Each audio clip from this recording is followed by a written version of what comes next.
much for watching. Thank you for watching. Have you subscribed? Yes, subscribe. Yes, you. Have you subscribed? Before you go, before you go, click. It's free. Click. That's it. Have you subscribed? Have you subscribed? You're laughing. You're laughing. Have you subscribed?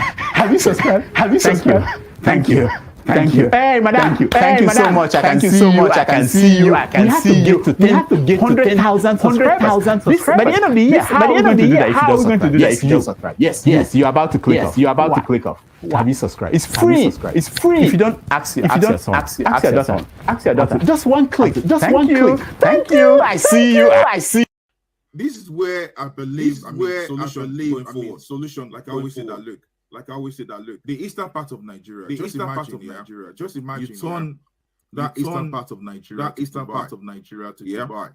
And a lot of money were coming in. And you use some of this money, the taxes that you take, give it to federal government.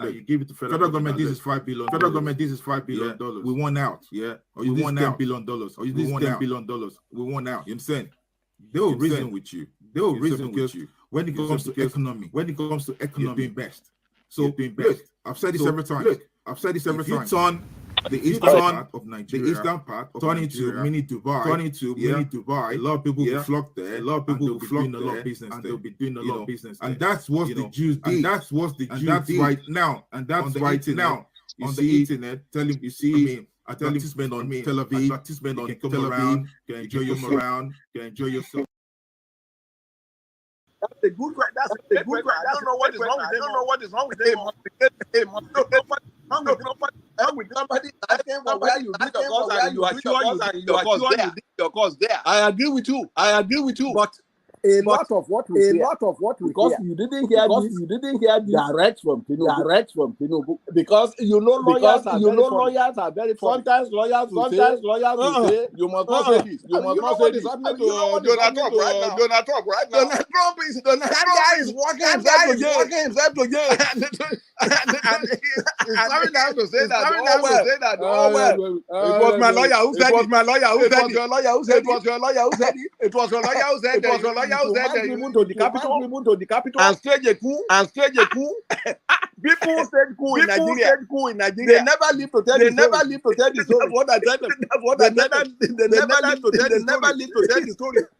They are summary within a short time, and sent to face the fire. That is the way it works. But the only is only where somebody put a gun to your head. And you say, all right. We are quoting the First Amendment. What is it? So I don't know why he's denying Atiku the chance to go there. Because the news media they tell a lot of things that are not true. I knew this man went to Chicago State University. I knew that. I won't like it. Dr. Bumi, if you were aware of Tinubu, he was at University of Chicago.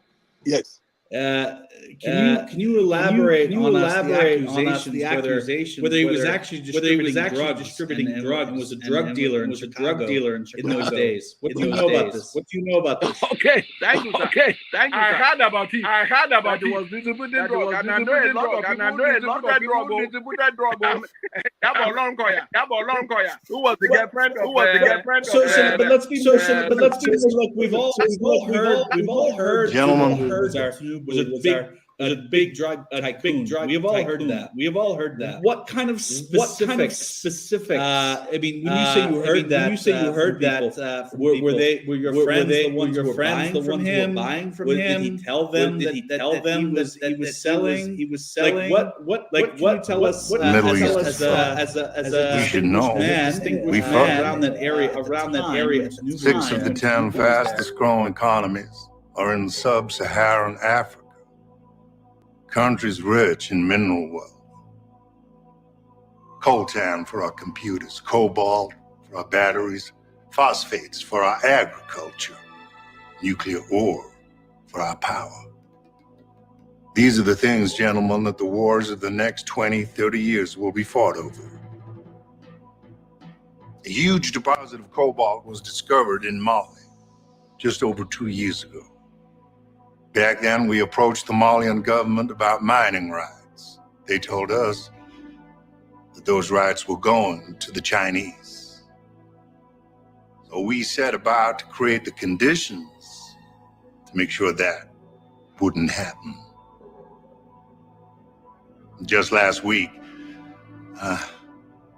one of our Australian subsidiaries, thank you, Lachlan, secured those rights.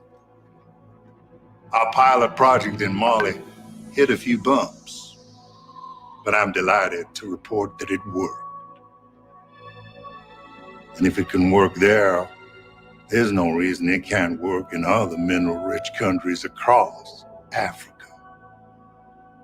We create the chaos, and then we move in and capitalize on that chaos.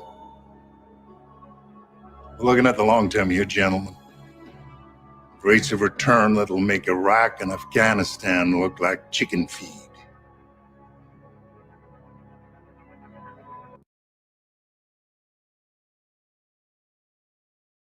Yeah, we can beg 100 naira long back.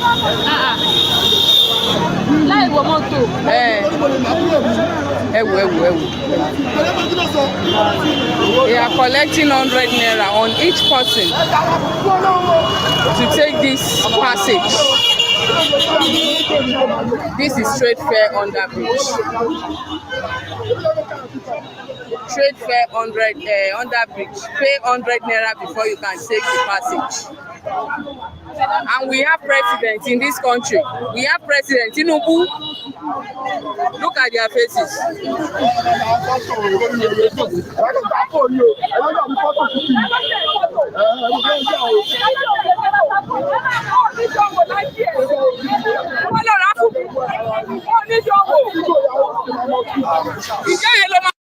Are you ready? Yes, sir.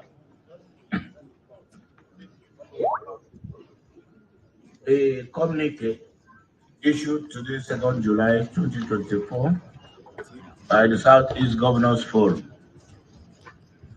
The forum commiserated with the government and people of Abia State, Ebonyi, Imo State, indeed the entire Southeast region and Nigeria, and the family of Ogbonnaya family.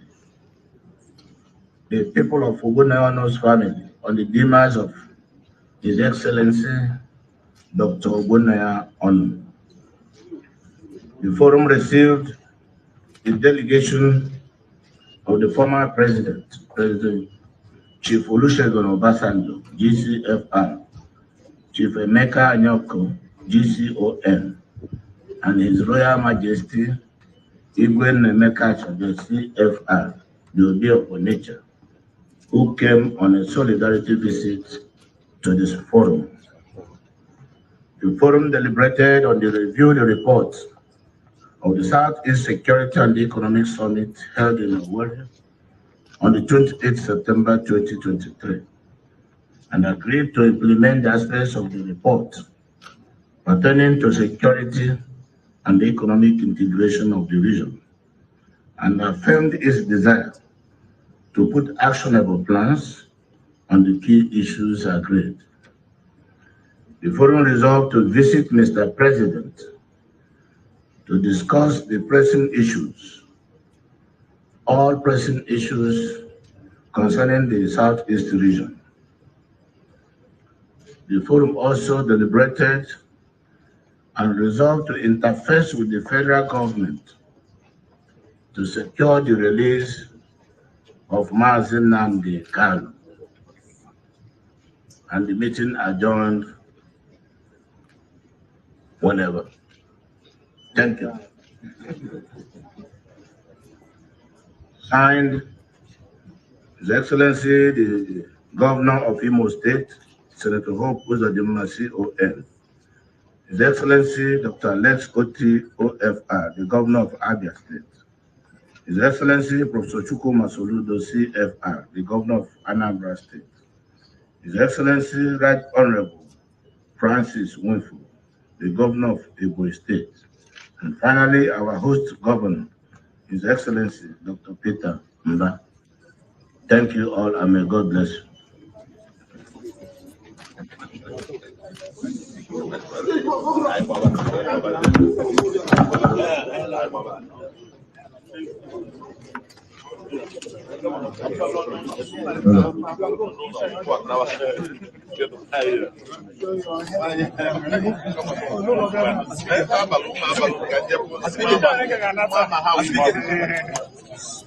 Yeah.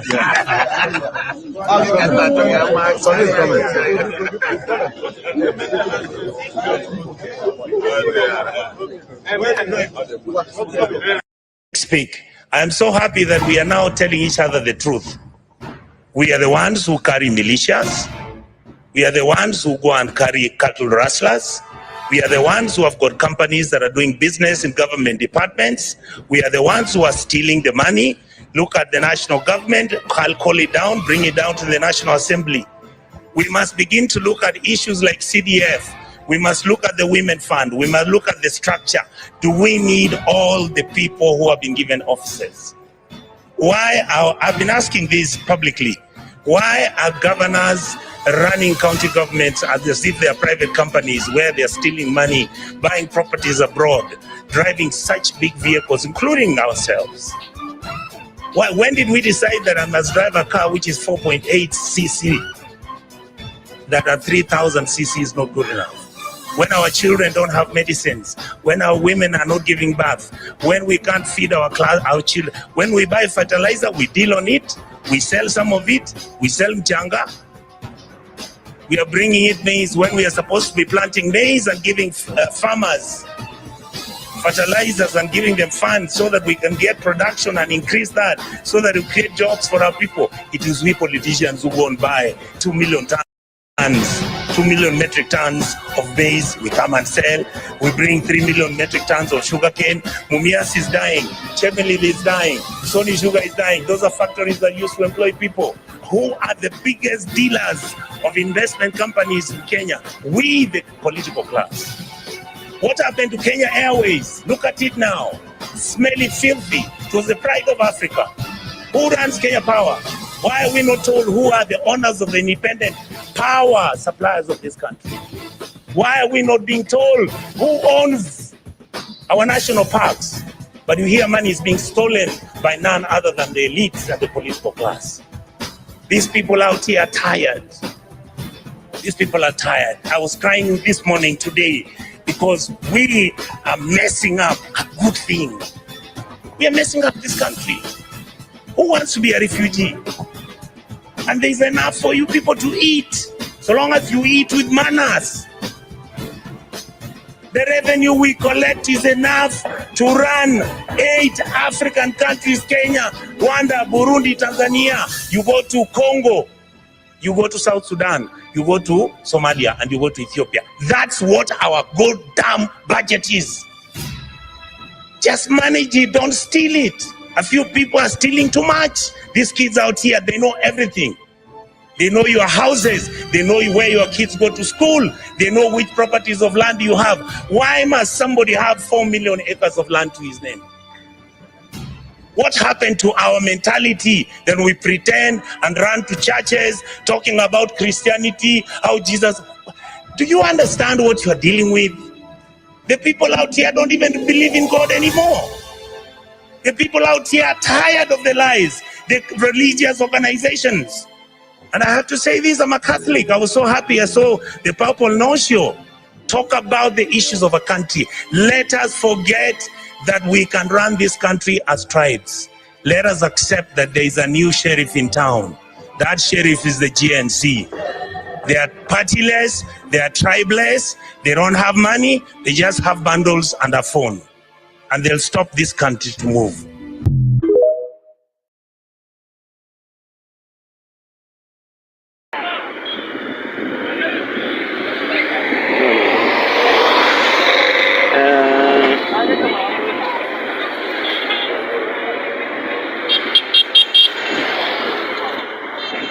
No, I will do it. When I get to the office, I will do it. Don't worry, I beg. Don't worry. Yeah, they become an altar of sacrifice. These are people right there on the road. Nigerians. Northern leaders are being ruling, controlling. Here we are. These are people. They become an altar of sacrifice in our nation, Nigeria. That is an embarrassing. It's embarrassing. These are Nigerians. Embarrassing. Terrible situation. These are people. These are Nigerians. They become an altar of sacrifice.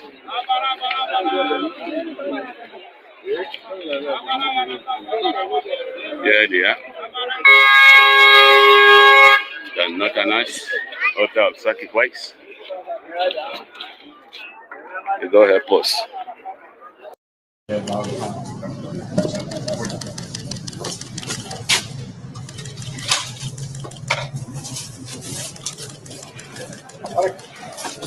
Tom, sorry, ja, Tom. Sorry.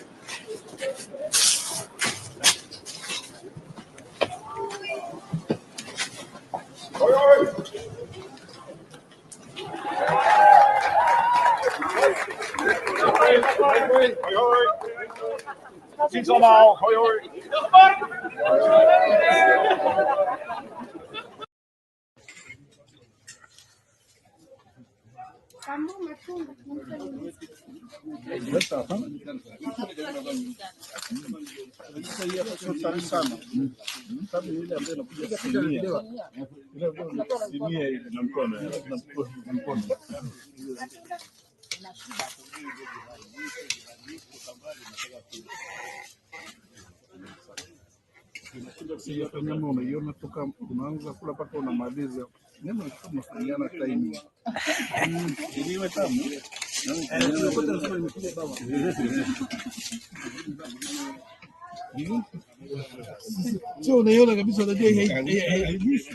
Yani haina competition.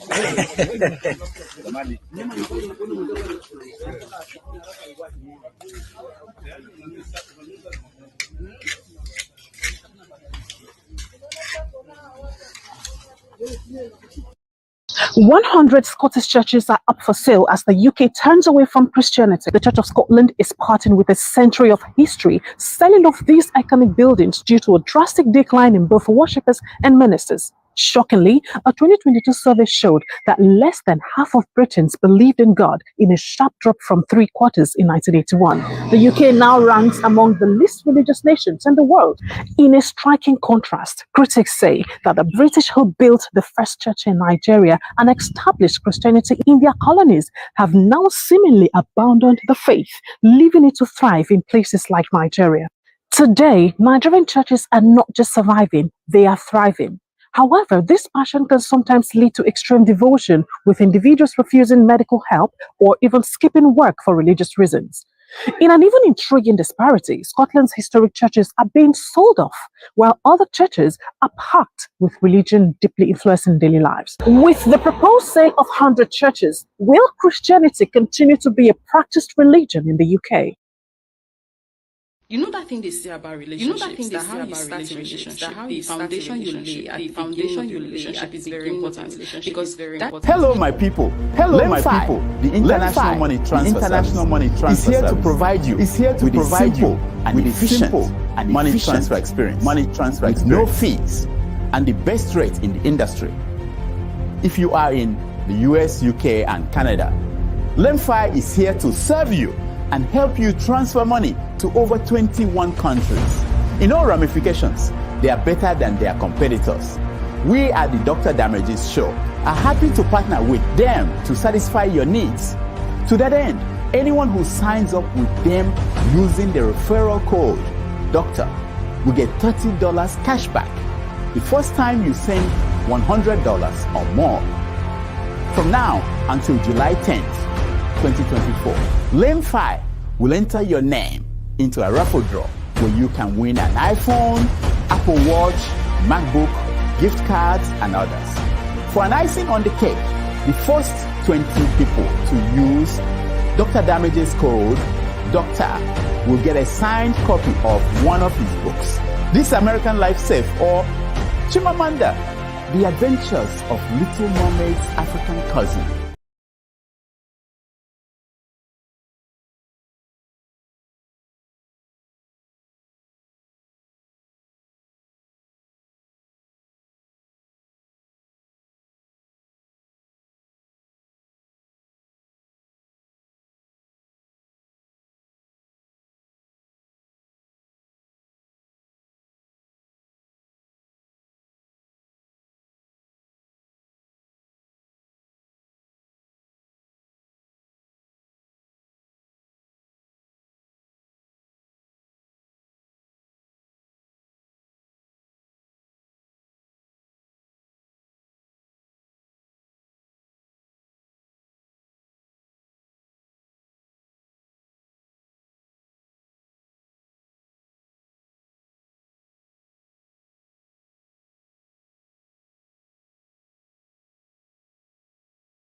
Jerry, once more, I'm going to give you one more chance.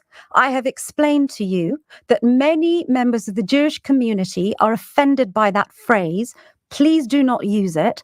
Please answer my question. You say that you represent the average Tory party member.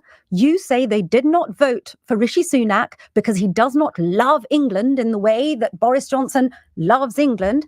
Please answer my question. What do you think Rishi Sunak could do to prove his love of the country, Jerry? Nothing, because he will lose 80% to 20% if he stands in any vote against the electorate. Is the real problem here, Jerry, that Rishi Sunak is a brown man and you don't trust him at the top of this country? Well, could you imagine him going to the Scottish Nationalists and being the Prime Minister of the Scottish Nationalists? Could you imagine me becoming the Prime Minister of Pakistan or Saudi Arabia? No, these things matter. I'm sorry you don't like it, but this is predominantly, we're talking about England, right? 85% of the English people, yes, are white English people, and they want to see a Prime Minister that reflects them. It's like, I can't just go to India and be the president there, can I? So just to be really clear here, Jerry, you, and as a self-appointed representative of Tory party members, because you say that your father was one, you are one, I don't know if your daughters are, you are suggesting a couple of things here. One, that you can only be English if you're white, and the thing that stops you voting for Rishi Sunak, should the decision go out to the membership, the thing that would stop you and other Tory party members voting for Rishi Sunak is the colour of his skin. Have I understood that correctly? No, you've completely twisted it. What I said is, I don't think I have twisted it. You have twisted. Oh, let me tell you what I think. My reason for not backing Rishi is that he destroyed our economy in the COVID crisis. I think you're losing this argument, Jerry. I think you are fundamentally a racist, and it's absolutely fascinating to me to hear that you and other Tory party members think like this. And do you know,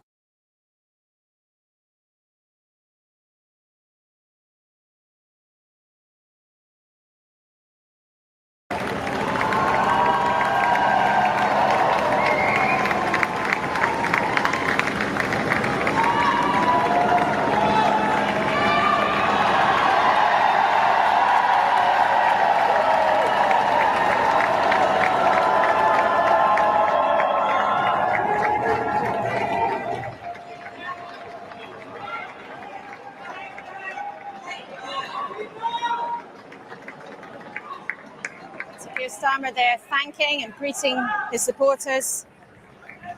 beaming smile as he shakes hands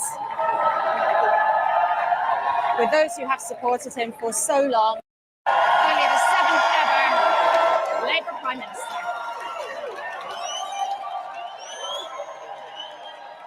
Thank you. Good afternoon. I have just returned from Buckingham Palace, where I accepted an invitation from His Majesty the King to form the next government of this great nation.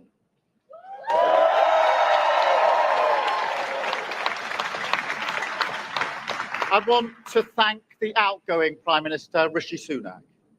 His achievement as the first British Asian Prime Minister of our country, the extra effort that will have required should not be underestimated by anyone. And we pay tribute to that today. And we also recognise the dedication and hard work he brought to his leadership. But now our country has voted decisively for change, for national renewal, and a return of politics to public service. Big states signed an agreement, and some people raise flags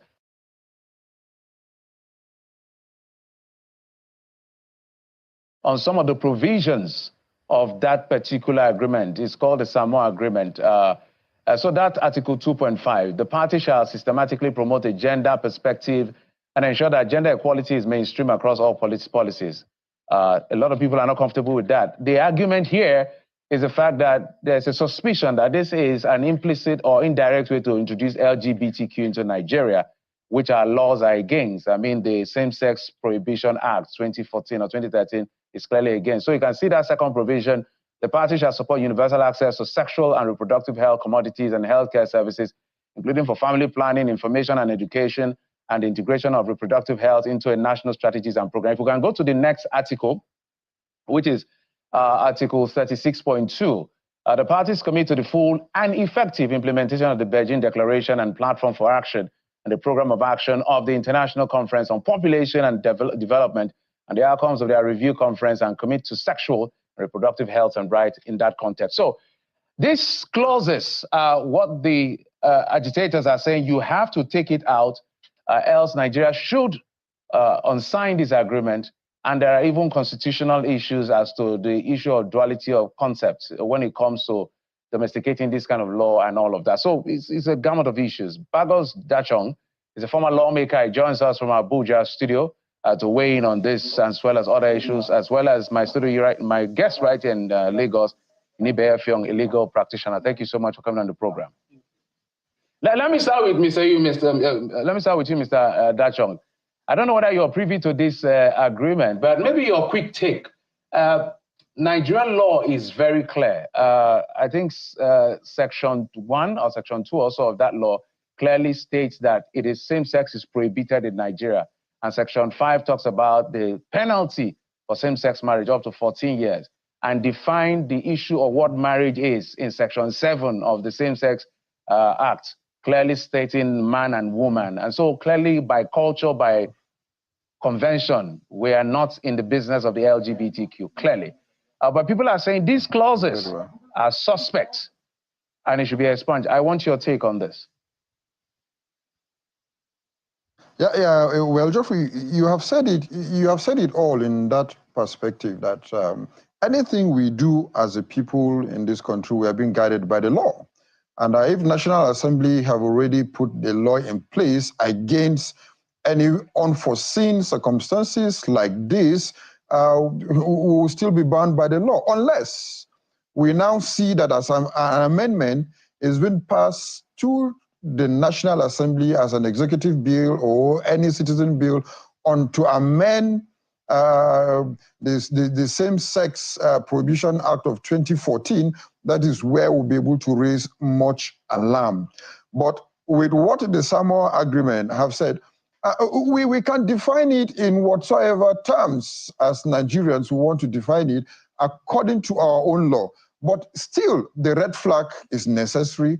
But again, the end game is if we now see that there is an amendment that is being taken to the National Assembly, and which is another angle that the executive, the federal government needs to weigh in more sensitization to sensitize Nigerians on aspects why it has to sign the Samoa law, which it has to, because I know that, okay, it has to do with climate change, it has to do with protection, governance of the ocean, and so on and so forth, and most especially the funding that government will get from it. And again, this is the issue. These are issues that you get from when we are so focused on getting funding instead of us looking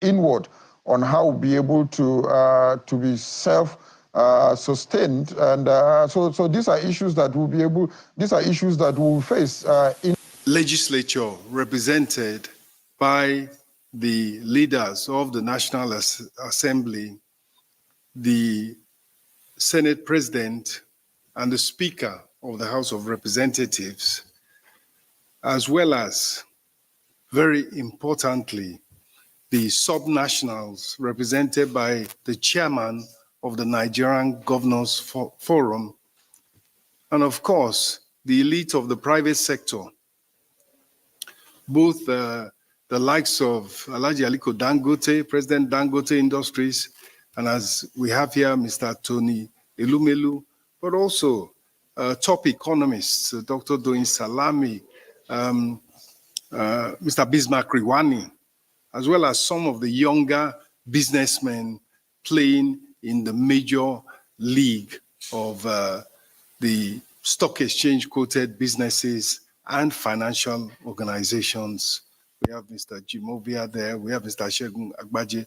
So it is a mix of the top talent and the top stakeholders available within the Nigerian business sector.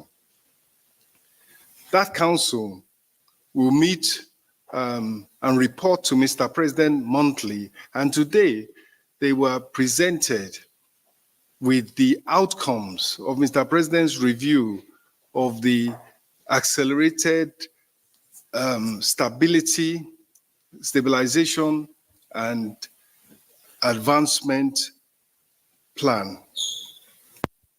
And that was in an emergency plan to cover the next 6 months, which Mr. President had directed that a combination of his own economic management team and the subnationals, the governorship, the governor's level, and the private sector put together for his consideration. And the sum of that very important exercise is that a 2 trillion naira package involving 350 billion naira funding for health and social welfare, 500 billion naira funding for agriculture and food security, 500 billion for the energy and power sector, and general business support of about 650 billion. In addition to a range of policy measures and tax measures, there is a range of executive orders which Mr. President has signed and which are being gazetted to ease the cost of doing business at this particular time. There are a number of funding. Be part of President Bola Tinubu's Presidential Economic Coordination Council. We met today. The coordinating minister of the economy presented a lot of packages we discussed and the president approved. For me, as the president said, it's good for Nigeria to be talking about food security because it is time we put more food on the table and also at affordable prices. The president spoke about energy crisis, security, energy security.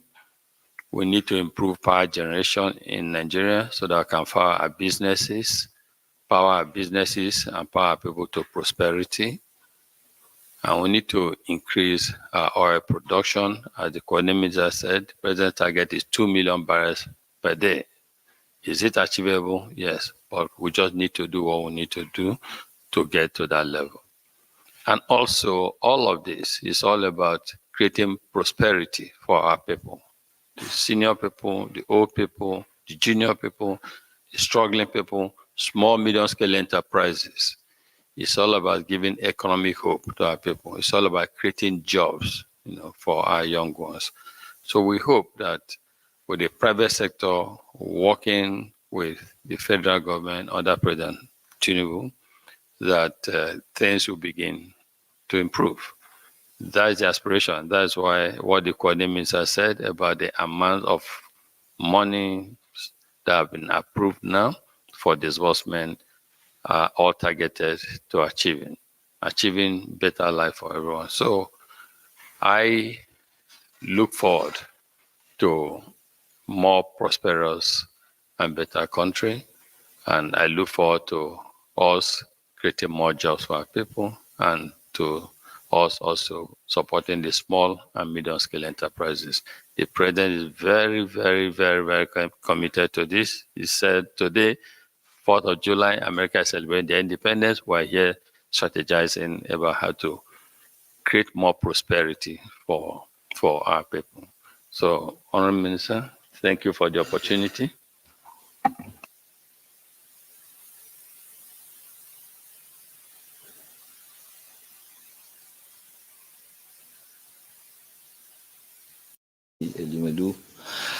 Distinguished members of the press. I think really today, to me personally, it's a great day that the president has launched this, Presidential Economic Coordinating Council, where the private sector and the public sector will actually work together to make sure that we better the lives of our people. You must have heard, even though I'm sorry I came in a bit late, I was addressing the press again outside. The Honorable Minister of Finance and Coordinating Minister of the Economy explained to you the kind of interventions that the government is going to make, I think almost 2 trillion. Apart from that, we are going to sit down and advise government the kind of policies that government will roll out. Most of these things, we have them. They've already been discussed over and over. It's just a matter of implementation. And I think the choice of people that we have at this, Presidential Economic Coordinating Committee, they are good enough to be able to advise government how to implement. Our own from the private sector is now, to actually do our own bit, which is to invest heavily and create jobs. Government, they don't really create jobs, but what they do is to give us the right policies, which I think we have all these policies.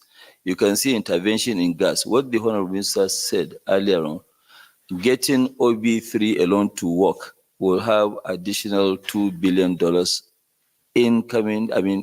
inwards into the economy. It will help. There are other also industries that will also bring in a lot of money into the country. Like what I keep saying, our own issues are not that bad. This economy can be turned around within few months, and I think we're on that way. I must really thank His Excellency, Mr. President, for inaugurating this council, and we'll start meeting immediately. And I can assure you, you'll see a lot of changes coming. I know that everybody is in a hurry, but we have what it takes to turn around this economy. Things are not going to be bad. We are now just we've gone to the bottom, but we're going to rise up and make sure that we make every single Nigerian proud to be a Nigerian. Thank you. Thank you everyone for joining us today. Dr. Damages is not present today, so I'll be taking hosting the show today as a moderator and as a participant. And so as you can see, there's been a lot of things happening this week. And among the videos that was played, I must say that Kenyan lawmaker was very compelling. And so most of the comments he made there were really powerful.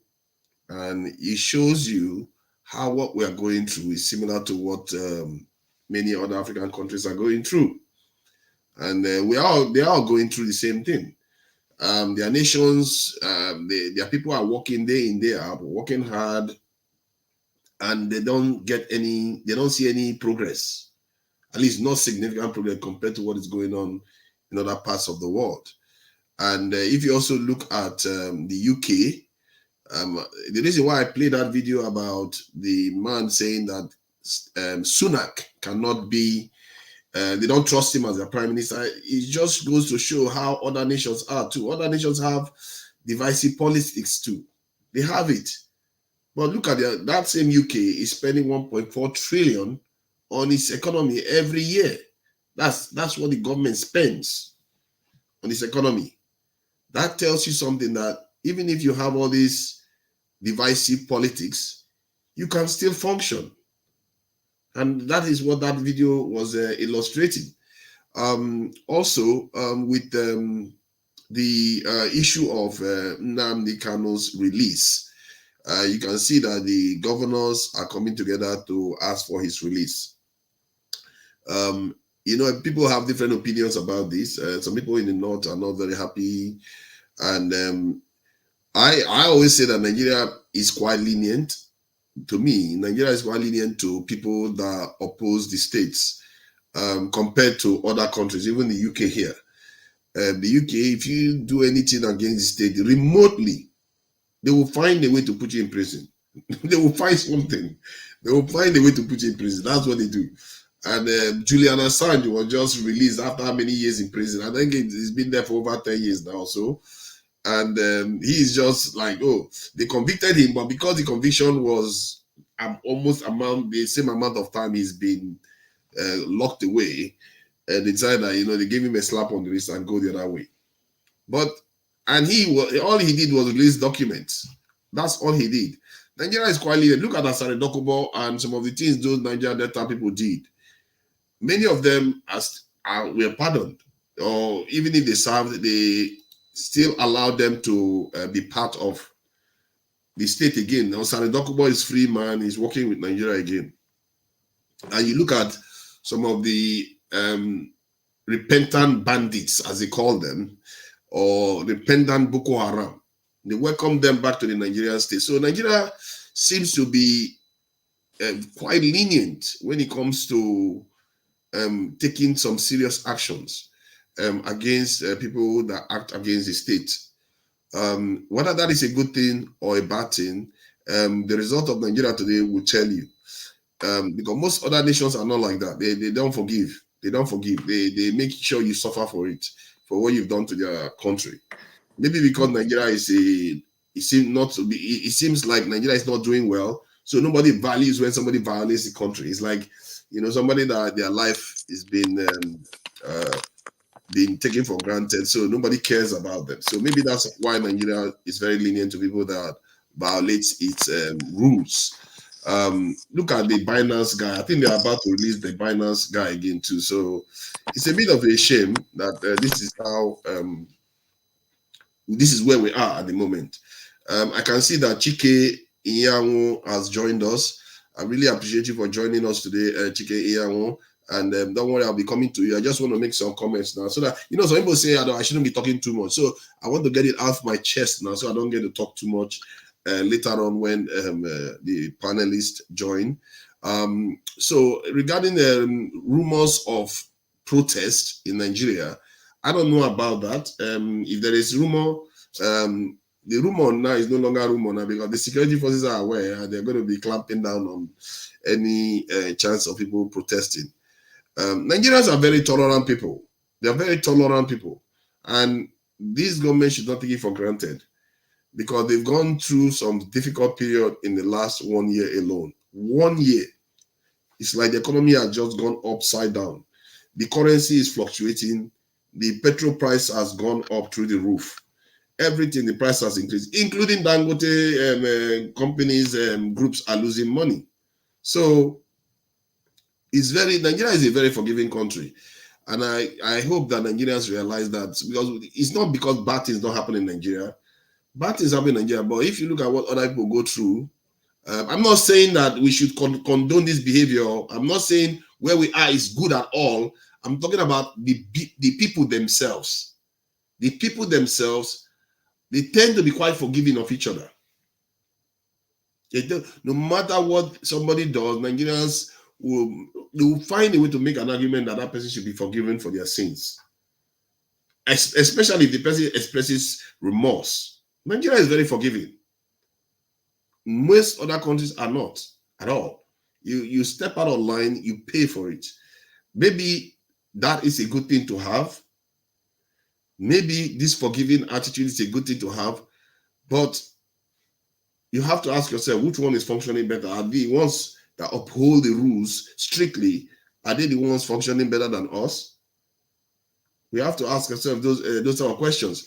And if you look at the, now I want to shift to the election in the UK. It just expressed something to me.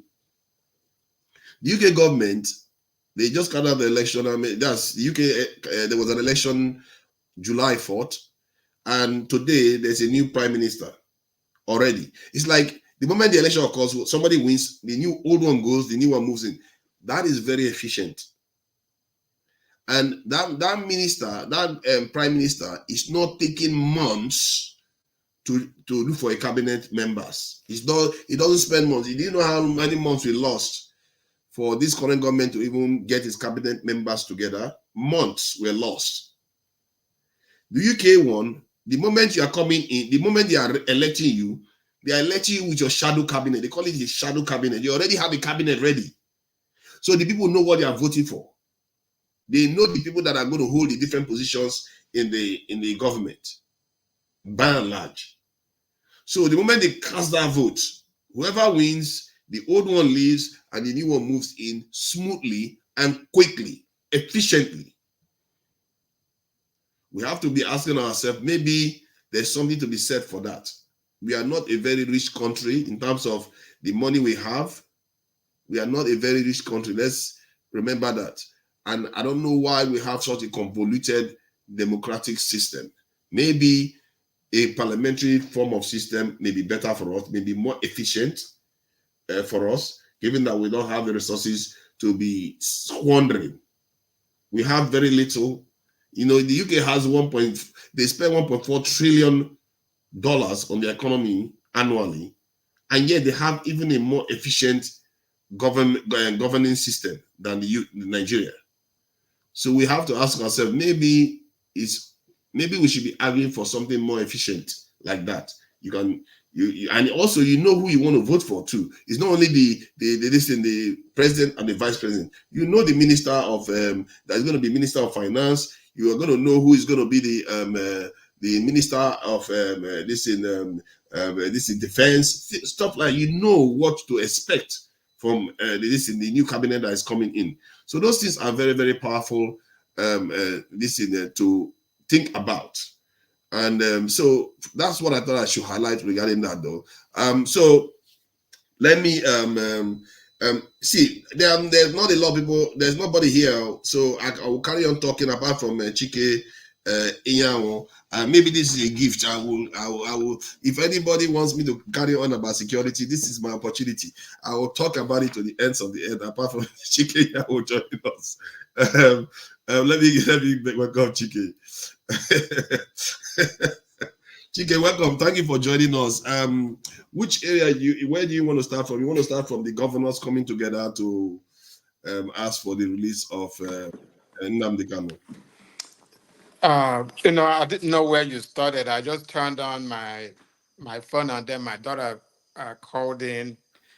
So I'm not sure, but I probably can I talk where I want, anything that I want, or should I? Yeah, you're free to start from any topic you want. You know, what makes me so angry, it's not even what's going on in Nigeria. It's the human beings that live. You were in London, I believe. You were in the UK. Am I correct? Yes. Forefather? Okay. So those people that call themselves human beings that should know better, whether they live in the UK or they live in America, that have lived in this so-called developed world for so many years and still don't understand, what we can do to help Nigeria. When you see what's going on in Kenya, it's not just the people in Kenya, but it's the encouragement that they receive from their people also that live overseas. So for you and I, what we can do to help encourage people to do the same in Nigeria, but because we're so divided, because you have these so-called Ronus or whatever you guys call them, that want to be Yoruba, want to be Igbo. I wouldn't even say Igbos, because truly, Igbo people are very loving people. Let for them, it's the Igbos that have been holding Nigeria together. But when you have these Ronus that are supporting evil, they are so satanic that see what's going on in Nigeria instead of coming up with solutions how we can come together. Instead, they want to divide Nigeria. Those are the people that, if I could get any of them, like if I can squeeze their neck, if I have the ability to do it. But I want to encourage every Nigerian today, whether you're Yoruba, whether you're Igbo, or whether you're Hausa, that those of us that want to be Nigerians, we are more in number. We can do it. It's just that the minority that are dividing Nigeria, they are louder than we are. They are so loud that to the point we think, they are the people that, that Nigeria is so divided. No, Nigeria is not so divided. I'm telling you.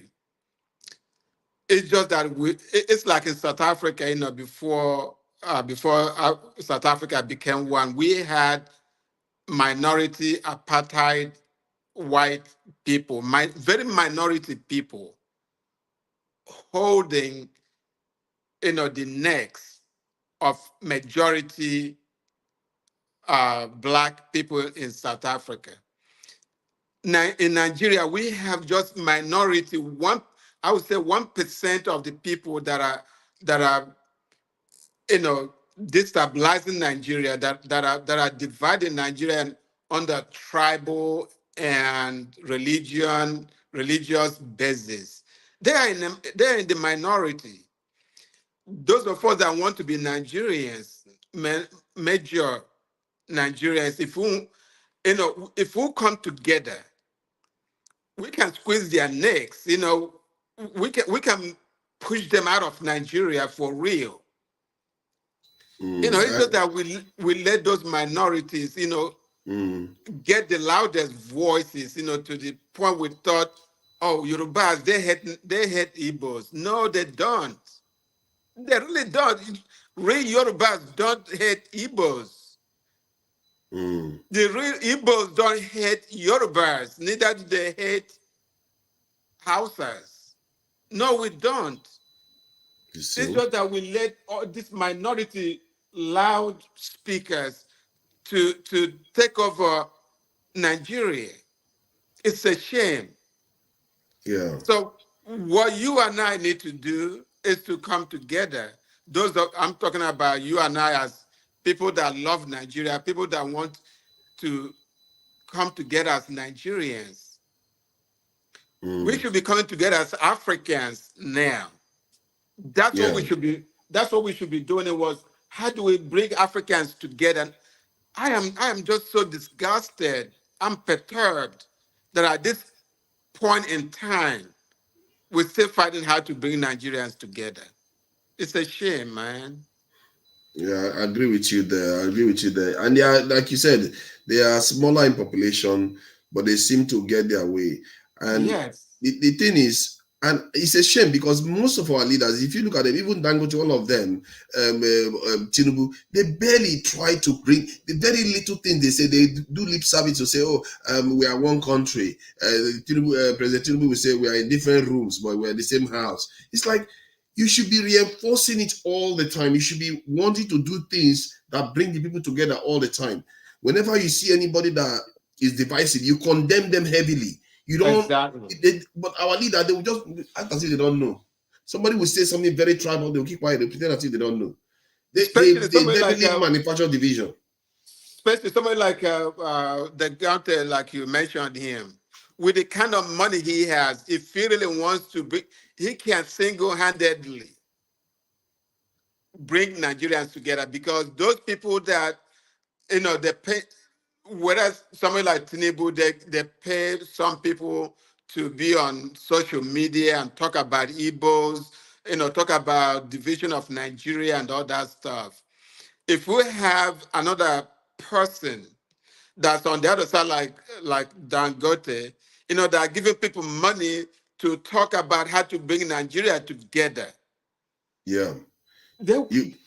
You would think they should be doing that. There should be organizations like NGOs. All these NGOs are busy with everything else. How about the ones that talk about bringing people together, sensitizing the people even more, giving people something to do? I really agree with you on that because there is that part of it is why you see so many people that say, oh, they can't be bothered with Nigeria because there's nothing, like the leaders are not telling them anything that they need to do together.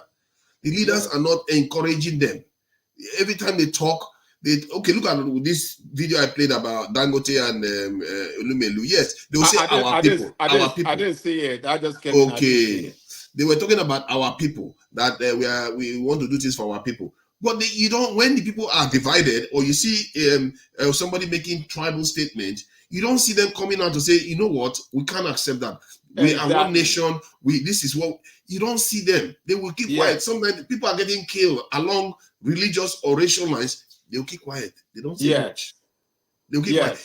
Maybe the president will release a statement saying, I condemn the act. Like when Deborah was murdered, the president will release a statement, I condemn the act. But people like, what's his name? Atiku will release a statement and withdraw it. It's like, so what are you saying? Yeah. That it's okay to kill somebody because of religious differences. They don't want to bring people together. I really think if our leaders, if they are listening to this, they need to do a lot more hard work on this. Condemn each other, condemn anybody that seems to be sowing division in the country. Because they don't do enough of it. And I thank you for bringing that issue about, because that wasn't even the issue I wanted to talk about first. But it's a very, very good point because we see it all the time, especially during elections. Yes. And that's why, I love being an Igbo because Igbos, they will condemn that quickly.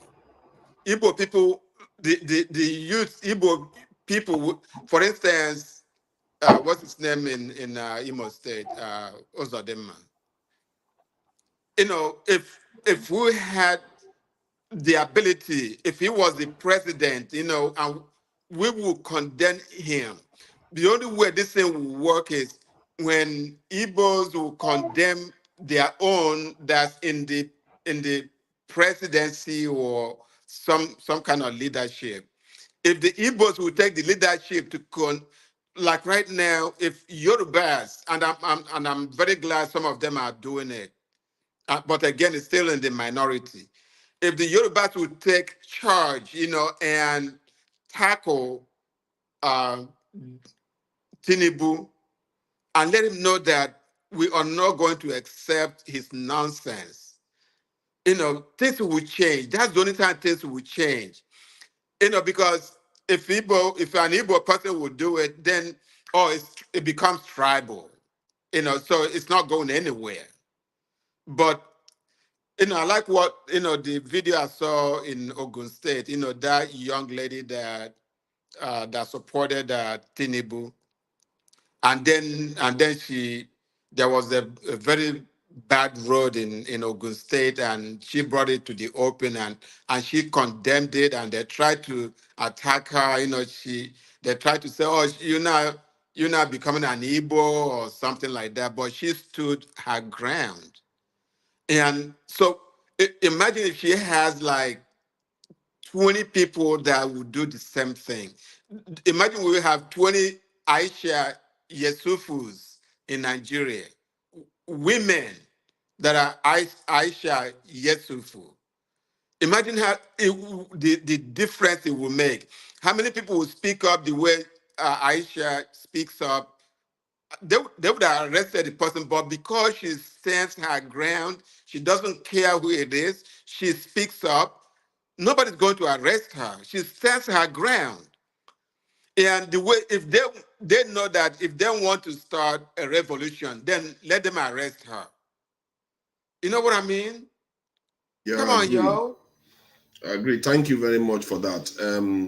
So, and you saw, I played a video. I don't know, you say you didn't watch the videos about how the UK, somebody in the UK was saying, Keir Starmer, this is Sunak cannot be their prime minister and all that stuff. And I knew he was going to lose because at least 5% of conservative vote is just because he's in there, they will not vote for him.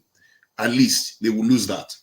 And he lost heavily. And the thing about that election was very strange because other parties won more votes than the party that is ruling by far now. The party that is ruling now is like God in the UK. They can pass any law, they can do whatever they like in the UK. But their vote percentage was around 40% of the vote. Oh, wow. So the parliamentary system has its own weird dynamics where if you get the majority of the vote, your power is exponentially increased. Oh, wow. In a way, that's why the Nigerian one is quite good. But the problem with the Nigerian one is that this current government won 36% of the vote, but they are ruling like they won 200%. Mm-hmm. While in South Africa, they won 40% of the vote. They are a coalition government. You see how strange it is in different countries, the way some things are emphasized.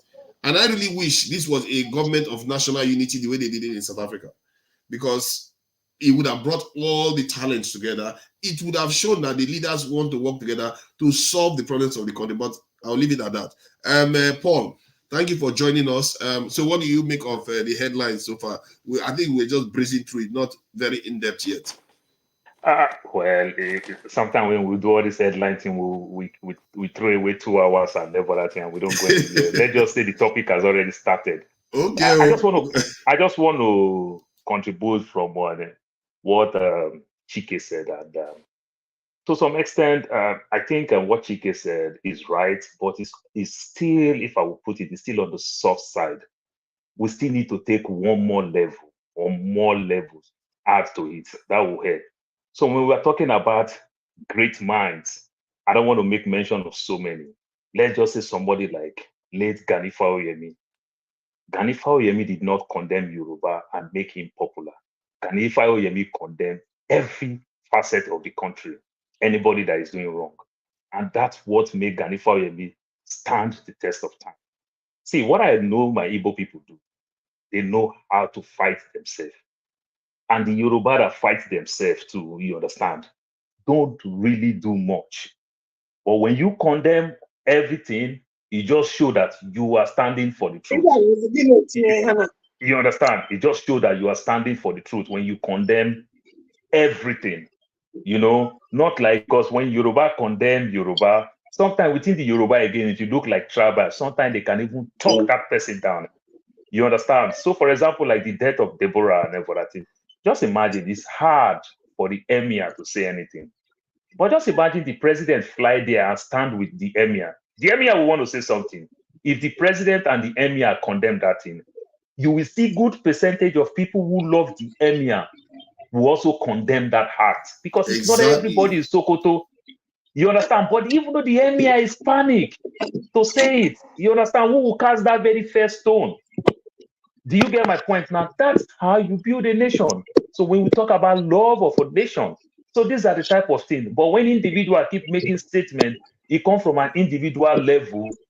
And every other thing, one way you might achieve it, like Ganifa Oyemi do, is that you condemn every aspect of it. You condemn everybody.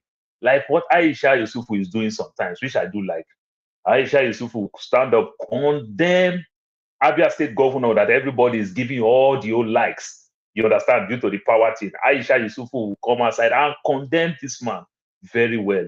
You understand? Then the same time again, condemn Tinubu that is not his president.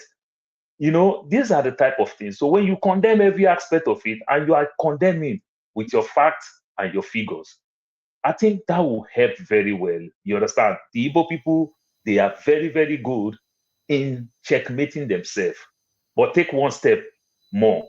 But when I see my Igbo people to take one step more that they take, instead of them to condemn, then they start reacting that, oh, they are treating us bad. They are treating us bad. So when you react, it didn't look like condemn. It just looked like you are asking that, oh, you can be bad for all I care, but just do for me first. You understand? But when you just go out there, don't talk about yourself. Just condemn, criticize everything that they do. It will really, really help. And if that Yoruba man come outside and criticize the so-called Igbo people, criticize the so-called Hausa people, it will help. If that Hausa man come outside and criticize the Igbo, and criticize the Hausa, criticize whatever you care, it will also help. In as much I'm from Niger Delta, in as much I will complain of all the things that the government is depriving me, I myself too am a problem too in the Niger Delta. So I'm equally looking for that man that will also condemn me. You understand? I think that way, by the time we check and balance ourselves, it's going to help us a lot. You understand? But if we want to leave it at, oh, I don't want them to label me as a tribal bigot. I don't want them to label me, but I'm just okay to condemn myself. We won't go anywhere with it. That's my take for now. Thank you, Paul. Amy, you know, I really agree with you on that. They really need to do more. Our leaders don't do enough of bringing the nation together. They don't do enough of it. Amy, please go ahead. Okay. Yeah. Good evening, everybody. Yeah. Well, on this issue, I think it's not just about condemning. Condemning doesn't solve our problem. It is putting the people, the offenders, put them to justice, to the justice stick. Let justice, let judicial, let the justice take over. Sorry, please, I'm trying to. Okay. Let there be punishment. Let there be punishment for wrongdoing, irrespective of. Sorry, I have to attend to. Can you just pass it on? No, for nations. Okay, it's all right. You can take your time when you are finished. Okay, well, so what do you think? You saw the headlines that there are various aspects to this, but Ogachike was brought the issue up about the unity of the country. Why our leaders are not doing more in that direction. Yeah, thank you, Forefathers. I greet everyone. I know every week we come to talk about our problem, and we all agree that our government or our leaders, they are full of propagandas. They always throw something every now and then for us to discuss without any concrete solution to it. Now, everything you've displayed, you are true. And next week, they're still going to come to our face again. Like Chike, Paul, I've spoken earlier on. We need to, first of all, look at ourselves, reflect. Simply because I'm a Yoruba man doesn't mean that my Yoruba brothers or sisters are doing things right. It could even be my brother that is in that local government or that ministry where, your document has to be processed and he's not doing it well. He's embezzling the money. But have I ever, face him, confront him and say, look, guy, what you are doing is not right? Yeah.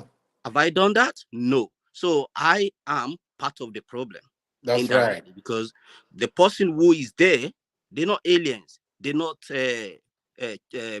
from another continent. They are our own people. If you look at every facet of government, either at the federal level, state or local government, you will see that we are all connected. Is it that my sister married to, the PA of the governor, or my sister's friend or my mom, somewhere, we are all connected. But when we are benefiting from their corruption, we call it connection. But when it's not really going well for me, I'll say, oh, those people are corrupt. Who are those people? Yeah. Am I not part of them? So I need to be honest with myself first and say, I'm not going to be part of whatever it is. If I cannot be honest with myself and I'm trying to blame Forefathers, Paul, righteous man, then I'm deceiving myself. The country is not going to go anywhere. We're just going to go round the cycle. Like Paul said, we need to reflect on ourselves. If I know that bribery is bad, why am I indirectly taking it? Oh, because he's my pally, my friend. Oh, I need to let him go and I need to help him. No, let him go through the system. You all know we all live abroad. If the person who is in charge of the road didn't do the road very well, or that's even too far, a cleaner will put a caution there. Why? It's not that because you are blind, but they know that if the floor is wet and you fall from it, you can sue them. There's no story.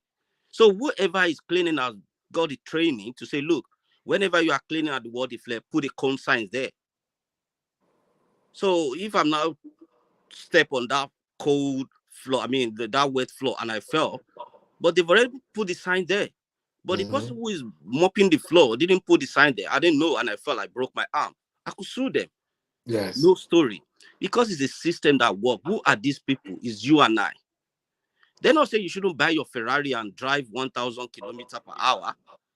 Once you get caught by camera, you pay the fine. There's no story. So if we can all say to ourselves, it's not because the camera is watching me. I know I will pay for it if I get caught. No story. Then we'll learn some brain.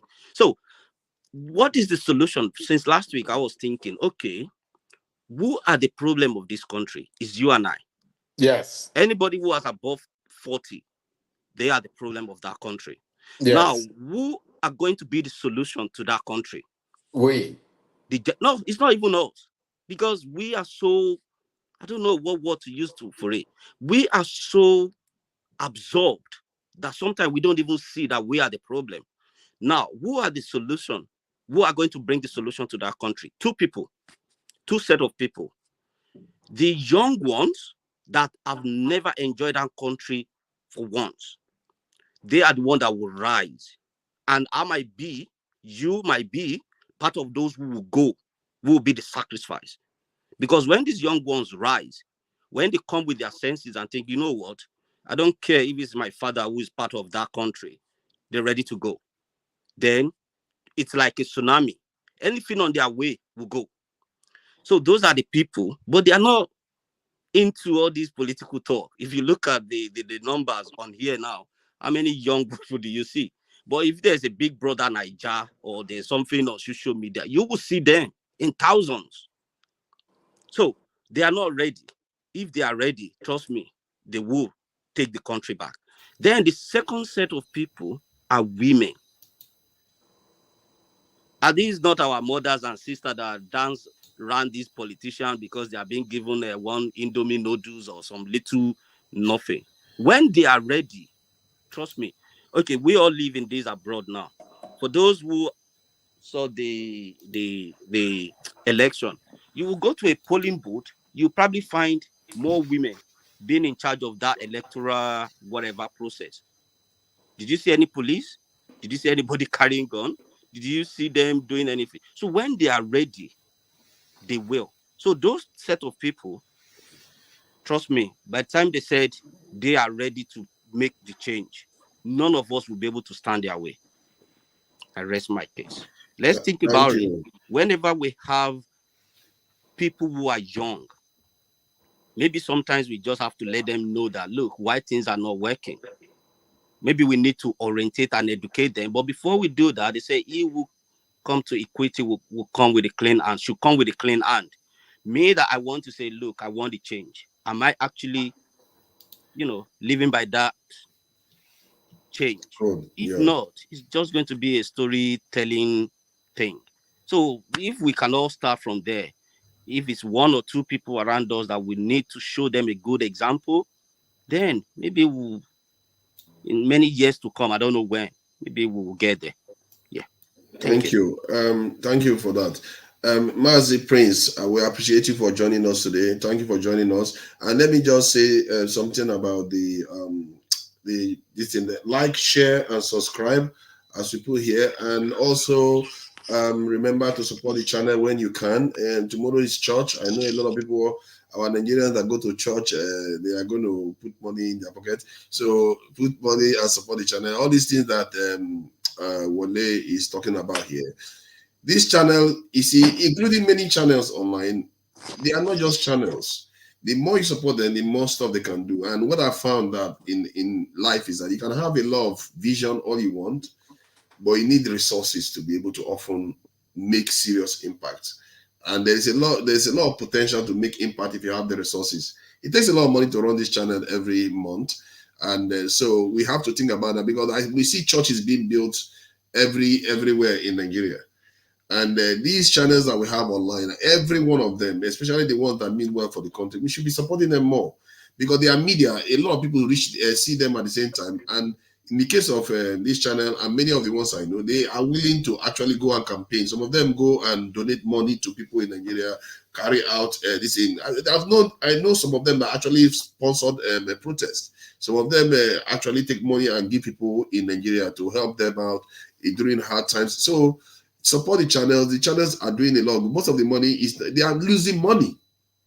The people that are running these channels are losing money. They're not making money. So we have to remember that to be supporting these people that are doing all this good work. Thank you very much about that. All right, let's go to Mazi Prince. Mazi Prince, thank you for joining us. I apologize for taking your time to do that. Please go ahead. No, nothing. Just there's nothing to be sorry for, other than I just want to make few comments. Pretty much we talk about those above 40 being the problem of Nigeria. But I would use this platform as a simple example. By the way, my manners, good morning, everyone. Let me not name one by one, but everyone. In every platform, there's always a rule, and I could notice some of the, most of the rules that are being violated this morning. I thought that whenever we starting, we only contributing topics, and then later on we come to analysis. But what I'm saying is, it looks like we are going into analysis and all that kind of a thing. And then at the same time, somebody like One Man Went to More. Please, One Man Went to More. I sincerely bear with you, but this is a daytime platform. If you cannot sit upright just like every other person, it's not hard to say. Every time he shows up, he's always laying down. Does he have a backache?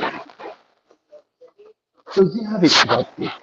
And I know if time to lay down, probably people will talk, and I will be removed.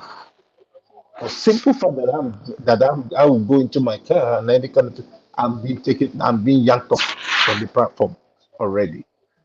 And then Mr. Chike, please, I know if you want to eat, it's better to turn off the camera. I'm I, not I apologize. putting you. I No, no, apologize.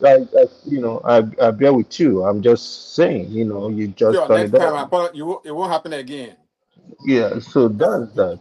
I have bad manners, so I'm sorry. That gentleman. You see, that's a gentleman there. Yeah. Thank you for that, Oga.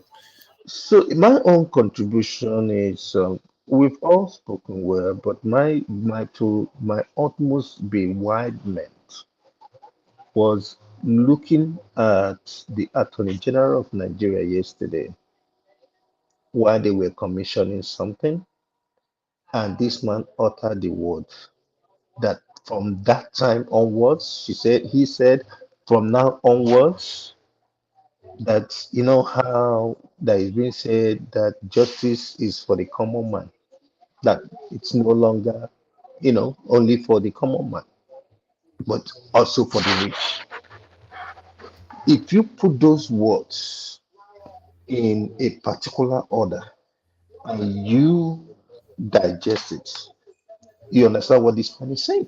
What he's saying now is Prince, that sorry, Prince, let me just do some paperwork. One man, you see, they are complaining that you are laying down. You saw how they complain about Chike just now. He actually had to apologize for it. So if you But could speak up a you bit. know, we've had Olumide and several others in similar positions, so I'm not sure. one man, two I think wrongs people have never. complained No. about So Olumide let Two too. the host wrongs never. Prince, Two wrongs never make a right. Let the host guide the Yeah, situation. okay, please. Okay.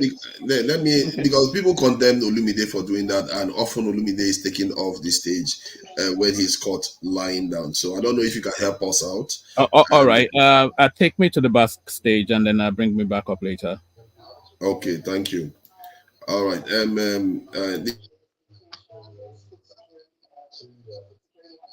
Okay. So, like I was saying, so what this man is literally saying is that justice in Nigeria now is up for the highest bidder, which is so sad. It's so sad. All these things we see them saying, oh, they want to build some houses for some judges, retirement home for some judges. It's kind of like breaks my heart because number one, why they are judges, they get entitlements. Don't they get paid? Is it free? Did they do whatever they do free? Do you know how many people that is languishing in jail, in prison, because judges are not doing their job? And why are we taking care of judges and leaving the people that is actually doing the work? The correction officers, the people who work in the court, the bailiffs, the what do you call them? These typewriters and whatever it is, and so on and so forth. Why are we like this? Why are Nigerian politics Mazi like this? Prince, let me add to that. Do you know that Nigeria actually pays its professionals more versus, in terms of proportion, versus the amount they pay the ones that are not highly qualified compared to other countries? The other countries, people that are not highly qualified, they pay them far more than they pay in Nigeria. And like lecturers are paid higher than the lecturers in terms of proportion of average wage in the country. They are paid higher in Nigeria. So in other words, Nigeria recognizes these professionals that and they pay them more, but because Nigeria's salary, general salary is quite low, people just don't recognize that. And it's a shame. They are the ones actually betraying the country even worse because they have responsible positions.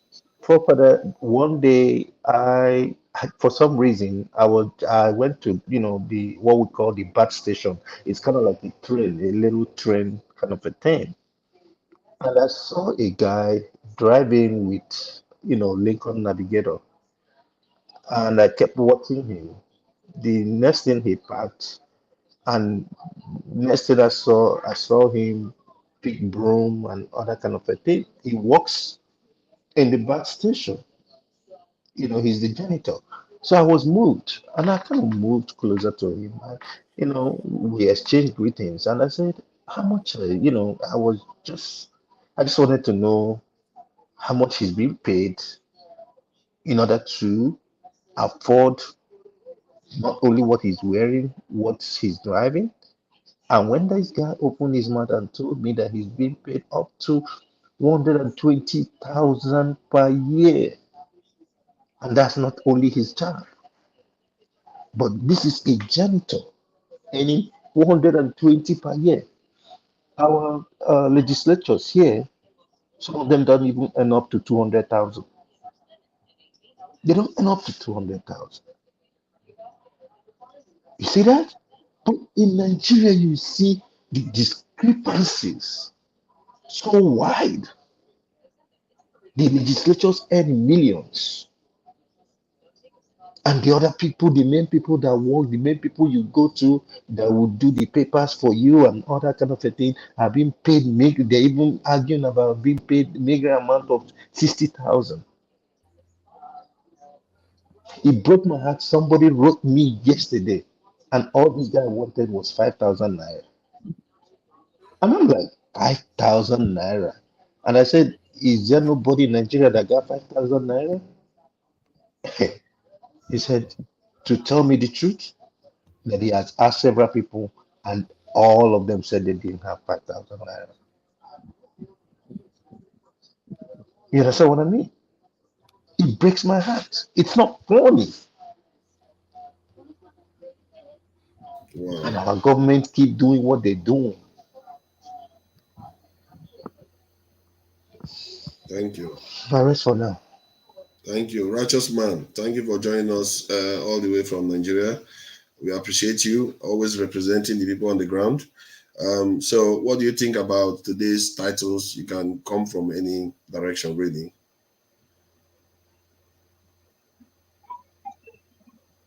Well, good evening from here. The problem of Nigeria continue to multiply on daily basis. Mazi Prince, don't be surprised that the guy said nobody could give him 5,000 naira in Nigeria. That may be an honest truth he told you, but you may find it difficult to believe. But that, with what is on ground right now in Nigeria, that may be the honest, sincere truth he told you. Because I decided to withdraw talking about how costly life is today in Nigeria, because I discovered that some of us, I thought that we're age enough to be articulate. We use it as caricatures, printing of play, and I don't see myself at my age, you know, coming to a public platform like this and be saying things that people will be taking as if one had nothing to do. You know, it cost me so much to buy data to make sure I stay here. At least let me be informing those Nigerians in diaspora what we're facing here. Because what you read on newspapers are edited. What you hear on television, most of them are censored. So you will not hear the 100% truth. Unless you call your brothers or your cousins or your relations and they're able to tell you the truth of what Nigerians are facing. This is actually the worst time in the history of this country. Worst time. The war that is going on in Gaza, I think the Palestinians are living better than Nigerians that are not facing war. I can tell you that for a truth. We were watching the Gaza issue yesterday on TV. My wife was asking me, say, but these people, they are fighting war for almost 6 months to 7 months now, but their hospitals still look good. You know, they still look fresh. But Nigerians are not looking fresh. Go to the hospital. Go to the Nigerian hospital today. I know that most of you have been aware that NEPA have disconnected LUT. The LUT does not have electricity as I'm talking to you. That they are indebted to the tune of 260-something million naira. And they disconnected LUT. This LUT was the hospital that the president of Saudi Arabia, those days, were coming to be treated. That the same LUT today have no electricity. Because the elite in Nigeria do not use it. It is for the common Nigerians. And so they don't value us. Whatever that is happening to us does not concern them. And that is the truth. It's not issue of religion. It's not issue of tribe. It is a fundamental issue that have to do with the structure of Nigeria. Nigeria is wrongly structured. And as long as we maintain this structure and paint it and wish that it will be well, it will go down to the mud day by day. I was watching a documentary early this morning before I went to work. I was surprised to know that Nigeria is not ranked among the 10 best countries in Africa, not in the world, with good road network. Nigeria was not named among the first 10 that has good road network in Africa. Ghana was mentioned. This country, Ivory Coast was mentioned, but Nigeria was not mentioned among the 10. So what are we talking about? It is time for what is happening in Kenya, though I heard that there is a build-up of that right now, and EFCC have started threatening people, those who want to organize protests. Protest is our fundamental human right that must not be taken away from us. During the June 12th, I was one of those that was picked up by Abacha. I was part of the crusade and the protest against the cancellation of June 12th. I was detained for over 2 months plus before that man was taken away by nature, and then we were released. And today, the so-called democratic setting or the politicians will not allow us to protest. How can we? I mean, sometimes when I sit down, I said, is it a mistake being born into this country? We're crying that the armies were not good, but we were protesting during the military regime. But today, civilians are in charge, but we can't protest. If you don't dare it, they use all manner of law to make sure that you do not have your say.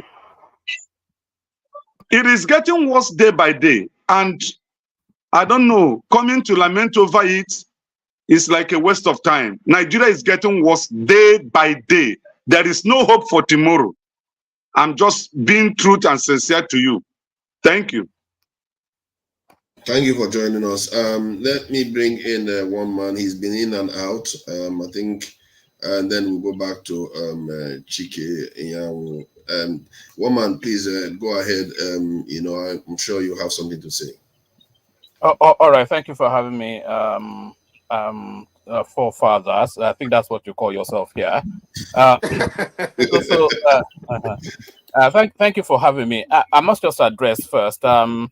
I come here really mainly to support Rudolph. No other reason, just to keep the place going. So I'm not really here to be riled against by anyone voicing their opinions and all of that sort of. Abide by the rules as much as I can, but I want that rule guided by whoever is hosting. So take direction from there. So a little bit of mutual respect. So I'm not quite sure. It's like Groundhog Day sometimes when you come here, a sense of deja vu. The same voices, the same narratives. Oh, woe is me, woe betide, hoo ha ha, and run for the hills. So it's just run for the hills every single time. There's no binary. Every situation is not binary. For every yin, there is a yang, because that is the nature of being. That is the course of nature. For every yin, there's a yang. We know that there's a political underbelly to all of these narratives. And we know there are elements of sour grapes to some of the commentaries. But for goodness sake, it cannot be woe betide all the way through. It cannot be woe betide all the way through. So what about the nuance? What about the individual stories? What about the glorious moments and some, So I'm not even sure what the theme is, but I've been trying to listen, and there's just a strong element of deja. I could well have gone back to last week and played what you had last week, because what we're hearing now is categorically no different. Almost certain what we hear tomorrow and then the following weekend. Woe betide, woe is me, the country is collapsing, let's go to the streets. So, I mean, it's just tedious. To be fair, it's righteous man that was saying it from his own experience on the ground. You're cracking up. Well, I'm cutting off. Oh, sorry about that. No, you're fine now.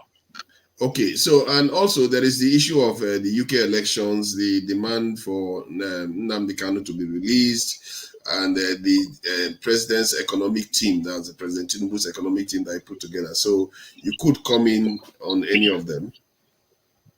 All right. Yes, more interesting than the doomsday apostasy from the usual suspects. Yes, the economic team that Tinubu put together is at the same time exciting as it is somewhat dour and somewhat predictable. It inspires hope, and it just negates everything as well. I say that really only because if you look at the head count, transmute that to 4 years ago, those were the same set of people that Buhari assembled to guide the economy of the country that has now landed us in a ditch. It was Dangote, Elumelu, and that usual class of the 1% of the 1%. So I'm not quite sure that the answer to anything lies within any of those people, because we have a long historical backdrop with those characters, and those characters have shown us categorically that is self-interest over and above everything else. They're just there to rip off as much as they can, and not even wealth now, but competitive wealth. So they're now competing now not to be rich, but to be richer than each other. And so, and Nigeria is just the pork belly fart that they're carving off. So I'm not quite sure that any solution lies within anything that Dangote has to offer, because we've been asking him for solutions for 3 decades solid, and this is where we are. So that class of people, yes, if they are patriotic and subsumed with nationalistic zeal and vim, they could propel, but we've been with them for too long to really see any solutions coming from them.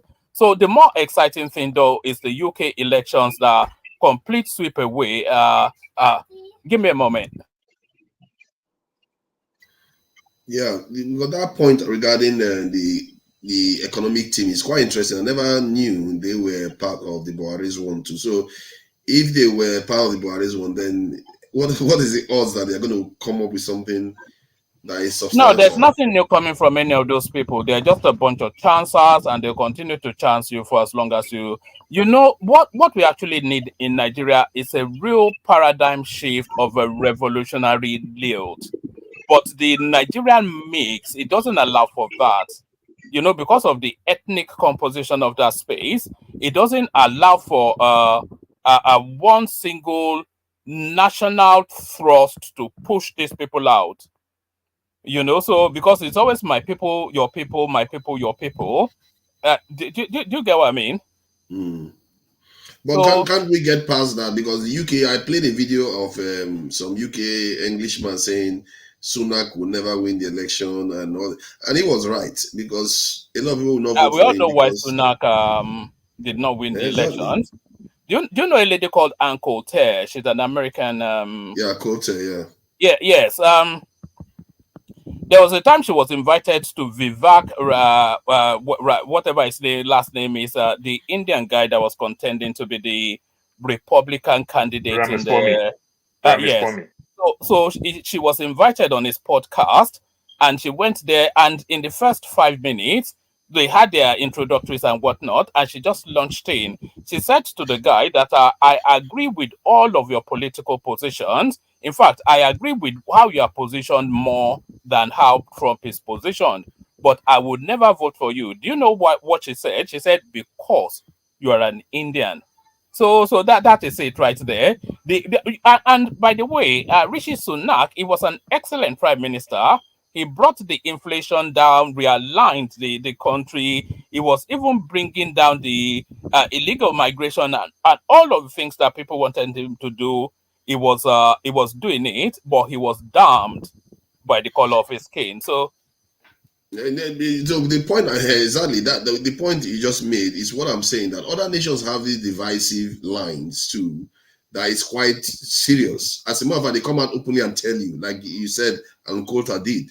But in the case of Nigeria, why do you think that one is debilitating? That we cannot have that trust that you described to, push these leaders away? because there's an entrenchment in ethnic stock within the Nigerian space.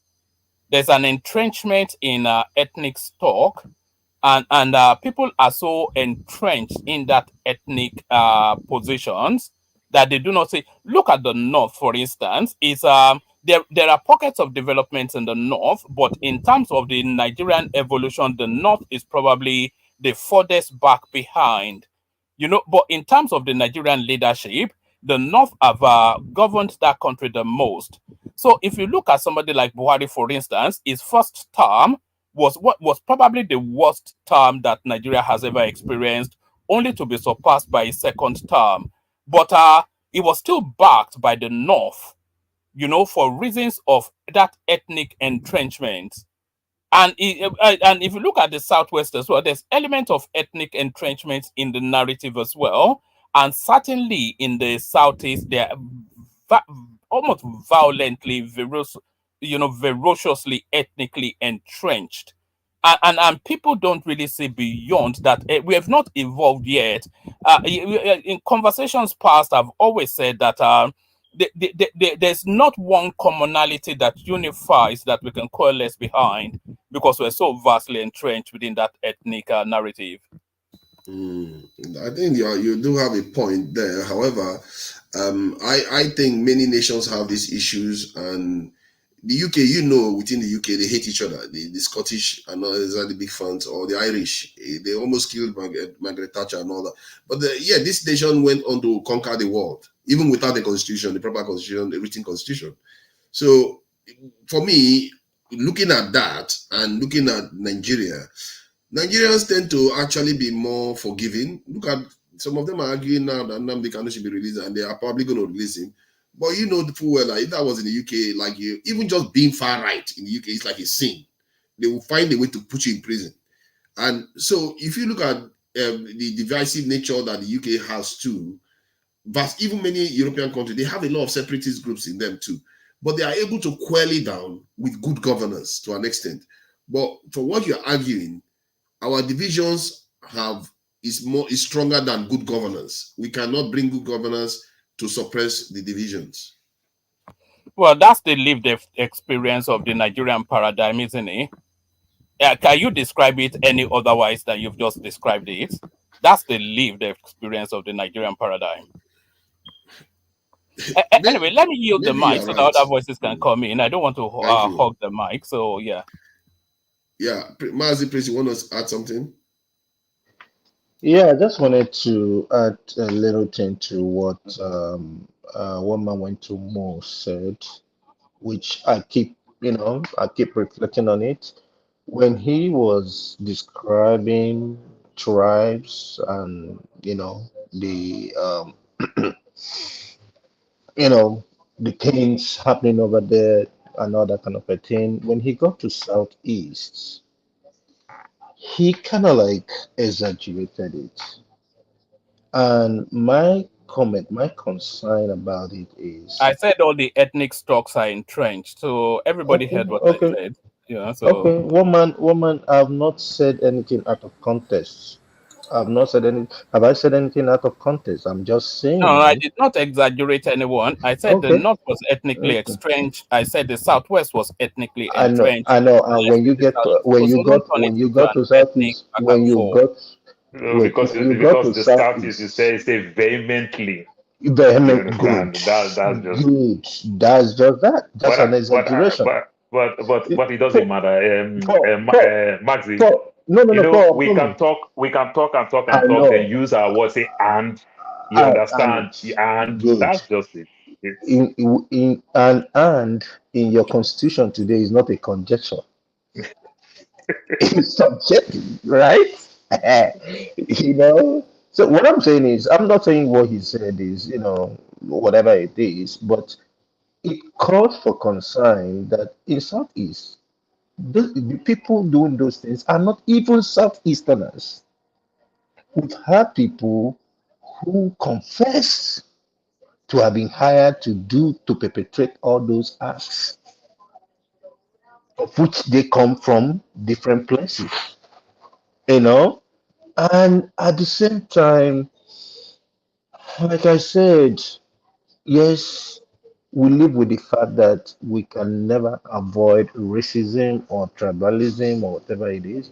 But on my own part, I'm trying to see and say, can we just not dwell on that? That is the least problem Nigeria got. There are economic problem in Nigeria. I love the fact that you talked about Elumelu and Dangote being in the what do you call it, the Economic Council. That I don't know how many times they've inaugurated them. And I think Dr. Riwani was in that of February or whatever it is, and they keep inaugurating these things. And those people don't sit for free. There is certain amount of money that is being given for their sitting, you know, and they keep doing this thing and doing this thing and doing this thing, and nothing is working. Now the new thing now, they said in 6 months that things will be better in Nigeria, and I'm not seeing the fundamentals that it's gonna be better. I yield for now. Thank you, Paul. So, what do you think about this matter in terms of how other nations have problems of division, but ours is a little bit more debilitating? Could it be because we don't have like a hate speech law like other countries do? Because like the UK have hate speech law, I think America has something similar. Even recently, when people are criticizing the Gaza war, they even passed another one that says if you criticize Israel, you be considered anti-Semitic, and they will ban you from so many things. So you can see how they curtail when things want to go out of control. They pass laws to control it. But in Nigeria, I don't even think they have any at all, given that we have so many tribes. Yeah, you're right. Sorry, Paul. Okay, go to Chike. After Chike is me. Yeah, sorry about that, Ogachike. After Chike is me. You already spoke and I heard you speak. You were not here when I spoke. Stop that nonsense that you are talking about. You were not here when I spoke. Okay, please, you can't be on the queue when you are not here. Paul, allow me to deal with that.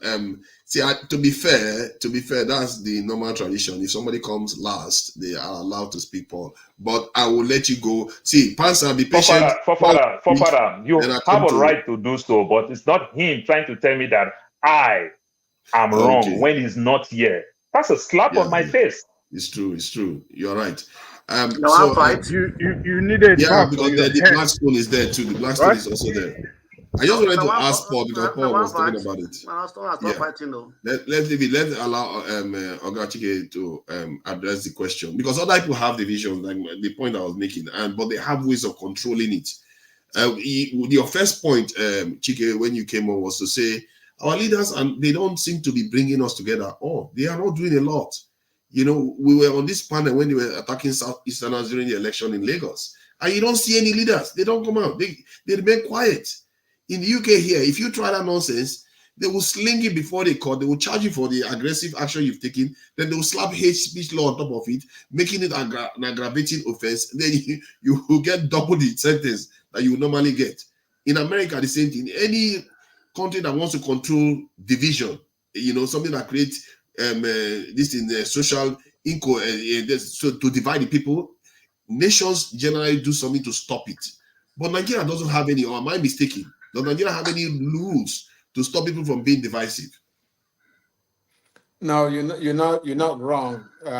But personally, I truly believe in the freedom of speech.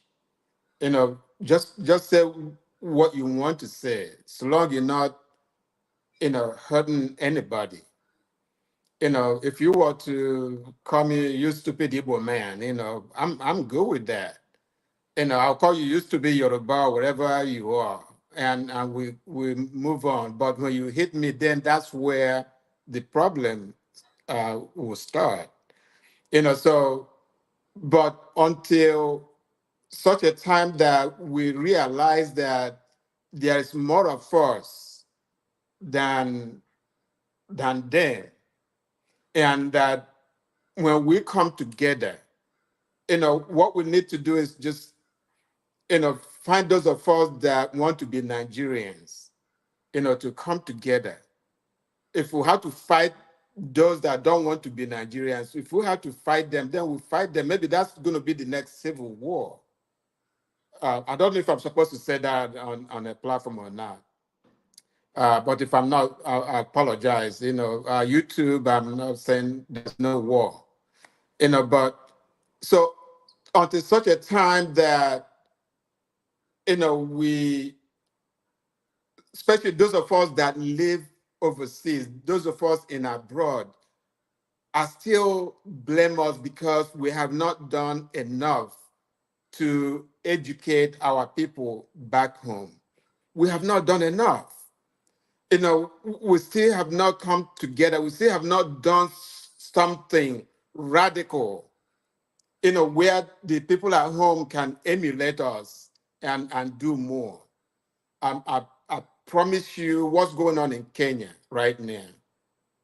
Their diaspora, they have a lot to do with it. Some kind of encouragement. So that's what I have to say about that.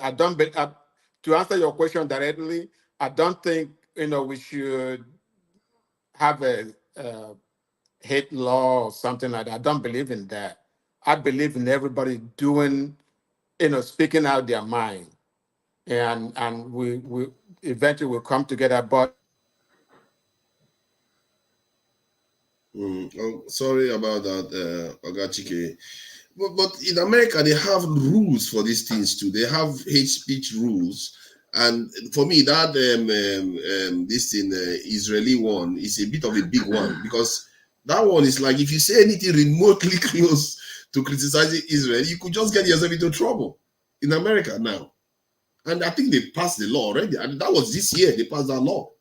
The Blackstone. So Paul, I'll come back to you so that they can just speak. It's not going to be too long, and then we'll go back up to you, Paul. The Blackstone, what do you think about this? Thank you. Good afternoon, Welcome. everybody. Just man, I don't inform police when they can arrest you. my first tell you that one. Now you will come beg me after they arrest me. no, I see, but I will still use your money to bail you. Your money to bail you. Well done, my brother. Well done. That's everything. Okay, just have to say, no, I'm not going to be long here. So I don't know about if you have the issue of this. The $160 billion loan, the Samoa agreement. Yeah, it's not a loan. It's a $150 billion kind of trading kind of arrangement between many countries. It's not trading. It's a loan. But not to Nigeria, the loan then. Okay, can you explain it to us in more detail, since you seem to be aware of it? I'm not aware of it. Right? I'm going to look for it. You see, you are making categorical statement, then you don't want to explain it. No. I want to learn. He doesn't want to teach. No, excuse me. What court martial does? There's a clause in that agreement that talks about the human right, including the LGBT right. You understand me? So that's a big controversy in Nigeria. Now, the Northerners have been demonstrating, saying that Tinubu should go because of that agreement, so on and so forth. I don't know. So I think it's something that we're also talking about, because if you are taking going into an agreement for anything, and you have some clause in that agreement that is against your law and everything, right? So I don't know why. I don't know what would be the effect on Nigerians when it comes to call of issue of human rights, right? So this Western world, they put some things in an agreement. You sign it, and at the end of the day, they just come back to use that one to hunt you and to fight you, because this agreement to sign onto, right? It's not against. They're not saying that they should end your so-called human rights laws and everything, but the clause is that human rights, right, including LGBT rights. Yes.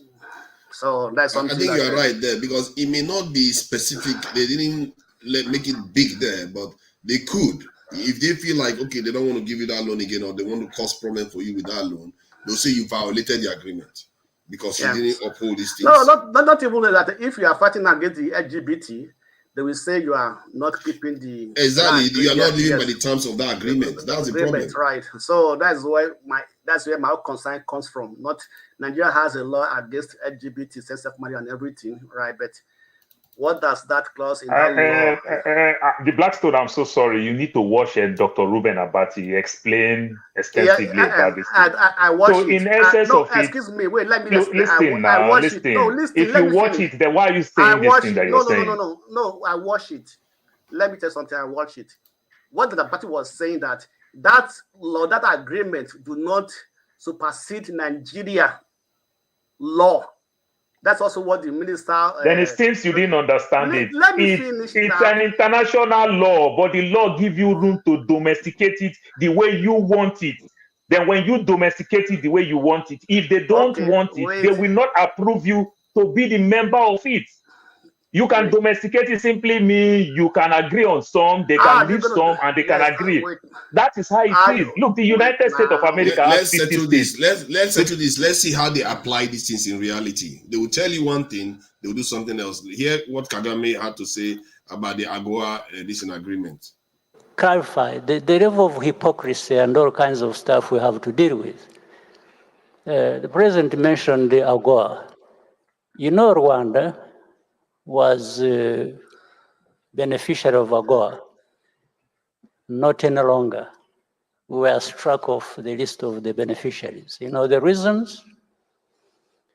Simply because we wanted to promote, develop textiles industries here to make our own garments. And by doing that, and encouraging the industries to develop, we said we do not want to have second-hand clothes being dumped here in thousands of tons. Just for saying that, and later on trying to implement that, you know, they forced it upon us. They say, you must accept these second-hand clothes. And we told them no. So they say, okay, we will strike you off AGOA, which they did. We've never. You see, these things are not always benign. They will make it look like it's benign at first, but when you want to move, then they will come after you. And these things people don't know. It's only Kagame that is talking about it. Most of our government don't talk about it. They keep quiet. They pretend as if they don't know. When they tell you, let me ask Paul a question. Paul, how are you going to domesticate this law that must abide by the human rights law, including that of LGBT? How are you going to domesticate it in your land? Let's explain to me. So now when they tell you that you're going to domesticate the law, that's how the US operates. We have the federal, state police and county police. So one of the ways we're not in US. Wait, we're not in US. This is Nigeria. I am using it. Look, you have to use a case reference. Just you make an example of something. Why did Africans make parable? I am asking you, why do Africa make parable? You use parable to answer certain questions. You ask me a question, let me answer. You ask me a question, let me answer. Don't answer for me. Don't shut on me. Come on now. Don't shut on me. At my age now, you won't put me, you can't back me in my back. You understand? You senior me. At my age, you can't back me. That's what I'm saying. It's not in a good mood today. Hold on. When you ask a question, Nigeria is a member. They know Nigerian law, and Nigeria put this thing and they accept it. You domesticate it simply mean when you domesticate it, if it did not reach their agreement, they will not approve it. That's what we are telling you. If it did not reach the agreement, sometimes when we make mention of LGBT thing that they're talking about in Nigeria, tell me how many people that LGBT has catch in Nigeria, the way our LGBT law is in Nigeria. These people, they see all these things. You understand? It's just a way of deterrent. You understand? It's like a criminal and a civil rule. if we put you domesticate it, this is the one, on this one, we can't go far like this. On this one, we don't do like this. On this one, we do like this. If they don't approve it, like you said and I said, they already know that Nigeria have an LGBT bill that they passed and everything. Why are they approving it? How about you answer that question? No, they are approving it provisionally now. Tomorrow, if Nigeria doesn't do it, they could strike. That's what Kagame is saying. So, Forefather, what Kagame is saying, Kagame is saying, Kagame too. Okay, go ahead. Hold on. This one what the video you played, that's a different rule. This somewhat agreement, it's a new agreement. Nigeria, which the Nigeria took $150 billion as a loan. You understand? No, it's not only Nigeria. I think it involves other countries. It's not only Nigeria. It's that Nigeria got the finance minister even announced it last week. It's not look, there is a fund there, and they put all the clause here and there. But you have to domesticate it. I can't reach every agreement. They put A, they put B and C. That's just what they're telling you. See, in America, I live in the US. You understand? If the government write letter to you, my brother, you'll be panic. You understand? But they put clause and clause and clause. You understand the power of negotiation? If me and you want to negotiate, how do you think I will negotiate? I will negotiate to favor myself. Then you will come back and fight and negotiate and bring it down. That's how the government write anything the government write. Massive praises here. So when I tell you these things, this is what they do. You understand? They talk it to favor themselves, then you're going to fight back. The problem with us, oftentimes we accept defeat without even fighting. The next minute we just start complaining. That's all I'm telling you. Okay, now you said the problem with us, we accept defeat, start fighting. You understand me? Now, this issue we are talking about, we have known that there are so many laws, international laws that you have assigned to, which they could not even domesticate and could not even appeal to, which later become a problem to the country. You understand me? We are using the US, even in Germany, it is so. The government make laws, every state domesticated the way they want. You understand me? But Africa is not like, no, excuse me. We're not talking about US here. We're talking about Nigeria. We know how we do things. So let's not dance around it. Let's not dance around it. We know how we do things. The black mentor, you are deviating now. See, let me tell you, you see the electric cars that the European Union is banning in China. You understand? Level them with all this 30% and everything. The Chinese are going with pork. Now they're going with the Porsche and the BMW. You understand? So whenever you cut deals with these people, and you don't find how to make these people benefit from you, and you benefit from them, so that when they press you, you press them back. You cannot be living life of aid when it looks like every time it's only you that want to benefit, they will not benefit. If they are not benefiting anything from you, then they're going to punish you. It's like the GMO things. You understand? They want to bring the GMOs. We are thinking, oh, we're going to get food, we're going to get food, we're going to get food. What about tomorrow that they'll stop selling grains for us? You understand? What are you cutting if they want to bring business to your country? What are the things that you yourself you are doing that they need from you that you can also leverage to negotiate things? What about that? So we must also put things in place to understand that let us make these people also depend on us in certain things. If we continue to live the life of aid where we only depend on them, it's just going to be hard. It's just going to be hard. And we don't even need their money. These people, they just make it look like we need their money. We don't. Let's allow Panzer to chime in before he thinks everybody is. Can you hear me? Yeah, we can hear you loud and clear. We can hear you loud and clear. Okay. Let me say hello to everybody on this panel, especially those in the comment section, and Nigerians at large. I'm out here trying to jog a little bit, and you started off this show with a bunch of average topics, right? Given the gravity of our situation in that country. So you, not only are you not even treating those, you've deviated into silly stuff, antics by Paul, who major thing is to try to defile our main thing in that country. If you want one Nigeria, what you have is Wazobia. Wazobia. So this minority, like Paul, he likes to pit these major tribes against one another. If you want to promote tiny minority tribes, then you should be fighting for a separate country. As far as you believe in Nigeria, Swaziland. Now, he's going to deviate this conversation into personality. Let me go to my main point before I continue in that line. We are beyond protest. I admire Kenya. What Kenya is doing is admirable. They're homogeneous in a way that they're primarily a Christian country with beautiful climate and environment. About 56 million people. They should be able to resolve it, and they're getting some results.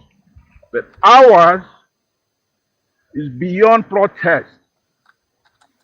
The injustice in that country. You could even see it on this platform, on this panel. The first guest you had was quite reasonable. He spoke. He says one of the best ways to do it is for Yorubas to take charge when there's a Yoruba president and be able to tell him, hey, look, we're not for this. We're not going to let this happen. We want a better country. You have to do better policy. You have to be fair. Something you think is benign and it's a given. But Paul came in to disagree with him because an Igbo man talked. So what I'm saying, we're beyond protest. It's war. That's where we're going. That's what's going to solve it. You saw the council that Tinubu put together, Dangote. He owes us $5.5 billion right now for a refinery. He's out here talking nonsense about other issues. Where's the money? Where's the refinery? We invested in that refinery 2021 and we paid him $5.5 billion. Do you know how much $5.5 billion is? Tinubu comes in, he gives another contract for $11 billion for a road. I argued with two Nigeria. He says, oh, this road is going to go through some minority areas. You're only against it because you're an Igbo man. What nonsense. So we have intelligent people in that country, resourceful. We have a lot of people who are smart in education, in technology, and otherwise. You could see on this platform, the moderator and the bishop there who's next to him, and the Paul who's next to him, the minorities figured a way is to come and commandeer this platform that Rudolph put together. If you say something, they say you're an Igbo man. Should you have representation on this platform as much as you have and controlling it? I say no. We have to take our country back by force. They rigged the election with the help of all of you, including Wike. If you look at all the troublemakers who have in that country, they're minorities. And then when somebody says, you know what, I want out, this country is a nuisance. And you start, oh, Nnamdi Kanu, the problem is you. Any other time I hear minority, so much as point on Igbo man on this platform, I'm gonna have to pull it down. You have equal say. We're trying to protect you as minorities. If you want to have equal say, grow your population. Pansa, how do you condemn Wike when both of you are drunkards? Both of you are drunkards. Both of you drink the same brand of liquor. You are not in the good How do you condemn Wike? Remove him, please. Your fellow beer parlor drunkard. But Pastor, let me just add something though. Let me just I want to add so that you can take it on. It's regarding this the point you are making about rigging the election. When I look at many election cycles in different countries, including that of the UK, what you tend to find is that one person will run, including Nigeria, they will run, they don't necessarily win the first time. As a matter of fact, maybe it's President Tinubu that has just won the first time he ran, or maybe Yar'Adua and a few other people that were endorsed by previous presidents. However, you will see that, especially a new kind of person that wants to emerge, it takes a while before they emerge. Like if you look at the Reform Party now, they are beginning to emerge in the UK, but it took them a while. The leader of the Reform Party ran for 7 times, he lost. Now it was the 8th time that he has now won. Buhari ran for 4 times for APC, or what was APC then, main rump of APC. He lost before. So this is the first time Peter Obi has emerged. The idea that it looks like, oh, the whole thing is against him because of the first time, it doesn't bear resemblance to most political cycles and systems that we see around the world. What do you think? All right. Here's what I think. First of all, let's unify our definitions, okay? What happened in Nigeria in 2023 was not rigging of an election. What they did, they stopped counting, they turned off the beavers, and said, do your worst. They stole, in front of us, they took over the country. It was a civilian coup. It's not a rigging of an election. Rigging of an election is where that's a clandestine activity and effort to adjust numbers here and there, not in a big way. Try to, by maneuver and calculation, prevent the people from knowing the actual vote cast. And then you rig an election. Or rigging of an election could start at any point. You won't supply the materials that go here and there, but it's done in a clandestine manner. Notwithstanding what activities they engaged in, Peter Obi must have won over 30 states. Might be a little hyperbolic. Maybe it's 29. He won the election. He was the one who's available, debate, go around talking to people, proffer solutions. Nigerians are not stupid. You're not gonna put Peter Obi there, and then you put Tinubu and Atiku Abubakar, and Nigerians will go picking anybody else but Peter Obi. That means you have no respect for Nigerians. Somebody who did not come and talk to the people. Right? His hands were shaking, his legs were shaking, Nigerians said. And they say, you come to talk nonsense, say na your turn, say me local, say your legs are shaking and your hands are shaking. So Nigerians knew, it was a mantra and it was there. But we're beyond that. Stop propagandizing about rigging of an election. It's not a rigging of an election, it's taking something that belongs to the people, their mandate, and they're cowardly, perhaps because of tribalism, some say, they did not go and get their mandate back. And they're unable to do so. And they're suffering the consequences. They're starving. Thank you. But it's let me land by saying that I don't even want to fight those kind of fights, because it's not going to be a civil stuff. We in 1966 here, we said to the Northerners, well, you're trying to commit genocide on us, and we fought back, that Southeasterners. And then we went to Abuja to make a deal. These minorities like Paul, they thwarted that whole deal, and they went to war because of them. So what I'm saying to you is that Ojukwu made a mistake. People like Paul should have been the first enemy that should have been captured by Ojukwu and dealt with, because they have no respect. We want a civil, progressive society, right? That includes women. Somebody said that earlier. You have to have technology. You have to have women involved, right? So if you come and you're choosing as a minority, and you're trying to compare the Igbos with the Hausa Fulanese, which of their mores do you want to copy? Do you want them to subjugate women? Is that what we want? Or where they're not going to school? What is the choice? So I want you, when I get off after I jog, I go get on the real computer, so I could really come and deal with these your panelists here. Because that's the problem we have. You want to stay here and talk about nonsense all day. They rigged an election to you. It's not a rigging of an election. What they did was to stop the count, take over the government by force, and you're here talking nonsense. the next election is going to be the same thing. Quick question. Thank you. Since Ojukwu was unable to deal with minority, are you going to help him to deal with them right now? Absolutely, I'm going to. You can bet your ass I'm going to, right? And I know you think it's far-fetched. It's not far-fetched. It's coming. You're going to have to do the right thing, or Gazans are going to look better than you. That's what it is. Thank you. Right? So just for the record, you need it. Just for the record, you're right. Ojukwu actually deal with the minorities. He deal with the so-called Calabar people. Apparently not enough. He all right? deal with it's people, not enough. Port Harcourt people. He deal with people. It's still my turn. And when they won the war, they deal with them back in tenfolds.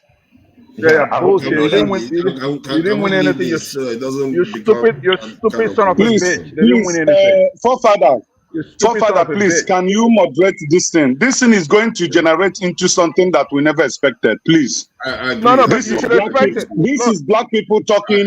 This is Nigerians talking. We have emotion. We have sympathy for our tribe and religion. Please, let's moderate this thing and make it discuss. Thank you. Forefather, you make mention about the British people. You understand how they don't agree with themselves, but they still go ahead to achieve great things for themselves. To some extent, I don't want to agree with that. Why I say I don't want to agree with that? Yes, it's like that everywhere. You understand? Remember when they go out there, let me put one example. You, Forefather, today, you don't know the difference between Isoko and Orobo. That's why if you see many people, they'll say that Ishoki worry boy, they'll say Samuel Oposo worry boy. It's not an Orobo man, it's an Isoko man. But you don't really know the difference, but it's an Orobo man that knows the difference. That's how it is. You understand? So people don't agree, but when they come outside, commonly they come together as one to achieve a common goal. So these people may likely do all those things where they go outside, but within them internally, they have their differences here and there and every other thing. But like I said all the time again, great love for a nation and every other thing. One of the ways you cope some of those things, you understand, it is poverty. You create jobs, you create everything, you make people welcome, the most vulnerable in the society. These are the people you can easily, you understand, instigate. I think you are touching on the answer to the question I was asking, because that's why I asked the question. Those people, they have their divisions, like you said with Urobo and Ishekiri, they still come out to do stuff. But why is it our own? We often say this division is the reason why we can't function. And that is what I'm trying to get to. The division has never been the problem, just like what Pansa is doing here. The division has never been the problem, just like in the past 24 years, 25 years of our life today that democracy have come. Nearly every governor that have governed their own state are indigenous person. You understand, their senators and the likes. Even though if you are not from that state, you probably live the better part of your life in that state for you to be more popular and recognized and every other thing. So leadership is our problem. It's not tribe and tongue. You understand? We go to church when you see different tribes and every other thing. We still find common way to argue to support our churches, to support our small businesses here and there and the likes. You understand? Our biggest problem is just leadership. You understand? Those things and every other thing. I live in one county, you understand? What they do, they invest heavily on education. They invest heavily on education. They give people tax write-up. You understand? You want to buy a house, they give you waiver for 10 years not to pay property tax and the likes. Everybody start moving there. Initially, everybody was complaining, oh, there's a lot of scorpion. There's a lot of this, there's a lot of that. You understand? You give people something to attract people. So these are the things. Just like the Igbo people that he's talking about, when they push the Igbo people from Idumota to trade fair. Just imagine they push them to trade fair and they give them vast land. They give them everything, make the place more conducive for them. What do you think they'll do? They are so happy that, oh, we are congesting ourselves in Idumota. These are the type of thing that you do. You understand? You make strangers feel welcome. You understand? Then just create job. Because the vulnerable man, it is easy to incite. You understand? That's just the thing. But when people keep complaining their failure, that it is the next man that caused it, every one of us have that excuse. I'm from the Niger Delta. I can also complain that the Hausa man is taking my money. Do you know how many of the Igbo people that have worked 35 years in these multinationals? Do you know how many Yoruba people that have worked 35 years, Hausa people, and my own people are doing what they call contract work? But the question is that you that does the contract work, what do you make of it? You understand? Let somebody go be director. But if you're a good skilled person, then they will go bring Philippines all the way from Philippines to come and do weather, plumbing, and electrician work. These are all the things that we're going to ask ourselves. We'll grow ourselves, leaps and bounds. But this complaint, trying to blame this blame game, it's just a shallow thinking. You understand? Going to school as a young man, these are what I tell Paul, it's like you are the one that is speaking on this program since today. Yeah. Since I came into this panel, to be you fair, have dominated the talk here, and it shouldn't my be. brother, this is the second. It This is the shouldn't be, second Mr. Paul. time. It This is shouldn't the be. second time. It shouldn't This is the be, second please. time. Sorry, I am talking. This is just the second time. It's 2 Where do you hours. get that thing? But Paul, try Where to do keep you it get brief. that thing? Try to be This is the brief so second that, time and I'm then talking. So you should stop this thing. Stop, righteous man. Stop this thing. Grow up. You understand? Stop all it's these okay. things. No, This reactionary Paul, and please. everything. You should Paul. grow up. What do you mean by Paul, grow up? When Blackstone was talking. Hold on. Let's keep it civil. We have to be civil with each other here. Okay. Let's keep it civil, okay? Forefather, I'm Let's be sorry civil. about that, but hold on. When the Blackstone is talking, sometimes people talk and every other thing. You just react interjected to and what you they took talk. most of his time. You shut him down. What are you talking about? I didn't shut him down. You understand? You were interjecting. Hold on. Yes, I come in. I say go and listen to Dr. Paul, Ruben the point Abati. he's making, he does hold. You want to allow Adeni and Pastor to speak. Try to finish your submission. AY is there. They have not spoken. Oh, quite a lot of people are here now that have not spoken once at all. So please finish your submission so that they can speak. I think that's why Righteous Man is being frustrated. Forefather, I want to say it here, right here, and between you and Pastor Oyikro. I like to buy time. Maybe you can grant me interview tomorrow. I'll pay for it so that people will not talk when I'm talking. So that you can grant me interview. I like to buy time. I want to buy a section. I want to buy time, 30 minutes. I am willing to do that. I want to buy time. You see, we are going to the Blackstone. They need it for the platform. We are going to run it through the management. We need you in Nigeria. I want to buy a space. That's what they do on Sunday. That's what they do on Sunday. Stop trying to be management. Just not to do anything. Pastor, I'm just saying it. That's what they do on Sunday. They grant people interview. Yes. You understand? I want to buy time. I want to buy a section. I'll buy 30 minutes, maybe 1 hour. Great. Thank you. Note that down, Pastor. We are going to run it through management. Thank you for that. You don't need to run it. Don't need to run it through management. Pastor, don't worry about that. You guys are management now. Pastor, please, I want to buy the whole show for Sunday. No, listen. I want to buy it. How much Now they want to buy the whole show. Tell me now, how much is it? Basil is getting ready to buy the whole show too. Bidding is going on, and I'm interested in buying it for a week. Okay, I mean, listen. We're going to run it through management. Thank you. So how much is the session now? 1 cow. That's what that cow one is a very, very valuable. We'll go with the cow one. We have to run it through management so that they can sort that out. But to be fair, let's allow Adeni. He hasn't said anything except Pastor wants to say something. Adeni has been waiting for quite a while. I hope you're not driving now. No, if he's here before me, he should go ahead. Go ahead, I'll speak. I think I was here before. Adeni, are you mobile right now? Are you driving? Who, me? No, I just parked by the side of the road now. Okay. I say let me be part of the whole show. Thank you for joining us today and parking. So what do you think about what you've heard so far? Okay, I'm just joining but I know. Please, just a minute, a second. I sent you some link. So go and see it. So if you know what, then you understand what I was referring to, what I was talking about. Thank you. Yeah, I've checked it out. Thank you. All right.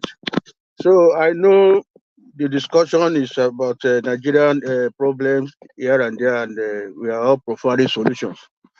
Yes, good day and good evening to all. It's been a while. I was on this program last year before the election, and now I say let me come back again and start discussing. Last year when I joined the program or your show, I came up with a proposed constitution for Nigeria, because I did a lot of work on Nigerian problems, and I came to realize that the problem is our constitution, not individuals. because the way it is now, even if we bring an angel of God to be president of Nigeria today, my brothers, the angel will not succeed. It's simply because it is not the federal government that will develop the country. Because federal government don't have lands, they don't have people. People belongs to the local government and they are in the states. So federal government will only fix federal structures, federal rules, and all those things that belong to federal government. But the main structures that belong to the people, they are under the local government and the state. So those are the governments that will fix the country. But the way our constitution is designed, all those local governments now, they are under the state governors. And the state governors, we all know they are like emperors. Nobody can advise them, nobody can question them. And you could see from 1999, the president who wants to really work will tell the state, allow money to get to the local government, but the state governor will say, no, you can't interfere into how they run the state. So that is the dilemma we are now. And if we don't address the constitution and remove all these loopholes that's allowing these politicians to, to exploit the situation to make money for themselves and serve their interest, Nigeria will not grow. Nigeria will continue to go down. And then we'll continue to wish for the best person, and we will never get that best person. I'm just happy for Peter Obi that he did not win, because if he has won, he will still be in the same music, and then it will be excuses here and there, talk show, and everything will be preparing solution, and we will not get it. So I took it upon myself to write a new constitution, and in that constitution, I propose a lot of.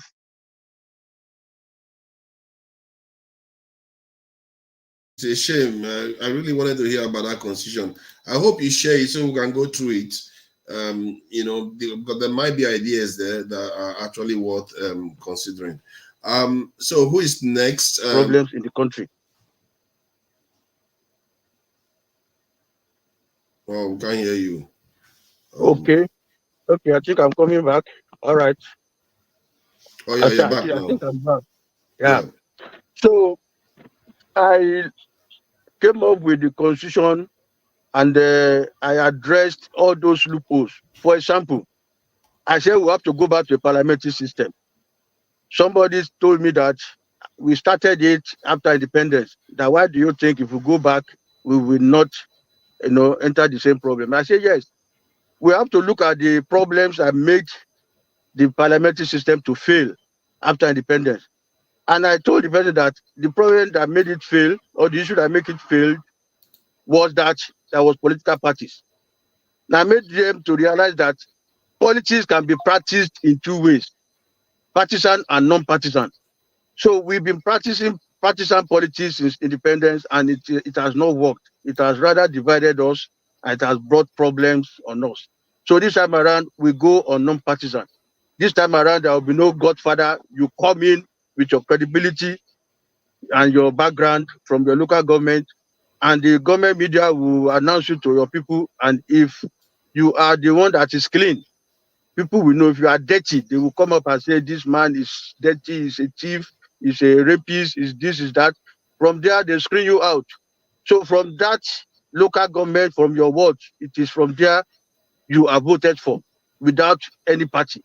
So the issue of money politics will be erased, because you are now coming in as an individual without spending any money. It's only government media that will announce you, and then you go in like that to be voted for. That is one aspect. Another aspect that I was able to address in that constitution was the issue of regional presidency. If you are running a parliamentary system at national level, representatives come from different regions. And when there is time to pick a prime minister, we'll give it to a region. If it is Southwest, give us the prime minister from the representative that come from the Southwest. After 5 years, you move to the Northwest, give us representatives that, give us the prime minister among the representatives. So like that, to continue to rotate among the 6 geopolitical regions. And everybody will feel belonged. No area will be marginalized. The same thing goes down to regional government too. We do the rotation among the regions within the constituency in the regions. down to the local government. Local government to have their own house of assembly. They do the rotation among the wards in the local government. So I did a lot of work to remove all those areas that will cause problems among us. And now I've submitted the constitution to the House of Assembly. They are saying they will do a public hearing very soon. We'll have to come and expatiate more on the constitution so that let's all look at it. This presidential system is a disaster. It's just like a totalitarian system. When somebody spends so much money to get into power, he wants to use all means to recoup his money. And then anything we do from outside to say don't do it, it's not after that. It's after to recoup the money, pay back people who borrowed him money, people who assisted him to come to office. We need to stop all those things. Otherwise, we'll just be taking one step forward, 20 steps backward. That is that about the issue of presidential system and parliamentary system. So parliamentary system is better with some modifications. Like I said, we don't need party politics. An individual comes and then they are voted for. The issue of immunity has been removed from the constitution I proposed. The revenue sharing formula, I've addressed it. Local governments need to be made viable, not the present crop of local government that we have today. I propose for local governments to be created based on population. I propose for 500,000 population, plus or minus 100,000, so that each local government will operate on equal footing. You can contribute equally to the center, and you can benefit equally from the center. Not what we have now, that some local governments are more than 1 million in population, some are less than 50,000, some are less than 20,000. So the equality is not there. The ones with few population are benefiting more than the one with more population. So we need to create a structure that will balance, that will cater for all the small ethnic groups, so that we all understand the system and then benefit equally. So I wish I will send the covering letter I used to submit the constitution to the House of Assembly, so that we all look at it, and then let these people who are there now be the last set of presidential system of government that will be in power, because they will claim that they have the mandate of serving their people for 4 years, when we all know that they are not serving anybody, they are serving themselves. But by 2027, we should start a new system of government completely and forget about this presidential system. Parliamentary system is simple. It is without stress. We can see what happened in UK. Quietly, the prime minister has gone, another one has come in. But if it is presidential, you will talk of going to court. No, it is rigging. This you start fighting each other and all those stuff, because somebody wants to be president, to be emperor, to be like a dictator, controlling the whole country, controlling the resources and the rest. So all the issues we have in this country deals with the structure of the country and the political system. Can I just ask? I think the idea of a parliamentary system, from what we've seen in the UK, seems to be more efficient, and it seems to also be more transparent, because they have this concept of shadow cabinets, whereby people know who they are voting for, the cabinet they are voting for, before they actually. And you notice that the current administration in Nigeria, it took them months before they can even get the cabinet in place. So that kind of stuff, that's why for me, that's why I think the parliamentary system has that advantage over this presidential system.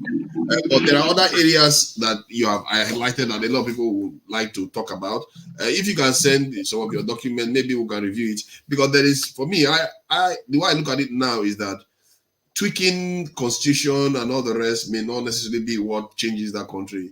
What may change it is a totally new way of looking at governance, ideology that will put pressure on these guys every single day, that anytime they screw up, people will be like, okay, we know about this other system. Why are we doing this nonsense? So we need that kind of momentum, so that kind of pressure on them, so that they perform. If they don't perform, they get replaced. That's how it works. So I have to applaud you for the effort, because you decided to write it yourself.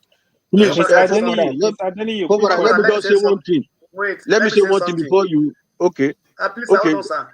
Yeah. Why can't you come as a guest that can have more time to explain? That's true. That's true. From people. Okay. Yes, I will appreciate that. Quick I will question. appreciate it. Yeah. Were you a military man? Yes. Yeah. I just retired as a colonel, and Okay. you know, some of us we feel that we have a lot of obligations for Nigeria. I have been sent. You know, outside Nigeria, we have been sent out to study other countries. We sent to developed nations. We sent to underdeveloped or developing nations. We study their system there to come back home and put things in place. But when we come, we put in papers and we submit to the government. They will not take it because it will affect their own, interest. So it is a system that we should have a way of imposing it on the country so that we just don't start worshiping individuals. We need to strengthen our institutions. For example, I was telling somebody, say, what is the essence of government? We have this erroneous belief that politicians are the owner of government. Of course, no. You see, government have been existing before we were born. And the government job is just two. The two jobs are just security and welfare. So before we were born, government has established these institutions to provide these two things. Armed forces and the police have been established to give us security. Then when you talk of welfare is all encompassing. You're talking of quality education, healthcare, infrastructure, drinking water, affordable food and everything. So they've established institutions to provide all these things. So it's not where we kill ourselves to elect politicians that will think that will give us all these basic things. No, they have been existing, and the government has employed Nigerians as civil servants to give us these services, not politicians. The job of politicians is just one. Go in there and ensure that these institutions are working. So when we are not talking of political parties coming with manifestos, coming with program, coming with agenda, it's sickening. It's just a way of deceiving ourselves that somebody will come and agenda and say you give us healthcare. Are you the Minister of Health? Are you the civil servant that is the Minister of Health that will give us healthcare? You say you are coming say you give us security. Are you a military man or a policeman that will be pursuing armed robbers at night? So let us just continue to let us stop deceiving ourselves that politicians will be the one to give us all the basic necessity of life, all the basic services. No, it's the government workers that have been employed to serve for 35 years and to do this job. Politicians are just only to go in there and ensure that these people are working. So must we go and kill ourselves, spend so much money because we want to elect one or two people to represent us to ensure that government workers are working? Those are some of the basic things that I address that position. Since you are a military man, because we don't get a lot of military men here, you said something about going out to do studies. Have you seen cases where they went out to do studies of other nations' security posture versus that of our country? Have you ever come across a number of this ratio of civilian to this military ratio? And if you have, what have you made of it versus that of Nigeria? I didn't get your question very well. Okay, let me try to use actual numbers. Like if you go to Egypt now, their security posture indicates that they have a military of about 1.3 million, and they are half of our population. Have you noticed that our nation is not well defended compared to other nations out there that are non-black? Okay, thank you for that. It depends on the environment. Egypt, they are in an environment where we have this Middle East crisis. So their government over time, they have a large number of men in their military. Our own, before the advent of Boko Haram, we were not having much security challenge. But with the coming of Boko Haram and all this banditry and the rest, we now need more men. It's not the politicians that will decide that. It's we, the military, that will say, okay, now this time around, we need more men to cover this area that were not covered in the past, maybe because of peaceful environment, in that area. But now that we have challenges of security everywhere, it's still left for the military and the police to decide that we need more men.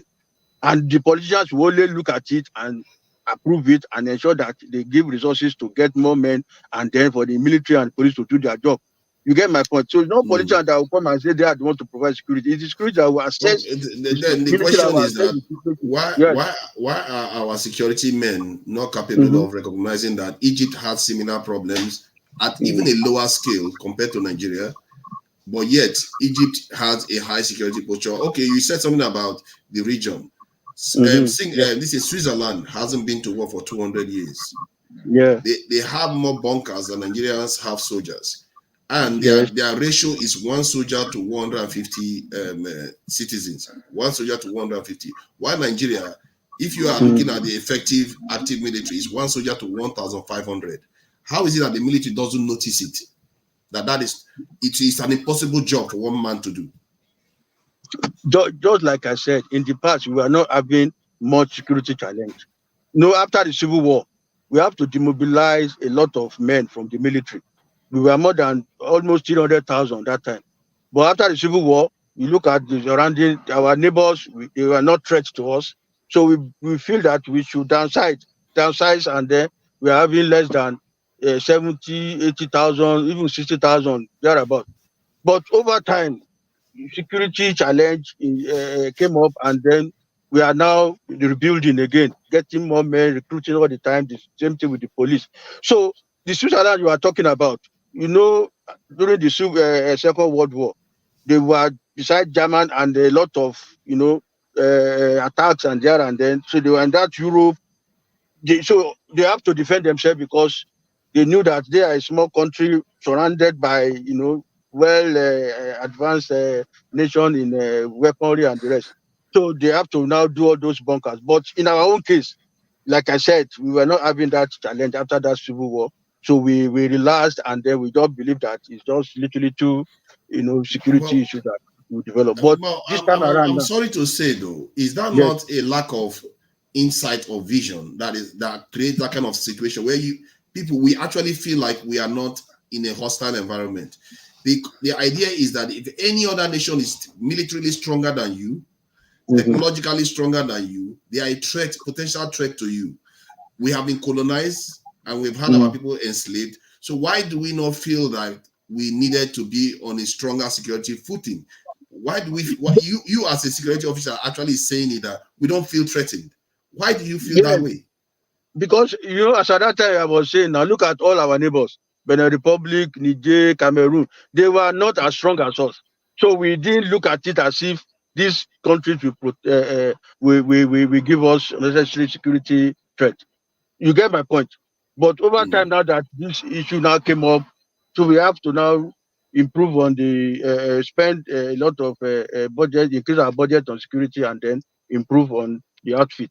But before, Benin Republic, they are not a threat. Niger, all those countries, they were not threat. They were having economic issues, so they won't even bother to attack us. Attack Nigeria for what? But they have French soldiers in them. They have French soldiers in those countries maintaining their security. They were not threat to us. I was like a young officer when I was growing up as a lieutenant. We patrolled to all these areas. They were just doing their own. They are not a problem to us at all. Just some years back. Okay. Let's say I agree with you on let that. me also ask him a question. Okay, go ahead, ask. Yeah, Mr. Denny, thank you very much. Thank you for your submission. Yeah. Honestly, it's like me. It's like me and you. We have a discussion every day because this has been my position on Nigeria issue, regional government. Thank you. That has been my position. I'll be campaigning about that. I know Forefathers don't agree with me, but it's okay. So, because of your honesty, I see in your submission, I want to ask you a sincere question. The security problem we are having in Nigeria across board, people are not able to go to farm from north to south, from Boko Haram to the bandit in the north to the terrorists ravaging the southeast. What do you think is the problem? What do you think is really going on in Nigeria? Like in your sincere understanding of the security structure, what do you think do you think, let me finish it. Do you think there is foreign influence to this? What do you think some people are doing? Like, if you can elaborate on it.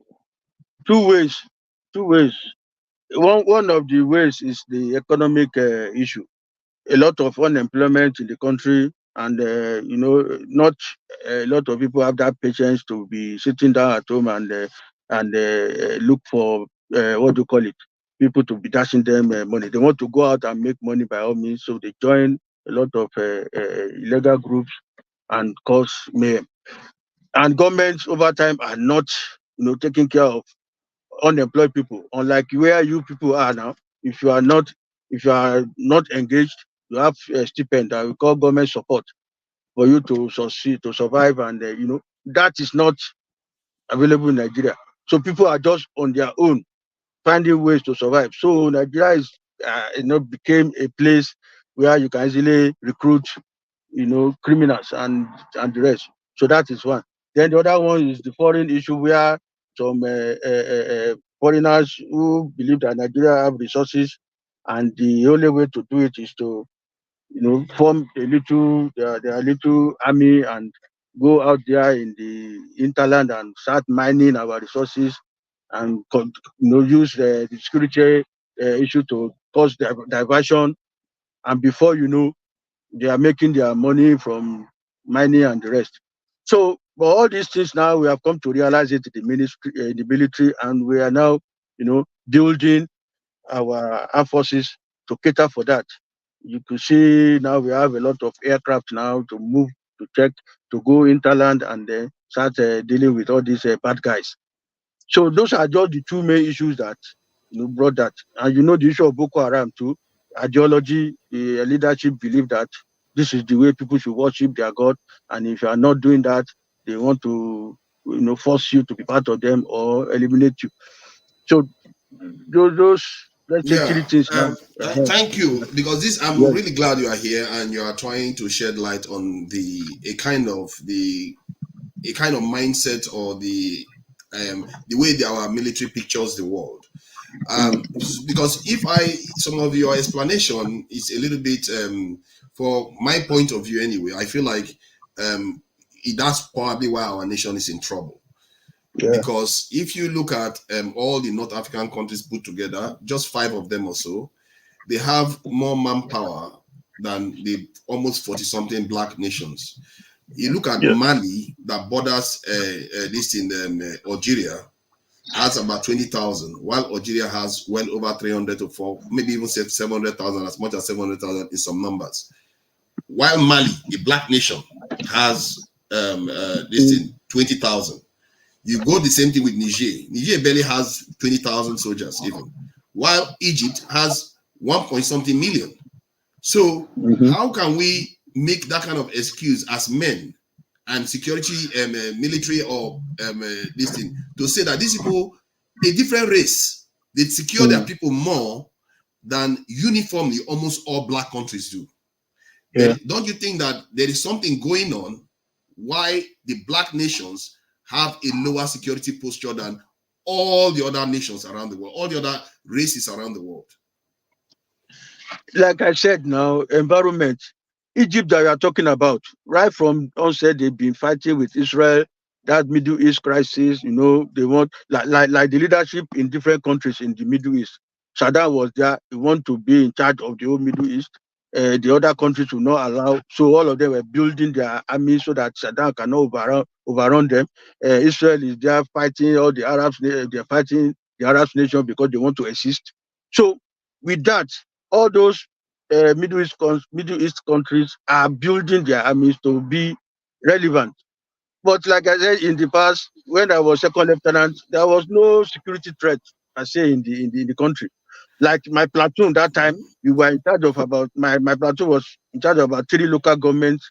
In the bar, I go there all the time to do security meetings with the local government chairman. When you have security meeting every month, so there was no security issue as at that time. I also mentioned Algeria and Morocco that are not close to the Middle East. They are away from the Middle East. They are also like that. Sri Lanka, all the other, even Switzerland that have not been to war for 200 years, have a higher security posture than Nigeria.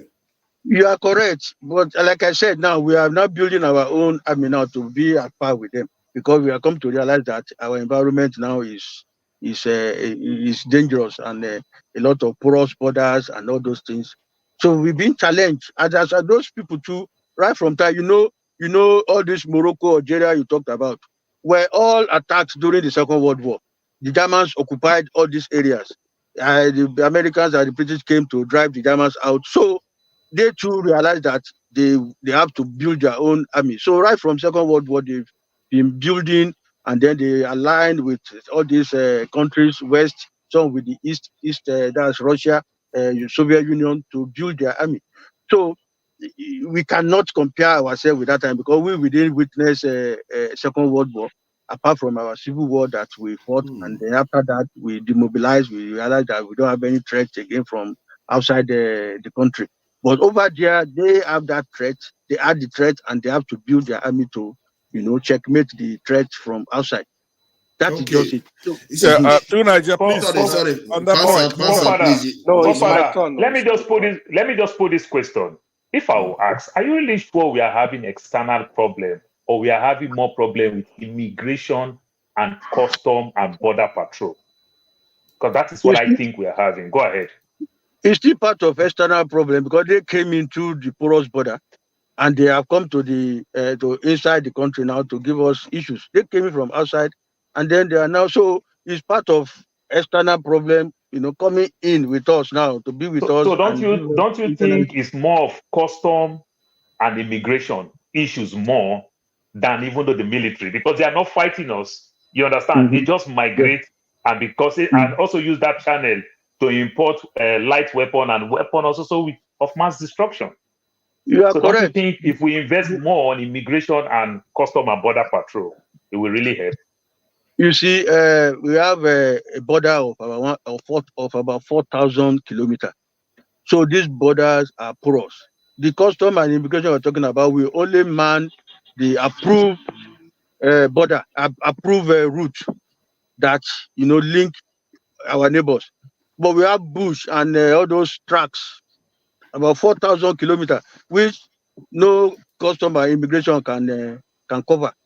So the only thing that we can do is to start building perimeter fence, building walls. We know some countries to have built wall, like Egypt now built wall in Gaza. America built wall against Mexico border. So a lot of countries too have built walls. So if you can start doing that now to take care of those porous borders, then the custom and immigration can only be at the approved route where these people will be forced to take. And if you are coming in, you can easily catch them. But most of them follow these smuggled routes, and nobody, with that technology to really man these places, not yet there. So we still have a long way to go. Yes. Final question. You may not answer this question actually, because I don't want to get you in trouble. Okay. You've discussed a lot of stuff. Thank you for service to the country, and thank you for coming here to enlighten us on these issues. Yeah. The one area, right? One thing I see, the corruption in the military. You talk about the bad guys going to tap our natural resources. Yeah. I think most of these crimes are committed with the support, with conniver with the top military hierarchy.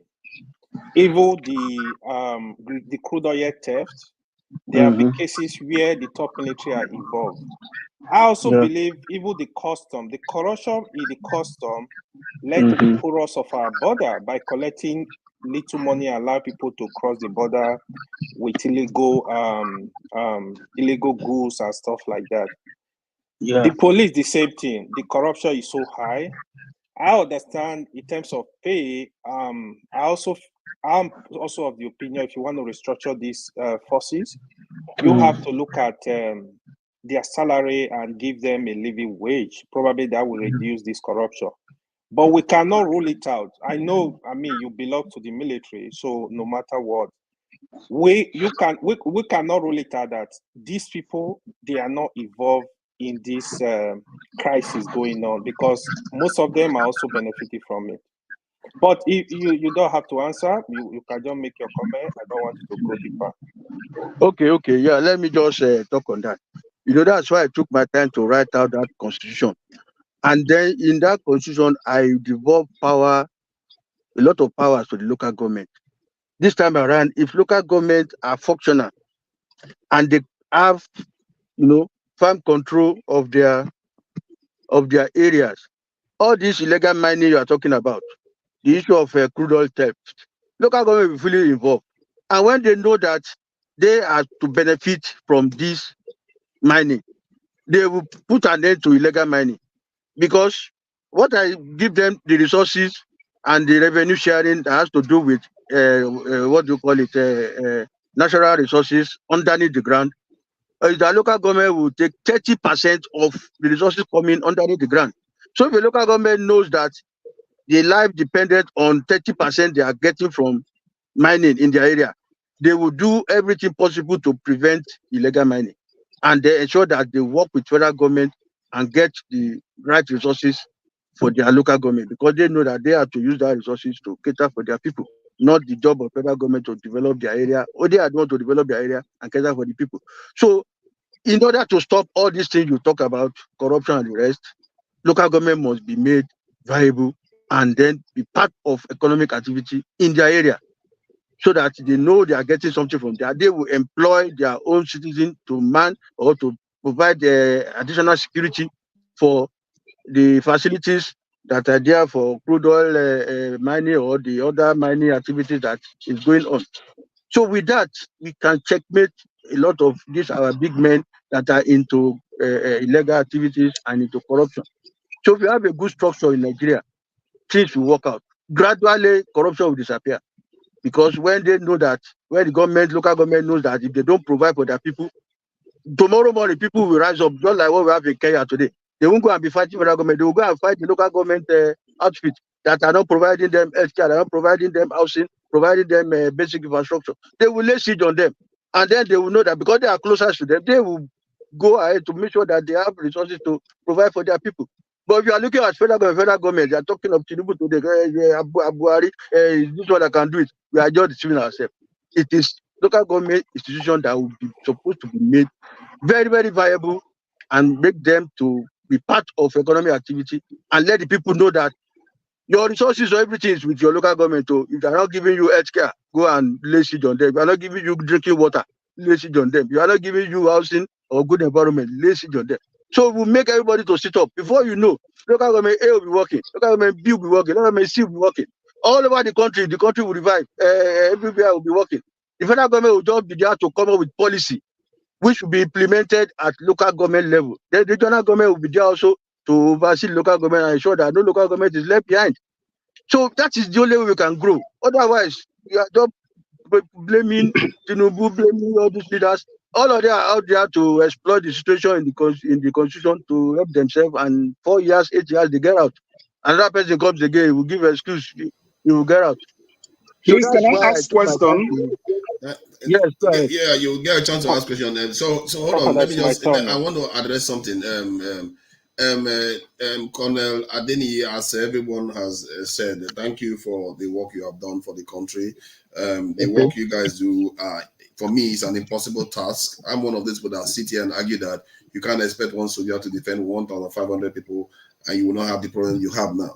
So I don't know whether you get a chance where we'll have more detailed conversation about your constitution and the nation's security. If you have time, because this is about the first time I've seen you here, so I don't know when you have time, so you can come back and we have time to ask you further questions. Make him a guest, because it's very, very important. If you have time tomorrow, we could slot you in tomorrow so that we'll ask you more questions about this. And so who wants to? I think slot him in now. Slot him in now. Slot him in now. I want to ask you a question, sir. I think from your background, it seems you are in Nigeria, right? Because there is no light. Yes. You are struggling to. Okay. Okay. Yeah. So I'm sharing the same background with you anyway. My question is this, sir. Yeah. Don't you think that the military miscalculated because they didn't build a strong military based on the fact that they say we don't have military challenges within our neighboring countries? As a result of it, they relax. So don't you think it's a miscalculation? That miscalculation have led us to this problem we're having today in Nigeria. Because if they had built a strong military, based on the fact that a nation needs to have a strong military, all this uprising that we're having in Nigeria, security challenges now would have been, nipped on the board at the very instance of it. Yeah. You are very correct. You are very correct. We relaxed. So will I be correct to say the military needs to really apologize to Nigerians? Of course, like I said, the problem is the military has its own problem. Even the issue of handing over in 1999, I still blame our generals the way they handed over. It's just like carrying all the executive powers that they had as military leaders and gave them to the civilians as president, elected president and the rest. And you could see the way the powers is being misused. They just have absolute power and can see the corrupt in the absolute power. So do you want to turn the country to Pakistan, where the military have a lot of power and they are practicing presidential system of government? Is that what you mean? No. I said the way the military handed over, they handed over all the absolute power they had just to the But that's civilians. what the military is doing in Pakistan. Anytime they feel like they just come and they control the government and everything, because the military still have power, even when they still have a civilian president. No, don't misunderstand me. What I'm saying is that we didn't hand over the right system of government in 1999. We just believe that the presidential system is democratic enough, and they give them the executive power, absolute power that the military were having that time. You understand? The military had that dictatorship power, Very true. and they just gave everything out to democracy. So what I'm now saying is that we need a system now that will limit the powers of these politicians, and that's where parliamentary system comes in. Because as a parliamentarian, in essence of it, they hand over power, but they hand over wrong constitution to them.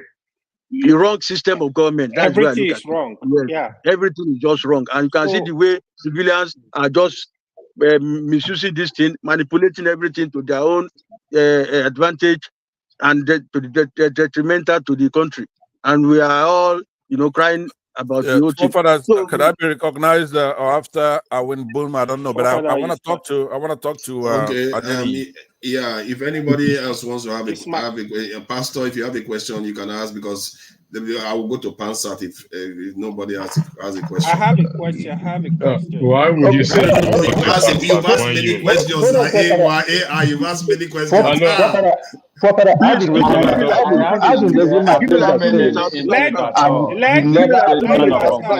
Nigeria, are you passing the baton from me? I've not made any contribution. I'm not passing it from you. Even my hand was up. Nobody recognized. Yeah, really, I don't understand. You said if nobody wants to contribute, marginalized in this platform as well.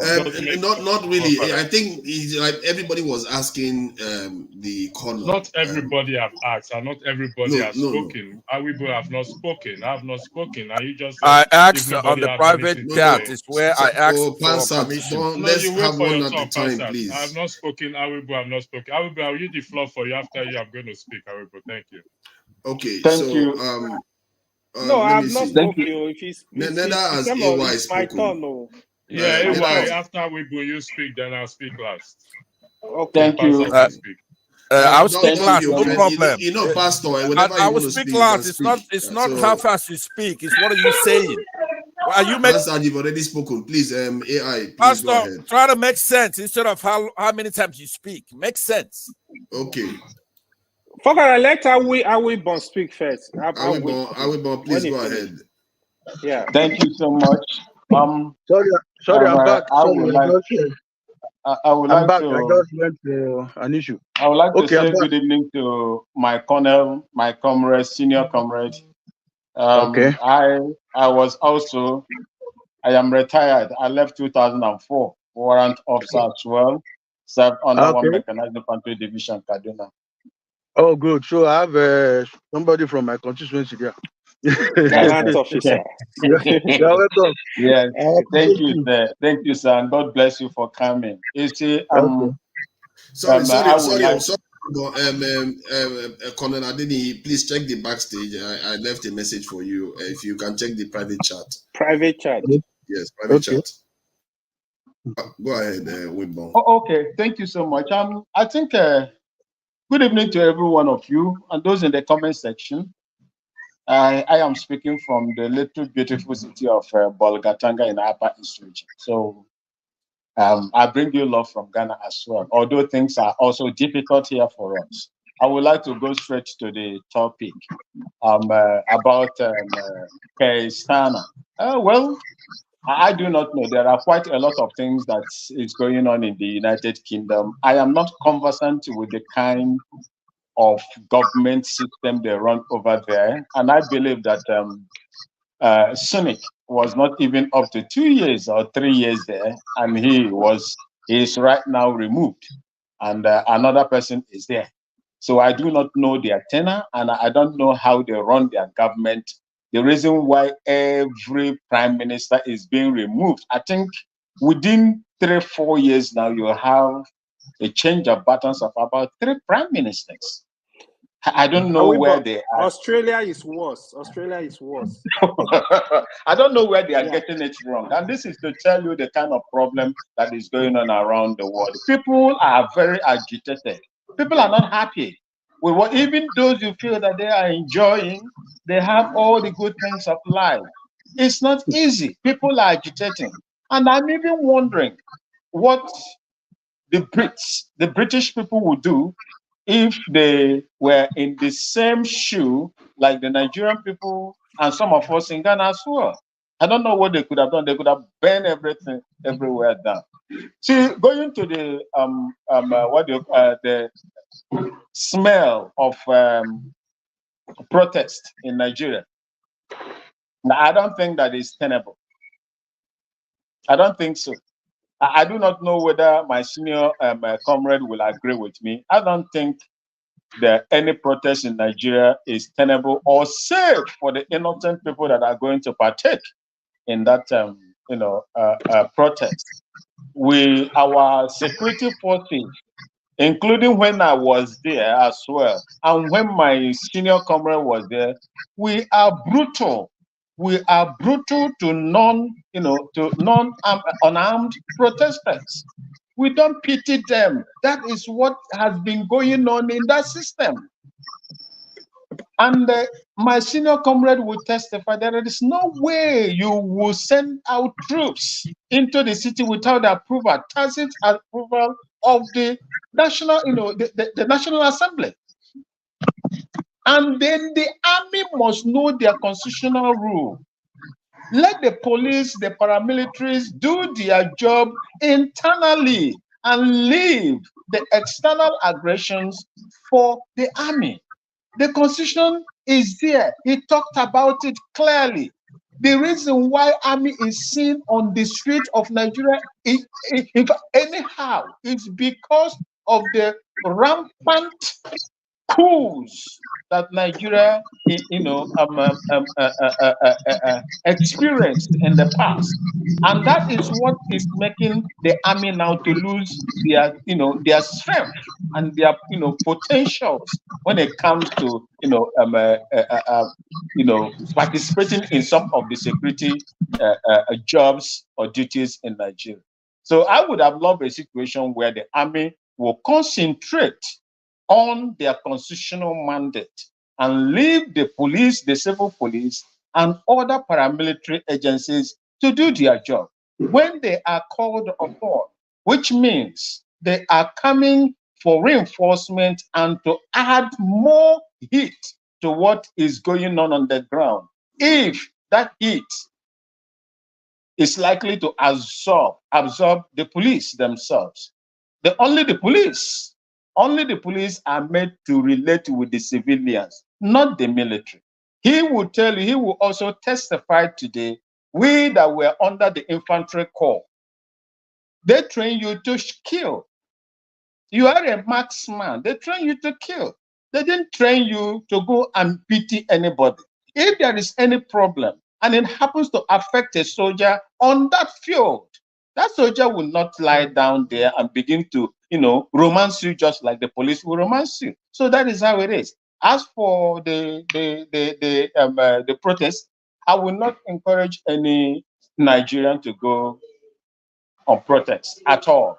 I will not, because it is going to be brutal, just like Fela said, the original signature, blood and everything. So that is what is going to happen for our people. Let's just hope. For those of you that believe that Nigeria is going to work, I believe that the only thing that we have to take care of is the foundation first. So once the foundation is taken care of, your army will be okay, the police will be okay, the custom, immigration, and the rest of them will be okay. If you are working on a faulty foundation, just like my senior comrade said, 1999, we left in a hurry, and I will never blame the army for leaving the way they left, because there were pressures on the land, there were pressure from Commonwealth, there were pressures everywhere. So they could have at least find a way to leave, and they left in a hurry.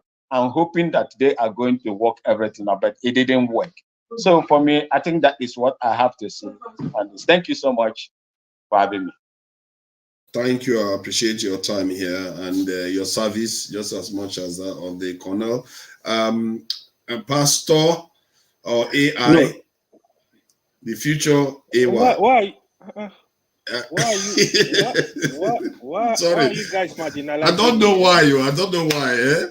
It's because we spoke a lot longer with the Adeniyi. That's why. So yeah, I think today is one of my best day on this platform. Listening to Adeniyi alone, man, that was a lot of good stuff. Mr. Adeniyi, thank you for coming. Thank you for serving in our military, even though sometimes you guys are so hard on us when we are in school, civilian. Awibon, yeah, we will need to talk about the doctrines too. That's why he needs to come in. We'll talk about the doctrine of the military and everything. For serving service to the country. So I know I have 10 minutes. I will ask you one question out of my 10 minutes. No, you don't have 10 minutes. You're going about it. Give me 10 minutes. Yeah, I'm actually interested in learning. When I see opportunities like this, Mr. Adeniyi, I will ask you one last question before we now make my own comment. So you mentioned that you were also you also like had the opportunity to go outside for assignment. My question is the failure of Nigerian military. I would call it failure. I don't know. Is this subjective? Why I call it failure is I know growing up, I used to have this thinking in the 90s, Nigerian military were very tough, like probably they were just tough on the civilians. I don't know. And I would still give them that credit, they were tough. But by now, my expectation of the military is Nigerian military is supposed to have control, at least, be a strong security bloc in the whole of West Africa. But I'm not seeing that. I don't feel like they are up there. They don't have that strength to be able to like still work along with West Africa countries. I'm not even talking of the whole of Africa. Why do you think we have that?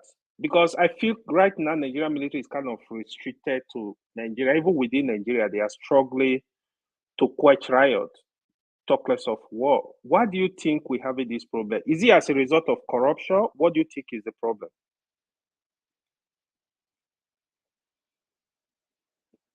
Is he there? Mr. Denny, are you there? I'm not sure he can hear you. I think he's driving. I think that's a very good question you asked, though. It's a very good question. Because if you are going to Olympics, it's not because you don't come first, you don't compete. You have to compete at the highest levels. But somehow you're saying that because we're in our environment, we don't compete with other people that are not necessarily in our environment. I think he's driving. Maybe when he comes back as a guest, we have more questions to ask him. Because Mr. Adeniyi, did you get the question? You are mute. Unmute yourself. The whole world is evolving. A lot of technology has come up. You got my question? You got my question? I got a question that we are not as strong as before. I think that's it. The question is that we are not as strong as before. We were never really strong. I don't know when we were really strong as a military compared to first world countries. We're never really strong. Let's face it. You know that what I'm saying, that our environment is what determines how strong you are. If you have a weak environment, you will be very strong within your environment. That is weak. So let me ask you this. Since it's a the world is our environment. This is a military. Are you saying that?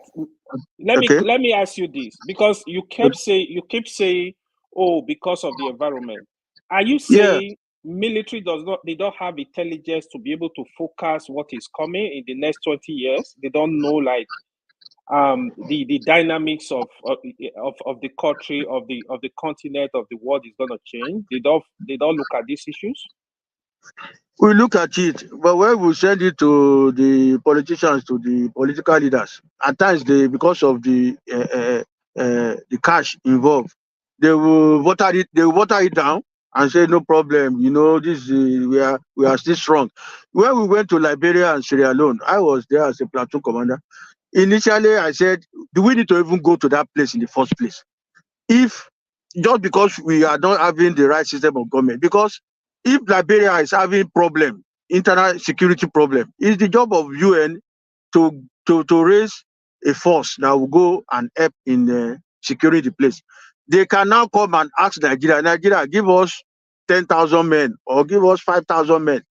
We'll go under the UN to go there now and finish the crisis. But on our own, with the little money we made from Gulf War in 1990 and the rest, we felt we are strong. We should not go to another country and go and interfere into their internal crisis.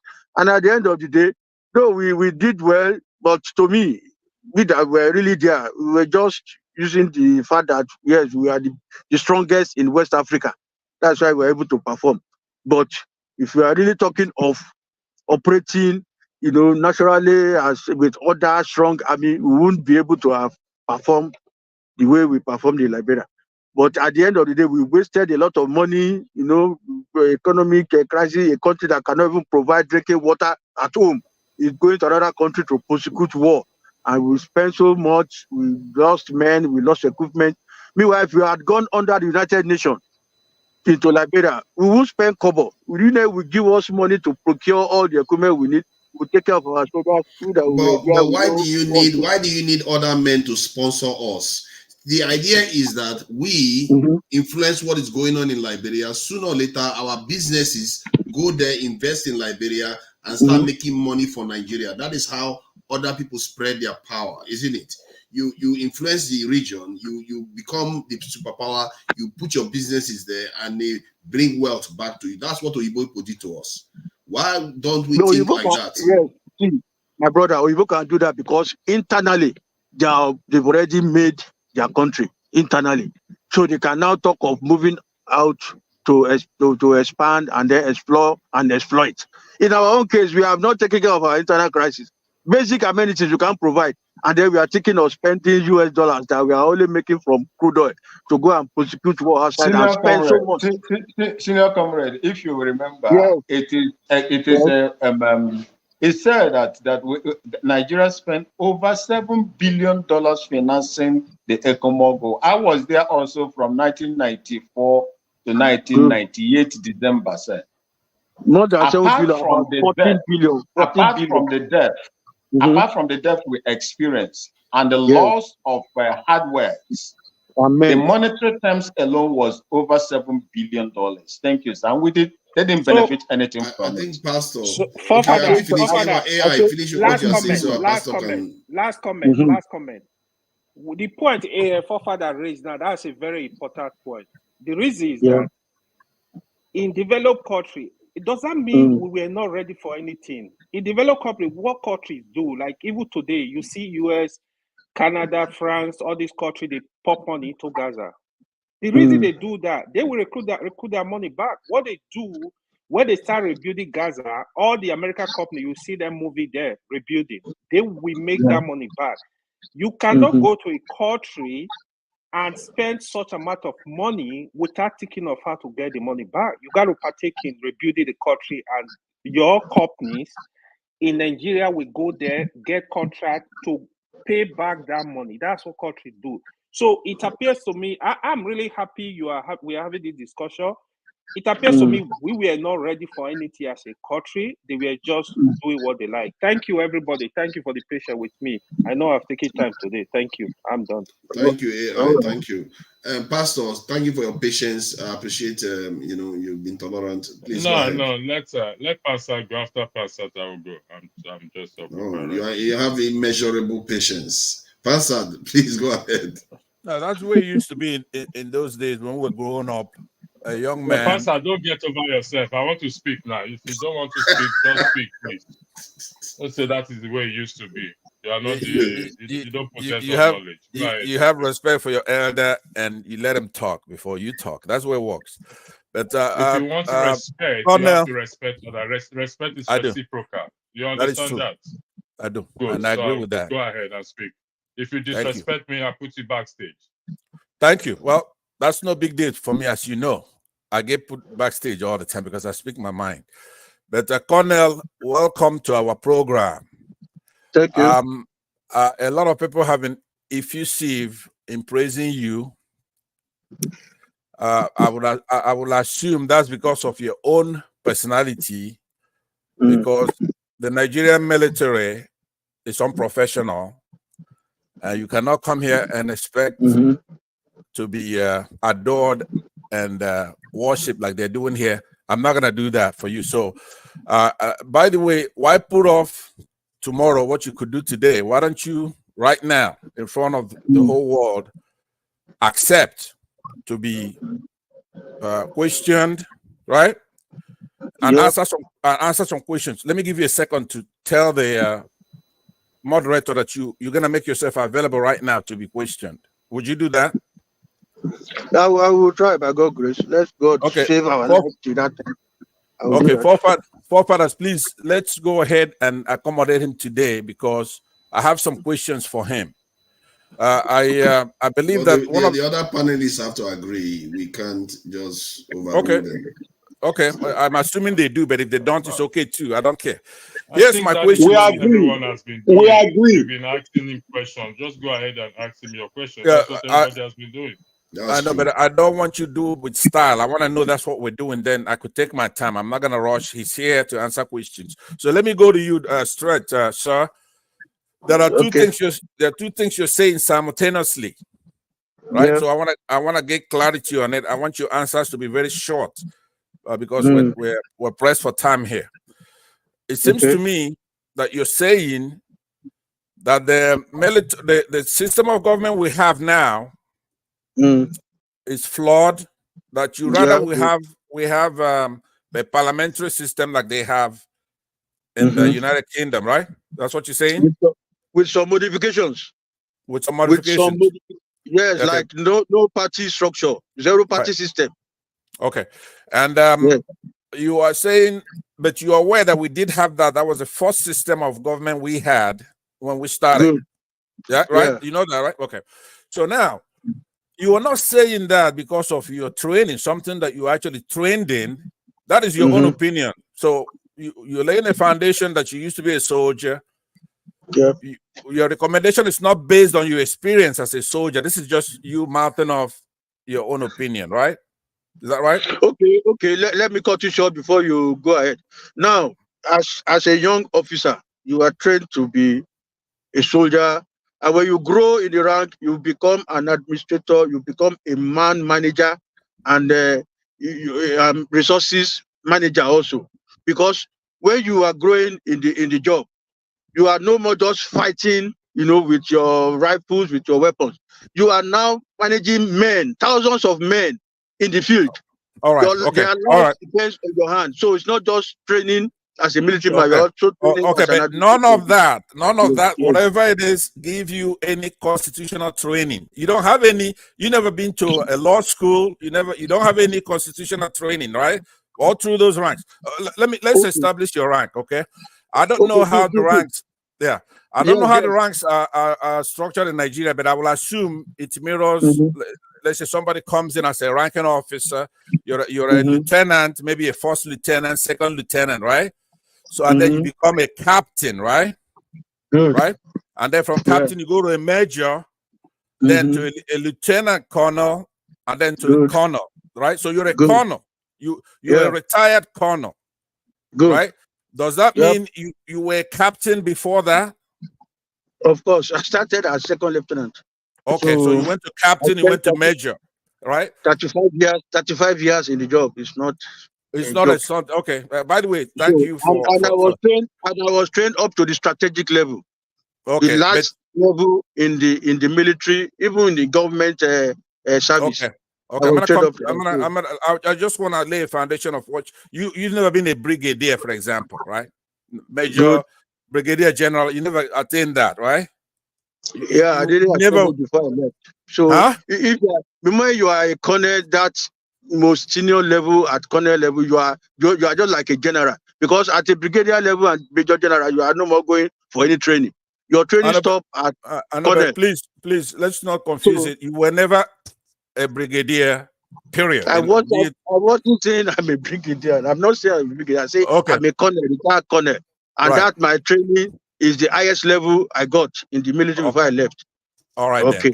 By the way, let me thank you for accepting to stay so that I could question you. Other people will question you. Then I'm going to come back to you, right? So now, congratulations for being a retired colonel. But in military professionalism, right? It's a standard. The conduct by members of the armed forces, right, is to effectively provide security for our citizens in Nigeria, right? So, and the values of that service is to serve the public, and then you ought to be subordinate to the democratic civilian authority, right? Okay. And then when you don't agree with me, then you could stop me. And then your allegiance is to our constitution, right? Good. Yeah. Right. And then you are supposed to be politically neutral. Okay. Right. And then you're supposed to have respect for the rule of law. Okay. As a soldier. Is that right? All right. Yes. So right now, I'm saying that you do not do that. You serve in the military that do not uphold any of those things that I just listed out. And that if you come here, you're supposed to humble yourself, apologize to us for what you're doing back there, not to come here to tell us what kind of constitution we're supposed to have. You're supposed to respect the one we have right now. Do you understand? Yeah, so you're not supposed to come here with a chip on your shoulder. You're supposed to come here, and then we're gonna have you do a catharsis and change. If you want to be a civilian, there are many ways to propose. Is this a question? It is. Just hold on. I'm almost done. The way we do it is not by fiat. You're not supposed to come here and dictate what kind of political system that we're gonna have. You're supposed to respect the one we have right now, right? And if you have any promulgation, let's say you all of a sudden you come up with a light bulb coming in your head, and you have an idea, you want to propose a governmental system, you're supposed to go out there and study the topic you're going to do, research it, right? And you're going to identify the topic, like I said, collect data, interpret it, and then put it down, draw your conclusion, and then it has to be peer reviewed. It's not done by fiat.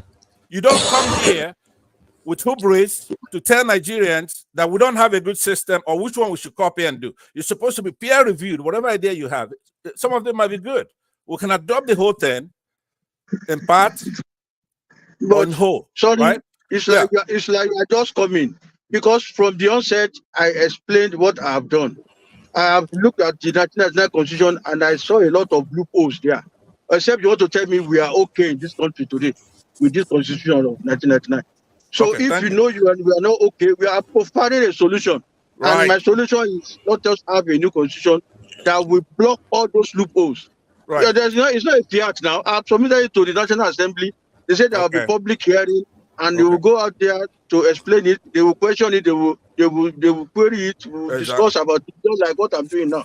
So I'm not imposing it. I'm only saying this is what Nigeria needs now, because Nigeria constitution has ruined this country. Just unless you want to pretend that everything is okay in this country. Everything is not okay. But what I'm saying, by the way, by the way, let me agree with what you said before. I was misunderstanding you to be proffering a solution based on your military status, right? No. And I appreciate that. You need to humble yourself. We're not very happy with Nigerian soldiers, all the atrocities you have committed in that country, going all the way to Emmanuel, who was the first person that committed a coup in Nigeria. And up till now, you have been unprofessional. Let me land now. You've been unprofessional. Right? You're repeating the thing you said. I am. But what I'm saying is that just bear with me. You wouldn't let us talk when we're back home. So right now, I want you to listen. It's your turn to listen to us. I've thanked you for your service, but I want you to reintegrate, try to make suggestions like you're trying to do, but do not base it on your military training. And of course, I have like Mr. Passat, like I told you, my military training is there. What I'm doing now has to do with the administration. The issue of constitution, you are not supposed to be a lawyer before you write the constitution. Constitution is just about how you want to govern the country. And when you have that simple sense of administration and management, you can come up with the constitution. The issue of law issue, judiciary is another aspect of the constitution, and that one can be addressed by the lawyer. But when you talk of administration, managing resources, managing human beings, it is a basic thing for anybody that has been trained in the field of administration. So constitution is not a big deal that must be written by a lawyer. It's a I read it. I read so many country constitutions before I came up with this one that I came up with. I read the United States. I read the British. They even have a coded constitution. They just have documents that is, they are following, that they can easily amend every day and night based on what is happening on ground. Japanese have their own. The Germans have their own. A lot of countries. So I came to realize that there's no as and fast rule about constitution. It also has to come up with the let me conclude. Forefathers, thank you very much. So, thank you for the courtesy. I will conclude and I'll wait around for a second round. So hold on. I think it's on a delay here. So I will conclude in about a couple of minutes. I'll pass it over, but I'm going to stay around for a second go because then I really want to talk to him about the tenets of his constitution. But so let me disagree with you on the cavalier attitude you have about education. People going to school to be a lawyer, right? And they study the law. Just for example, you just cited Japan and Germany as having their own constitution. That constitution was written for them by the United States, right here. That's who went over there to Japan and wrote them a constitution. And then we, Nigerians, copied their own, which is like a constitution thrown down from heaven. We copied it, what they call ipsissima verba. I don't expect you to know what that word means. So what I'm saying to you is that if you want to just do a voodoo constitution like you're doing, where you say you don't want to be trained for it, and you're denigrating people who went to school to study constitutional law, not just law. Law is specified, right? You not only do you, if you want to write a constitution, you have to go to school. You have to go and also study constitutional law, history, all kinds of things. It's not that you just pull out of your pocket and then you don't subject it to criticism. Try to be concise. You are just watering down all my effort. It is not I am. Hold on. I am shooting it down. Fansa, lawyer don't necessarily write constitution. Lawyer Mr. Fansa, it's not the job of lawyers to write constitution. Lawyer help to interpret the constitution and not and every other thing. Okay, the men in national assemblies are the ones who write constitution. Then the judiciary help to interpret constitution. And Nigeria also helped Gambia with their constitution. It's not a big deal. Okay, so let me conclude by saying. Don't be too rigid about constitution. It's just a document. Some people think that constitution is like 10 commandments that comes from heaven. Thank you. Let me conclude by saying that being anti-education, like what you're doing right here, right? That's okay. Please, you like coming up with some funny submission that I don't propose. I said it is not just You don't need to be a lawyer to write constitution or to know about constitution. Mr. Anybody that Adeniyi, is having a sense of just simply tell administration. him that it is the legislative arm that make constitution. Okay, The let me then. judiciary, they Okay, now help to interpret the do constitution. Niger, just And one the sentence and I'm done. legislative One arms are not sentence. lawyer. It's Hold not a on. requirement to be a Hold lawyer on. to be in Paul, the legislative arm of the please government. mute Paul. I have one sentence and I'm done. Okay. Number one, the interpretation of the Constitution is left with only one body, and that's called judicial review. That is the Supreme Court. That's not what we're talking After about. the legislative Will you mute that boy now? constitution. To Niger. Okay, let's leave it now. I have. No, you're gonna mute me when you interject me. You mute me, you son of a bitch. Okay, mute him so I can conclude. That's it. Okay, I think we start being constructive. Can you imagine calling somebody a son of a bitch? I really don't want. This is what I'm saying. And those in the comment section, those in the comment section, they are telling me I'm too. Now we came member. They take 11 years old with It's just another problem. A normal society. It's just another problem. And this is for you guys in the comment section that thinks that I have power. I'm trying. I say if you disrespect somebody, for this gentleman to come here to say the military, the constitution the military gave has a fault, it deserves to be commended. I really don't understand. Why Pansat of all people, why Pansat of, and when I speak, they said Pastor has too much power, he's abusing power. This is the second time on this show is addressing somebody, calling someone a son of a bitch. Can you imagine? You need to screen some people. I'm going to take it with Rudolph, and I am going to fight Rudolph because of Pansat. I am saying this publicly. Forefathers need to screen people before they come to your show. With due respect, on behalf of the platform, I on behalf of Forefathers, I apologize. We apologize on behalf of Rudolph. We apologize for the rude behavior of our fellow citizens. Such human beings can never have a good society. I say it categorically.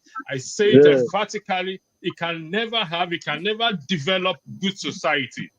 That is, and listen, I said this, I've told you that if I am moderating, Pansat is never welcome. I'll be speaking to myself if he's the only one that exists on it. That's just the truth. Why is the need to tell somebody he's a son of a bitch? I don't understand. Please, I don't get it. Yeah, you know, people like us. People like us. Why check with your network. Your audio is very, very bad. I just don't get it. Oh yeah. Just Jonaba speak, man. Jonaba ask question. I've lost. AI has gone into the future. Sorry, Forefather. Let Jonaba just. Yeah, you got into let me get that back. Go ahead, sir. Sorry. Yeah, I have one question. Sir, with due respect, I've lost my. The guy just upset me. I've lost my. I'll get back because I wanted to ask you questions on the Constitution, but just that guy just I don't understand. Well, thank you, Pastor. You know, people like us, we are used to people like that. Because in the military, we have different type of people. We have the one that are focused, the one that are objective, the one that will just give you problems. So we know how to manage people like that. You know, when you are growing in the job. So I don't take any offense to what he has said. It's the way he's thinking, or it's the way he's brought up. So people like that, they are allowed in the society. So I don't. Let us just see how we can move Nigeria forward. And can I ask a question? Is this society or beer palo? Is this society or beer palo? The question I have is about this bloody civilian doctrine that seems to be coming through from the culture of our security, specifically the military forces. Could it be something that is a hand down from the colonizers? That we see our own people as bloody civilians that we can treat harshly. Because if you look at other militaries in the world, they don't necessarily treat their people like they, because the job of the military is to save lives. And sometimes in the process of saving lives, you have to take lives. So for our military to be seeing their civilians as people that they can treat anyhow, or if one civilian hurts a military official, then they come out beating people all over the place. Where does that culture come from? How do we rein that in so that they return back to the prime directive of what a military is supposed to represent? to protect the lives of their citizens. That's their prime directive, nothing else. And in the process of doing that, it can take life of others and even their own citizens, but not this idea that they come on the street and the civilian says, shut up, they slap them and beat them with koboko and all the rest of it. How do we rein that in? Because that is part of the problem why the military is not getting the support it deserves. Because I argue on behalf of the military and our security forces, but I get a lot of pushback because they say you want to give them more so they can do more to us, that kind of thinking. So it's in the interest of the military for the people to perceive them as their protectors. You see what I mean? So how do we deal with that culture, or do you even agree the culture exists? Where you are correct to some extent in the past, you know, and gradually the whole idea of bloody civilians or you downgrade or degrading civilians is dying out because civilization now, you know, has come up, has spread across. You know, in the past, just the reflection of the larger society. When you look at yourself going to the military, the training you are getting from there, how you being how you are being paroofed, we call it paroof, how you been, you know, trained to the level of dehumanization and all those stuff. So if you are able to survive it and then come out, you look down on other people that have not passed through that training. So you just want to be above board and say, you people that are bloody civilians who have not passed through what I've passed through, you know, that kind of thinking and that type of orientation. But gradually, we are getting over that, you know, when the civilians are seeing what the military are doing to protect them, to go out there in the sun, in the rain, to fight the bandits and fight terrorists and the rest. So the respect is coming. And like I said, is part of it is fault of the government. If government is taking care of the civilians out there, getting their basic necessary amenities, and they are not, you know, going to interfere into what the militaries are doing and the soldiers are doing, the contact will reduce because everybody will face their life and they will not bother about what an average soldier is doing. So the soldier too will not have any contact to say, these civilians, look at what he's doing. Like where you people are now, everybody is facing his business. You hardly even see soldiers on the street. So if we are getting to that level too, where soldiers too will be doing his job, go back to the barracks and is having everything to himself, the civilians too are having everything to themselves, the contact will not be there. And this idea of friction and the rest will not come up. Mr. Adeni, truth be told, the military live with us here in the US. They don't really have much base like that. They live with us. And people join the military, leave the military to go join fire service, to go join police. You understand? This is how the military is. We praise them. They give them all type of things. They humble themselves because they enjoy when we praise them. So why is it different? That's the same thing we are saying. The government has a lot to do to cater for the military, cater for the civilians, so that everybody respects each other. But you know, over here, everybody is to himself, and people do a lot of things to survive. And when the military come and see somebody breaking the law, he wants to, you know, check him. The person too is talking anyhow. That annoyance. You know, the training I passed through.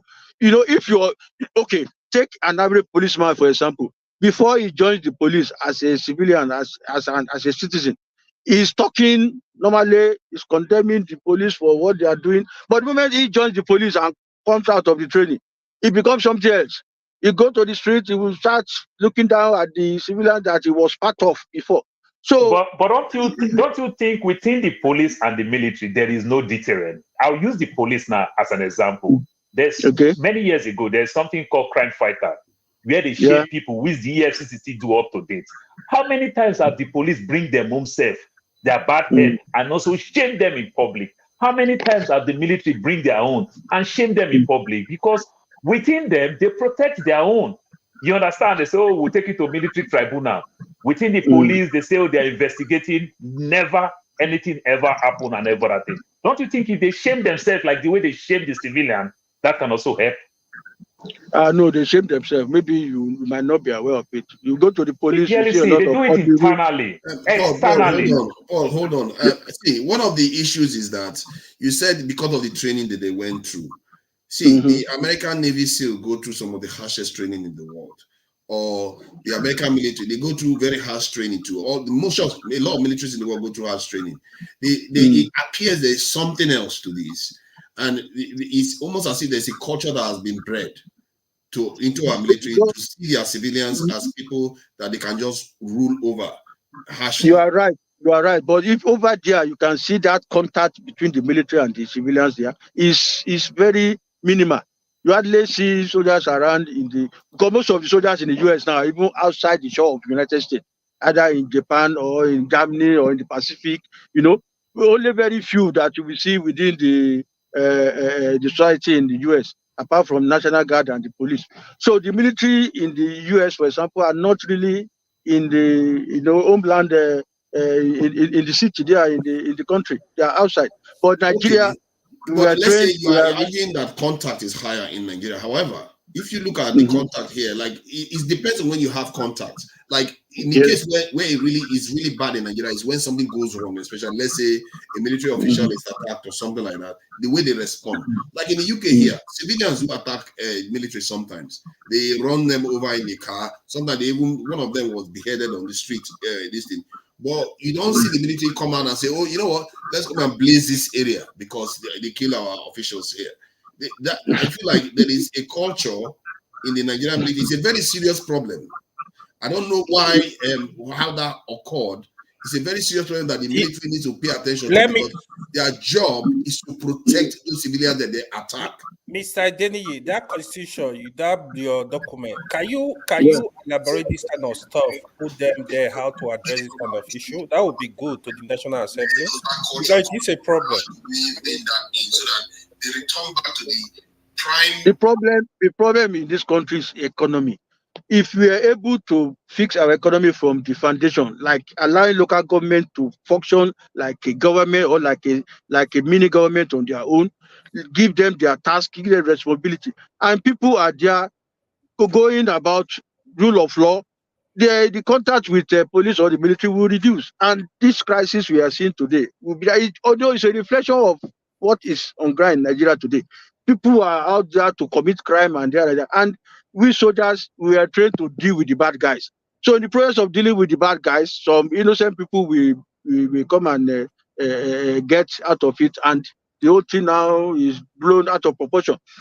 The same thing with the police. But if the government is well set up and the local government is there doing their job, providing for their people, you will find out that crime will reduce and the contact with civilians and police and soldiers will reduce. And everybody will, it will only be in isolated cases where you will see that contact, and you get my point. That's just it. It's just problem of the economy. Let me ask this question. In the military, they understand this prime directive that their primary duty is to protect civilian life.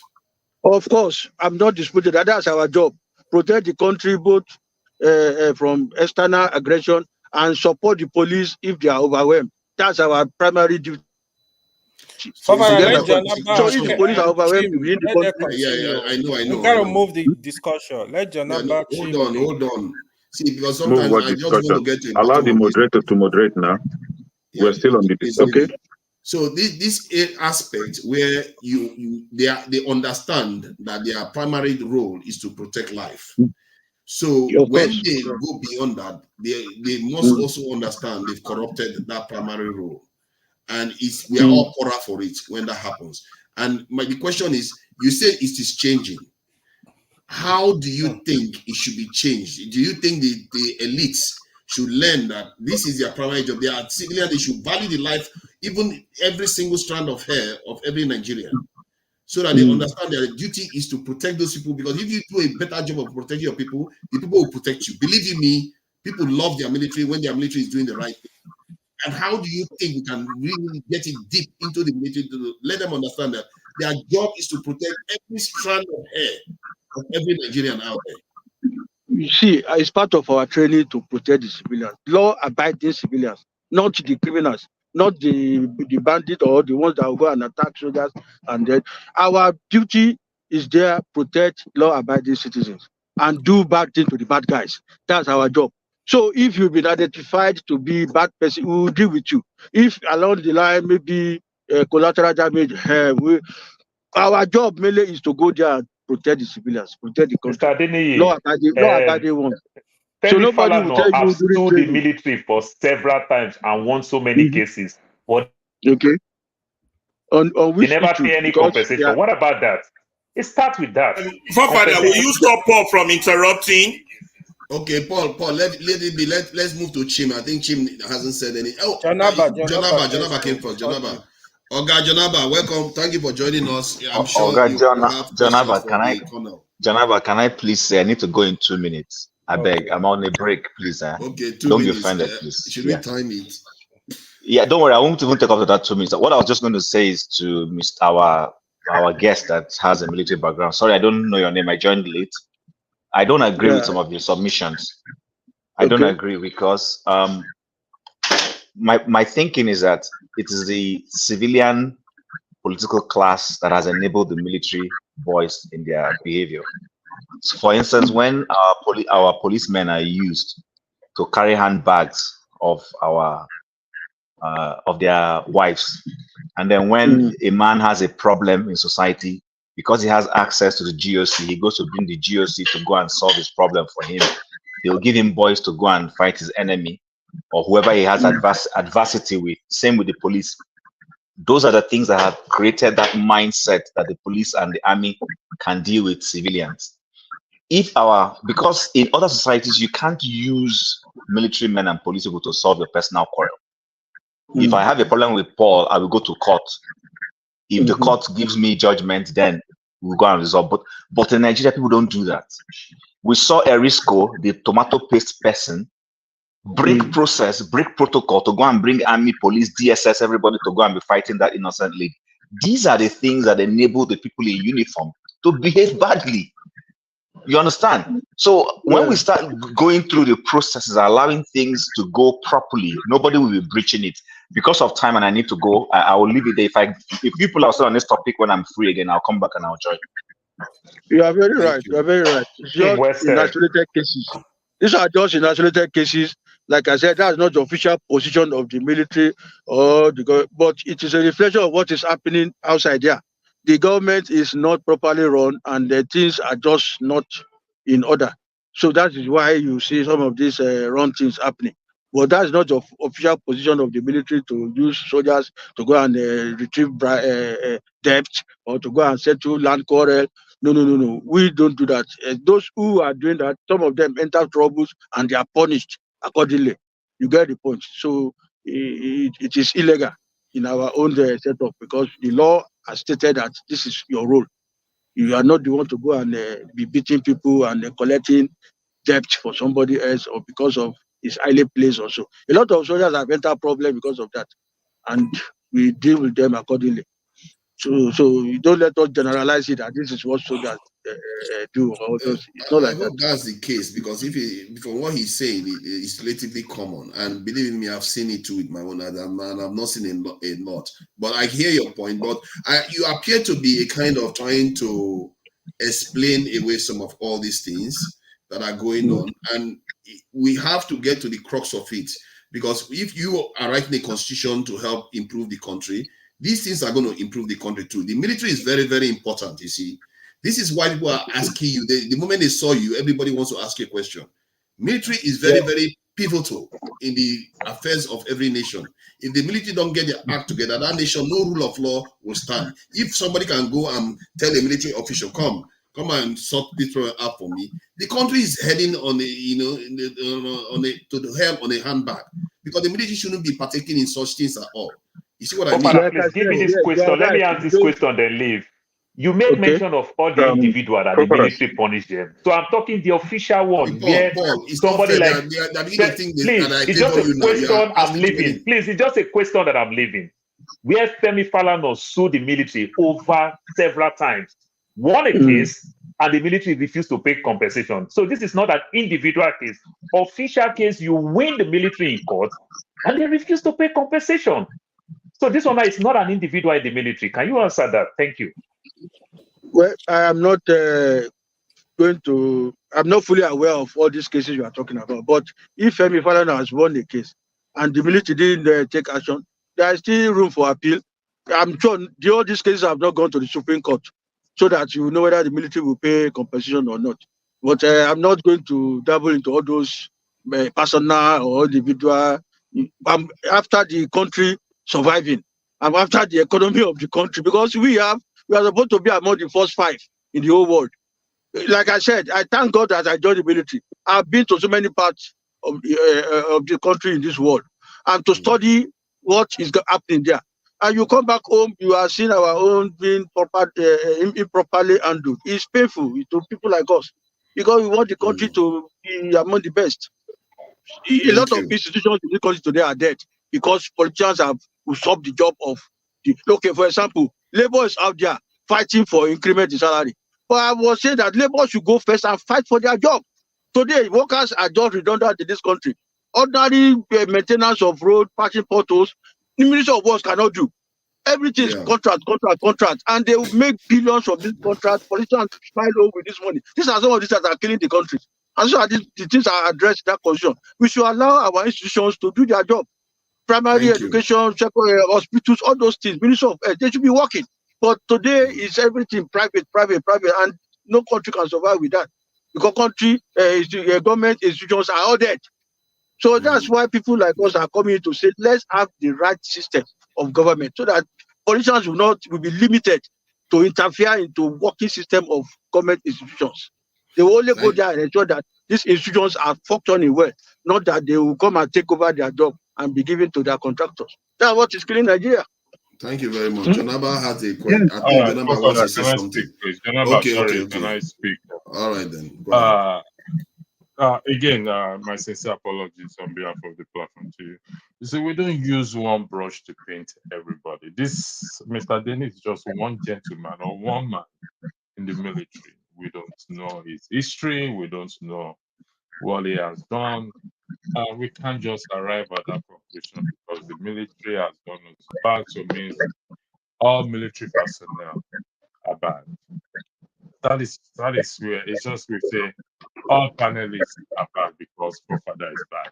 I mean, is that it? I mean, Forefather, sorry, I'm just using you as an example. Forefather is bad, so all panelists are also equally bad. I will give him that respect for the admission that the Constitution, and most people have said it, Kenyan have said it, a lot of people have said the Constitution handed over by the military is a faulty one. And he admitted it here himself. So I'll give him credit for that as well, too. And if we're going to engage, I mean, it's to have somebody to come on the platform who is even agreed as a military person to come on the platform to shed some light on things. I think we have to afford that person that due respect or whatever it is. So whatever it is, you said you submitted, you drafted a new constitution. You highlighted the issue of the local government issue. Is that the only fault you find in the constitution, sir, please?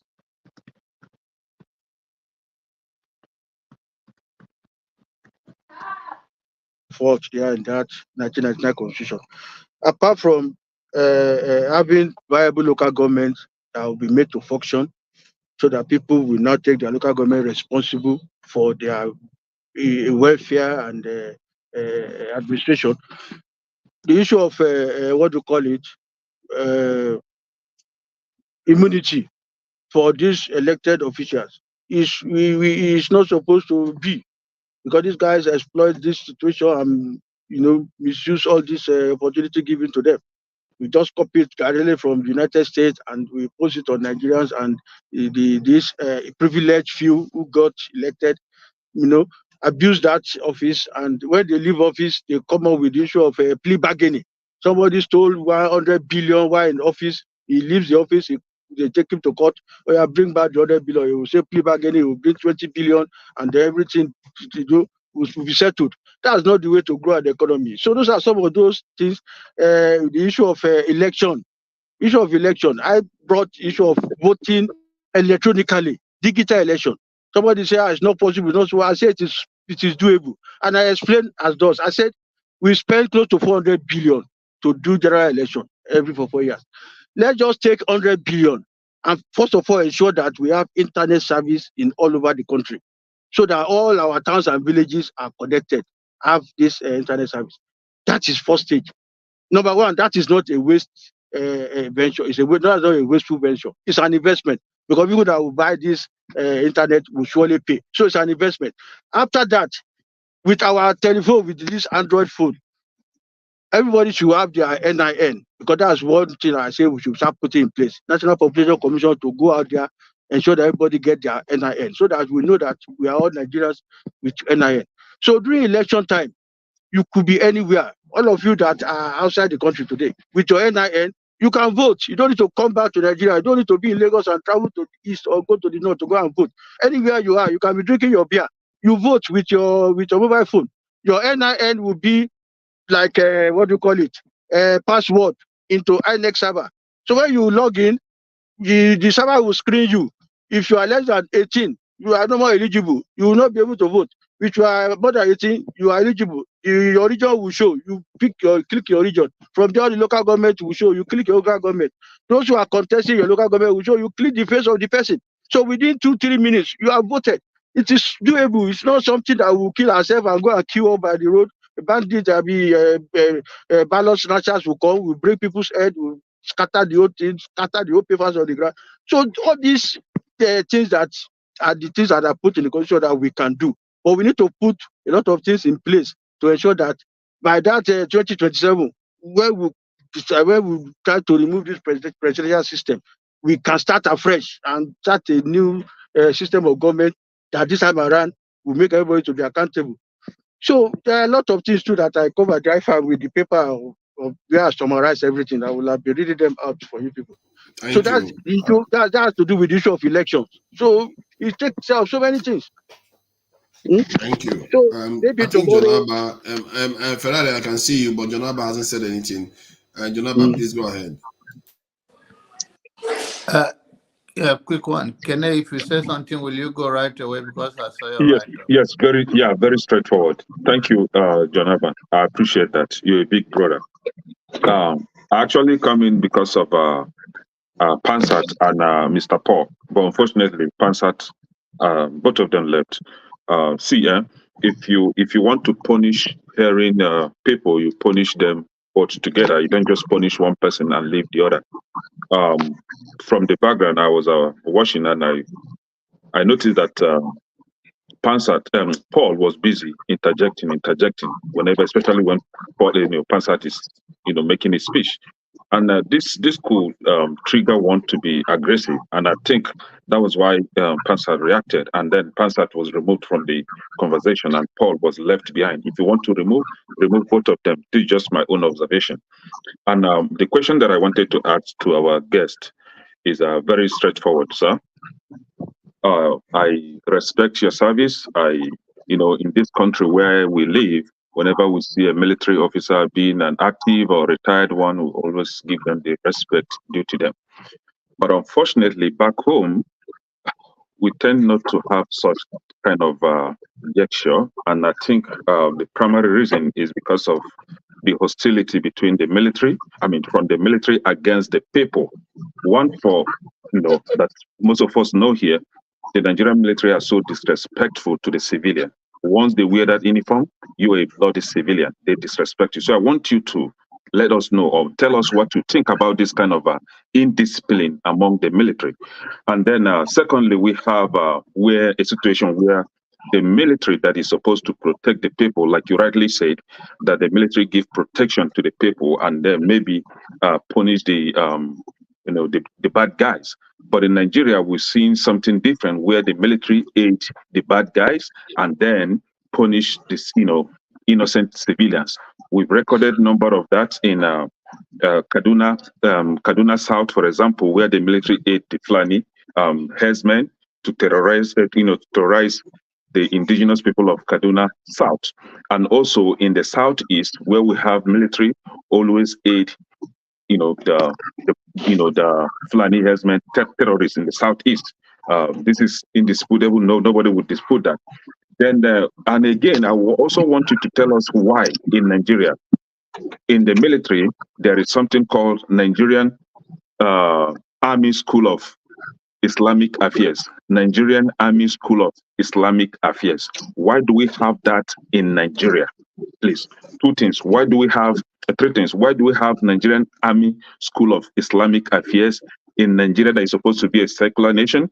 Secondly, why is Nigerian military aiding terrorism in Nigeria? And lastly, why is Nigerian military so disrespectful to the innocent citizens that they were meant to protect? I can't even wear my camouflage in Nigeria. I can wear it here peacefully. No military will harass me. But once I put that on in Nigeria, then I will be punished. So please let us know what you think about all this. Thank you. Yeah, Colonel Adeni, before you answer that, let me throw my own question in there so you don't have to be going back and forth. That's a lot of questions. So has he got a note to Kenny asked a lot to have you got note to take all these questions, Colonel? Doesn't need no notes. That's a lot too, because I can't Can even remember. I just go question. and then you can Let him answer this one first. Just 2 minutes. Because there will be repetition of question. Let me go with my question. Colonel Adeni, I first of all want to thank you for your service. I am from a military family. My father is from the military. My uncle is from the military. My brothers, my cousins, all from the military family. We are real military family. Thank you for your service and may God bless you. And second of all, I want to apologize on behalf of this panelist for their insult and abusive questioning on you. I believe you are here as a Nigerian, not as a representative of the Nigerian military and not as a representative of this government. I find it highly insulting that they would all direct questions towards you as if you are an APC member who is currently in this current government. Maybe you are, I don't know. And also, that also leads to the disagreement over Pansat's question, because these questions were directed as if you represent the Nigerian military. A quick brief rundown of our history. The military has been in coercion with the civilians in exploiting our people since 1960. They made it worse since the first coup up to the time they claimed they left power. And when they claimed they left power, they never really left power. What happened in 1999 was a permanent coup d'etat against the masses by the ruling elite, which is made up of the officers' corps of the military and the Nigerian civilians. So for people to come here and be bombarding you with insulting questions, you're retired, so you talk as a Nigerian. You don't talk on behalf of the military, am I right? And you don't talk on behalf of this government, am I right? So all these their questions, Nigerians do that a lot. Instead of them to direct their issues to the people responsible for their issues, they want to find a fellow Nigerian and bombard that person with questions. Now, that was the misunderstanding of Passat, thinking that you're imposing a constitution or not. No, you're a Nigerian just making your own suggestion, proposing something like every one of them come here and do every Saturday and Sunday. You're proposing an alternative to the current madness that we have. And none of them, all of them should see it as that. You're not here to represent the military. Yes, you would defend the military because you serve with them. I know what it is to serve. My father served. My uncle served. My cousins are still serving. So don't let anybody disrespect your rank here with their childish questions. Level 1, level 2, level 3 questions. Nigerians have no vision and we deserve the pain we are in. But as a Nigerian making suggestion to the betterment of this country, you need to be respected as such. Once again, I want to say thank you for your service and ignore the ignoramus that are among us. I apologize on behalf of these panelists. They are quite insulting. Thank you.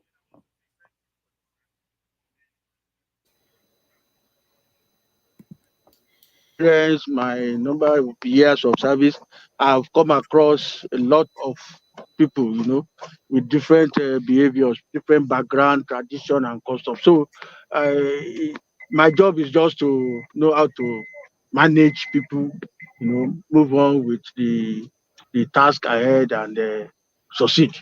You get my point. So it will not move me. I don't expect to have just everything smooth like that. People will surely come. People who are benefiting from the rubbish that we have on ground now will find a way to condemn the effort I'm making. And I don't care because I know if things are working well, I won't go and bother myself to start reading many countries' constitution to come out to try and come out with the best that will suit our diversity as a country. So I won't bother myself with that. But because things are not working in Nigeria, that's why I think let's see what we can do to come up with the right system of government. So some people are there to criticize. I don't care. I've done my own. I'll present it to the people of the country, to the government, and people like you are objective enough to know that yes, this is a good way of solving a Nigerian problem. Yes, it's welcome. People feel that they want to condemn it, let them go ahead to condemn. So, Thank the you. question you asked that time about Can us you find not somewhere to be stable? It looks like you're moving around quite a bit. I don't know whether before you go and walk into something, all in the name of Dr. Damages. I just left the vehicle now. I'm driving to a place and I say let me just contribute one or two things. Maybe by tomorrow when I'm stable, we'll be able to talk. Yeah. that would be better. Thank you. Always come and join us, man. We enjoy that. Your time. I don't know. Yeah, Bumi is here now. I don't know whether she has a particular question for you. No, Bumi, he hasn't answered my question. None of my question has been answered. That's what happens when you put so many at the same time. I told No. you I asked just 3 questions. Yes, And you they are talking about closely related. the way we relate with civilians and all those stuff. Yes, sir. You know, And there why will always Nigerian be Army has School of Islamic Affairs. Islamic affairs. Okay, good. Yes, sir. First of all, there will always be bad egg in any society. You get it? That will want to just break the law. That will not want to do things according to laid down rules. So those are the ones that you see outside doing all these things you are mentioning. That's not the official position of the army to go out there and maltreat civilians or break the law or support some bad people or go out there to be used to collect debts or to settle land quarrel and the rest. So people will do that for monetary gains, So I wouldn't, and when they are caught, they are dealt with. You get my point. So the issue of Southern Kaduna, Southeast, you all know that if there is peace in that place, the army will not even be there in the first place.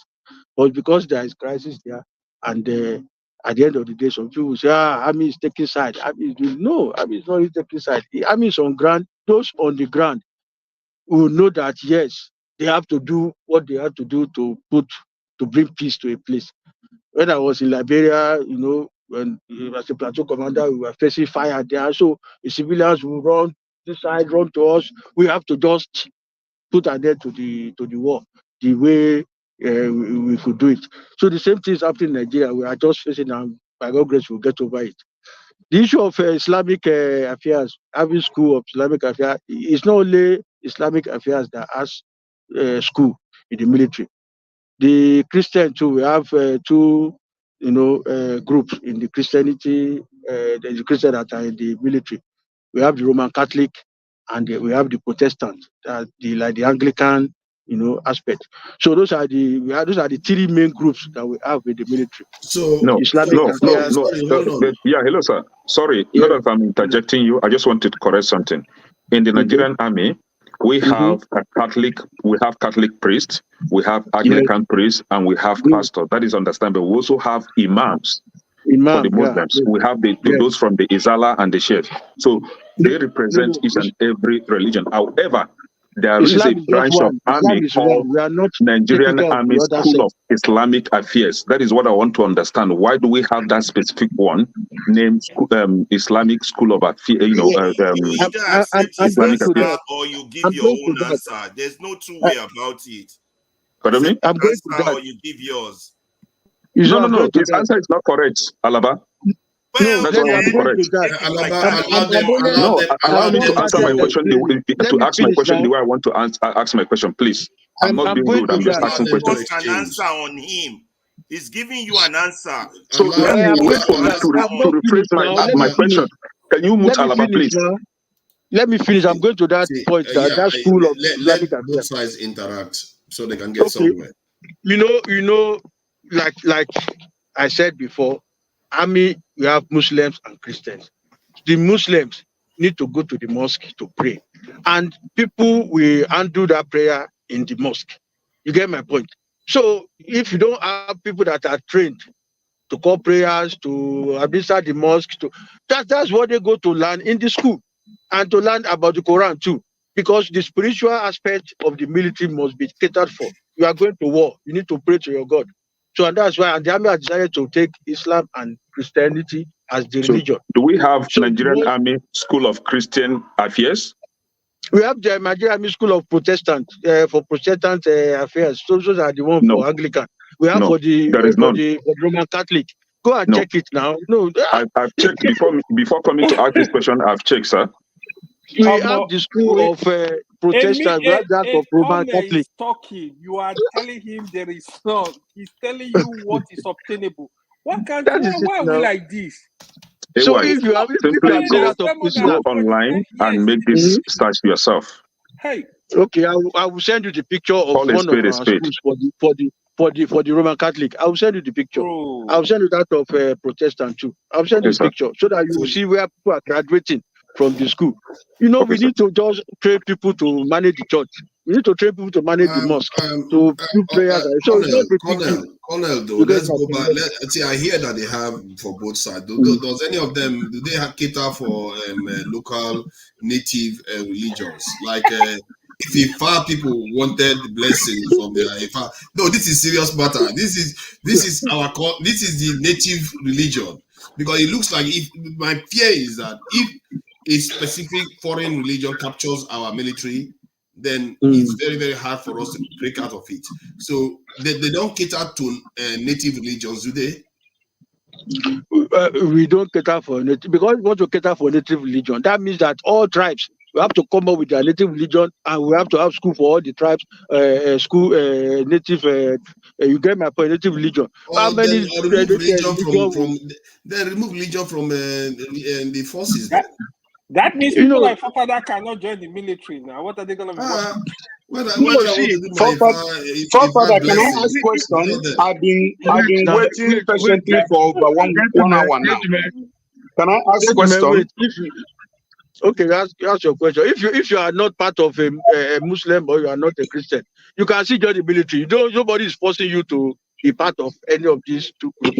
So you can be doing your Ifa in your house and make sure that you are not imposing it on other people that don't want to be part of it. But they can do it outside. But are you saying that the Muslims can do it outside, Christians can do it outside, but the Ifa one has to do it inside? Which outside now? They have the church in the barracks. They have the mosque in the barracks. Go there and pray. So, but we don't have a shrine for Ifa. We don't, because not everybody believe in Ifa. But most of us believe in God, and we are either Christian or Muslim. So if you are not part of those two, nobody will kill you. But you have the form as per national outfit. You fill the form. Are you a Christian or a Muslim? The form is there for you to pay. You tick so they don't give you any other option. They don't give. So what about traditional worshippers? Exactly. They don't give any other option. That's why I say, if you want to talk of traditional worshiper, which tribe you want us to take? Are we going to take the Yoruba traditional worshiper? You just have to say traditional. That's all. You just have to say traditional worshippers. You don't have to choose any tribe. They should be allowed to present. We are out there to go and protect the country. All this issue of religion, you should. I think we should discuss more. That's the reason why Christianity and Islam should be scribed out of Nigerian military. You need to talk to your people. Because these are our forefathers' religions. Can you imagine they will be rolling in their graves that their children are only worshipping gods of other gods, and then they completely exclude the gods of their forefathers? Maybe there is something to be said for that. So, but I hear what you are saying. The dominant religion. Can I ask my question? I've been waiting for about an hour now. Don't worry. Those are constitutional issues, not for the colonel. Can you all be? We are trying to get his own opinion. We're not asking him to pass a law. Ferrari. Yeah, my opinion, like you said, my opinion is just that Christianity and Islam is what the army has recognized, as even the country has recognized as a country. So all these other traditional issues is not part of what the military will entertain, because we don't want to have issue that you are given more prominent or to a one Yoruba. Sorry, did you just say the country only recognizes Christian and Islam? Yes, now if you are filling a form to enter any ministry in the country now, they will ask, are you Christian or Muslim? That's what you fill in your form. If you want to join any national outfit or but maybe when you go to a local government that entertain that different traditional region, you can put it there. But if you are talking of national outfit, national institution, they will either ask you Christian or Muslim, and that's So what they have basically, there is Nigerian Army School of Islamic Affairs, but there is no Nigerian Army School of Christian Affairs. That is what it is, and that is the only fact. Anything other than this is not factual. See, maybe that's just a Now, they said they have a I know Protestant what too. Ferreira is talking about. You see, there's Nigerian Army School of Protestants now. Protestant and the Anglican. Can There's I Army ask School my of question? Catholic. Can I ask There is my no question? question. Some of us are from military background, so I know I'm sure of what I'm saying. Thank you. Let's allow righteous man You to are not ask. sure of what you are saying. Me, I just left the Righteous man. military. So Colonel, as you can see, there's a lot of questions for you. Righteous man, please go ahead. Okay. Yes, sir. Appreciate your efforts and the service you rendered for the good of our country. Appreciate. My questions are as follows. 2 questions, but very short. Do you, sir, subscribe to civil revolution that will lead to restructuring of Nigeria, that will birth a new constitution, which will be 10 people's constitution? That's number 1. Number 2, looking back at the time you were in service, your rank and the position you occupied, are there things you are regretting today that you did based on the position and the rank at the time you were in active service? Were there regrets? Were there things you did that today you look at it and say, no, I shouldn't have done this because of that rank or the uniform you were wearing? That's my 2 questions. Thank you. Okay. Thank you very much. You see, when we were in the military, we study courses of internal security. You get it? We go out there to study about crisis and everything. And one of the reasons is bad governance. When you are talking of extreme poverty, extreme people are so wealthy and people are so poor. So those are some of the things that will cause revolution. I'm not in a position to say Nigeria need to do that. It's government that will study this and know that if they don't cater for the people or have the right system, people will go on, people will revolt. You get it? It's part of what we study. It's not that somebody is inciting anybody, or you get my point. It's there in the book that if you don't do this or do that, people will revolt. We all talk of French Revolution in the past, American Revolution. It has to do with bad governance. You get the point. So it's left for those in power to know that if they don't govern well, people will go on revolt. I'm not the one that will say that is in the open space like that. Look at what happened in Kenya today. Did anybody push the youth to go to the street? Because when the youth realize that the government are not doing things in the favor of the people, they went to the street. So Nigeria too is not left out. If government don't address the perennial problem on ground, people go to the street. So I'm not the one to. And that's why people like me come up with a constitution that peacefully Nigeria can adopt the right system of government and people will be happy about it. People don't need to go to the street so that we get the right system. Because people have condemned the system we are operating by camera system, Senate and the House of Assembly. That is too expensive. It's just a waste. So those are some of the things we are willing to address before people will start talking and saying that. Can I ask one? I don't know whether you have to run. If you have to run, you let me know because we can always take it up later on. Okay. Yeah. So, but the question I wanted to ask is about where we are at the moment. I don't know whether anybody is taking a stock of where we are as a nation, because we have a nation where the national budget is $30 billion. Yeah. While in a country like not even a country, a state like California spent $200 billion on their healthcare alone. So that's just the healthcare. But our entire national budget is 30 billion for the military, for the police, for everything, healthcare. So that, and from insecurity alone, we are losing 10 billion to 50 billion dollars every year for GDP for insecurity alone. And how is it that none of us so far have taken stock and say, you know what, if we had invested in our security posture and made our nation secure, so that if you call police will show up there in 15 minutes, or you call bandits are not going to be operating for 3 hours before even the military hears about it. Those type of things will not be happening. So in other words, as a nation, we are not secure the way normal nations are. Like in the UK now, if something happens, the police is there immediately. The military will show up immediately. They need to respond, or armed groups, they call it armed units. They will show up immediately because they are everywhere. That's why they can show up so quickly too. And they have more technology than we do. And yet they also have more people than we do. Ain't we tired of repeating the same question over and over? Let me take this guy backstage. So the issue is, why is it that our own people haven't figured out they need more people in the security forces than they have now? Have more technology. How have they not figured that one out? Yes, you see, everything boils down to the status of our economy. If we have a good economy that takes care of people, crime will reduce, and then government will not spend so much on security. But if you are not thinking about the people being satisfied, there will be crime. Then government will spend so much money on the military. Yeah, but is that not a problem? The way you are thinking now, is that not a problem? Because China, they were living on rations when they developed their nuclear weapon. I'm not holding you directly accountable for it, but I'm saying there's something about our awareness of the world that is completely skewed. Like in China, they were living on rations when they built their nuclear technology, and their military was extremely strong. They had more people defending their country.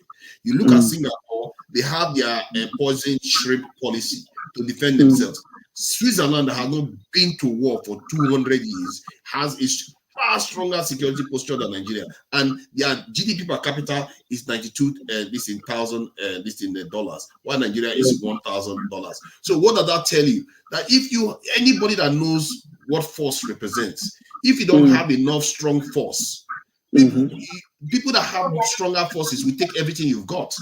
My fear is that, just hear me out, my fear is that Nigeria is bleeding because we don't have any ability to stop any people from taking advantage of us. And our military don't seem to have opened their eyes to this reality. You said something about because our environment was a bit benign. But if you are going for an Olympics, you don't say because your next door neighbor is not performing very well, you don't compete with the champions of the world. You compete with the champions of the world because you are living in the same world as they do. They will come for you later on. If you are not as strong as they are, they will compete with you and they will win. And if they keep winning, then we are not planning for our future very, very well. We are not looking to defend our interests well. Because like you said, we went to Liberia, we went to Sierra Leone, but now we can't even do that. We don't have the capacity to do that because we have been weakened even further. And we have millions of youths without jobs in Nigeria, but our military don't call upon them, say, look at all these insurgencies, our girls and women are getting kidnapped. Haven't you seen the images? Me, I don't know about you, but when I see those images, it really pains me because I sit here with Oyibo people, they are not subject to that nonsense. Why is it that our own people are subject to that kind of life? You look at the secondary school that they kidnapped these children from even. It's abysmal. How is it that our own military don't say, you know what, we need to talk to the politicians and say, this is not how a nation should be. We can't expect one soldier to secure 1,500 citizens. They are nowhere. They are not present when the bandits are operating. That is what I hear all the time. So what do you think about this, please? I know I've said a lot. Yes, you know, just like I said before, now the military is seeing all these things, and we are now, trying to catch up. Like you just saw last week, we got helicopters for the army to assist in this reconnaissance in all these internal within the country and evacuation and to support the ground troops. So over time, we are catching up. But the basic problem is the economy. If you don't cater for your people, like I said, China that we are talking about, some years back, Chinese currency was one of the worst. The economy was one of the worst in the world. But what did they do? They looked inward. They started investing. We in this Nigeria today, we are not investing. We are not exporting. Apart from the crude oil, even the crude oil, they have been stolen. Only how much are we making from the crude oil? So today we are not exporting. The government is not investing. We are just going all over the world inviting investors. Investors will not come in an environment that. So let us on our own start investing. That's why I say local government should be made viable. They have the land. We know how to make them to be independent. Let them go out there, invest, create employment, take care of their people. When people are well catered for, security issue will reduce. And then the military can just be able. Colonel, Yes. but that Yes. history has not suggested that. You did say you studied other nations' security, and that's their militaries and constitution. But history, China, they first laid a solid foundation for their security. They tested their nuclear weapons in 1965. Then in the 1970s, the Americans came to them to sign this thing when Nixon went to them. The same thing with other nations. If you study other nations, their security posture is very strong because they understand that if you want to build wealth, like you talked about economy, you have to be able to secure it. Just like you said now, the China you mentioned, look at their history. China fought war with Japan. Japan almost overran China. Part of Chinese were under China was under Japan. So all these things, when they were able to survive, when America came to rescue them, they immediately went into developing their military so that they will not witness that type of attack again. But we, like I said, we have not passed through doing the same. No, we are colonized. We're colonized and enslaved. Colonization is different from being attacked. Forefather, can you let other people speak? This broken record question. Forefather, just a minute. I'm driving. I wanted to add something, then I'll continue my way. Yeah. Yeah, go ahead, please. Yeah, sorry. Colonel Adeni, thank you so much. I was interested in the conversation, the question Ekene asked you. When you mentioned about the schools, I'm a Catholic priest. There is no seminary dedicated to the military, but the military sent seminarians to the seminary. So address that issue well. Let's get the answer right, please. Thank you. Okay. And like I said, I will send you a picture of people graduating from all these the seminar from the seminary or from a seminary belonging to the military in Nigeria. Belonging to the military in Nigeria. There is no seminar. There is no school of Roman Catholic. We have. It's not seminar. It's not to train priests. It's to do what? It's not. There is no seminary dedicated to the military in Nigeria. Well, like I said, I'm not in all this. I'm an infantryman. I'm a combatant. So all these other things you are talking about, I might not be so. But I know that there are schools that train our personnel so that they can man our churches, man our mosque. So all those things are there. And to me, those are not main issue because my own job is to go out there to protect the country and protect the infrastructure with my soldiers. Yeah, so, not the issue of going to. But I know that we have schools that train our personnel to man our churches and our mosque for spiritual growth and the rest. I think Thank you. They have the structure of chaplaincy of Nigeria. Oh, yeah. So they do things like that, you know. We have schools for our chaplaincy, so we have schools, but it's not what I will. Take so let me have the privilege to chip my question, and I will continue and join later.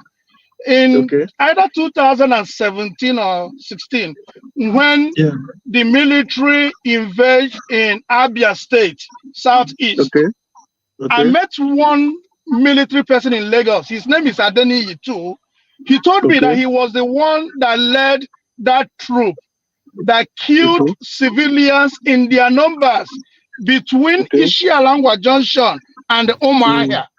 The military guy told me all his life that he has never experienced such dehumanizing situation in his military career, what they did to civilians in either 2017, when they were when the people were marching to the house of Nnamdi Kanu.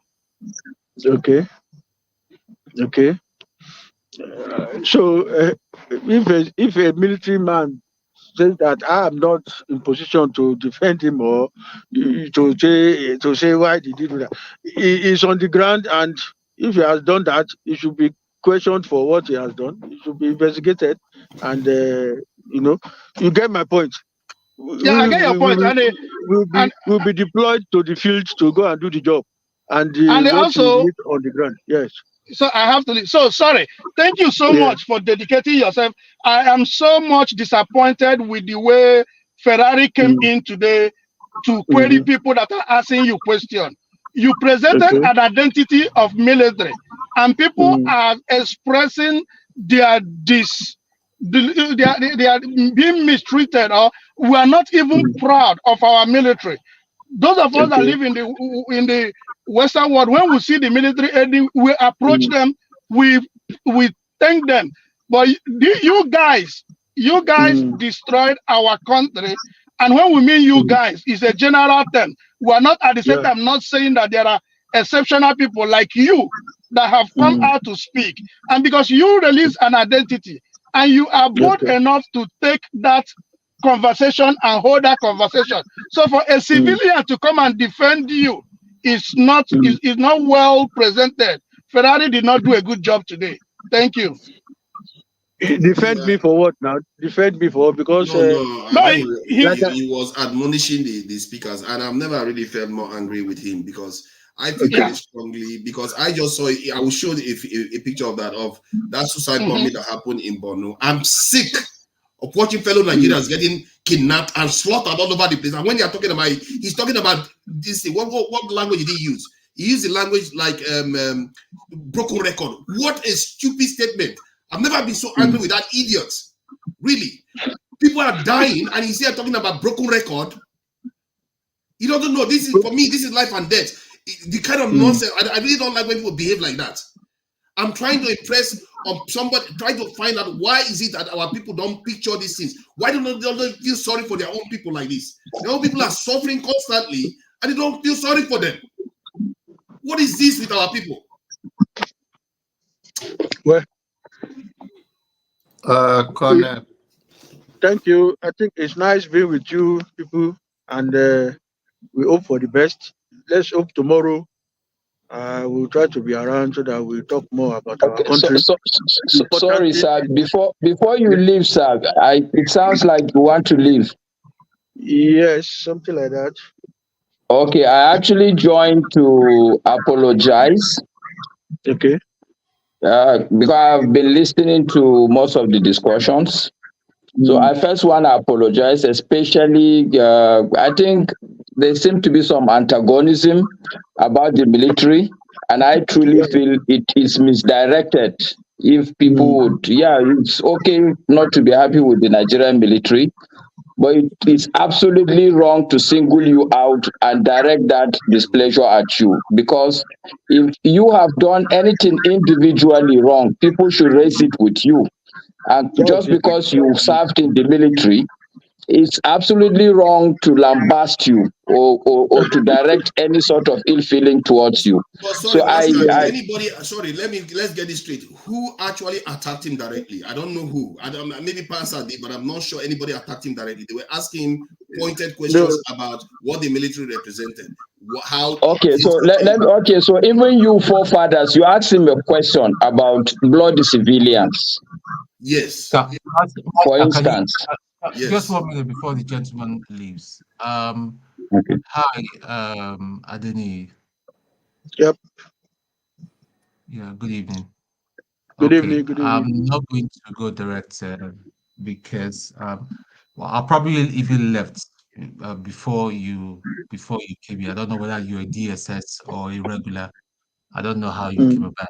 Whether you're a DSS. Are you DSS? I'm a regular officer. Yeah, I'm a regular officer. Okay, you may not know me. I'm quite I might look young, but I'm quite your senior. So gallant officer. So what I'm just going to say, sir, is what I'm just going to say is, since you're still out there, just be careful.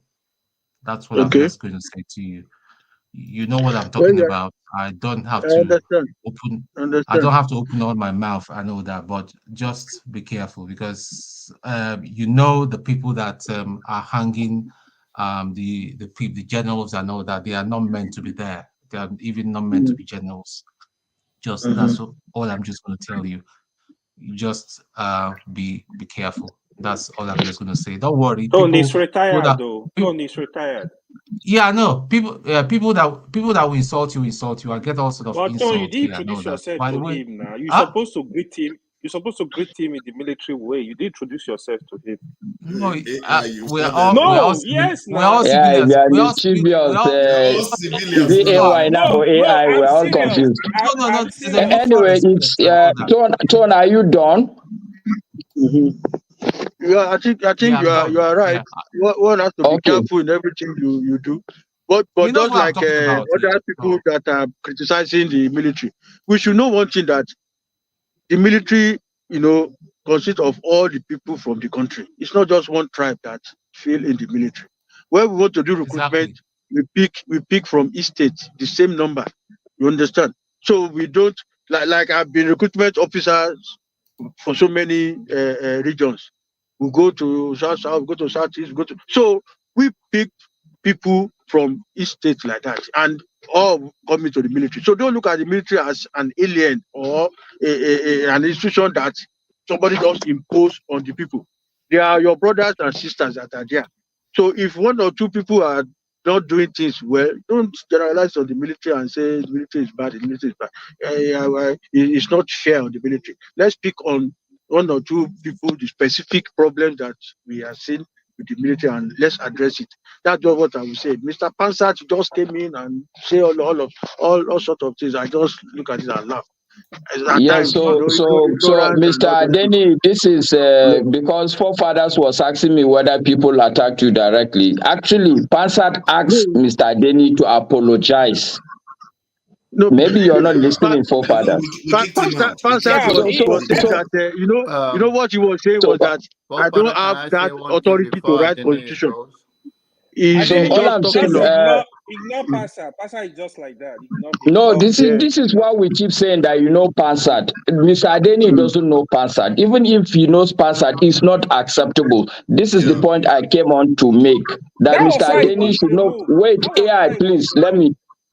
No, AI, let me just make my point so that at least we can allow Mr. Adeni to go. My point, Mr. Adeni, is that please. This is not an acceptable behavior for some of us that regularly come onto this panel. It is not the normal thing that we will lambast you simply because you were in the military. He was speaking for himself, and I believe it is wrong. And I want you to know that some of us feel his approach is totally wrong. You can question people, you can ask questions, but you cannot be casting aspersions on their person simply because of their background. Or I mean, even if somebody was an armed robber, if today is not an armed robber, we should take it that he's a repentant person. So I apologize. That's one. But the second thing also, I want to plead with you also, because on the question Forefathers asked you about these bloody civilians, I honestly felt the most honorable thing for you to do is to acknowledge the truth. But what you did, no, sir. Because of the training that we passed through, when you come out of it successfully and you survive it, you look down on other people who have not passed through it. So it is normal for an average human being, if you are passed through the military or said Nigerian military, to look down on civilians and say, because you have not passed what I passed through and call them bloody civilians. But the US military passed through. Can I say something? Sorry, AI, Forefathers. Mr. Adeni, my submission is that I felt there are places where we shouldn't make excuses. I felt you were making excuses for something that I think we all know as Nigerians, that there is a lot of things that the Nigerian military should improve upon. I don't believe that they are a bad military. I said it's nothing. It's nothing. I don't know why people take it to that level. No. Okay, yes, I didn't hear. So nothing, that's yes, what I I didn't hear when you said it was noted, because that issue of blood the civilian. One of the things you said was that it's because the government didn't take care of the people. I remember when Nigeria was very buoyant. The attitude is still the same. Military look down on the civilian. I just simply feel it's wrong. And it is nothing to do about you. I think just like you said, you noted, I think that should have been the most apt response. We respect the military. And I believe the Nigerian military have discharged themselves very well, not only in Nigeria, even outside Nigeria. We all know that. So thank you for your service, sir. Thank you very much. I appreciate your concern. Yeah, and don't take it that anybody is attacking you personally. This is about the institution. And we really do appreciate the fact that you came out here to speak on behalf, just share your opinion and your insight into some of these topics. You are not representing the military. You are not a spokesman for the military. You see, I don't know. You are right. I'm not representing the military. I look at the situation in the country and I want to propose a solution. So you people bring in issue of military. At times I just look at it. I'm not. It's just because I left the army. Yes, I left the army as I retired, honorably, and I want to give back to the institution that take me to this level. Because, like I said, because of the army, I travel all over the world. I've studied a lot of countries, system of government, and everything. And it is part of the job that if you go out there, come back home and then see what you can do to improve your government. So that's why I say, okay, what can improve our government is new constitution. And I took my time I read that constitution. I look at all the loopholes. I brought it out and I infuse the ones that will suit our diversity. It's just like that, because today a lot of people are crying marginalization. Okay, today now, Yoruba people say they want to go, despite the fact that a Yoruba man is the president, and they are still saying they want to leave Nigeria. So there's something wrong with our system. So those are some of the things that I say we have to look into and then come up with the right system that everybody will accept and be happy with. And the only thing we can do that is to strengthen our local government institutions. If you know that local government are working well, all the tribes in the country, all the people, all the ethnic groups will be catered for. It's not job of federal government to provide for the needs of people. It's not the federal government. Federal government will just come up with policy and standard that local government should implement. That's what I'm after. So all this issue of military will do its job. Like I said, I've been in the military, I've left. Other people will still join and go. They will do their job. A lot of bad people will be there to do bad things and do wrong things. They will be punished along the way. It doesn't stop the integrity of the military to defend the country and defend the people. So that's just what I want to bring up. Let's focus on just to share some of the insights. Let me just share some of the images you tend to see. Sorry, hold on. You see, this is the kind of stuff when you see some people go out and their families get destroyed or their children get kidnapped. And this one was a suicide bombing that killed a lot of people. You see this over and over again, and it keeps happening. They said just before this period, they say about 5,000 already kidnappings in Nigeria in 1 year. 5,000. That's an epidemic problem.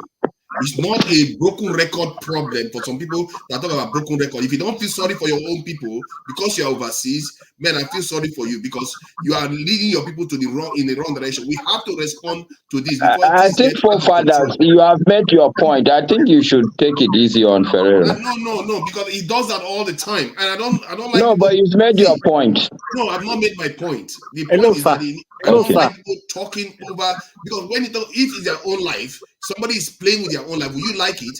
When somebody is advocating for people's lives not to be kidnapped and taken illegally, and people are just telling you that you have talking about broken record. No, that is wrong. We have to call out bad behavior. Hello, sir. I think you should also allow people. It's not only you that is upset about it. Everybody has their opinion about it. Some people are wired differently. Some people don't get that upset. I can tell you that right now. But that's okay. Everybody is different. Everybody will not get fired up like you, and that's how we're all made. So we should appreciate it. Let other people contribute into the topic. Ejo, Emma Benu. Take it easy, forefathers. I'm not in a good mood today. I'm not going to take that nonsense. Take it I'm not in a easy. good mood. Yeah, You're as a acting as if people moderator. were talking just now. What are you talking about? Like I'm not letting people talk. Please, Tone, go ahead. Stone again. Can you guys gonna let me speak something for a minute? I'm not audible. You are not even visible. We are not seeing you. Can you give me 5 minutes? I will log off. In fact, I'm even busy. Wow, Why I Tone came wants is to talk that for I 5 saw minutes. somebody that would That is share the a same new problem. brotherhood. Tone never I talks for 5 wanted to minutes. just say something. What I wanted to Negotiate say. with Janaba. You and Janaba can negotiate. Can I? Or I'll talk after you? Go ahead, Tone, since it's your brother that is a military guy. Colonel, are you still there? Yeah, I'm there. Okay. What I wanted to say to you is that the fact that they saw your name, they saw your rank, and it just drew criticism. I get bashed here all the time just because they know I was in the military. People will say all sort of things. In fact, some idiots in the comment section saying that I was I wasn't an officer. Whether I was an officer or I wasn't an officer is not even the issue. I know that. You have ignorant people, bloody ignorant people all over the place. But if someone has been to a war in my life, I was only 22 when I was drafted to Liberia, and I commanded a platoon. You know what I'm talking about. And for me to even ask you whether you're DSS or SS, you know that's where I'm coming from or what I'm talking about. I will advise you, if you have to be coming here regularly, please drop your rank. There are a lot of mischievous people here, especially people that believe that Nigeria should be split. Drop that rank from your thing. It's just for your own peace of mind, not that you're afraid of anybody, because you draw a lot of unnecessary attack and insults from very, very stupid people who you know where you've been, you know where you're coming from. Like, I'm happy from what you said, that if you've not been through the Nigerian military, when Nigerian military was still Nigerian military, you will not appreciate when officers or even men come out and say they can hit their chest. When we say bloody civilians, we're not saying that because we want to insult civilians and all that. There's a reason for saying that. A gentleman, when we call ourselves gentlemen, officers in the military, it's not by we are really gentlemen. And let me just address Kulata. Seniority in the military is not by age. You might find someone that you're even about 5 years older, and is your guy in the army. If my number is even greater than yours and all that, I'm your Oga. That is how it works in the military. So Kulata, blockhead. So just know this. I'm just giving you another information because you're just mumu. You don't know what is going on. I just wanted you to know that. So you egging me on, you will not know what I've done. I know what I've done in the military and all that. I've been there. I served proudly, and I left when I had to leave. So just know that. So that's just the quick thing I just wanted to add. Thank you. Thank you, Mr. Thank you. Allowing me. I appreciate it. Okay. Like I said, I'm not here on behalf of the military. I am here to propose a solution to Nigerian problem, and I'm only defending my proposal. My background as a military person is what has propelled me to where I am today. It's what has made me to be in so many countries all over the world, to know what is happening there.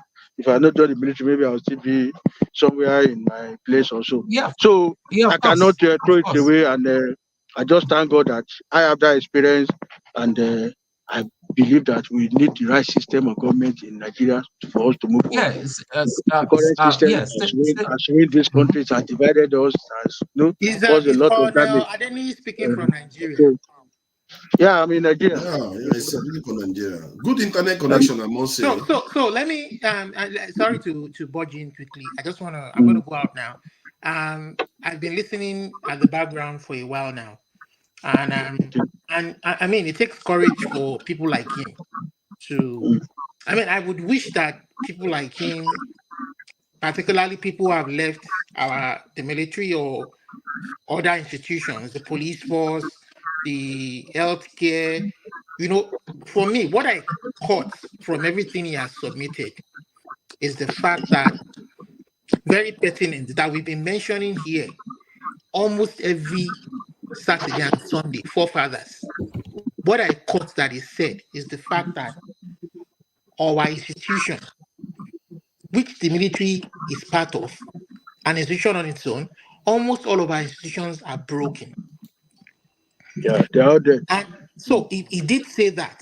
This is what we've been saying.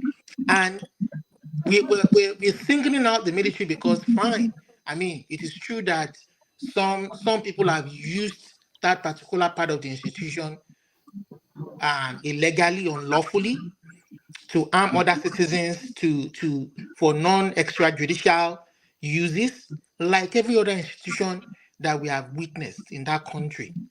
And I have seen an institution that is even worse than the military. I have seen an INEC that is supposed to, pertinent to what he said we must devise a way to make sure that our elections are free and fair. And we can adopt the digital method. You understand? He mentioned that too, where in every nook and cranny of the country, the people can elect. So unfortunately, the political class is who we elect to oversee these institutions on our behalf, to make sure the country functions the way it should function. But this political class that is elected have found a way to beat the system, to beat the constitution, so that they can rig themselves. And at the end of it all our institutions have collapsed, and we have all been the worse for it. I think I caught that from all he said, that we come here and say every Saturday and Sunday.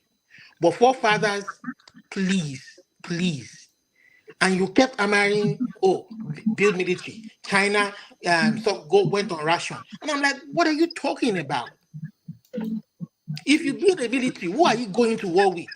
China went to war with Japan. Who are you going to war with? You will find out now. Huh? You when will find people out. are suffering. I gave an example with Switzerland. They have not been to war for 200 years. Are the people of Switzerland very comfortable with their government or with their lifestyle? Do they have a good quality of life? That security provided them that lifestyle. I'm just saying that I'm happy we try to be as candid and from somebody coming from Nigeria, not speaking from maybe from outside the country like majority of us, speaking from Nigeria. He's been a part of the system. He knows the kind of change. Whether we like it or not, the change that would drive that country will have to come from inside that country, from people like him, not just retired military officers, people from every sector. You understand? Everything is suffering. Our healthcare sector, our law enforcement, military, every institution is down. Everybody's just looking for a shortcut. I mean, this is what I caught from all he has said. Father, can I speak now, please? Because allow me there, I was allowing you to talk. Yeah, that was so generous. Okay, A lot of people have been generous here. I will just leave it Next like has been quiet. Bumi has been quiet. Masca has relatively been quiet. And Jonaba, please go ahead. Colonel, thank you for your service and thank you for coming to the show. I think no question is out of order here, and you are trained to withstand such thing, even though you are not talking on behalf of the Nigerian army that you serve under, and now you are a retired colonel and a citizen of the country. And we hope to see more of you here. And I think everybody should chill down. Everybody's view is important. He put himself in the position to speak to some of those things. And I think this is not his first time here. I've seen him before. So we should not take anything personal, and nothing is out of extraordinary. I'm glad Ferrari is back. And I wanted to say to you to bring him back. It's not a big deal. Nobody should break any backbone on any question here. Nothing is extraordinary here. and I think he's wired for all the one that he can answer correctly. He does. The issue of bloody civilians and the culture and the almost like a culture with the armies. He says this because of the training. He explained his own view. Is it acceptable? No. It's the citizen that you. But he saw maybe it's because of the way we are trained and the war we went through. So that answer all of that. There's nothing more personal here. So if you are leaving, I just want to say to you, if you are leaving, have a good night, and we talk any other time. Thank you. All right, thank you. I love you guys. Thank you. You too. And yeah, we are going to be having you on for a special session. Goodness. Thank you. Thank you. Good night, sir. All right, good night, gentlemen. Happy. Thank you.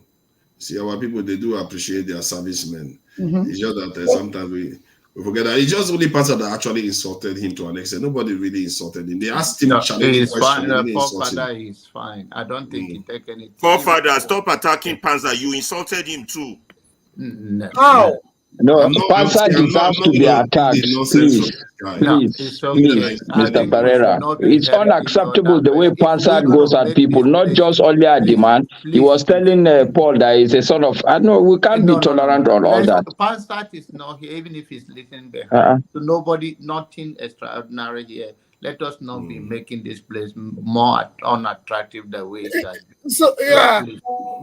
Jonathan, thank you. What I wanted to ask is the idea of if Pansat he's not here, I would love him to be here. If in as much as we want to ask questions, listening is very important because Pansat was repeating what he has answered, and he was constantly repeating it. So I didn't even see it as attacking him because it is his own person that have failed to listen to get what the man said.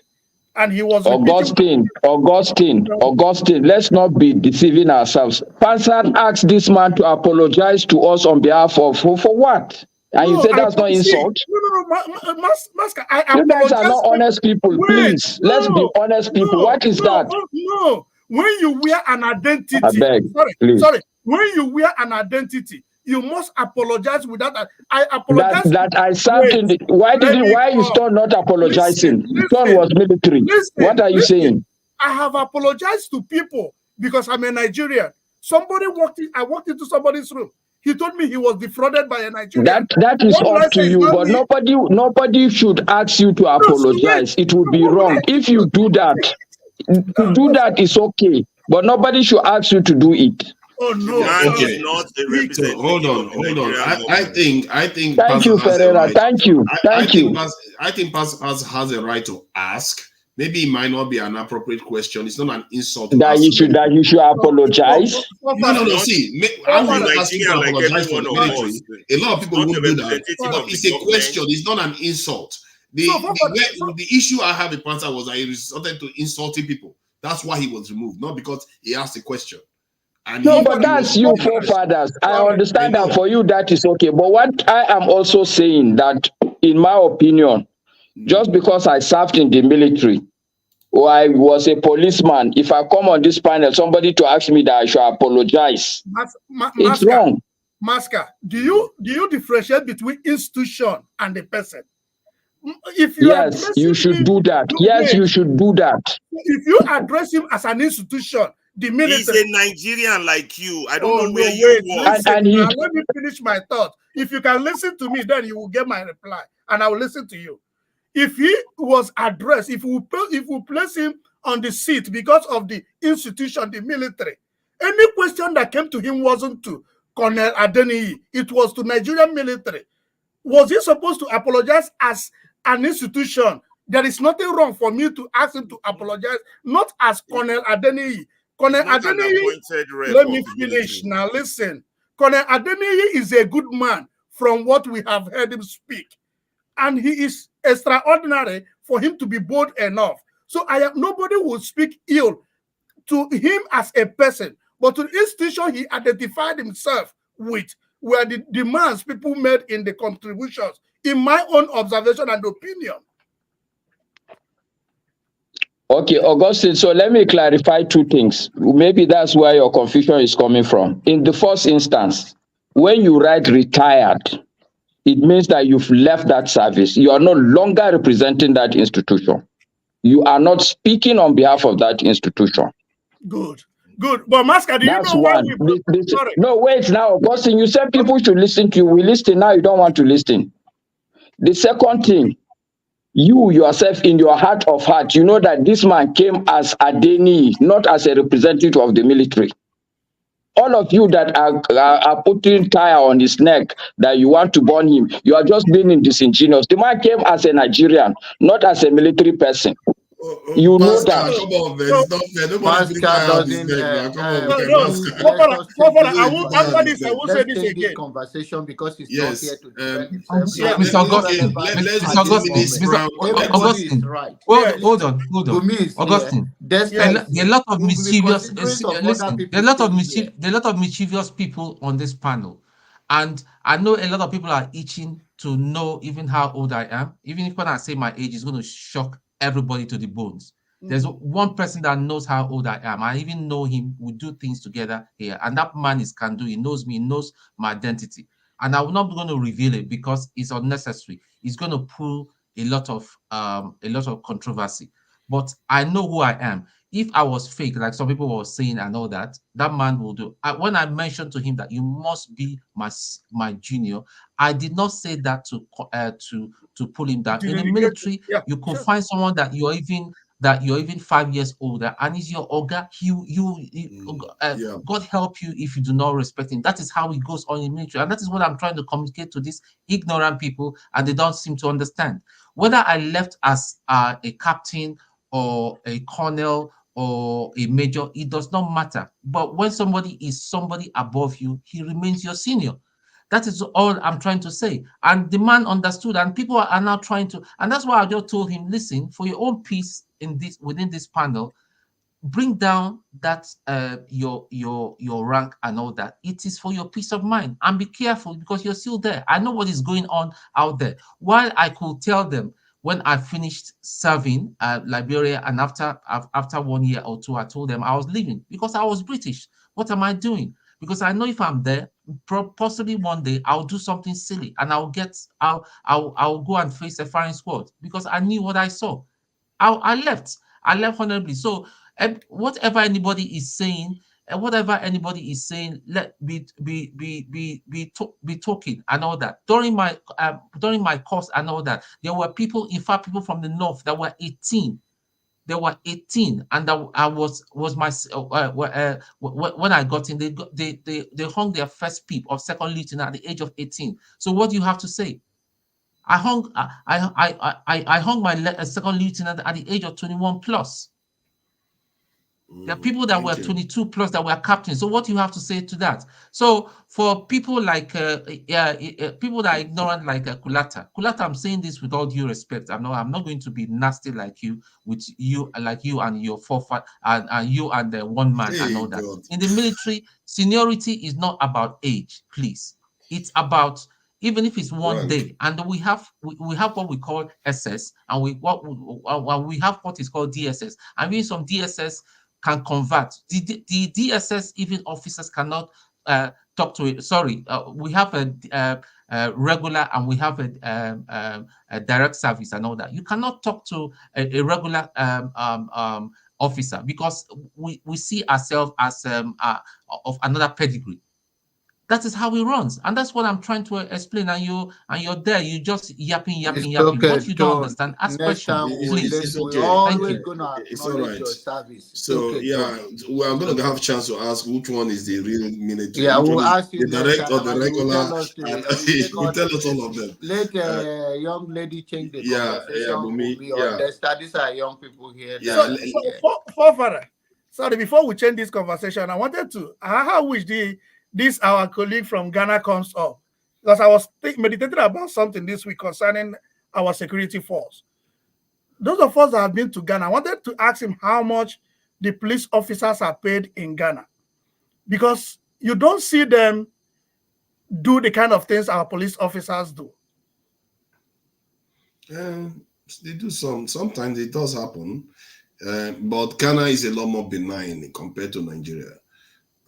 Ghana, Togo, Benin Republic. Other countries, Nigeria is a little bit quite unique in terms of the heat, the pressure that is in Nigeria is quite unique.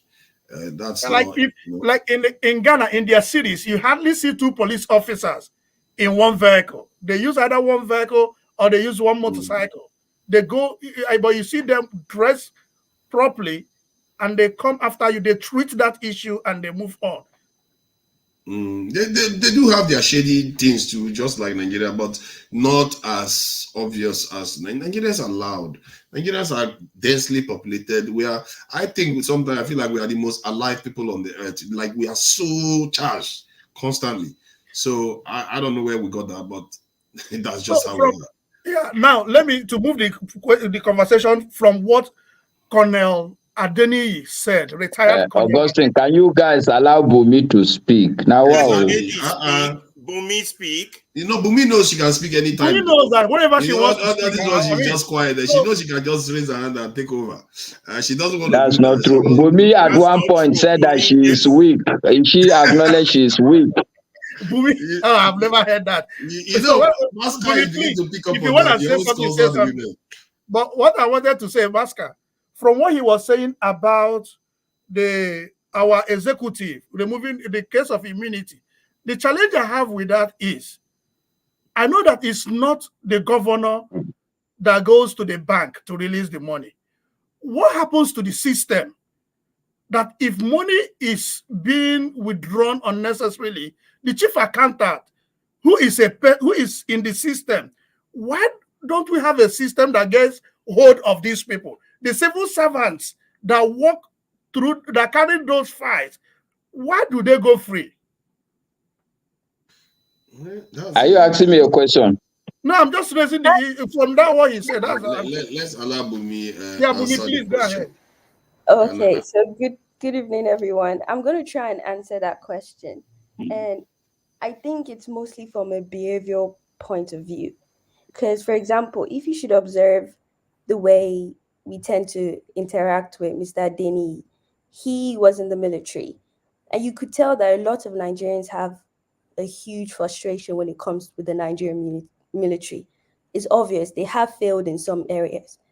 But the thing is that because we can't reach the main people who are at fault, whoever we see, we just put all our frustration on them.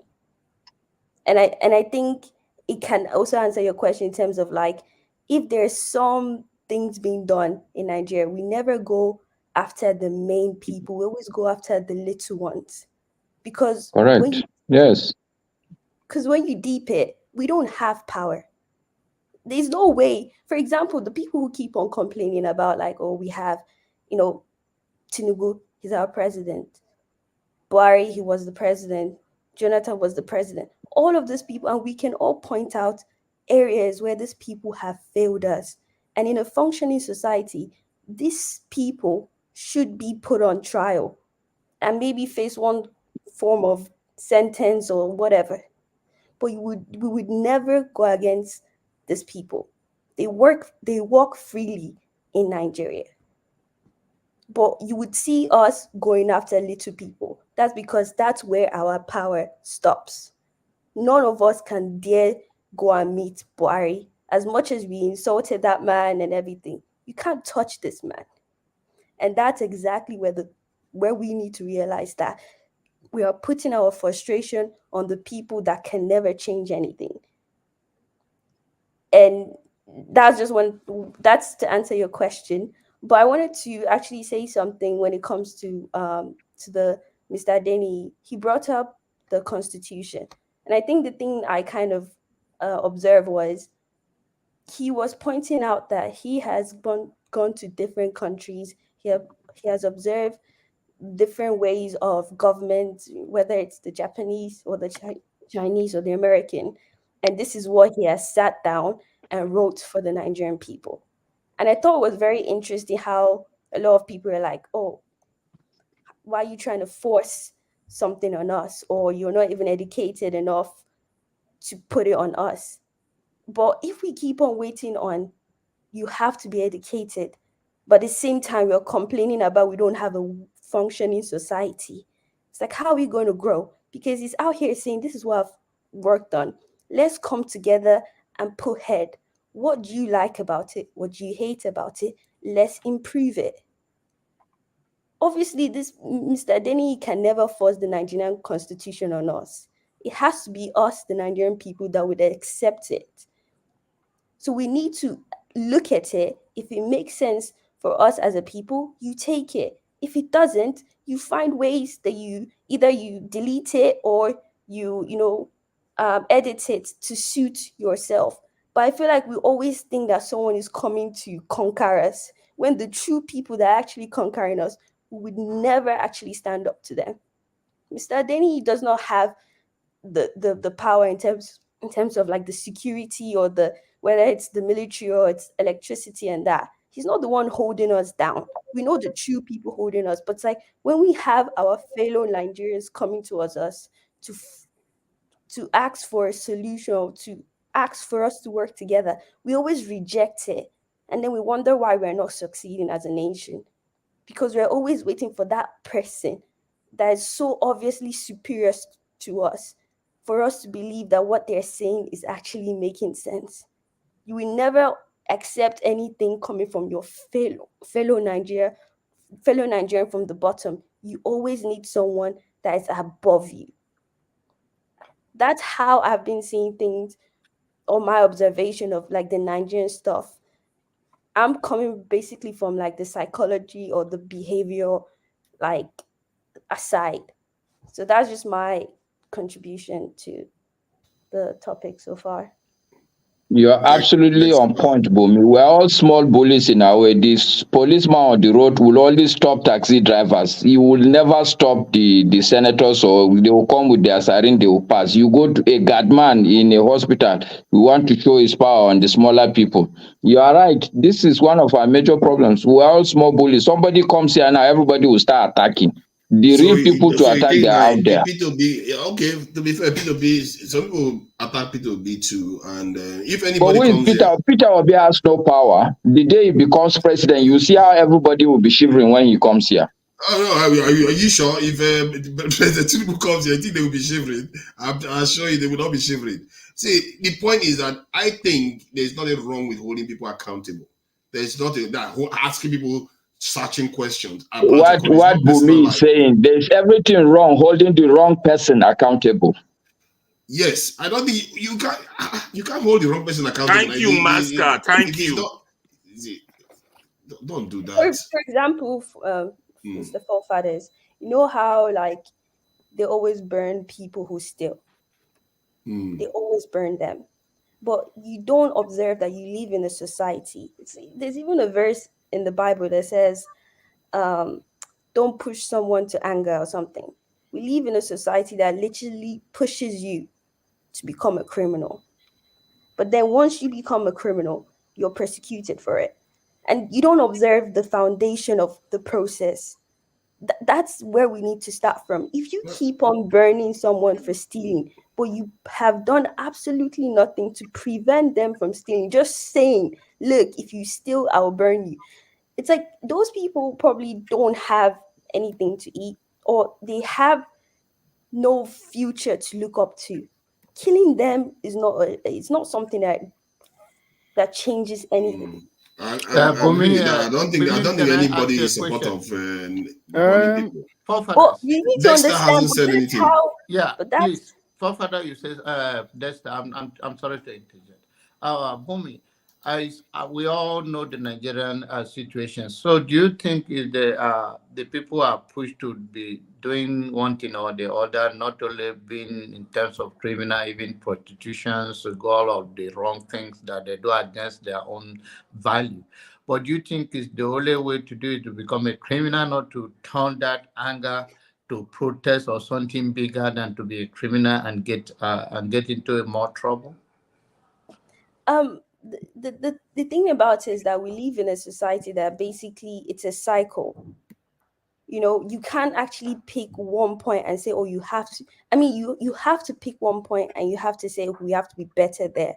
But because we live in a society, for example, if I was to go protest, we all know how the Nigerian government are going to react. They're not going to react sensibly. So you can't also put the fault at me for not protesting, because I already know I'm dealing with people who are not sensible. So that's the cycle that pushes us to not doing anything. But at some point, yes, we do have to pick one point in the cycle and say, okay, let's try and depart from it. But now that's the hardest thing, and I think that's where I think is the behavioral part. It has to be like the psychology side of it. That's where for want of a better word, Bumi, it's not about psychology. A couple of people on this panel have said it severally. It's about mass mobilization. It's about enlightenment. For any society to grow, there has to be some sort of enlightenment. The point you're making is apt. We have misplaced aggression. We need to direct our aggression to the right place, to the right set of activities. Thank you. Thank you, Matska. That was correct. That's a good point you're making. And that's why I was mad that we're attacking the man, because he's not a representative of the APC government or a representative of the Nigerian military that has failed you. He's just here as a Nigerian, suggesting his own best ideas on how to move nothing forward. Was they didn't attack him. I don't know this straw man thing. Making it look like people are you see it from your own view, which you are entitled to it, but nothing to the point that you are losing the control. We are just having a conversation. There was, okay, as a military guy, do you see this language that was common used by the military people? Do you think it's unacceptable? And he said no. But John Abba, let me remind you, when we were in university back in our own days, I don't know if they still do it. Those of us on campus, they used to call girls on the street bushmeat, and the girls on campus girls. You see, it's a Nigerian thing of this big manism, of this, we have to have an housemaid, or I am better than it's a Nigerian culture. Yes, it's wrong for the military to be doing it, it's a bloody civilian, but it's part of that Nigerian culture that they took from the white man. There's always an houseboy or a housemaid. When we were on campus, but it's okay we were to made challenge to believe it, we it's were okay better to than challenge those it. who were not on campus. Let's allow. But it's still not acceptable. Can we conduct ourselves? Let Dexter finish. I don't want another lecture. Let Dexter talk, please. Then it will come when down. When somebody's making point, you like interrupting. No, because you want to go for longer than necessary. You want to go for longer than necessary. Pereira and Jago, you people should know that Forefathers doesn't like the two of you. You people should know that. You and Jago and Pereira. It's true now. Why are you we will bringing Jago the into truth. this? Jago is my man. How could you do that? Elijah, Forefathers, you are a liar. Let Jago speak. You see how you attack him. Yeah, Jago fights all the time, but Jago is my man. I said Dexter wants a Ferrari. Yeah, let me speak. I'm not going to stay too long. First of all, I think we need to give credit. I don't know how many of you have been in a situation whereby you had no money, and then you had to beg somebody for money because you needed to get home. You find out that it takes so much courage for you to actually approach somebody and beg the person for money. So if somebody from the service, whether military, DSS, police, comes here to speak, at least we need to accord the person some level of I don't know the right word to use, but some level of acknowledgement that he even came out and you could see that he's worried about Nigeria, genuinely worried about Nigeria, and something he said that I kind of agreed. It was, Forefathers, you are bantering towards military, but he was talking about the economic life of the people. Countries are actually transformed by their economic lives. You understand? It's not really by the military strength. If your military strength is so strong, but the economic life is bad, the country will cave in like Rome. What killed Rome was not that the Roman army was not strong enough. It was hunger within the city walls of Rome that destroyed Rome. So the fact that he came over here and he spoke, I think that's very good. And we should before we throw brick and bats at him, we should listen to him first. And he's not going to have all the answers, to all the situations. And neither any of us here have all the answers to every situation. So I think that's how we should just see the situation and not kind of label the person that comes up here. You know, it takes a lot for people to come up here and show their faces. So we need to accord the people some kind of respect and dignity, you know. So that's all I have to say for that for now. Thank you. That was quite brief. I don't know how I'll understand it because this topic, the only reason why I'm responding to it because I feel personally I'm the only one that seems to be taking it personal. The aspect of security. You're not the only one, but just because you're the moderator. No. Actually, if I was on the panel, I am the same. So make no mistake. No, what I'm saying is that everywhere I go, I say the same thing. I'm not saying what they are saying because the questions you asked this man was direct, and this man. No, I'm responding to Dexter. Directly. Yeah, the man was excused. He asked, we sought his permission. Do you want to sit on this desk as your identity and respond to some questions? Which he said yes. Yes. No, that's true. I agree with that. But I'm responding to Dexter now. What Dexter said about nations are brought up by this in economy. Yes, we already have economy. Oh, sorry. We already have. I think we forget that we already have economy. Our economy was $500 billion as of last year. It's this year that it has fallen down. If we have economy, we should have used that opportunity to be building our military at the same time. You can't have money in a house and gold jewelries and everything, and you don't put security guard there. You don't put gate man. We do it ourselves. So when we go to our estates, we put gate on the estate. We pay estate levy. We put security guard everywhere. But when you say for the nation, Pereira is raising hard to speak. Go Forefathers. You are in the UK. Forefather, you are in the UK. The house you are living in, the compound you are living in, are you walled inside a 10-foot fence? No. Why? Why do you think that is? Why are you not walled inside a 10-foot? Because they secure their nation. Let me tell you what they do. They made sure that there are no hungry people.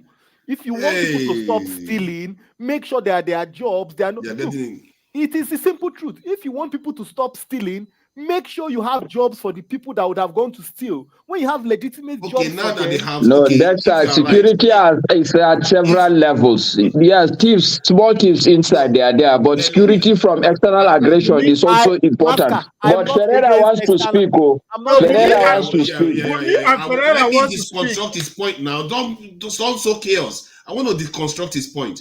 If that was the case, Dexter, if you say because the UK they have plenty of wealth, so they don't need as much security. You know what? They don't need more security now since they have so much wealth. Why is it that they still have such a high level of security posture? Sorry, Forefathers. How many in the UK? How many active servicemen do they have?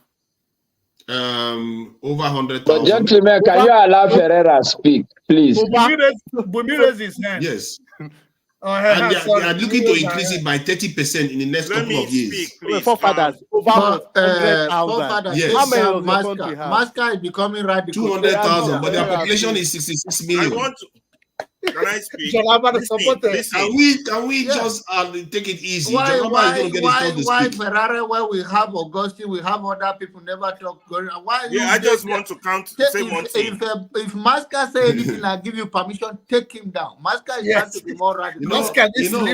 You know, this one Ferrari, it looks like he's got a clean haircut and his glasses. No, you see, Jonaba, why I'm supporting Ferreira is because I support lawfulness. He's raising his hand. If we don't allow him, he will start budging in and we start complaining.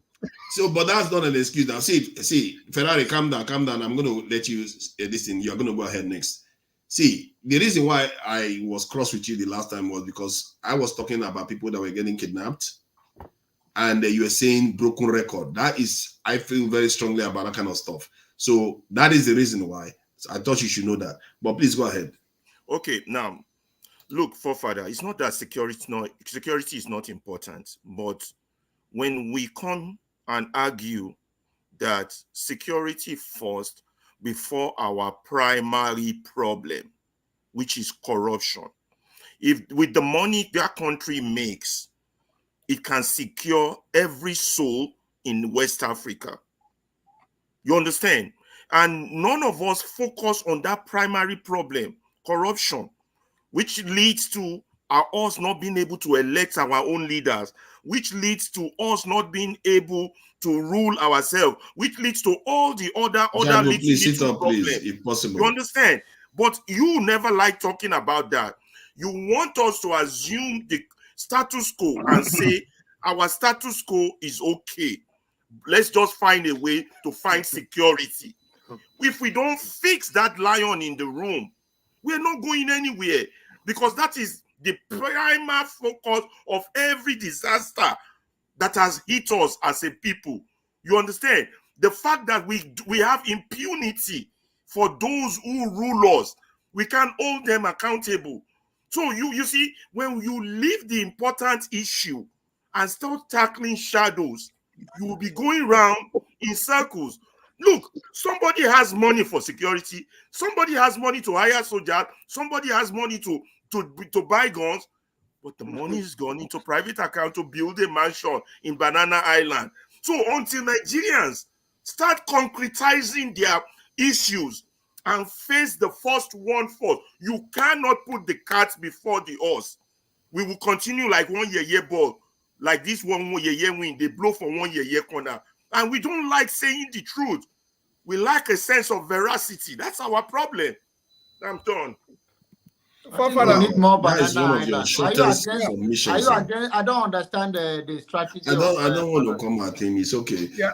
See, Forefather, please. Bumi wants to say something, but I wanted of course, she's free to say anything she yeah, likes. Bumi, you are free to say He's something. basically a moderator as he stands, really. Bumi, please say something before I come up. You can go and I'll go after. Okay, so I just wanted to, Forefather, when you talk about insecurity, I also have processed it before. Do you know that Nigeria, we've not recovered from the military regime? So do you think that we still have confidence to build and hand over to these guys? I think that's part of the problem. That's why I asked him about that Thank you. thing. Yeah. Now, Nigerians, they need to do their own work on themselves. That's why I said they need to value every Nigerian, every strand of hair in the Nigerian side. They need to be protecting it, not the other way around. If they understand, if they see from that point of view, you are not going to see this type of behavior that you see from the military anymore. Yeah. So regarding the military and the way we tend to address the military, just like we have said, I think someone has probably pointed, almost everything in our society is a reflection of who we are in a way. Okay, I'm not saying we're bad people, but there has been some, there has been some things put in place that tends to produce bad people. If we do talk about the military training, when it comes to the what they call it, the military academic something, you have to go in there if you want to become an officer and that.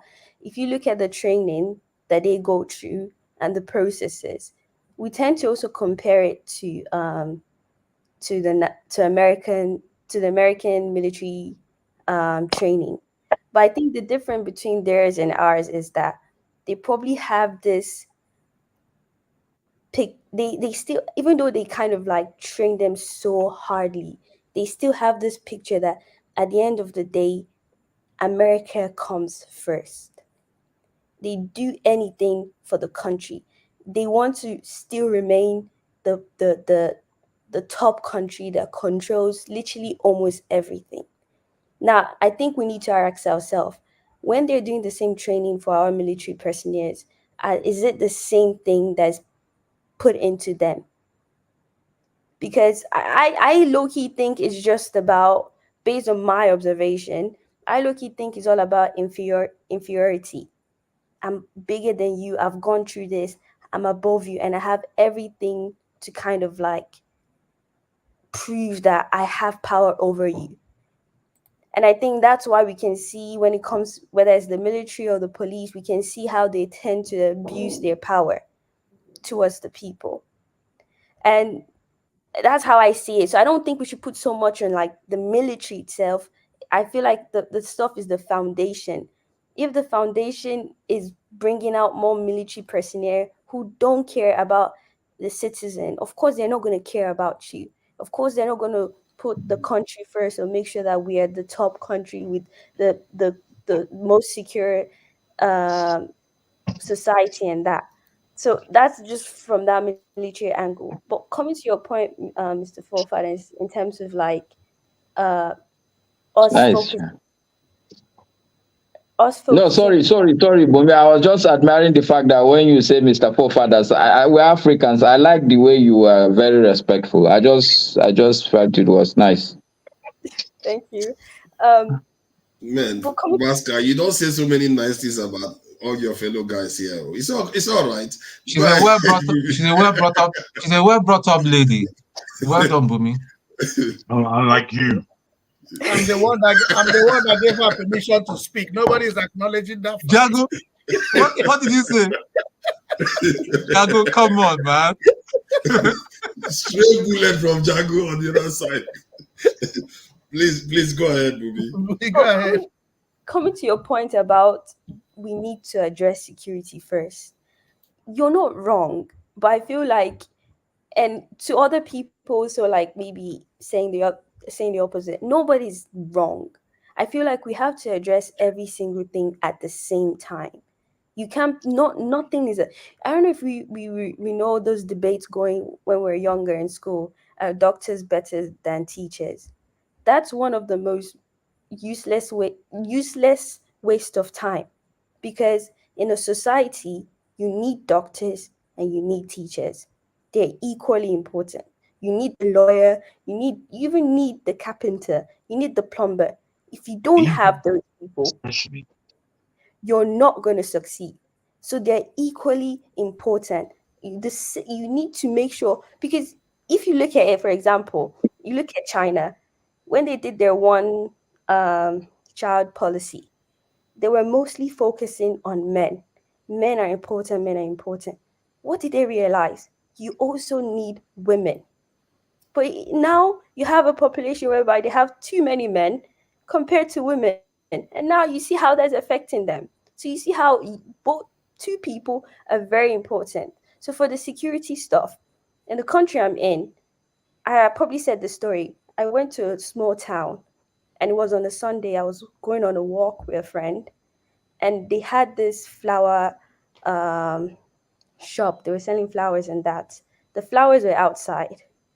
And I was like, if this was Nigeria, someone would have stolen all these flowers. But the reason why, it's not that they didn't have police. There were police there. And I'm very sure if I wanted to steal that, they're not going to find me. But the reason why I didn't steal it is because I don't need to steal. There's just no reason for me to steal it. If I wanted, I'd just go buy it, or I don't know. Well, I don't really like flowers like that. But there's no reason. There's no incentive that's forcing me to steal. So as much as we're focusing on our security, we need to also make sure that people don't even have those thoughts to be doing some criminal activities.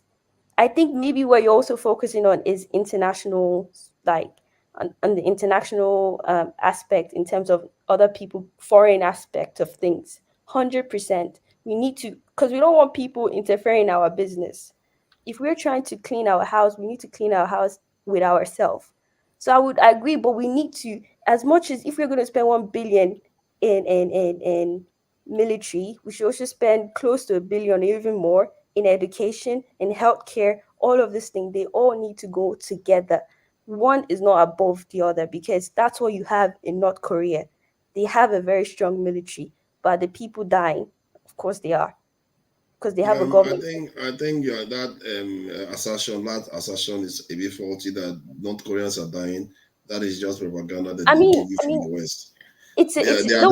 They are doing way better than Nigeria, like way better than Nigeria. It's a dictatorship that decides what goes on. Okay, they are not out here living la vida loca. Like, we can at least. Sorry, Bumi. Let me ask for Father. What's the GDP per capita for North Korea? The GDP per capita, from what they read recently, is around less than $1,000. But how much is the GDP per capita for South Korea? South Korea is a lot higher. That's for sure. I think maybe 40,000, maybe even more. The reason why that is because, remember, North Korea doesn't engage in the world affairs in terms of trade and properly with the world. But how you can tell, if you can check their literacy rate, which is almost 100%, their technological advancement, which is way. Okay, no problem, Forefathers. You know about the Human Development Index. What is the HDI for North Korea? I don't know. You can quickly Google it. Okay, No, you can Google it. So how do you score the higher one? How do you score it? North Korea. I don't know, but all I'm saying, I'm just supporting Bumi's argument. Not 100%.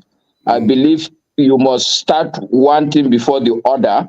I don't know which, but I'm just saying that I'm supporting now on the argument that almost everything is important. At least there will be like 3, 4, 5 important items a country should put on the table, even if one will be the first, but there will be a lot of other important items, not just security. Her point is that North Korea is very strong on security, but it's not the best country in the world today. It may not be the best country to live in for some people, but the people themselves, you see, the thing is, when propaganda is telling you what people are, you might miss the mark. If you look at their power generation, sorry, let me finish what I'm saying. I don't like you. Everybody was talking, you didn't interrupt them, but you are interrupting me regularly. Don't do that again. No, because he doesn't interrupt anybody when I'm talking. It's quite rude, actually. Okay, so no, Forefathers. So this is 0.766. What's the HDI for Nigeria? Okay, if North Korea is 0.766. The reason why I checked that is because I wanted to compare. No, check for Nigeria. Don't worry, check for Nigeria so that we can see whether North Korea is better than Nigeria. Are you guys bullies now? You want to bully me? You won't let me. No. It is just it's a logical argument now. It's just a logical discussion. That's why I said I'm doing it. I've already done it before I started sharing it. So I want to show you the direction so that people understand what is happening. Because when somebody sees 0.66, they don't necessarily know what it means. I didn't know until just now. So I checked it, 0.766. Now look at that of UK, 0.9, isn't it? Or so. Now look at that of Nigeria, 0.5. So in other words, they are higher than us. Human Development Index, North Korea is higher than Nigeria's. And it shouldn't be surprising because people don't look at the fundamental stuff. They just look at other surface stuff that the West tells them that is this. You look at the economy that is that advanced, that has multiple nuclear warheads, tests ballistic missiles. You think they are just chewing gum while they are doing all those things? It takes a lot of sophistication to do those things. You have to be highly sophisticated. Russia went to them to ask for help. It's okay, Forefather. You've made your point. You don't need to. Thank you. Why do you people like act as when somebody's correct? Just tell them, okay, you're fine, you're correct. It's okay now. Now he has acknowledged that you've made your point. The next thing is your point taken? Good one. Maska, is that point taken? Yes, the point I'm taking is that North Korea is not chewing gum. I take that. So it's not just the bomb they are doing. That means they are doing other things. If their Human Development Index is 0.76 and our own is 0.54. So it means I can migrate to North Korea and I will still be a better person. Exactly. I take that point. But Bumi's point also remains valid because today in the world, North Korea is the most security. Anything they talk is security, but they are not the best in the world anyway. So I hope that point will be taken also. No, I agree. See, I'm quite systematic about this. I'm not just making a flippant statement. You think I don't understand that economy is required? No, just take it. If it's taken, it's taken. If it's not taken, it's not taken. The way we take your point. I love that. Yes, the point is that I'm systematic about what I say. Is it taken or not taken, Forefathers? I have just said I take Okay, so let's stop there and move forward. So are you telling me how to talk now? You see, okay, fine, I'll leave it. Let's move on to the next thing. Let's leave. I don't want to flog. You see, I'll give you today. Today is your day. Take it. Today is me and Alaba. If Alaba comes at me today, I'm not going to take it easy with him. Today is your day. You take it and get it. Jagun hasn't said anything since he came in. He's been listening intently. Somebody tells me that by the time he finishes submitting, it will be quite incisive. So, Jagun, do you want us to have a break before you go, or after you finish, then we'll have a break? No, I've just come on. I personally have no need for a break. Okay. But I have been listening, and again, I'm wondering all day how much is different from what I heard yesterday or last week or the week before. I'm always looking to see if there's any progress in our understanding or our approach. And things obviously still seem very much the same. You know, one thing about the people on the panel, and some reasons are obvious where rudeness has taken place, and some we swallow it and we move on and we maintain our decorum. But I urge everybody on the platform, really, especially the older people amongst us, to try not bring yesterday into today. I think we do an awful lot of that. We bring yesterday's issues into today. And whilst they may maintain, I don't think we should lead with the way we see each other. I think we should try and wash ourselves fresh so that our comments at least are fresh. Some of the comments that are made here, they're just laborsome, boring, monotonous, and finger pointing all of the time. And a lot of it is like, man, is anyone grown up here, for goodness sake? And I put that too for the people who write in the comments. And many of them are just like this. I'm reading some of these comments and I think, what does this actually mean? Where have you unctioned this from? This poison that you're belting out. You don't know who people are, that you're telling people who they are. It's incredible. I felt that I just needed to say that. In kind of, this week, I don't know if I can speak particularly on the subject of security and such. I think these things are again, areas that Nigerians generally, no matter what we believe or think, I don't believe we really understand where we are, in terms of military and the economy. We have an economy that's completely failing and has been failing for 60 years. A failed economy based on one item that really, if we were a mixed use economy, we will be such a full nation with people of different skills, people of different ills, people getting on with it because that's their life has become more important than the status quo of a non-existing system or a system that doesn't assist any of its citizens. So, out of this country, I don't know how we wrestle, genuflect, kung fu ourselves out of it. And what I mean by that is that with all these singular issues that may come up, that is the issue that we are fundamentally tackling. This week, nobody's even mentioned it, which I'm quite surprised about. This week, 20 women went with Pekin on their back to a wedding, and I think it was in Borno, and they were having explosives on them, which is to say that they are suicide bombers. I mean, really, where Nigeria is concerned, I'm quite shocked about this level. I know we have terrorists, but I didn't feel that we have terrorists like those in the Middle East, in the so-called Middle East. I didn't think that we had that level of terrorists. Now, woman would carry Pekin on back and then put explosives on them and then enter a place where people are entertaining themselves and then decide to blow herself and everybody else. I mean, for me, when I heard that, I was quite shocked, to be honest. And I looked at it and I felt, oh my days. Nigeria is taking a turn. It's taking a turn. And my finger is kind of on the temperature for Nigeria for the time that it would blow up. Because I don't think it was going to be organized. I don't think what would happen in Nigeria, to be honest, that would show people that we are serious about what's going on in this country. I don't think it's going to be organized like Kenya. I think it's going to be butchery. I think because we're not really paying attention and doing, we're doing a lot of talking, but we're not doing any doing. And because of that, I feel that the explosion that Nigeria is going to face is going to be bloody in hell, bloody pouring all against all. Nobody's even going to know who's on their side because we have issues all over the place. And I listen and I listen and I think, man, I can't see Nigeria happening, man. And I want to. My goodness, I want to.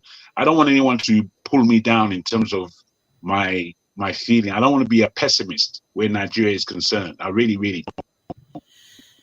Even though the situation is highly pessimistic. But that's not, I want to be somewhat positive and push forward. But as time goes on, I'm entering into this pessimistic space with the rest of you guys, where it says that, bruh, Nigeria can never happen. And I'll just like to leave it there, really, as to that's how I'm feeling this week. Thank you. Thank you. I guess everybody goes through these cycles. I'm sure I have. So let's have a break, and so that we can regroup and move to other topics, because there are quite a few things that has happened in the world. We saw Nigel Farage of the UK, a guy that has run for election 7 straight times and lost woefully, managed to win this time. And you see a massive landslide in the UK when just 5 years ago, the Tories won in the UK. It's a massive swing, isn't it? Anybody that is in the UK will know that the swing is quite dramatic. So how that will teach us something about Nigeria, the idea that people think that Tinubu is unassailable in 2027. No, man, I don't buy that. Democracy is a fickle beast. And also the issue of economic forum team that Tinubu has put together to see whether they can bail us out of the mess we are in. And any other issue, I think Kenya, that video of this Kenyan man, I think I'll play that as I don't know whether it's good as a relaxation video. I will see whether I'll play that on me. But that Kenyan guy, the presentation, the statement, his speech he made was very powerful, very relevant to Nigeria too, about how their politicians behave. So I will see whether I can play something, and then they will regroup. All right. So let's see how we go. I'll start with the speech, then play some songs before we come back. All right. Yeah, say what is that?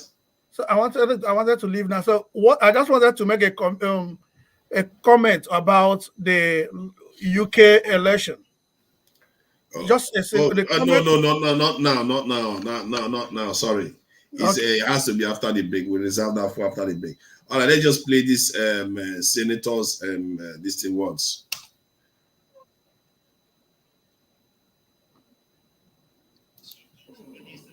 In government departments, we are the ones who are stealing the money. Look at the national government, I'll call it down, bring it down to the National Assembly. We must begin to look at issues like CDF. We must look at the Women Fund. We must look at the structure. Do we need all the people who have been given offices? I've been asking this publicly. Why are governors running county governments as if they are private companies, where they're stealing money, buying properties abroad, driving such big vehicles, including ourselves? When did we decide that I must drive a car which is 4.8 cc, that at 3,000 cc is not good enough? When our children don't have medicines, when our women are not giving birth, when we can't feed our children, when we buy fertilizer, we deal on it, we sell some of it, we sell mchanga. We are bringing in maize when we are supposed to be planting maize and giving farmers fertilizers and giving them funds so that we can get production and increase that, so that we create jobs for our people. It is we politicians who go and buy 2 million metric tons of maize. We come and sell. We bring 3 million metric tons of sugarcane. Mumias is dying. Chemelil is dying. Sony Sugar is dying. Those are factories that used to employ people. Who are the biggest dealers of investment companies in Kenya? We, the political class. What happened to Kenya Airways? Look at it now. Smelly, filthy. It was the pride of Africa. Who runs Kenya Power? Why are we not told who are the owners of the independent power suppliers of this country? Why are we not being told who owns our national parks? But you hear money is being stolen by none other than the elites and the political class. These people out here are tired. These people are tired. I was crying this morning today, because we are messing up a good thing. We are messing up this country. Who wants to be a refugee? And there's enough for you people to eat, so long as you eat with manners. The revenue we collect is enough to run 8 African countries: Kenya, Rwanda, Burundi, Tanzania. You go to Congo, you go to South Sudan, you go to Somalia, and you go to Ethiopia. That's what our goddamn budget is. Just manage it, don't steal it. A few people are stealing too much. These kids out here, they know everything. They know your houses. They know where your kids go to school. They know which properties of land you have. Why must somebody have 4 million acres of land to his name? What happened to our mentality? Then we pretend and run to churches talking about Christianity, how Jesus. Do you understand what you're dealing with? The people out here don't even believe in God anymore. The people out here are tired of the lies, the religious organizations. And I have to say this, I'm a Catholic. I was so happy I saw the Papal Nuncio talk about the issues of a country. Let us forget that we can run this country as tribes. Let us accept that there is a new sheriff in town. That sheriff is the GNC.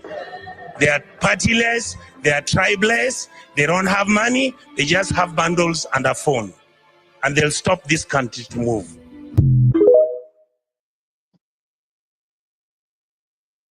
Gentlemen, the Middle East is fucked. We should know we fucked it. 6 of the 10 fastest growing economies are in sub-Saharan Africa. Countries rich in mineral wealth. Coltan for our computers, cobalt for our batteries, phosphates for our agriculture, nuclear ore for our power. These are the things, gentlemen, that the wars of the next 20, 30 years will be fought over. A huge deposit of cobalt was discovered in Mali just over 2 years ago. Back then, we approached the Malian government about mining rights. They told us that those rights were going to the Chinese. So we set about to create the conditions to make sure that wouldn't happen. Just last week, one of our Australian subsidiaries, thank you, Lachlan, secured those rights. Our pilot project in Mali hit a few bumps, but I'm delighted to report that it worked. And if it can work there, there's no reason it can't work in other mineral-rich countries across Africa. We create the chaos, and then we move in and capitalize on that chaos. We're looking at the long term here, gentlemen. Rates of return that'll make Iraq and Afghanistan look like chicken feed.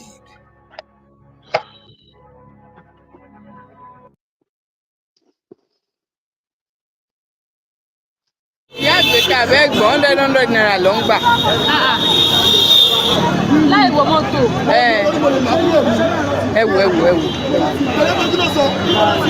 We are collecting 100 naira on each person to take this passage. This is straight fare under bridge. Straight fare 100 under bridge. Pay 100 naira before you can take the passage. And we have presidents in this country. We have President Tinubu. Look at their faces.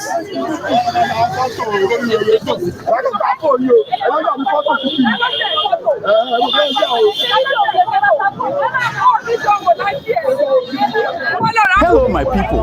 Lemfi, the international money transfer service, is here to provide you with a simple and efficient money transfer experience with no fees and the best rate in the industry. If you are in the US, UK, and Canada, Lemfi is here to serve you and help you transfer money to over 21 countries. In all ramifications, they are better than their competitors. We at the Dr. Damages Show are happy to partner with them to satisfy your needs. To that end, anyone who signs up with them using the referral code DOCTOR will get $30 cash back the first time you send $100 or more.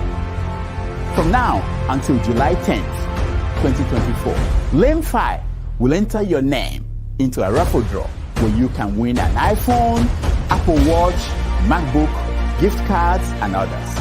For an icing on the cake, the first 20 people to use Dr. Damages code DOCTOR will get a signed copy of one of his books, This American Life Safe or Chimamanda, The Adventures of Little Mermaid's African Cousin.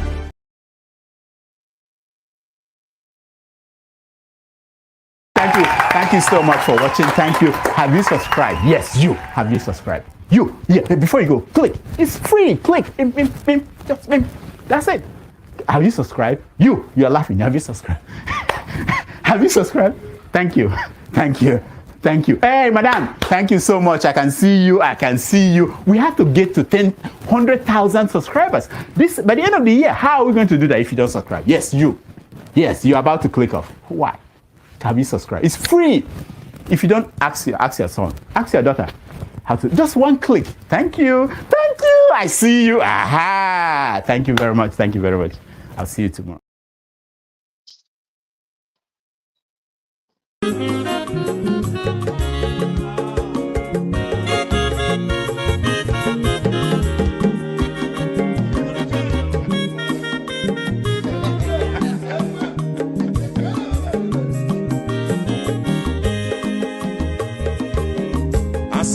Onye ọma zoro bio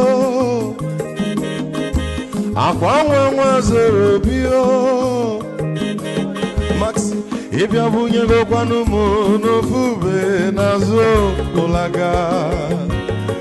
ụlaga n'ịbịa zugo mmanwụ ụlaga do n'ịbịa zugo akwa nwa ilochi yo biko rapụ zoro ka ọ nabazi ya Onyo mazoro biko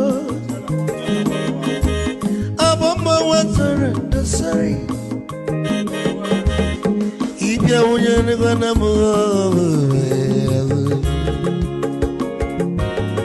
Ulagado ni biazigo Ulagado ni biazigo Abamba wilo chilo Biko rafu zoro Onawazi Mazi weko Odogu no kwerezu naka Onyomo niga dele mo Mazi ni bazi kama Ibu go wuti baladi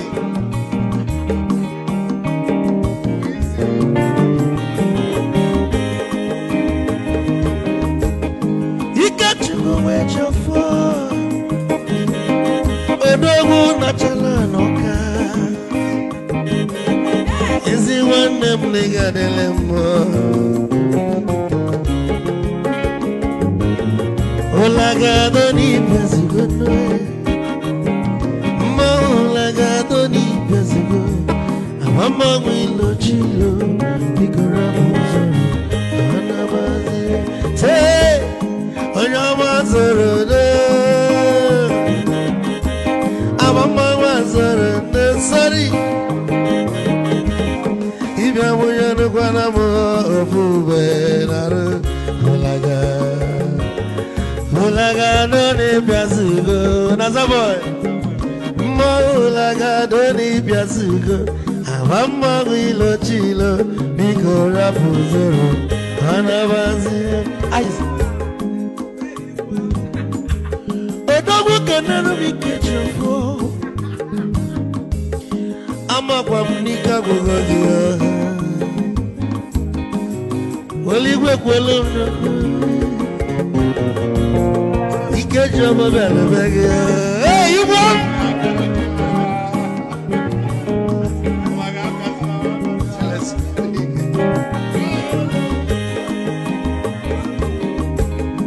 Ebu kampune kene Omogo ndi nso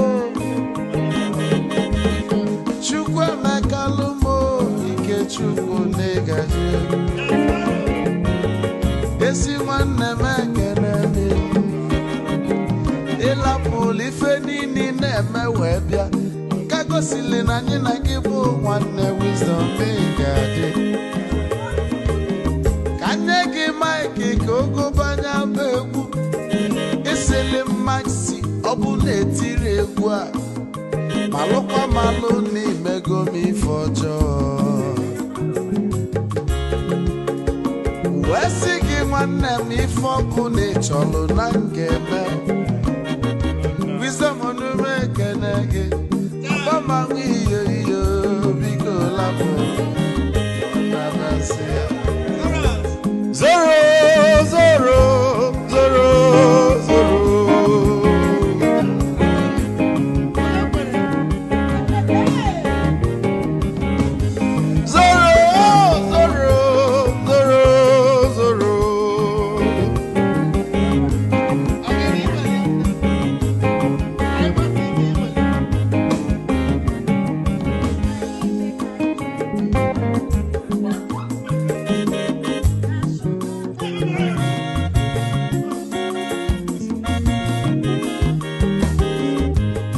Bieduru joy na bugwa osa Sokoto Ujembe mwilo Anu solo mwe manofia nara Onye nwuro zurike.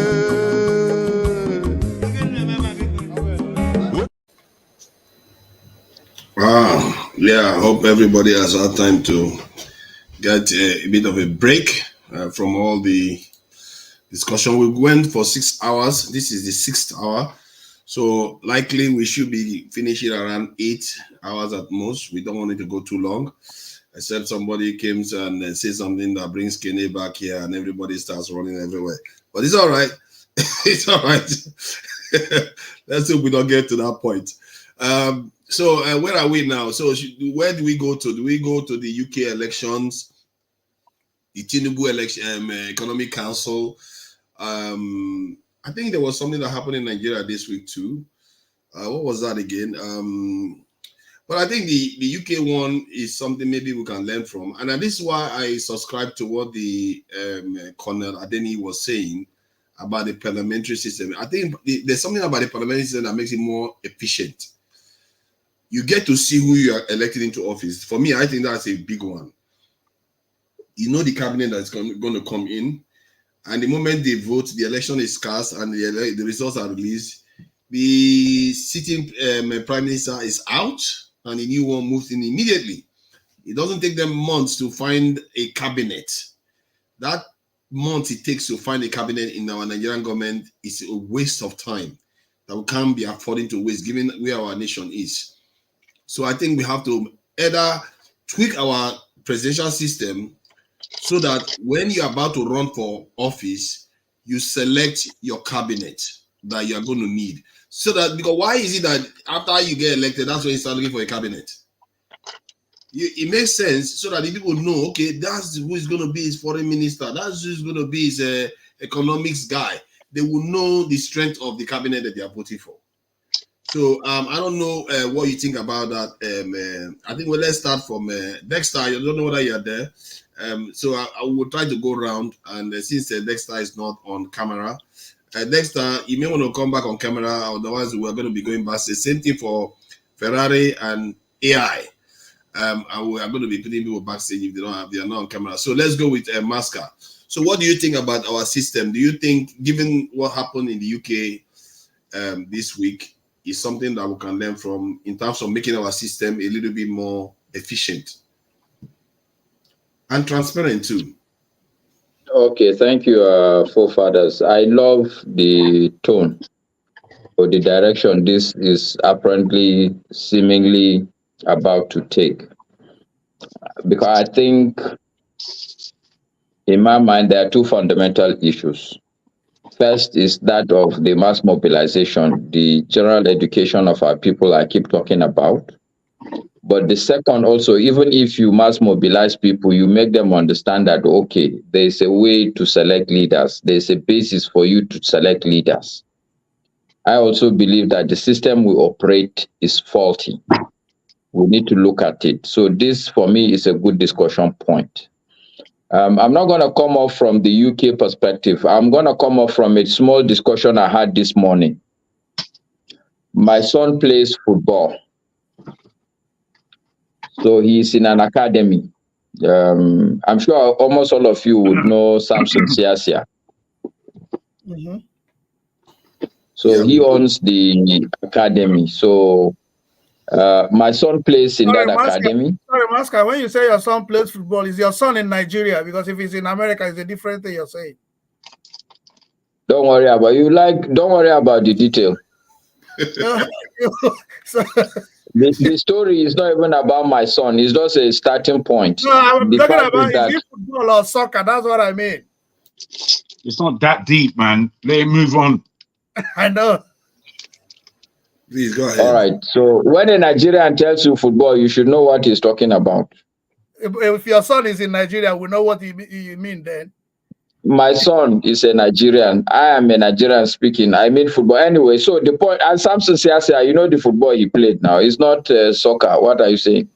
Anyway, so Augustine, no Allah. But the point I'm making is that we have a parent association And this morning, a lady came up to us and suggested something that I find very, very profound. And in my mind, the first thing that came to me is Nigeria. She came up and said, look, yes, we have a parent association, but it doesn't make sense. It's not making sense to her because the kids are of various ages.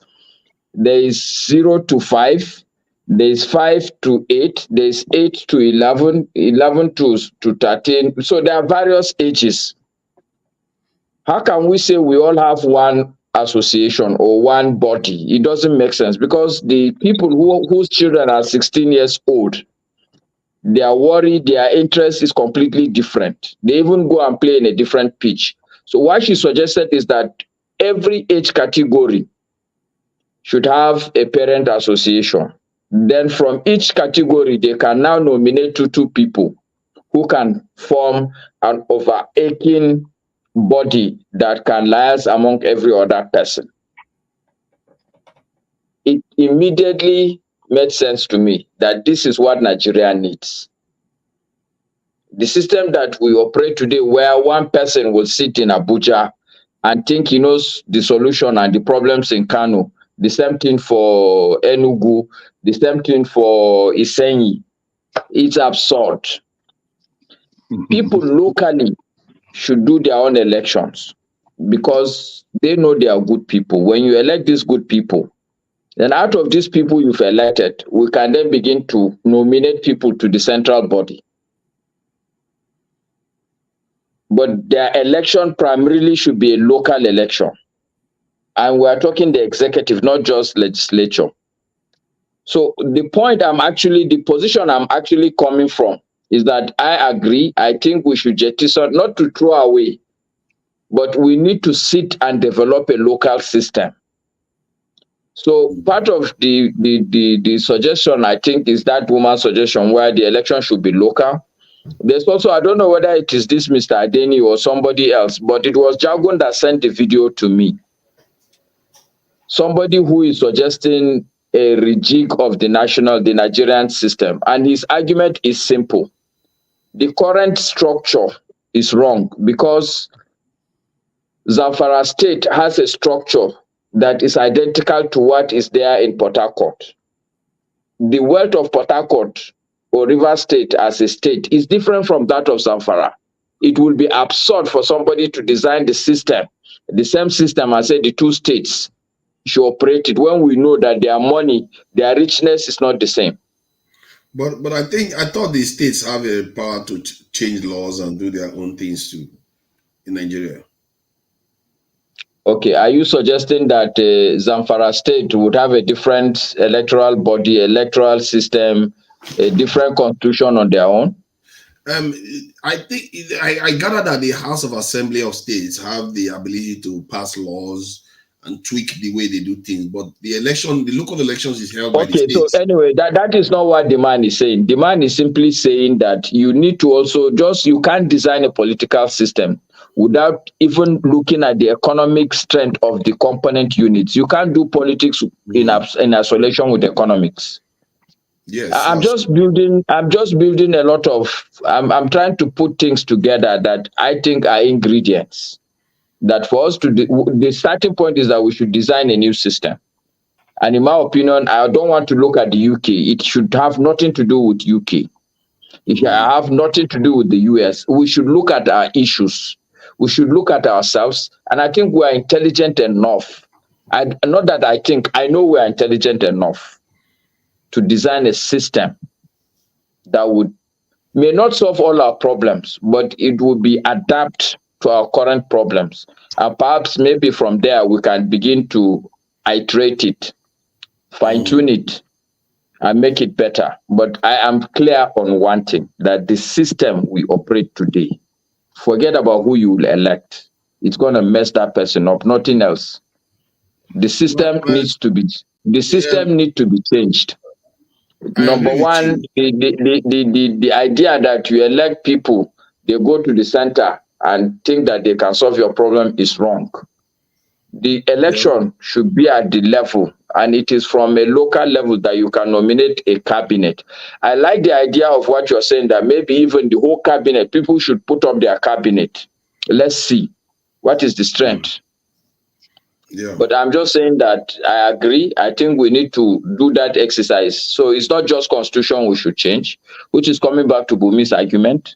It's not just the constitution that is the issue. Even the structure of the country, the way we look at things, the idea behind is administrative, which is what Adeni is saying. These things are fundamentally administrative. In my house today, how long did it take President Buhari to get his? Because somebody once said it took him a very long time to get his cabinet together. I think maybe the first time. Do you remember how long it took President Buhari to get his? It took him almost a year. Yeah, that's 1/4 of his term, his first term. And you know why it took him that long? I don't know. Okay, because the basis today even is, especially when you go into government the first time, you need to settle a lot of vested interests, or else they would destabilize your government. So even the appointments, the ministerial appointments are not based on credibility, are not based on merit. It's based on political considerations, which is going back to the point that today, all we do in Nigeria is politics without looking at the economics. So they are settling vested interest. Why don't they settle it before they get into office? Because you can settle you are now derailing from the main point. The argument is that the system should be changed, Forefathers. And I'm saying yes. And I'm saying that I don't want to look at the UK. I don't want to look at the US. I want to look at Nigeria as a place. I believe that we have enough administrative eggheads that can look at things from both political, social, institutional, and economic perspective, and design something that can solve the current needs. That's all I'm saying. I'm not trying to catch you out. I'm just trying to have a conversation. The idea is I'm saying that the conversation, the point you are raising, you are now asking. Okay, so you ask a strategic question, but you are now bringing up tactical issues. Like why will they do this? Why did he not appoint them in good time? Why are they looking at vested interest? Yes. Because if it takes 1/4 of the time that you are in office to appoint your the people that are going to carry out your policy, that damages that nation. It's not only the government, it damages the nations too. You want the next government, like the way they did in the UK now, the next government got in there. The next day, we already know their ministers. They are going to be there because they selected them before they went for the election. And the people also cast their vote based on the cabinet that they have. Because if you have a strong cabinet, they might actually support you more.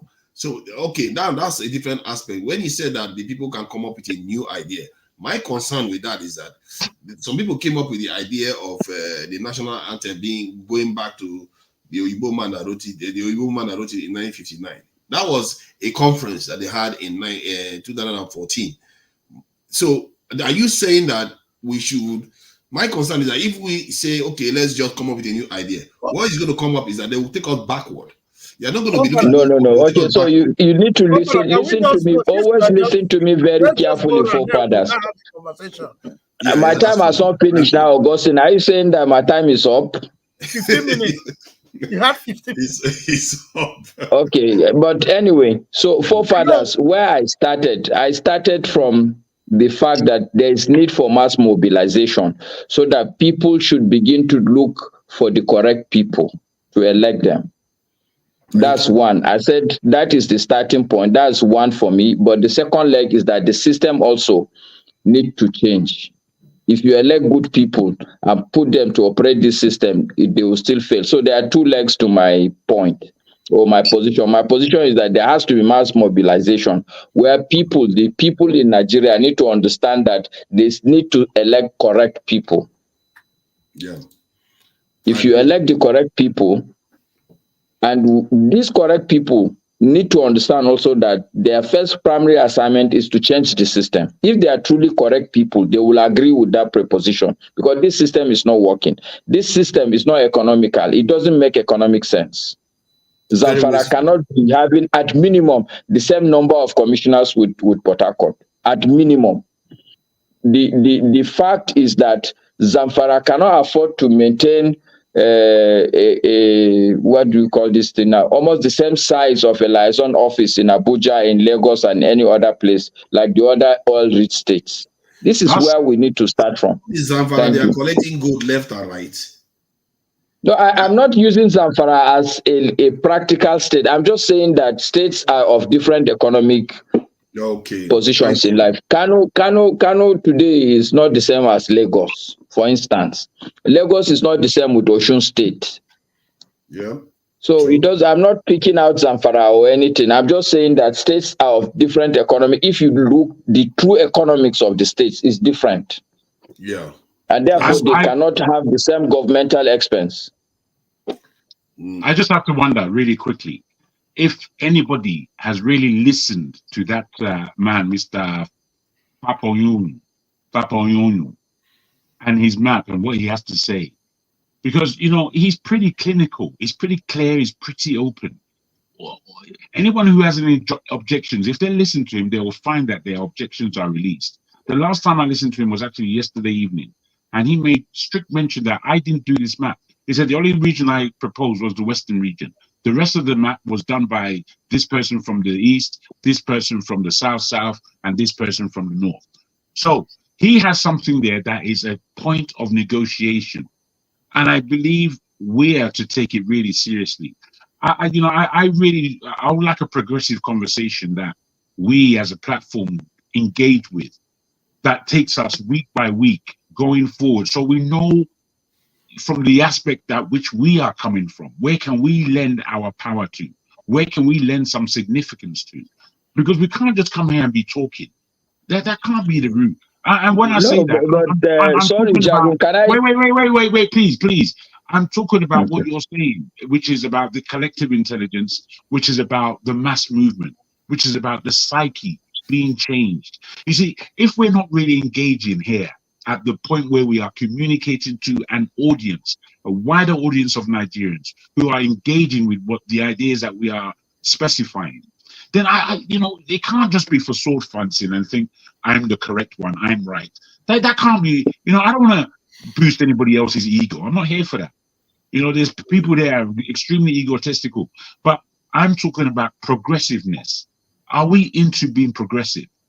I think that's what we are discussing now. Yeah. You know what I wanted to say, Jago. Let's allow. Sorry, Masca. Let's allow Augustine to say something. Let Masca just finish.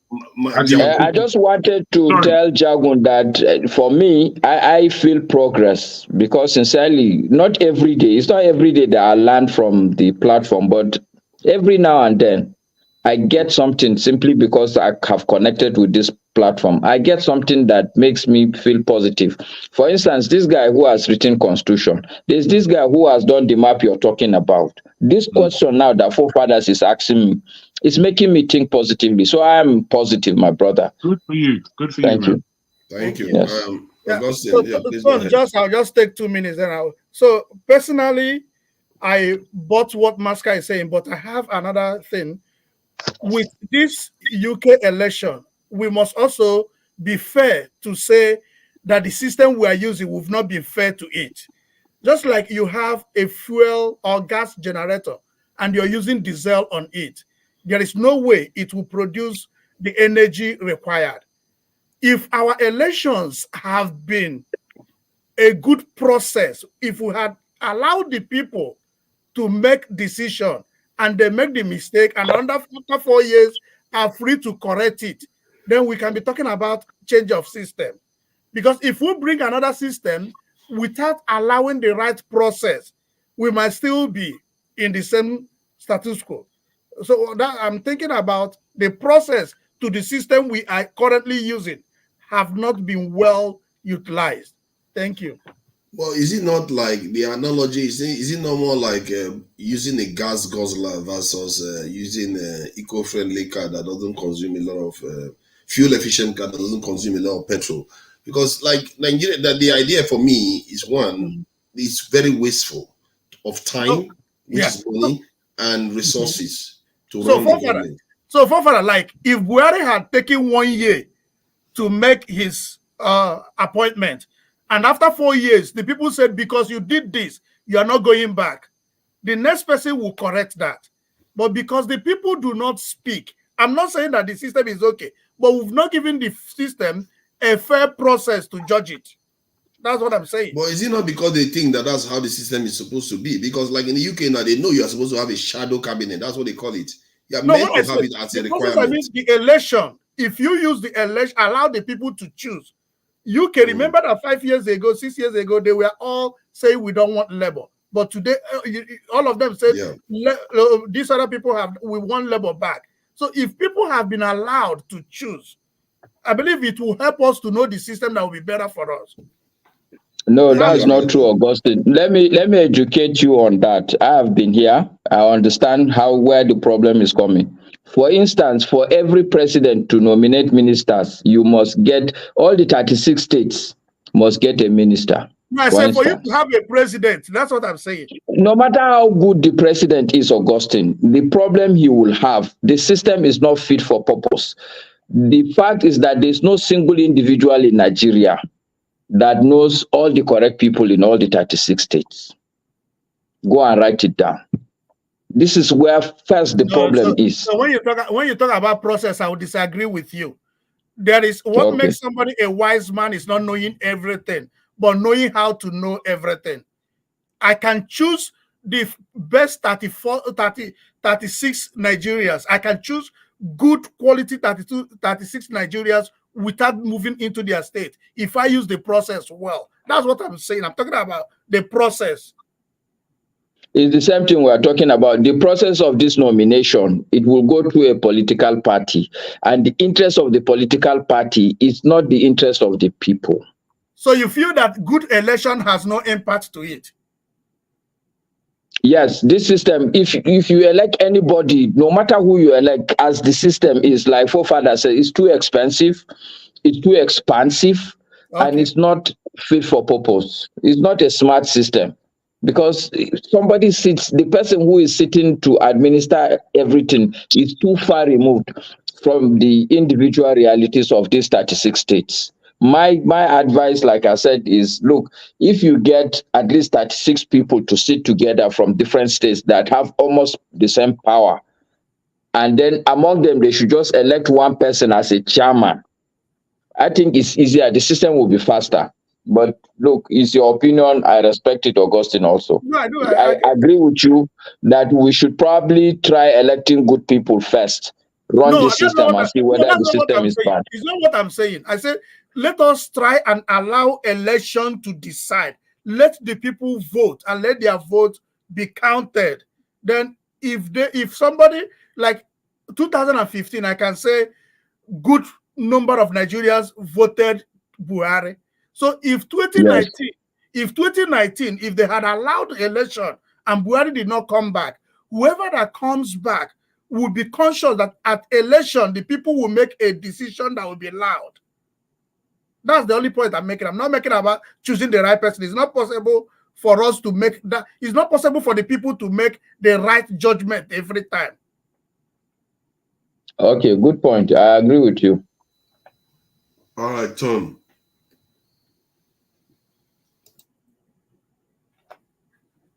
Okay, right. Everybody has been right so far. With our submissions, but I think I'm one of the proponents of changing our constitution, because I don't think our constitution is right for its purpose. But however, will not blame the present constitution that we have. Will not lay all the blame at the feet of the present constitution, because why I say so is that the people themselves are corrupt. See, this same system, I'm sure if you take it to a more saner society, it will work. So even creating a new system or a new constitution, Nigerians will find a way or the other to abuse it, to circumvent it. The thing that we need to be working for the next 10 years to 20 years to 50 years is to a mindset change, even if it has to involve some very punitive measure like death sentence. So let it be. Because people know they can go to serve in one capacity or the other, and when they have the opportunity to steal, they will steal knowing that there's no consequence. And that is where we are. So we can speak all the English, all the fancy words and all that, but when it comes to the real thing, people will do the wrong thing because they know there is no consequences. Look at the Labour Party. Till now, we do not know when the chairman of the Labour Party was accused that he embezzled, and until now there's no result in the and what Obi told us, that there's going to be an audit. And I tell you, until the next election, there will not be any audit. I know you now tell me that the Labour Party is better than the than APC. So I'm just starting to rethink. Maybe all of them are all criminals. That is the issue. People just do something knowing that there is no consequences. I'll do something, I'll get away with it. Am I saying the army should come back? I'm not saying so. But we do need some kind of revolution where people will be accountable, where they know that, listen, when you steal so much and you do what you shouldn't do, you won't come back to office. And when you steal without considering the consequences, you pay for it. It's just as simple as that. So all these things that we're talking about, we need to change our constitution. We need to change our system. No, it is the people that are really operating. Just like saying, I am in a car that can go take off from 0 to say 70 in 2 seconds, and then on that stretch of road, it says you cannot do more than 40 miles an hour, but people are cruising 100 miles an hour, and they don't care because they know there's no consequences. That is the positions that we have. All these things that we say here, all of them know they know the right thing to do, but they don't care. All they're interested is steal money, and nobody's going to touch me. And they will insert honorable to their name. They will insert retired general or retired brigadier to their name. That is just it. See, all these things is just long talk. Long, and until we come to a place that we know, we say, listen, enough of all this nonsense and all that. It's not going to continue. You steal money, you go to jail. Not just even jail, you hard labor, or you face firing squad. Look at the what's his name? The guy that facilitated Hush Puppy. He has been released. He's a free man. He was a drug dealer. Imagine if that guy became the Inspector General of Police, which they were actually grooming him to be. He was the best thing that ever happened to, but we didn't know he was the most corrupt and the most crooked cop. Imagine that sort of guy being Inspector General of Police. He will be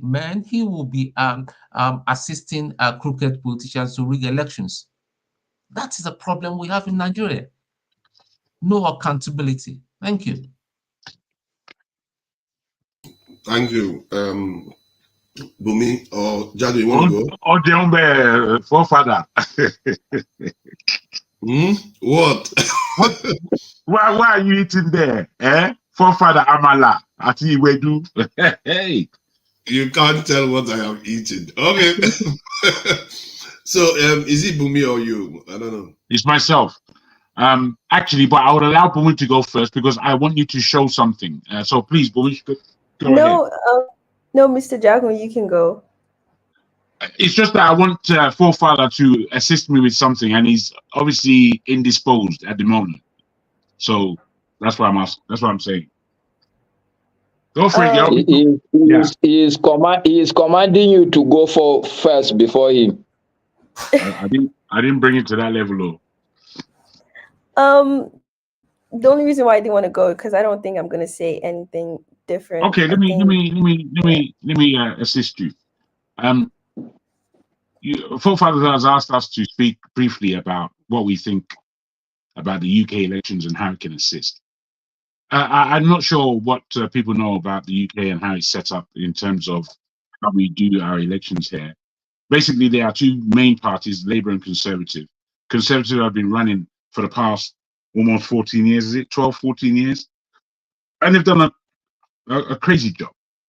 And Labour coming in is just a reflex reaction, unfortunately, because they're the second party. But there are so many other parties who, if the politics is set up in such a way that they could actually come through, but because we do regional voting, it's very, very difficult for some of these smaller parties to come through, even though they have had some gains. Now, in Labour coming into power right now, and the kind of Labour we have is not the Labour of when I was growing up. The Labour when I was growing up was strictly about the working class, about working people, and about people getting good local authority assistance, be that health, be that care, whatever it would be, play school for children, some sort of appeasement for single mothers and such like. So Labour did a lot to bring up the groundswell and make sure that the country doesn't look so poor as there are many poor people in this country. Conservatives, on the other hand, as you well know, are basically about profits. I mean, that's what it boils down to. They say they do run a smaller government, but they always run into trouble. But I would say this about the present Labour. Since Tony Blair, Labour has changed. Tony Blair changed Labour, he called it the New, and they became much more centrists in their outlook. With this, Labour Party has taken us to a couple of wars, serious wars that 1 million people came out to vote against. So he took us to Iraq, he took us to Afghanistan, and all these other rubbishes that have gone on the planet has come largely through the Labour Party. And then over the last 12 years, because Conservatives were in, places like Libya have been devastated by Conservatives. And that was Campbell in himself. I think not Campbell, sorry, I forgot the name. But what I want to underline is that of the last 2.5 years, of the last 5 years, let's say, there have been, since Cameron, that's the name I was looking for, there have been 5 prime ministers. There's been Cameron, what's that bumbling fool's name? Boris.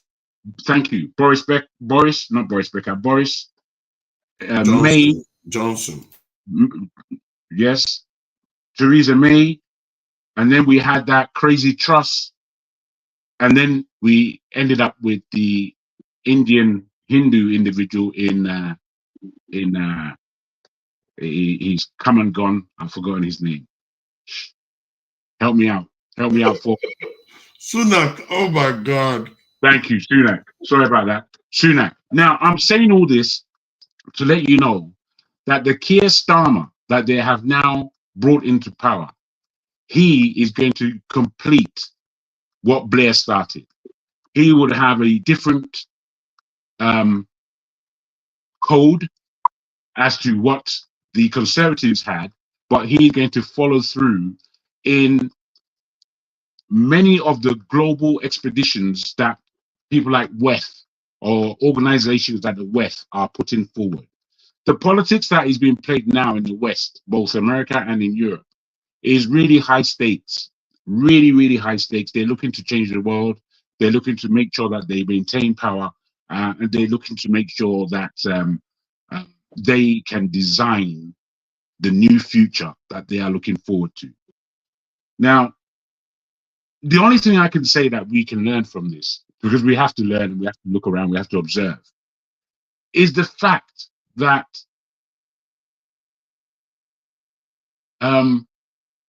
having 5 prime ministers within 5 years is quite something to observe. What that means, even though they themselves, the Conservative Party themselves, took down their leaders and applied another and did it several times, apart from that fact, it's the fact that a leader left and was replaced. And I think, I really wish that somehow that could be what we are able to do in Nigeria. I've never really noticed that they do that in Nigeria. By the time a prime minister, apart from death, by the time a president takes his place in Nigeria, that's it for 4 years before the new election takes place. And I would like for us to look at aspects of how really, if somebody is not performing, if we've got a president that is not performing, how do we bring him out of that position so that we don't waste time? Because to me, we have wasted 8 years with Buhari and another 1 year in the same party in Tinubu. And I don't really understand from the Nigerian point of view what that means to us. What does that mean? Isn't it, why are we wasting time? Do we have time to waste? Forefather, when you come back, there's something I put the link I would like you to show. And it is of this Mr. Fapoyu talking about the way he sees. I was going to reiterate it, but I don't think I'll make a good job of it. So I would like for us to go to that point where he's speaking about that, unless you want to show something. That is 6 minutes long, so I will have No, to. it's not the whole thing I want us to see. That's okay, where he's actually talking. I must say the analysis of what's happening in the UK is quite interesting, even if you used language that most people may not relate directly to because you are using very technical terms. Basically, the UK Labour Party is basically mini version of the Conservative Party now, and the leader is going after anybody that is on the left. And I must say though, the left in Rivers in the UK seems to be a little bit weak. I'm not sure why they are that weak, because when they were in charge when they're in charge of the Labour Party, they always lose power before the party ends up in office. They always, instead of them to time it so that when they take over power of the party, that's when the party is about to end up in office, because there's always an election cycle. And the last time when they went to the election in 2019, it's because of this in Brexit. And they didn't relate to Brexit very well because they don't believe in Brexit. So the Conservatives were bound to win because the country wanted Brexit. So what they should have done was find a way to double down after the Brexit happened, because after then COVID-19 happened, the Conservatives were completely trashed during that time, and the country was ripe for that change. And now Keir Starmer is not even popular at all. Most people that voted for him, they said a very tiny percentage actually said they liked his policies. Absolutely. Very tiny. They just, it's the election cycle. It was said like this. It was said that the Conservatives deserved to lose, but Labour did not deserve to win. And that's it. They did nothing to win that election, but here we go. We have two parties. That's the problem, and that all the left needed to do was to be there at the time when this turn was coming, and they would have ended up in office and done whatever they like with the country. Now instead they have a madman, basically just like the Conservative that was playing for war. These people are about to take us into war. They are the ones. Don't worry now. He too is going to start looking to recruit people into the. Was he not the one talking about military service in the UK? Soon they will be recruiting. Every teenager will have to go and do some military service in the UK too. These people are preparing for war, and he's one of them. And they just elected them into office, and he's got so much power, just like Tony Blair had. Now nobody can stop him if he wants to do anything. The majority he's got, nobody can challenge him in the UK. That's the kind of power that he has got now, and I just feel like they are preparing him for something. Yes, bro. You're very right. Can I ask a question? He will do the thing that Sunak would never do. Imagine. That's why he's there. Yeah, because Sunak didn't have the power to do it. No. But he has now. Can I ask a question? And I feel like the question might seem a bit on the extreme side, but have you ever wondered if what happened in World War II was to happen, let's say we have a World War III, but the victims in this time is more or less like the very obvious people? Do you ever ask yourself like how that would play out in terms of Who like, are the very obvious people, my dear? I mean, Yeah, come on, be bold, be bold. yeah. I mean, obviously the black people, like, how do you think that's gonna play? Or I don't see us as the you know, if a war breaks out, as much as they may want to configure it to our part of the world, it will still be very difficult for them. And if we have sensible leaders, they would make sure that that doesn't take place. If there's a third world war, it would largely happen in those territories. I'm rephrasing Yeah, be clear. Be very clear. Don't forget, but don't be apologetic. Just be clear. I'm not talking about fighting Africa. Nah, that one is, nobody's about to do that. That's easy game. I'm talking about in terms of like, when you look at World War II, in terms of like, it was actually their own people, but it was just against the Jewish people. It was just against Jews themselves. So in terms of like, when you look at how the political system in Europe has been playing, is leading more to the conservative side. Almost every country is going towards that conservative, and it makes sense. I think for the past decades or so, it's been more liberal. And if you look at history, at some point, there's always a switch. It's like when you accept too much of something, you have to kind of like go back to the other. So it's like, okay, immigration there's been a high influx of people taking immigrants, and now they're seeing the reaction, or like the effect of a high number of immigrants. For In fact, example, for me, I think you're being more complicated than you need to be. Okay. Whatever you're having in your mind, because I'm not clear on what you have in your mind, but be straightforward. Let us hear what your real question is, because you brought so much into a question. I'm confused, I'm afraid. I'm trying to bring history to it. I don't want to just ask a question based. I'm trying to, okay, if we should go, for example, in most Scandinavian countries, they have complained about the immigrant population being a huge burden to the society in terms of like gangs and that. And whether or not you want to be racist or not, there is some truth towards it. And that's why you can see there's a huge reflection in how the political parties are going more into that conservative side, trying to be like, okay, we have done too much, let's pull back. Now, because it takes just one madman for things to just explode. Now, what if we get that one madman? How does that reflect on the people? That's kind of my question. I think I get where she's coming from. She's worried that maybe because of the shift going on in Europe into more ultra-nationalist this in politics, that there might be a leader that emerges, and in the context of this struggle going on in the world, the Black community could be in line for a lot of problems. Because they could say, because in the case of Europe, it's the Black immigrants that they are their biggest problem. They pick on them, although they are people from the Arab world. I don't know why they keep picking on only Black people. But in the America's one is actually more dangerous. Actually, that one is the Hispanics, Hispanics, Mexicans, and all the rest. Because that one, there's going to be a demographic shift that could result in tipping the democratic system in favor of the minorities. So, and no nation, from what I know in history, has ever changed its demographics in such a way peacefully, where you have a majority population being replaced by another population peacefully. Through problems. That's why I think America's one is more dangerous. I understand you now, and after Forefathers just spoken, I understand more of what for me is asking. And I will put it to you like this: in England, there are about 3 million.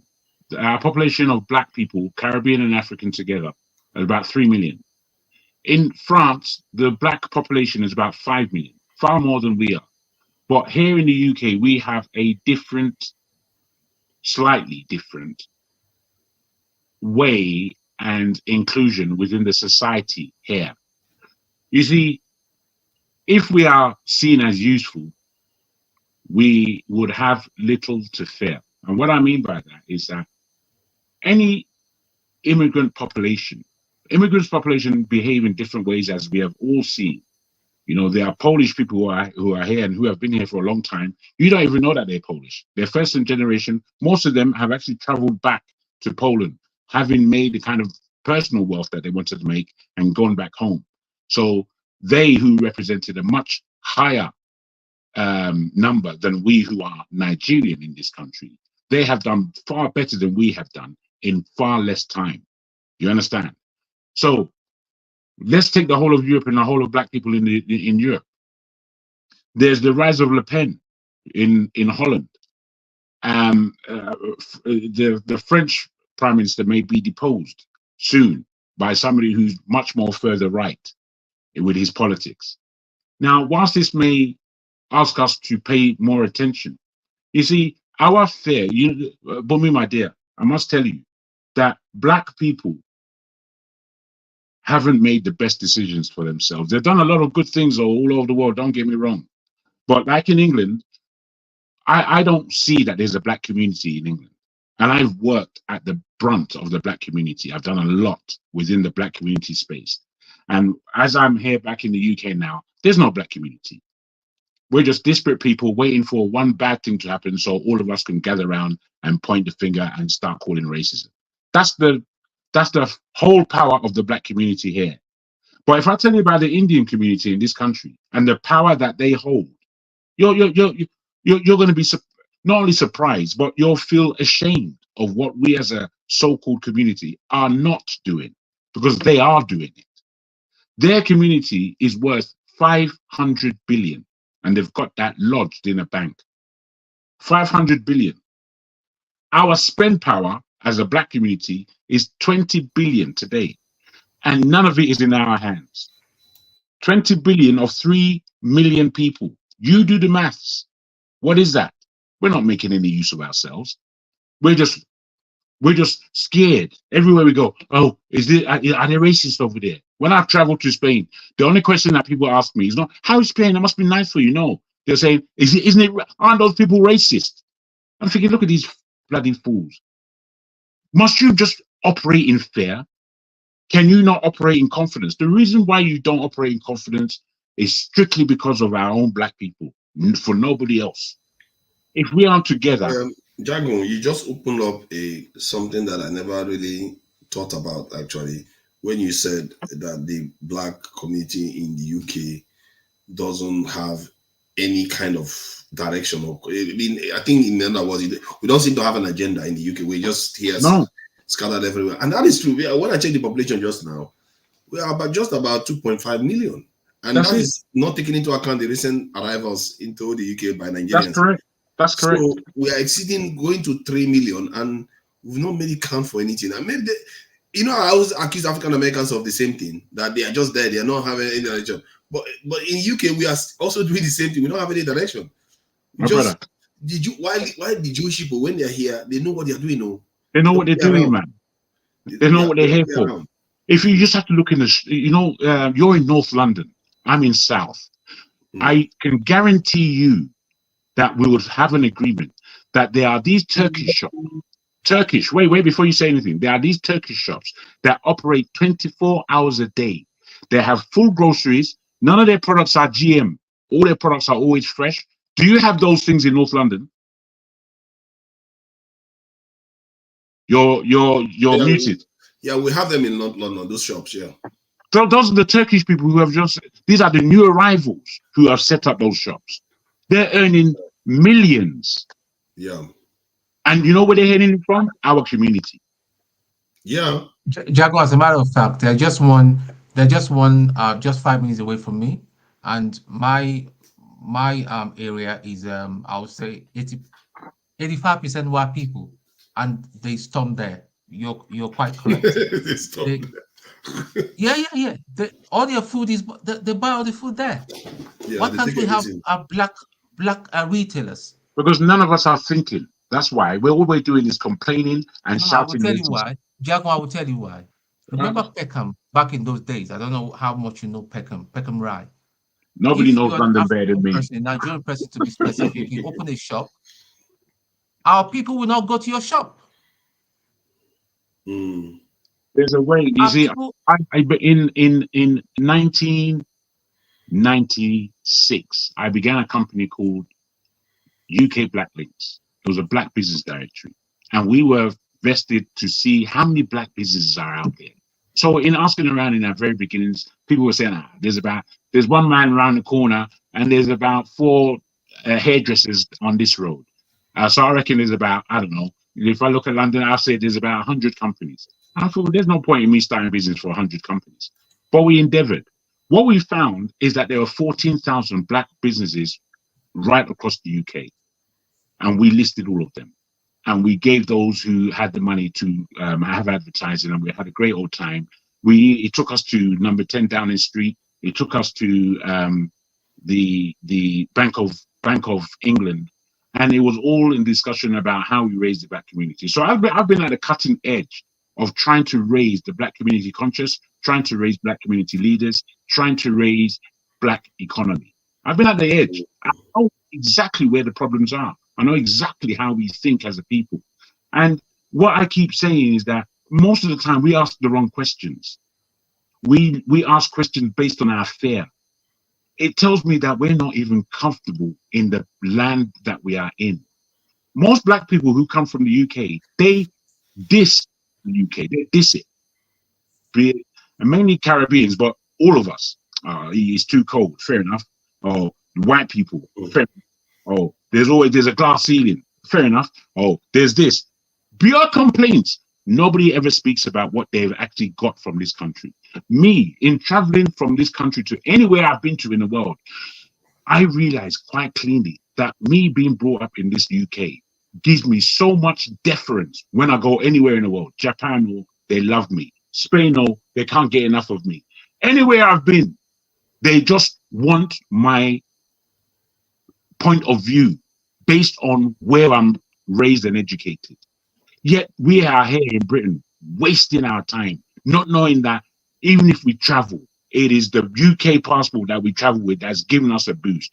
We don't say any of these pluses. We only say all of the negatives, not knowing how to play. To be fair, if you look at the countries you mentioned or the groups you mentioned that have got their act together, most of them have powerful nations. Like Turkey is not a slouching nation. No. India is not a slouching nation. I'm not act together. Maybe we'll be more organized in the UK. No, I'm not speaking about them. You see, all the countries that you mentioned, they've got big histories. They're big. They're serious people. Turkey's been around forever, bro. Turkey. Okay, but Jaguar, let me ask Forefathers a question. I don't know much about the UK, but do you think the Pakistanis they know what they're doing in England? As a matter of fact, they are one of those people that are very, very close to the level of Nigerians. And you can say, or Africans, I mean, because they are like they are the floor members too. Like why did you ask about them particularly? I would like to know. Because they are not doing so well in their country. He's trying to say because the country is not doing so well. So that's precisely where I'm coming from. Well, what I can tell you this, Bhaskar. The Pakistanis in this country, I will break them down into 3 generations. The very first generation that came of Pakistanis, they couldn't speak English. So they came with their children and had their children in the shops, working for them, into schools, doing everything. That generation grew up where I grew up. So that second generation, they would be like myself. The generation that's coming behind them, they're the most foul kids I've ever come across. They don't even represent their parents or grandparents. What comes out of their mouth is pure, as far as Islam is concerned, as far as the way they dislike this country to a point of all kinds of what you hear, and I listen to them. I have one app where I'm hearing all of them speaking, and they're all very confident in their pronouncements. They're the most awful people I've come across. You understand? And I don't hate Pakistani. I've had Pakistani friends of my generation who have been quite upwardly mobile. But bruh, those people in this country from that part of the world, they're a major problem in this country. And I'm saying that. So maybe Forefathers is actually right, because probably when you come from a strong country, I wouldn't say, okay, so there's this debate about causality.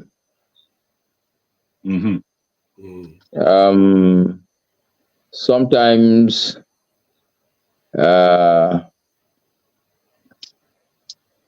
for instance, okay, let me put it this way. So you take, let's say, Indians, for instance.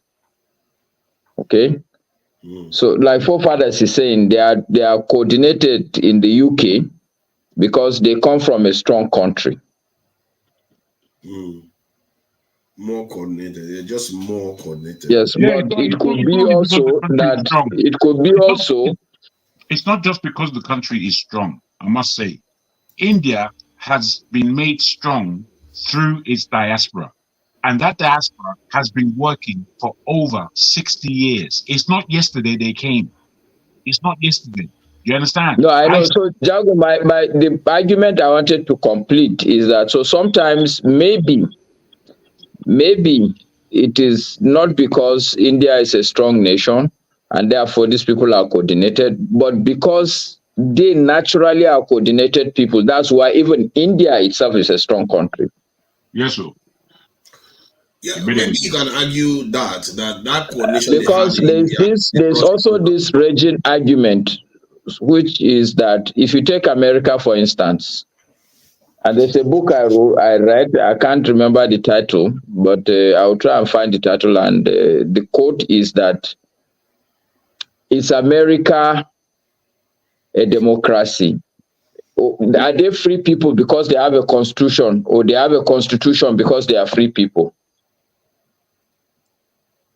I think it's probably because of the latter. Because they are free people. No, I'm just saying that sometimes because I'm agreeing with Forefathers because there seem to be some causality arguments. So maybe we Nigerians or black people are also not together because we come from Nigeria, which is not together. But I'm trying to put forward an argument that, okay, the real cause of all this thing is simply because we are just not a together people. That's why even when we're in the UK, we are not together. And here in Nigeria, the country is not okay because we are not together people. No. Well, whilst I can take that on board, you see, Nigeria, as we all know, has had opportunities like any other nation, any other country. And back in the 60s and 70s, and before that, 50s, 60s, 70s, up to the 80s, the spend on students from the Nigerian government was wide and large. Now, individuals have to do it by themselves. The government is hardly assisting you. You have to be a damn genius before they pay and back you. The government backs you in terms of your education. Now, this is different from the policies set by India and the policies set by China with their diaspora. With their diaspora, they backed them.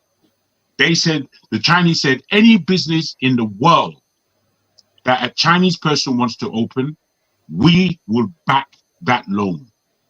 So what happened? In Spain, when I was there, within 2 years, if you see how the Chinese came, took over, conquered players in the market space, direct players, taking over Spanish businesses, left and right. Couldn't believe the way they operated. For us as Nigerians in London, if that was the operation at the beginning, Nigerians in London and Nigerians in Nigeria would have been the greatest people on the planet. Firstly, as I say, at my generation, the amount of talent from Nigeria that was in this country was immense. Now, we are really realizing that talent in our children because they are doing it. They have less fears. They are being brought in a slightly different way. But what you highlighted was quite important about the Chinese, what they did. Because what they did was buy institutions here, companies here, and businesses. When they buy that's why their government did it, because they know they will collect the intellectual property rights of the companies that they buy. Copyright and everything, they will take it as they buy it. And that's an efficient way to gain clout. But the Nigerian government, you see them participating in that space, they just go there and beg people to come here all the time. And as if they're going to come. Let me put this in. It may be a slightly obtuse example, but I want you to look at it deeply. Because of the financial space the Chinese have in the Far East, in Asia, in Europe, in Africa, and in the Americas. Because of the way their money turns around. Right now, they are the #1 money launderers in the world. Now, the money laundering business from the Chinese aspect was not set up with any focus. They had no focus on it. It was the Medellin and the people of South America who was looking to wash their drug money that began the Chinese, because they saw where the Chinese networks were. And then the Americans got involved. And then now the whole world is involved in Chinese money laundering, because there's nobody in the world that can do it as efficiently and as good as they can. That's how the tentacles are all over the planet. Meanwhile, we're here running scared. Is it safe for me here? What do you think our young boys going to do? Okay, so Jagun, okay, so where do we start, or where is the problem for us as a people, as Black people? Where is the problem? Where did we go wrong? Bros. You know, it's difficult for us to analyze this without bringing the whole concept of Africa into it, and how Africa looks at another African. And I'm saying, since the 1960s, if Nigerians kept up looking at themselves as a high group, a highly intelligent group, and a group that represents themselves well outside of the nation, they would have backed those individuals to make money. But what they did do is, instead of backing them, they were drawing the ladder from beneath them so that they can fall. And that's been our modus operandum. So that's obviously a big failing in the way we behave.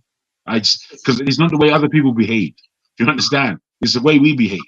So given that, and then given that that's our aspect all over the world, how do we claim ourselves back?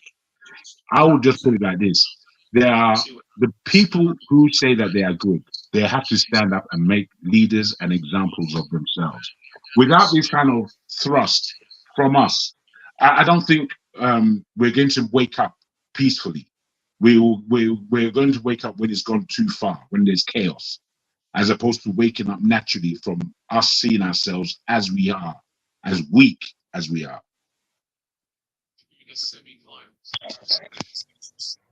To add to what Mr. Jago just said, I think in a way we love to react. We don't like to be the cause of the action itself. You know, like he said, in terms of we've had this conversation multiple times in terms of foreign countries making decisions. Like, it's so sad in a way when you look at the way the UN is structured, United Nations.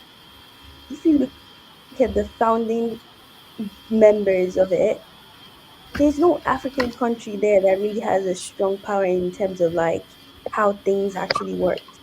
You know, if it's not America, if it's not the UK, if it's not Germany, if it's not Russia, if it's not China, there's nobody actually there controlling the direction of how we as humans live.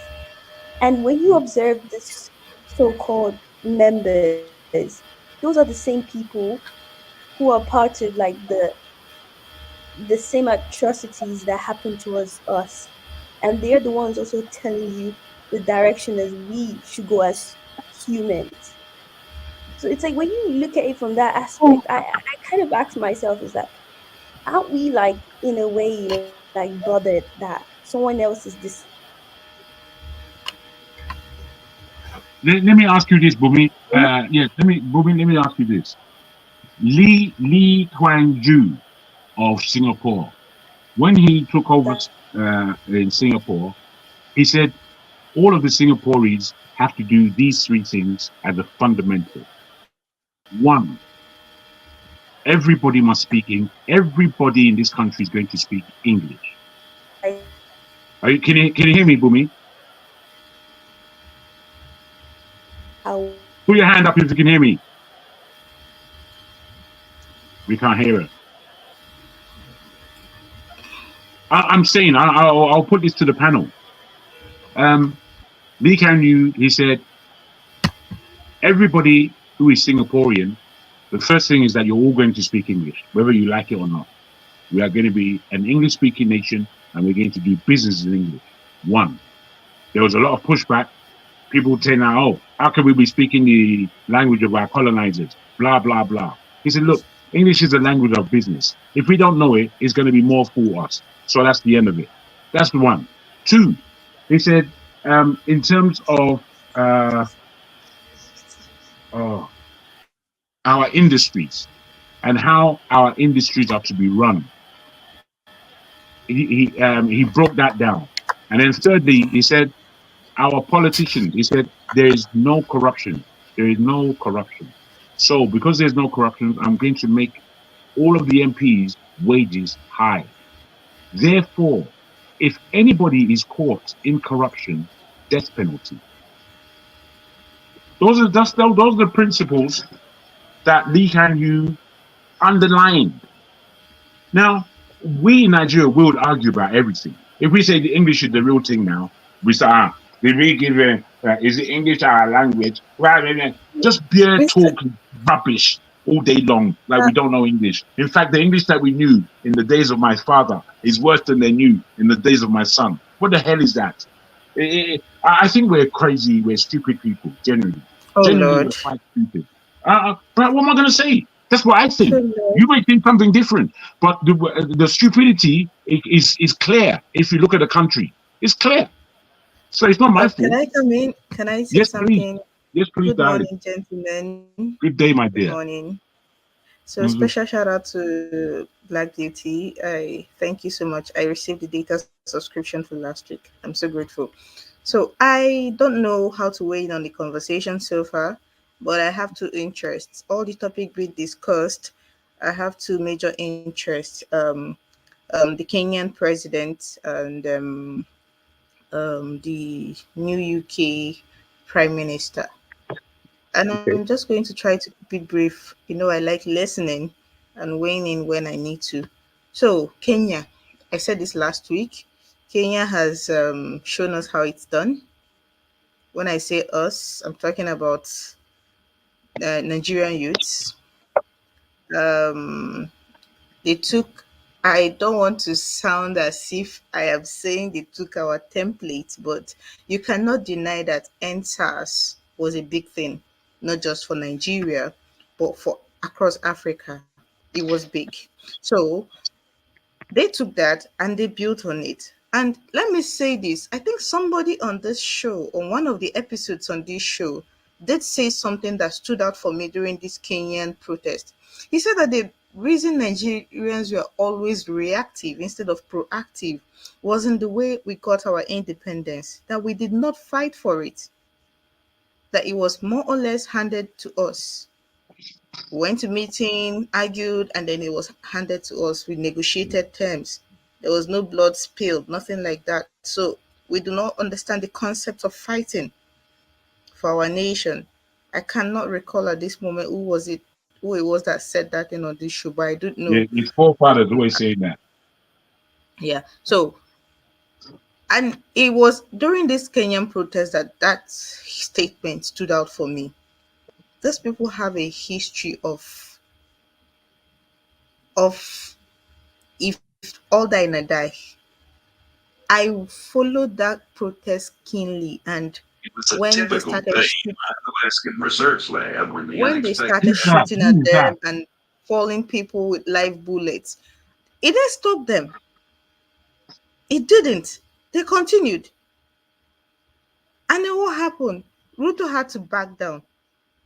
He just had to, because he had seen that even the live bullets could not deter them. And I went on Twitter the other day and I'm seeing people sharing flyers about a protest coming up in August. And I asked my friend, have you seen the flyer? They said they want to do protest. They said they want to. They are still planning to. They are still doing flyer. Say, the Kenya own. I don't think we can ever measure up. I wish we can measure up.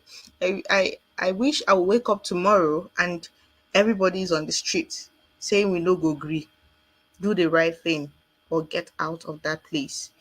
But it's not going anywhere. So this is a huge shout out to Kenyan youths. I am so proud of them, and I am hoping, desperately hoping, because at this point That is all I can do. In 2020, I was all out. I was in Enugu, but there was no day of protest I did not come out, except I was under the weather. I am hoping that this time around, if we do protest, we do it rightly.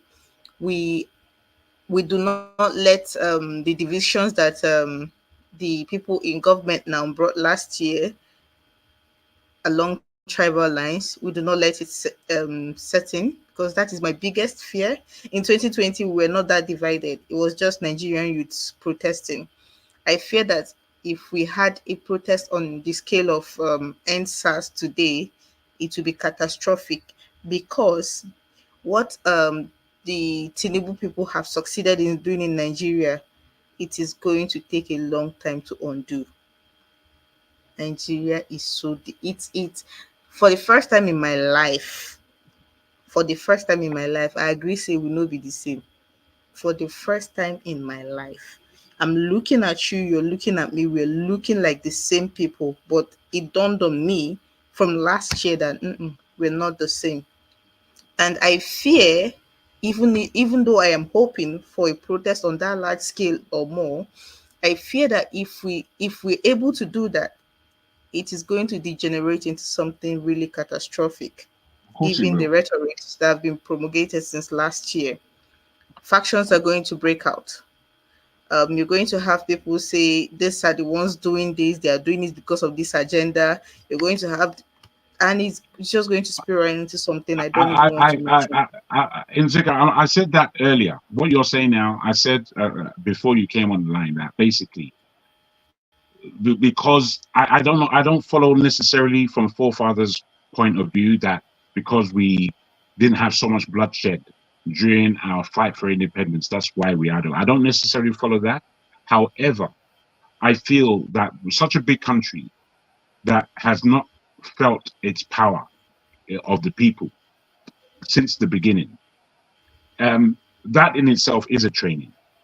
Secondly, when something happens in Nigeria, it will be catastrophic. It won't be planned. That's what I'm looking at. It won't be planned. NSARS was a plan. And NSARS for me, for you, maybe it was, for me, when I looked at it, it pitted out into nothing. It said that the people definitely didn't want to push all the way through, because if they pushed all the way through that protest, they would have gotten a lot more. They would have gotten a lot more. And it would have probably led actually into an Obi government at the time. But because they were pitted out and it was seen by the government, it was seen by everybody that these people don't get power now. These people don't get strength. You know, if we just take out two of them, they don't calm down with that. You understand? That's the way it's been looked upon. Mr. Jagun, can I challenge you on something? NSAS was not planned. Yes, NSAS was not planned. NSAS, I remember how NSAS started. It was like a joke. I had become active on Twitter when the whole if most, I don't know if most of you know that 2020 was not the first NSAS protest. It wasn't. It was just the biggest by then. So what happened, and let me just go this way, because where my thought is going to shift this conversation. So let me just put it this way. So this fear I have about it, an NSAS 2.0 doing good and then degenerating into something catastrophic, I think it comes from not just the last elections, now that I think about it clearly, but in the aftermath of 20th of October 2020. The rhetorics that started, that were lauded, that were made more loud, pronounced last year, started from that period actually, when they said Igbo people wanted to burn down Lagos. Yes, that was the rhetoric that started. It was from there that the rhetoric started. And now that I think about it clearly, it was a game plan. These people were setting the stage for what happened last year. We did not just see it, because if we had seen it, if we know what we know now, that it has always been this game plan, I don't think it would have degenerated into what it. So what I'm saying is that yes, I am hoping for an NSAS 2.0. I am hoping that Nigerian youths wake up from their slumber. I nearly got into a argument with my friend today when she was like, Nigerians are not serious. I'm like, Nigerians are not serious? The same you that go, and it's none of my cup of tea. What are these people even saying on Twitter? Well, these people that don't have their time. I said, the day you will have their time, the day Nigeria will hit you and you have their time. You think we that we always calling out bad governance and things on social media. You think we don't have sense? You are the one that don't have time. You are the one that have things to do. The day it's going to hit you, nobody will speak for you. So while I'm hoping and looking forward to an NSAS 2.0, I can't wait for it. I'm ready because personally die 2 times. While I'm hoping and ready for it, I can almost see how it is going to end. And this is not me being a prophet of doom. That is from Kenya and then protest. Then on the UK Prime Minister, I'm going to be a bit. Before you go there, please tell me how you think it's going to end. 1, and 2, tell me if, as you say, you are waiting for the new protest to begin. What would it be for? What would be the objectivity to that your protest? Okay, so for me, if I had any sort of influence or on how the protest should go, I would say I would say we should. NSAS had a 5-point agenda. Let's be clear on that. NSAS had a 5-point agenda. They had 5 demands. I think it was later increased to 7, but they had clear demands. So what I would want to see in this one is, first of all, every stupid law that this government had been signing, every stupid bill that they've been signing into law since they came into power, I want it revoked. I know saying I would love to see a Tinubu must go protest, which is what I'm seeing all over social media, but I don't think it's going to happen. Can I just say this very quickly? Can I just say this very quickly? I think that dilemma that you have is the actual issue. For me, if you're not protesting to have a complete upheaval about the way Nigeria is run, then you're not protesting anything. 7-point agenda, 2-point agenda, it's all bullshit. It's not nothing. Wait. I'm just going to put I don't want to take too much away from what you're saying. I know that you're a patriot. You understand? And I respect you fully. But I always say I'm a patriot. I was the one that came on there last 2 weeks and said, what I mean by patriot, what I mean by patriot is that you have love. That you're somebody who has love. Let me put it as lightly as that, so we don't have to sword fence. All I'm saying is that unless we recognize that this Nigeria isn't working for anybody at any level, and that's what we're protesting, I don't believe that finding one thing here, there, and the other place, those things aren't going to work, because all you need to do is now, as somebody who's working against you, is block those spaces that you have spoken about. But when you're talking about cutting everything at the root and throwing that whole mechanism away and starting again, so these basically what you're saying, Mr. Jargon, is what you're saying is you want to see a protest asking for Tinubu to go. I want for the government to, not only the government to go. I don't want Tinubu is one person. I don't want to replace him with another lying, stealing, murdering asshole. That's no good for me. I want that Tinubu goes with the whole wreck of rubbish that they've brought to us for the last 40 years. And I want for the things to be discussed that are serious, that how we are going to now align ourselves as a new Nigeria, and that we are going to be a regional government and we are going to be a parliamentary government. We're not going to be doing all this bullshit cross-fencing that it just ain't. Nigeria's politics doesn't make sense. When you people start speaking about it, I opt out because I'm just listening to people talking rubbish, round and round and round and round, round and round and round. No end to the round. Saying is rubbish. See, no, I don't mean to be so rude. I don't, but I'm saying I don't engage there. If you had let me finish, I was still on the first point on what I expect the 2.0 to be before you took over. So Gospel. The first point is every single stupid bill he's signed into law so far, I want it revoked. Then I want us to look carefully again at this restructuring thing. At this point, what we have is not working. It is not working. It's a farce. It's not working. There's no point sugarcoating anything. I do not see the reason why states that are redundant, states that are unproductive, should have a share in what other states bring. I do not think it is fair. I think it makes them I think they are drawing us all back. I think each region, each state should manage their affairs. That is my position. And the third one, this one is a bit I don't know how it's going to happen, but I don't I do not know if it is possible. If I don't know how possible it is that we within this period, if I don't think it is going to happen. This is just me wishing, but I would like to see a protest that results in certain laws being passed. Something like, especially when it has to do with the political class, because they are the problem. I keep saying it, there are only two Nigerians, the elite and the other people, the political elite and the rest of us. These are the only two Nigerians. If you do not know this, I'm sorry for you. Because when they get to that table, there's no Hausa, there's no Igbo, there's no Yoruba. It is just interest. And the rest of us be damned. So I want to see a law that puts them in check. Something that will make aspiring to political offices very unattractive.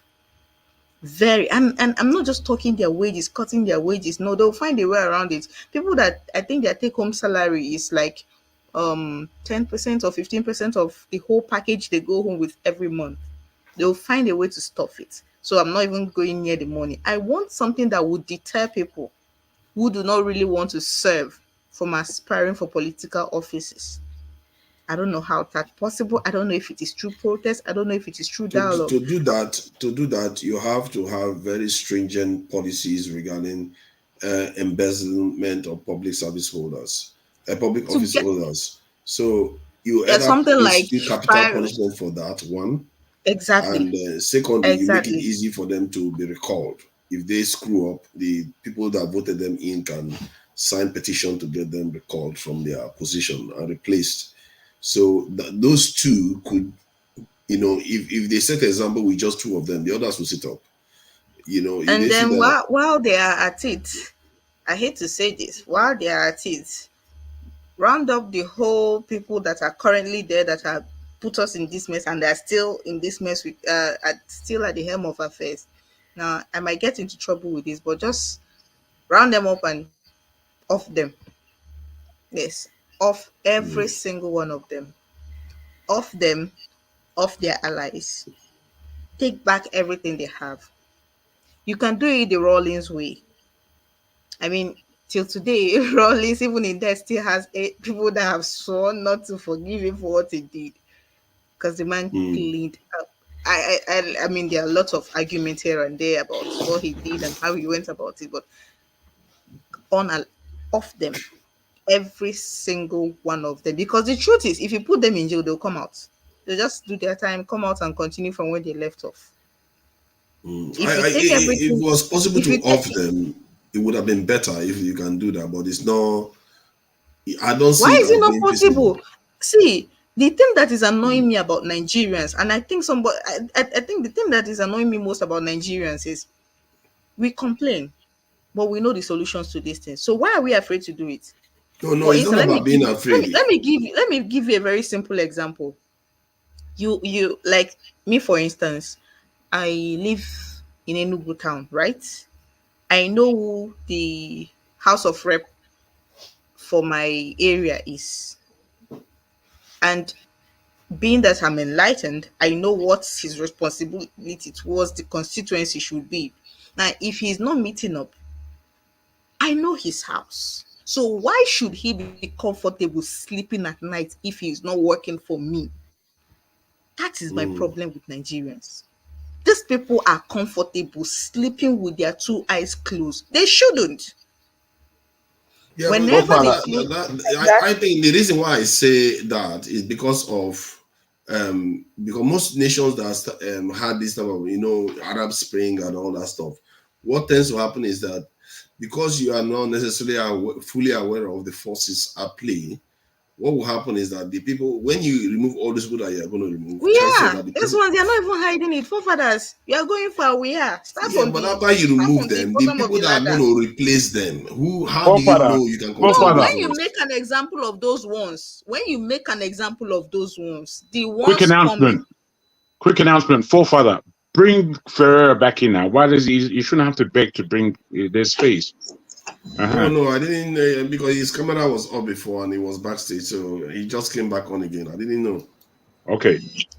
See, Forefathers, your argument that it will not. Your argument that the ones coming after them might be worse. I hear you, but are you trying to tell me that if this person is aspiring to become let's say a senator, and he knows what happened to the last senator who did not perform, and the senator is no longer with us?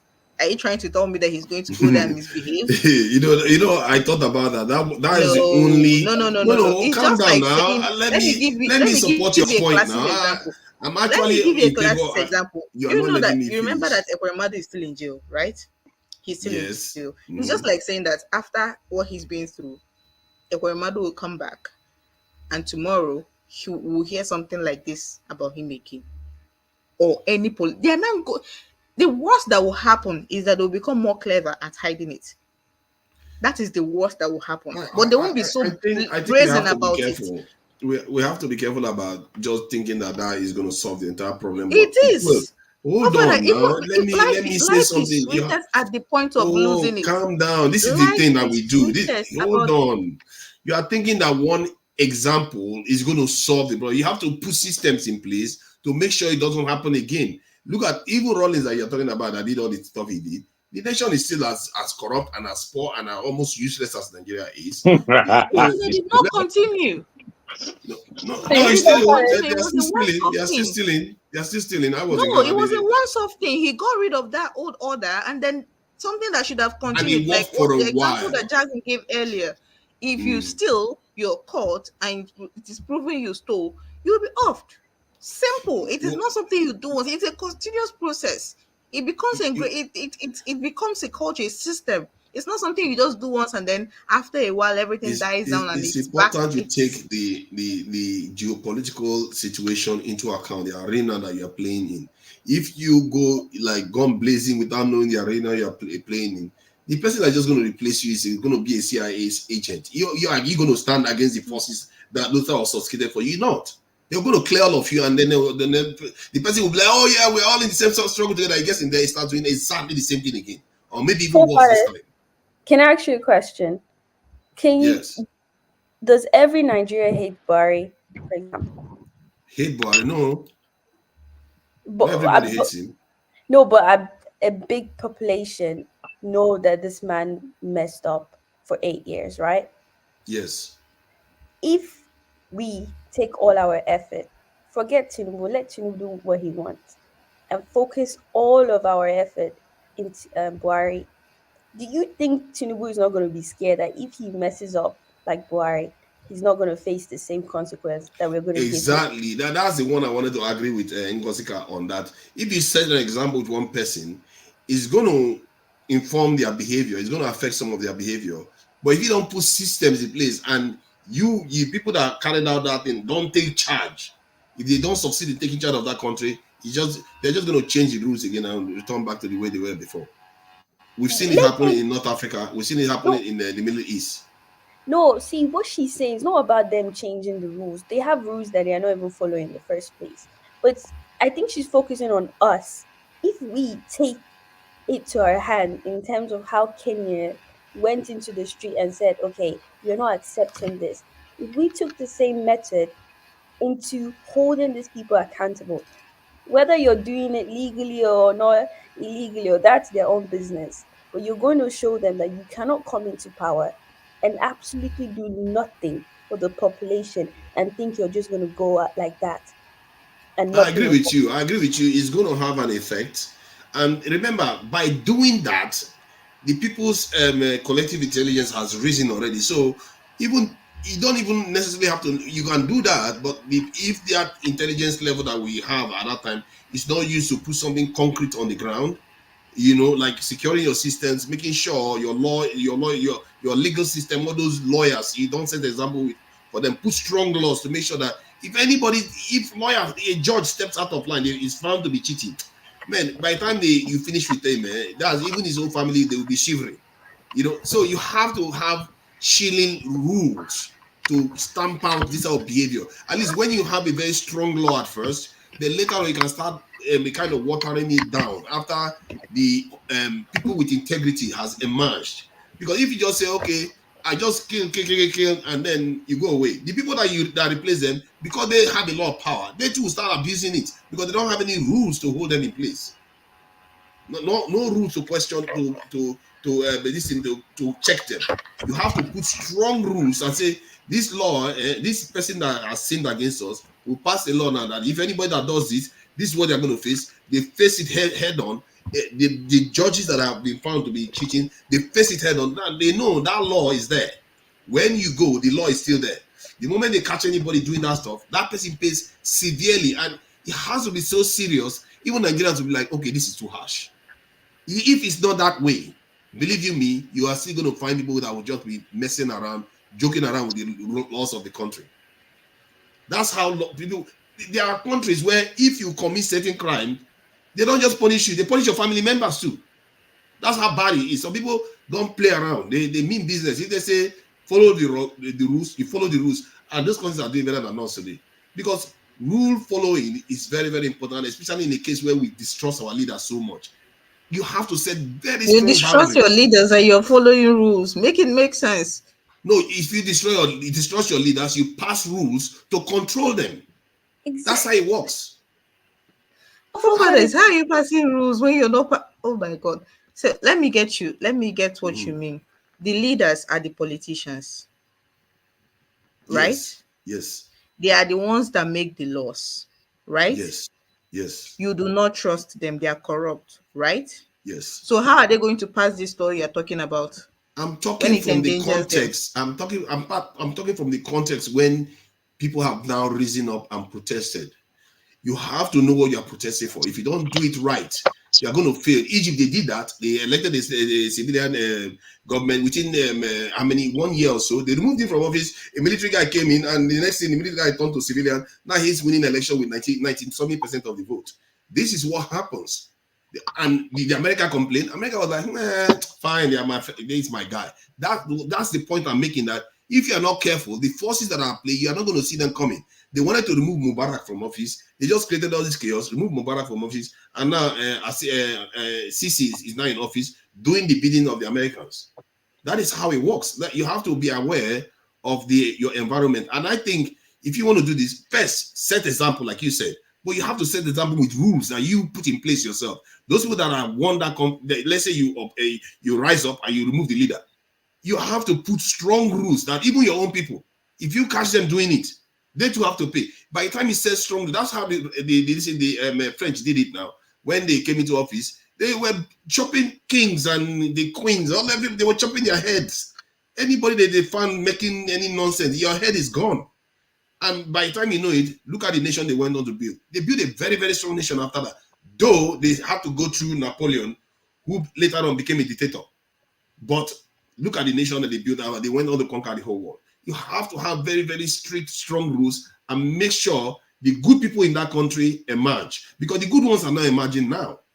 It's the useless ones that are willing to cheat and stab, and all the good ones that are trying to do good work, do good business. Because doing good business is harder than to steal. So they are not going to emerge. The problem is that there are no good people. And let me tell you why. There are no good people. The average Nigerian, I'm sorry I'm using I don't like using the average Nigerian thing, but the average Nigerian mentality is, let me wait when it's my turn so that I will steal. That is why you find most of them cannot criticize the government. They can't boldly speak against the government. And when they do, and they just dangle something in front of them. They do a 360. See, I think I there agree is no with you. what. But how about converting people to good people? No, that Can you? what I'm trying to point out to you is this. You're saying Very difficult. put systems in place so that when you deal with these people, the good ones will get. And I'm trying to tell you there are no good ones. So let's say I agree with you, put systems in place. What I will add to that is put systems in place so that when this system deals with the current crop of corrupt leaders we have, the ones that are coming, it does not matter whether they are good or not. What matters is that they've seen the precedent, they've seen what will happen to them when they misbehave. If they like, let them be good. If they like, let them be bad. Yes, They've sir. seen that if they misbehave, Yes, sir. they're not going to get away with it. So their It's goodness the does fact. not count. Nobody. The fact of the matter No, is, as Ngozi is underlining, there has been no level of recompense against evil in that is seen clearly that this is evil and this is the recompense. It's not played out in Nigeria ever.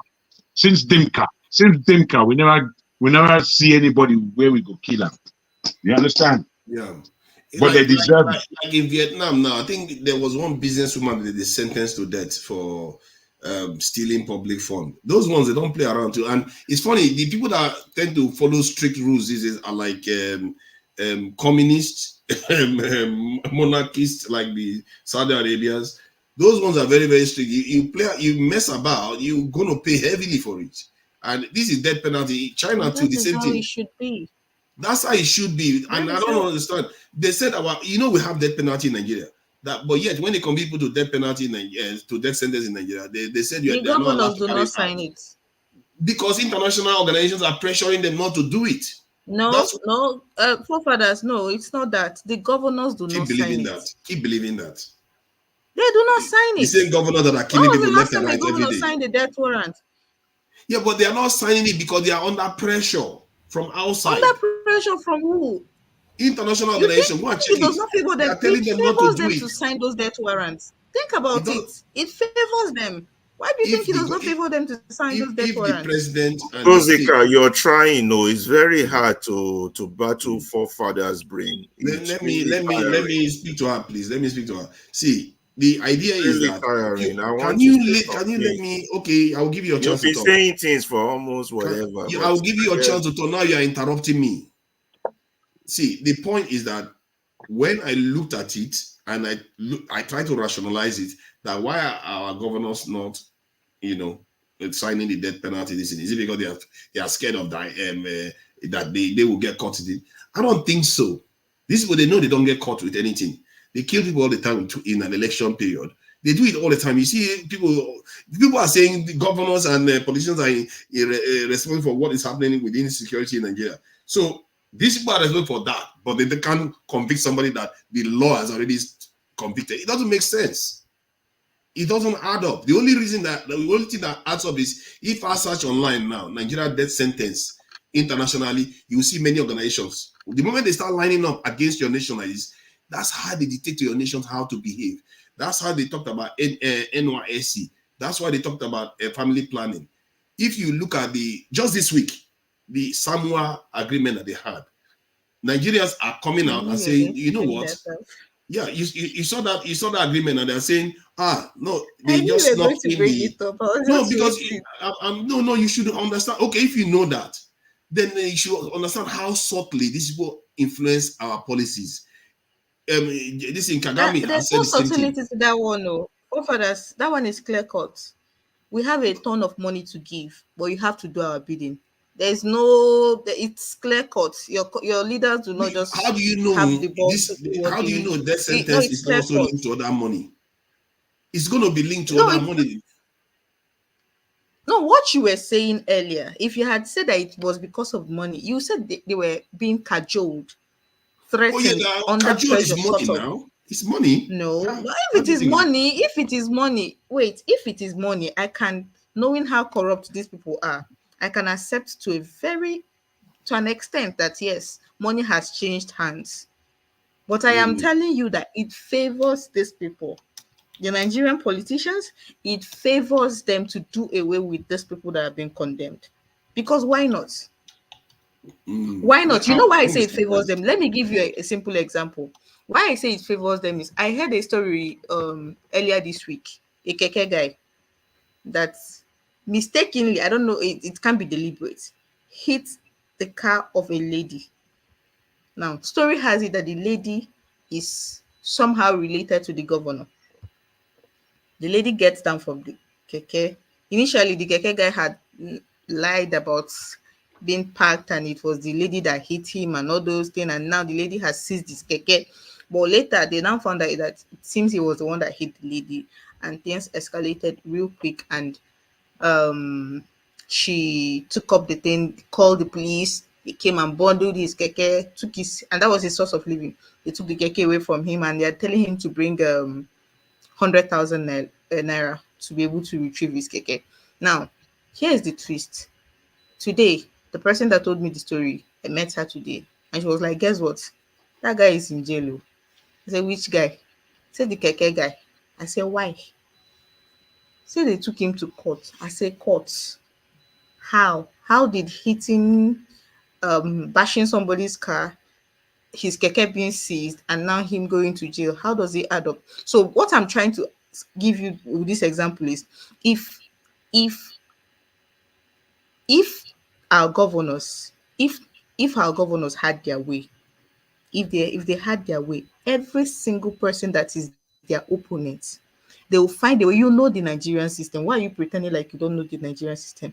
They will find a way, hook them into one legal battle, find something and just pour dirt on them, charge them with one frivolous accusation, charge them to court, something hefty, something heinous, something that will warrant a death sentence. And that way they'll be using it to remove their opponents. Easy peasy. They don't even need thugs or anything. Once you are their opponent or once you stand in their way, they will just find something, frame you, use the police. These are things they do easily. So you are telling me that people that have such an easy way to get rid of anybody they don't want are being pressured not to do it, and they're agreeing. Something else has to be behind it. It's not the international. They only them know the reason they're not signing those death sentences. And I'm yet to figure it out. But it's definitely not an international pressure. Let me share something. Did you see this one? U.S. lawmaker pushed to sanction Iranian officials over death sentence for rapper stuff like that. These are the kind of patterns you see. If you look at look at the Amnesty International. They are always concerned about Nigeria. And when Amnesty International goes and tells Americans, because there are so many areas Nigeria get money. When has it ever stopped Nigerian politicians? To do what? From doing what they want to do, from breaking rules, from not obeying court orders. When has it ever stopped them? I'm talking about internationally. It does stop them internationally. Yes. It didn't stop them from killing Ken Saro. No, that was Abacha. Abacha didn't care about them. Forefathers, what are you talking about? NSAS 20th of October 2020 was caught live on camera. Yes. Was caught live on camera. The international community condemned it to the T. What came out of it? Nothing. No, but the point is that they sanctioned Nigeria. Nigeria lost a lot of money because of it.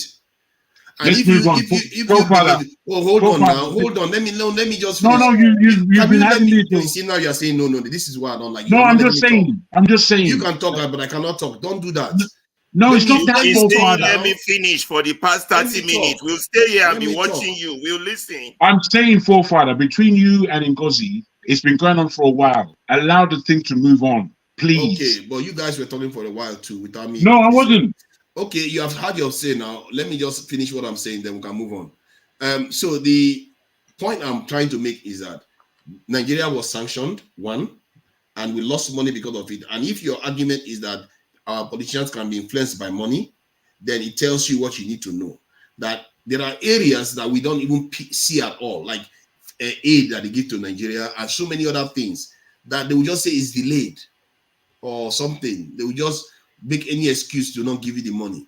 That is how they punish third world countries that don't do what they want them to do. And you have to think, why is it that all of them are not signing it? It doesn't make sense. Is it because they are scared? I don't think our governors are scared. Come on, man. Let's face reality here. They are not scared. Somebody is telling them, if you do this, you are going to lose money. The money you are going to get in your state is going to be less because the money that is going to come to me from, America gives $1 billion in aid to Nigeria every year. They will say, oh, you are not going to get as much money. You can see why they will rein themselves in this. After all, it's not my business. Leave them. Let them stay there. They're not going to carry out the sentence that a judge has already put. Not them. The judge has already put the sentence, and they can't even sign the document. I'm not buying that. I just think that our politicians are being put under pressure by international organizations, and I will try to get that more direct evidence of this so that you guys understand what I'm saying. Because there's no use. This is just conjecture talking about other nations. I want to see the one how it's linked to Nigeria's behavior, and when you see that's when I guess people will. Evidence is evidence, isn't it? People cannot argue against evidence. All right. Who else wants to go ahead? I think Ferrari, you are itching to say something. It's very tiring to argue or go into conversations that are mentally depressing, in the sense that they are not intellectually stimulating and they are full of falsehoods. But be that as it may, people are entitled to their free speech, so let them keep having it. What I wanted to, why I jumped in back with my camera was when you guys were talking about, when Ngozeka was talking about the possibility of the issue of the NSAS and the Kenyan issue. I just wanted to put in my own 2 cents to that, and then all the other things went on. We had to wait another 30 minutes to hear a full load of garbage. But let's come on, Ferreira. Maybe no, not, don't don't take have time for that. No, I don't have time. No, don't take. I told him already that I'm not going to tolerate that behavior. No, don't do that. He's not going to come here and say everybody's talking garbage all the time and don't get away with it. You can't be excusing it. Why is it that we throw pants at that, but we can't throw him out? You should have just allowed me. I was just going to let him. Don't say that. I made argument for him, and he come here to start insulting. I didn't make argument for him. Stop this thing. I'm not bipartisan. He was backstage. Stop. No, wait. I am not bipartisan of any individual on this platform ever. All I'm saying is I admonished him and he took him off. Let him continue. We can admonish people now. We know what he's like. I'm not interested in. Oh God, this is where your power is going too far. That's your own problem. If you don't want to be here, you can leave. I don't have time for this. I want to have the same conversation. We can't keep insulting each other left and right, and you sit there defending him. And look, as I said before, I'm not defending him. Nobody insulted him, and he's insulting other people. Bruh, stop ranting. Just calm down. You are defending him. I'm not defending him. I was the one admonishing him before you took him off. I did that. You understand? Just he was about to say something. It may have been interesting, and I know that you've got patience, and I know that you have a lot of arrows fired against you, but still, maintain some kind of decorum that is different from everyone else. We have to be level-headed. If we can deal with Pansat, why can't we deal with him? All right, do as you please. I'm not defending. I'm not ready for his nonsense. I've put up with him for a very, very long time. All right, fair enough. I've said what I said. I've said what I said. Throwing him out everywhere he goes. All right. It's enough. It's enough. Continue with the next person, Joe. I'm supposed to be the next person. Maybe you should just mute your mic and don't get involved again until you are called. Forefathers. Who's that? Are you talking to me, Forefathers? Yes. Why are you saying that to me? Why? Because you are commanding me to move on. So I'm not commanding you. I'm saying that the rant that you're on. I don't have time for this. I really don't have time for this. Lord. What do you want to say to me? I don't have time for this. If you want to leave, you leave. If you don't want to stay, you go. It's not by force. I don't understand why people just keep defending bad behavior. Can I say something, please? Go ahead. Can I please say something? Ngozi, wait.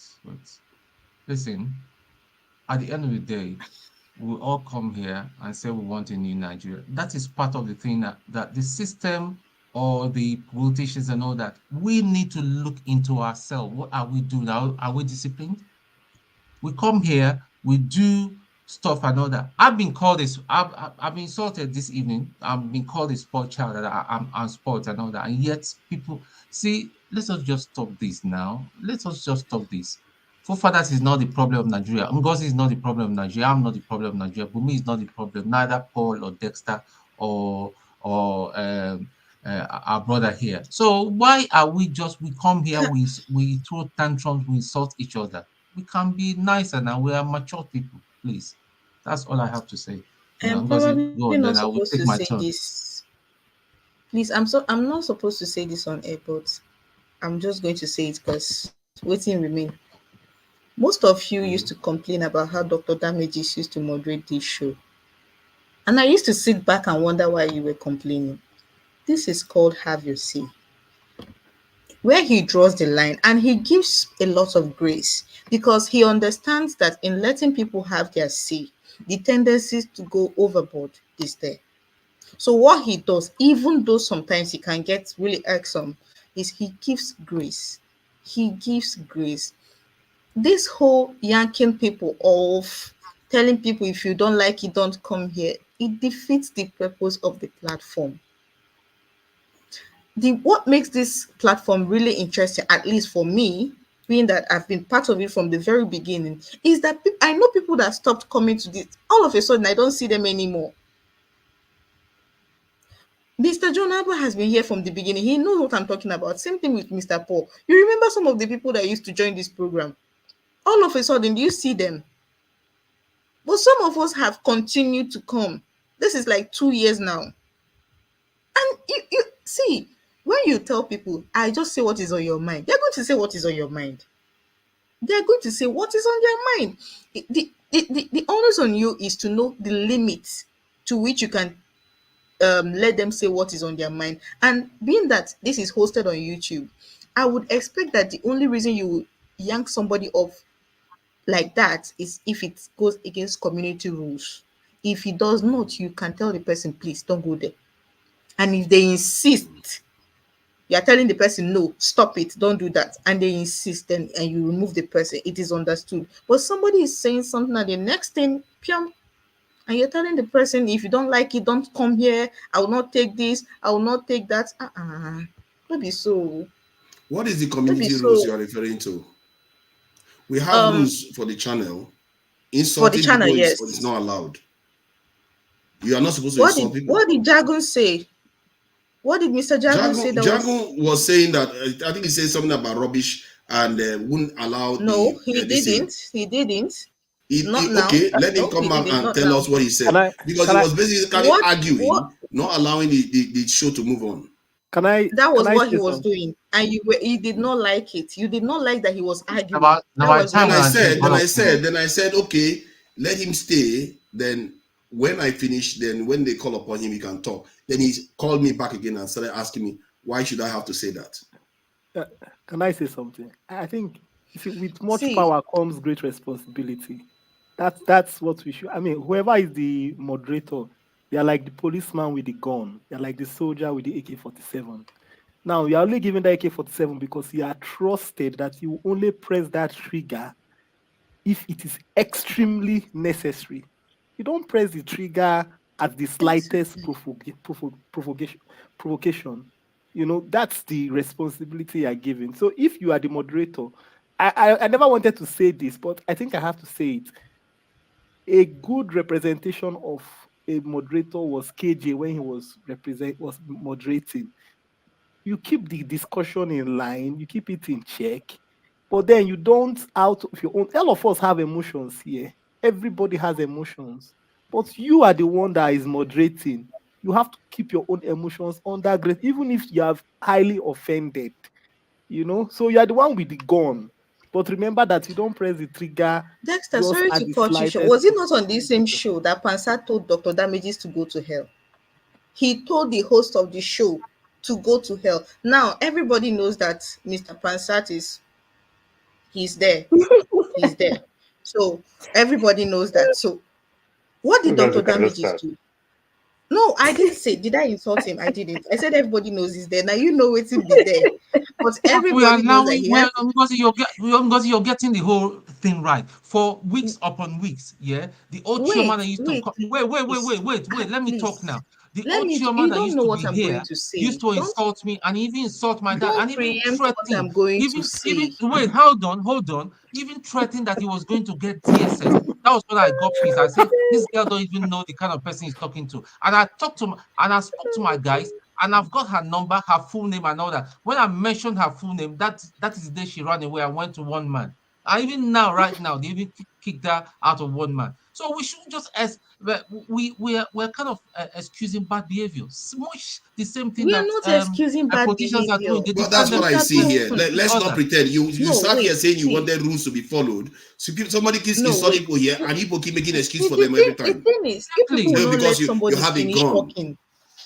You won't let somebody finish talking, and I'm guilty of it because I didn't let Mr. Dexter finish talking too. But I'll take responsibility for that. What I'm saying is, see, this is have your say. We can agree on that. See, many truths can coexist. Do some people go overboard? Yes, they do. Should they be put in check? Yes, they should. I think the bone of contention here is how it should be done. Nobody is saying we should allow bad behavior. Nobody is saying that we should allow panelists to insult other panelists. No, I'm not saying that. Mr. Dexter is not saying that. What we are saying is there should be a limit to some of these things. It's how it's going. It's how it's done. That's the problem. See, I was in a panel with KJ. The slightest you say, KJ wanted to chuck somebody out. Like, he didn't even give them chance. He didn't even let one come out. That's how he contains it. He didn't even let one insult.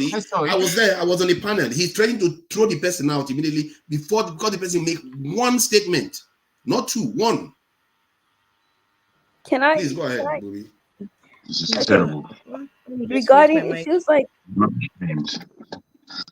like a lot of people are complaining on how Forefathers manages.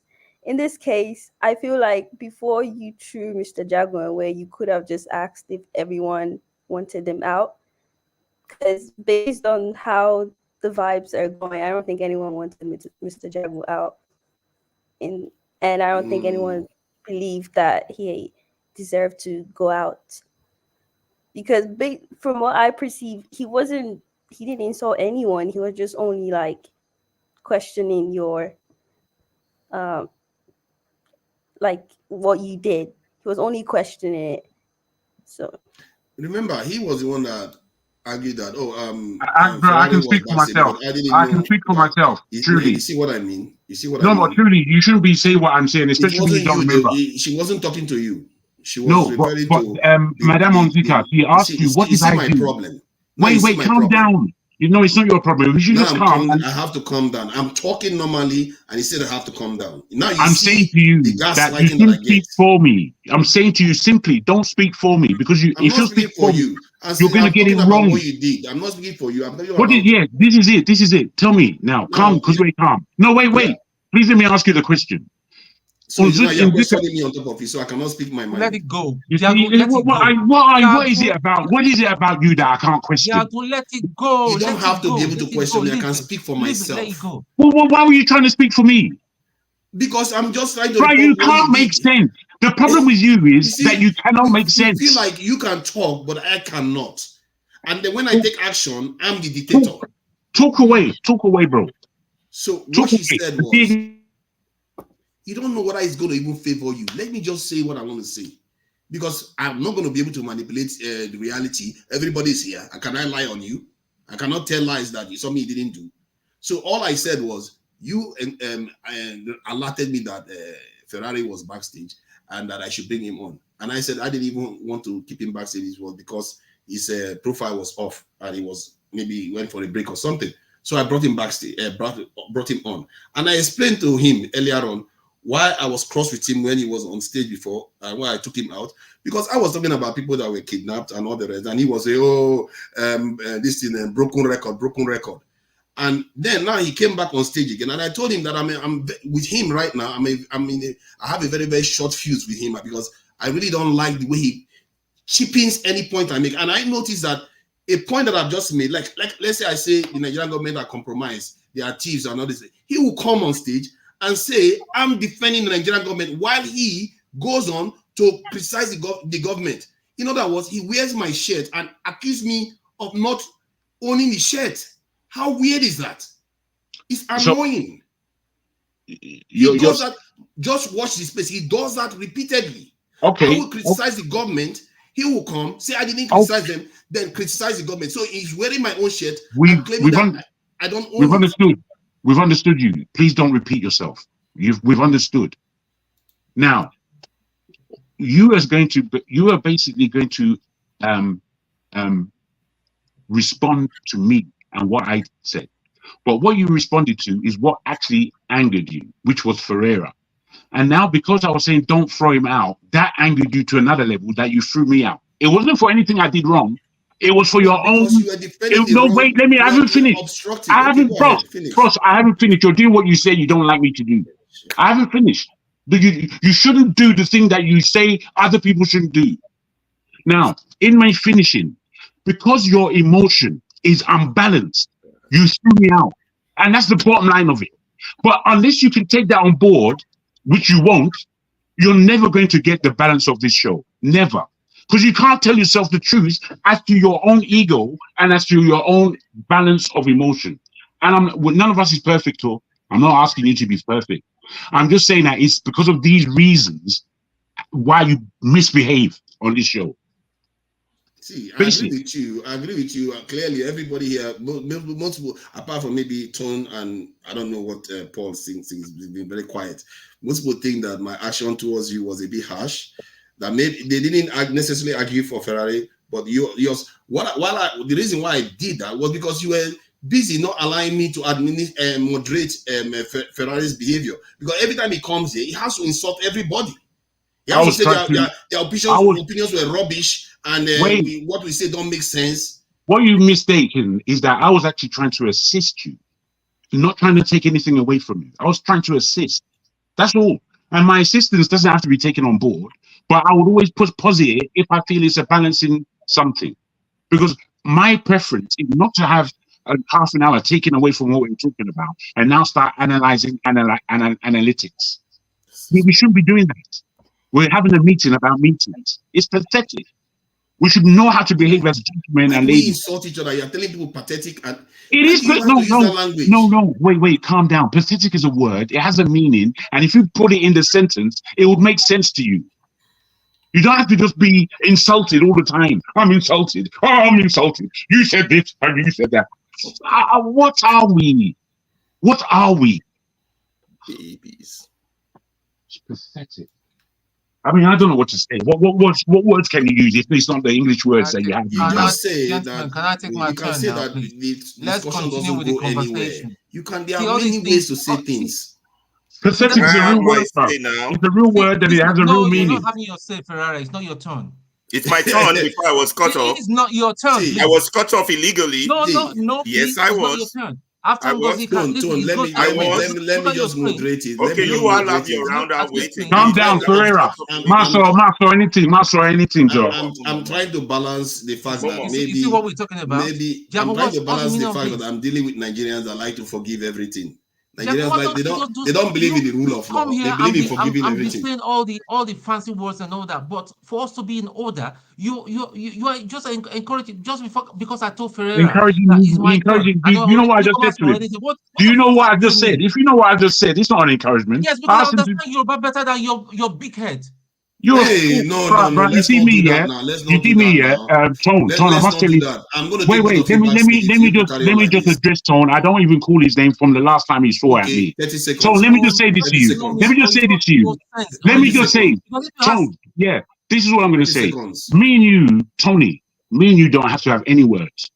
You don't respect nothing, and I don't respect you. Let's just don't talk to each other. It's easy. I don't need you in my life. I don't need to talk to you about you or anything. Thank you, Jagman. Let's leave it at that. Okay, so like I said, I don't want any unnecessary arguments. This is the thing about Nigerians. If you want rules followed, you have to follow it. Sometimes it might not be pretty. That's the conversation we're having. Rules for being followed may not be pretty. You may love the person that will be thrown and quartered and hung.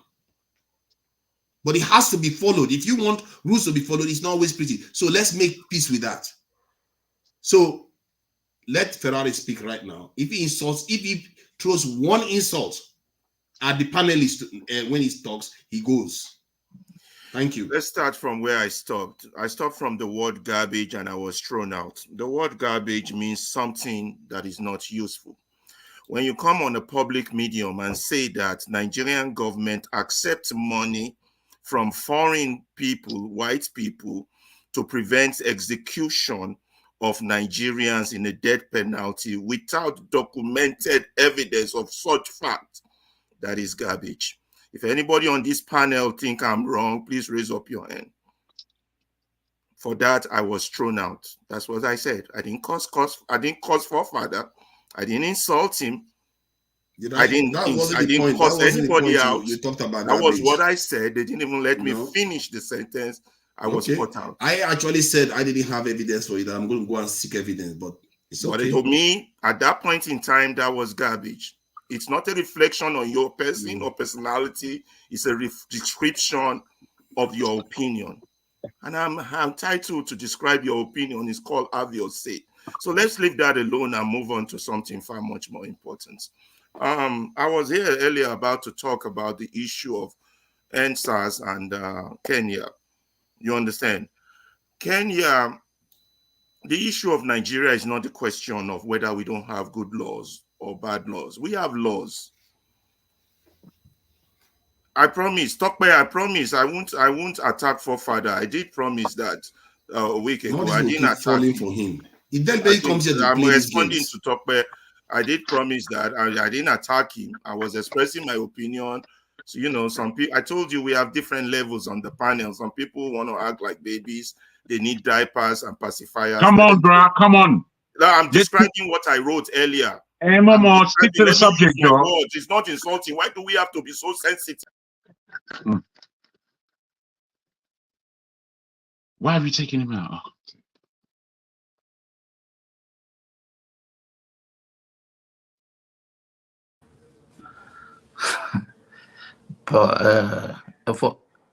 Forefather, we can't hear you. Mute yourself. We can't hear you.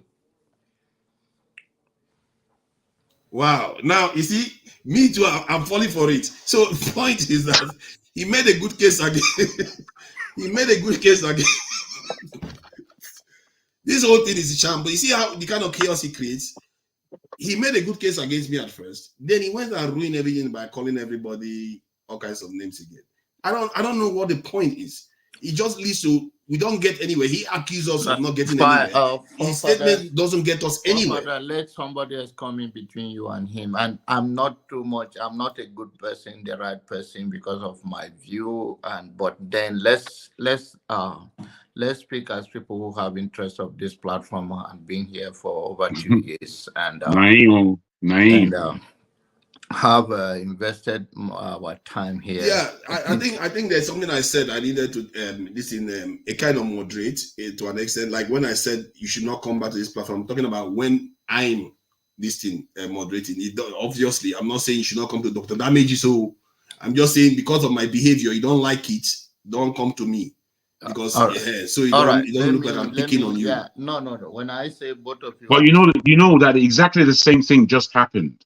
You know, as soon as I tried to admonish him before he went on too far, it was then that you took him off. And as I looked up it off, and I'm thinking, we know what everyone is. We know everybody's personality on this show. We know those people who are manically stupid, where they talk and they don't. Nothing makes sense what they're saying, and they say every time. Can you moderate why are we? Why am I talking? Did I mention your name? Why am I talking to this guy? Can you just mute him? I don't want to talk to him. Tone, let me finish my statement. Please. Okay, Janaba, please go ahead. Well, why did you allow him to crash me? Let me finish my statement. You need to see a psychiatrist. It's okay. It's okay. Yeah, it's okay. Jagon is okay. You guys need to see Ferrari's face in the backstage. He's so happy. I don't know why he's happy for this. If this man means well for Nigeria, but it's okay. It's okay. Let's set the let's speak to some issues here. I know we've been here for quite Nigerians spend our quality time here. Person like Ngozika is not like a subscribed of a monthly or this. It cost them more from Nigeria and cost their time. This is around almost 1 a.m. This is 12 minutes after 1. After 2. After 1. After 1. This is 12 minutes after 1. 12 minutes after 1, yes. And it's all about the interest and to have their say. And I complete the reason why I say I'm not the right person to say this, but I was waiting for some of you to reply to it. Ferrari is listening to me on the backstage. And don't play Forefathers, don't play into the game sometime, but then it's a standard. We are all here, we are not a baby, and nobody is wearing pamper and nobody is wearing pull-up. And if somebody is wearing it for medical condition, it should not be mocked. So for any reason. So please, let's make this place more of intelligent discussion and speak to issues instead of throwing war up and down against each other. The next person, please, you can talk. I just don't want this kind of to and fro with a Ferrari or any other person. If he's need to go to sleep, not to cause more pain, let him go and sleep. If you need to take some things to calm him down, you should do so in good faith so that we don't have this on and off like that. And you can bring tones in, and I think tone will be okay by now. Anybody can go ahead. I just don't want. Okay. Thank you and good evening. I think to some extent, big mainstream media. I even see it's hard to put 10 people on the screen to deliberate. No matter how respect it can be, I see sometimes when I even watch CNN, when I see when they bring 4, 5, 6 panelists, I still see these things here and there. In as much as some of them is going to be ashamed of themselves. Maybe sometimes Forefather, you guys want to try as much as possible. I think the big screen, it's not easy for us. It's not easy for the moderator. Why am I saying this? Because I say a lot of stupid things, Forefather, every one of us. Because sometimes if people don't let you land and they catch one snippet of what you are saying and they didn't let you land, sometimes you just make a fantastic thing that you want to put down, assertion that you want to give. It makes it look stupid. That's why this morning I was talking at the time. I get to some level. I said, how about me too? Just even buy a time. Just get a section. If I feel I want to air my view, I'm so positive with whatever I want to say, I just buy a time. I don't care. It's called love for a nation. I don't care. I'll pay the money. And if I can't pay the money, so be it. Do you understand? You know the funny part of it? I discussed about it today with some of you, electricity, doctor damages, and the likes. I was even shocked. I was expecting them to even tell me some good amount of money. They didn't even talk about money. They say just contribute that can help this show go on and everything. Just imagine if I'm here for 30 minutes, maybe they give me another grace period of another 20 minutes. Then they started bringing people in to also ask me questions with some of the things I said. I would have successfully convinced 1 or 2 people because I have plenty of time to make my point. And successfully, I will make myself also look stupid because I have plenty of time equally to make myself look stupid. That's how I see it. It's sometimes it gets me tired. John Abba, Ngozika, and the likes. Like Ngozi said, we all started these shows together. You understand? I've been following Dr. Damages for a very long time in Sarah Report. I've been following Dr. Damages from like his series 10, series 20, all the way down to 500 or whatever he has gone. And everything. So when I saw him, I had the opportunity to come online. I am so happy. You understand? I make so many of my family during the Jonathan era. You understand? I stand very, very tall for Buhari. And nearly all my reference case come from Sarah Reporter. So I really know all these guys in Sarah Reporter back then and the likes. So these are the things that we do. But today, sometimes it makes me look stupid. I travel a lot. I meet people. You understand? I see people who really like me with my thoughts and everything. And I equally see people who just see me like a very stupid person. Sometimes when I go for my side gig, go to where we buy all these our cars and everything, I see people who argue with me because of they try to zero it down to tribe.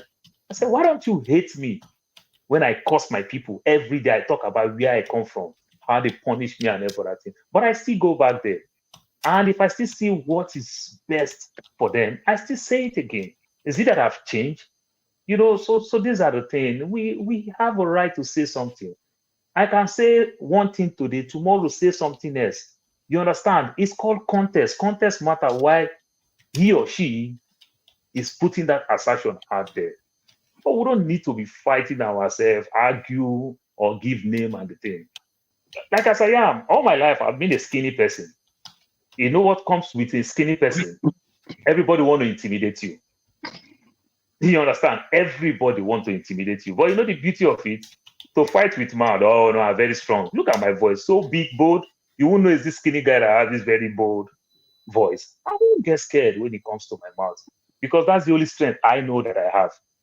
So please, let's take it easy to some extent. Ngozika, let me just make mention of the Kenyan thing that you are talking about, and you go to the Jerry Lawrence thing and the like.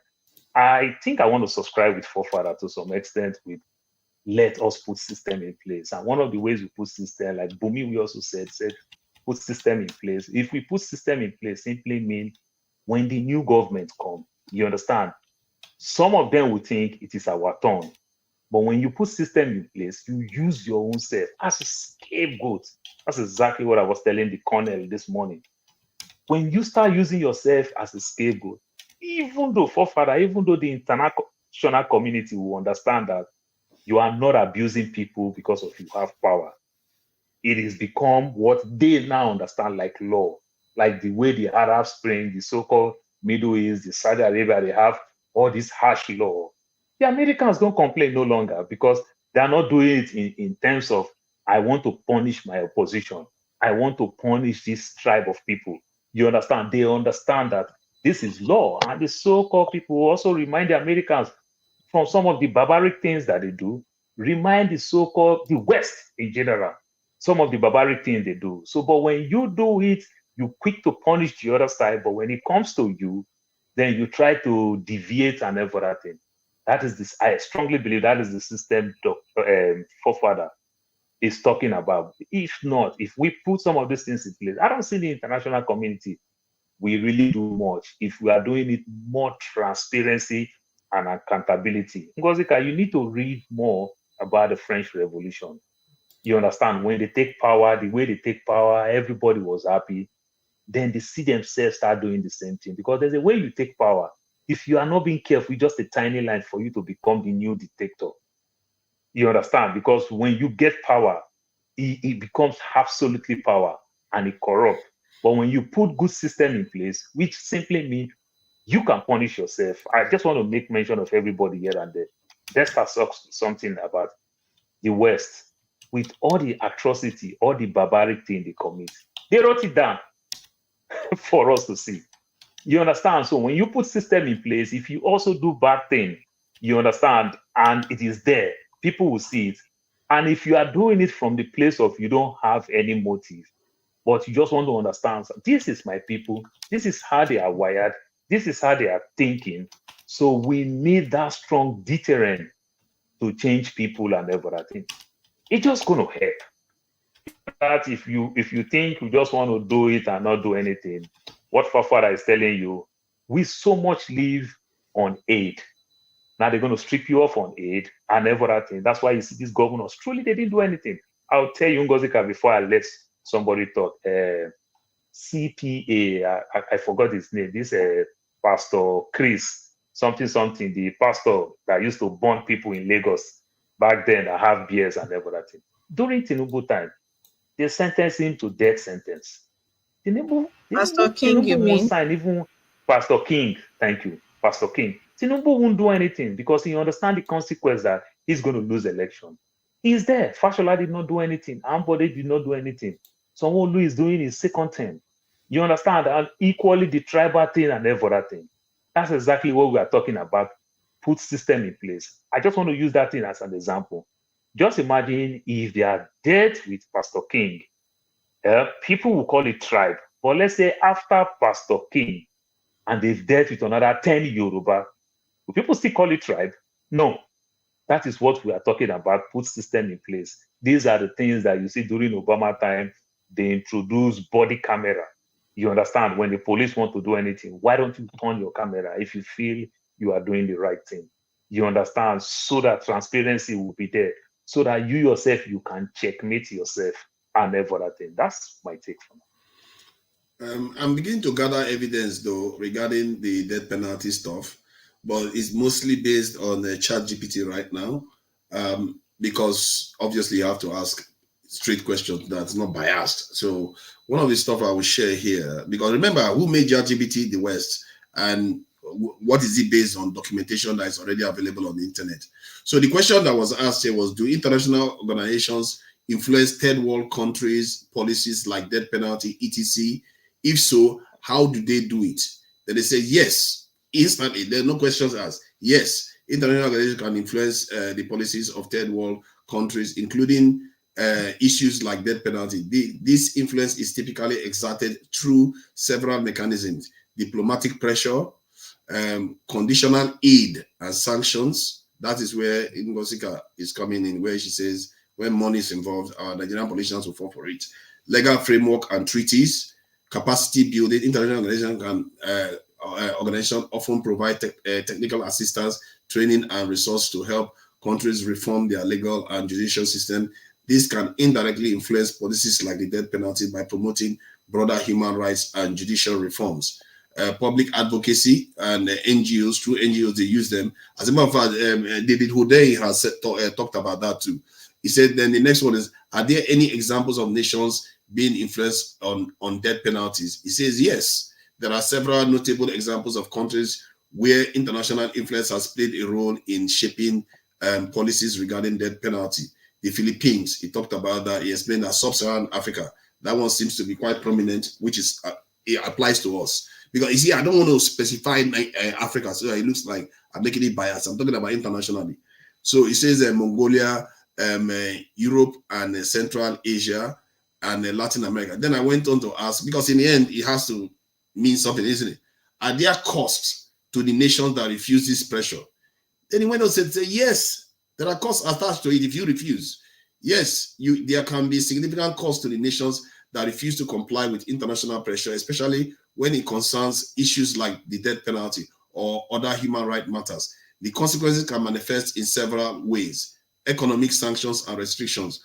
Countries that do not align with international norms may face economic sanctions. For example, European Union or the United States might impose trade sanctions, deny certain types of financial aid, which I mentioned, to countries that do not adhere to human rights standards, including those related to abolition of the death penalty, reduced foreign investment.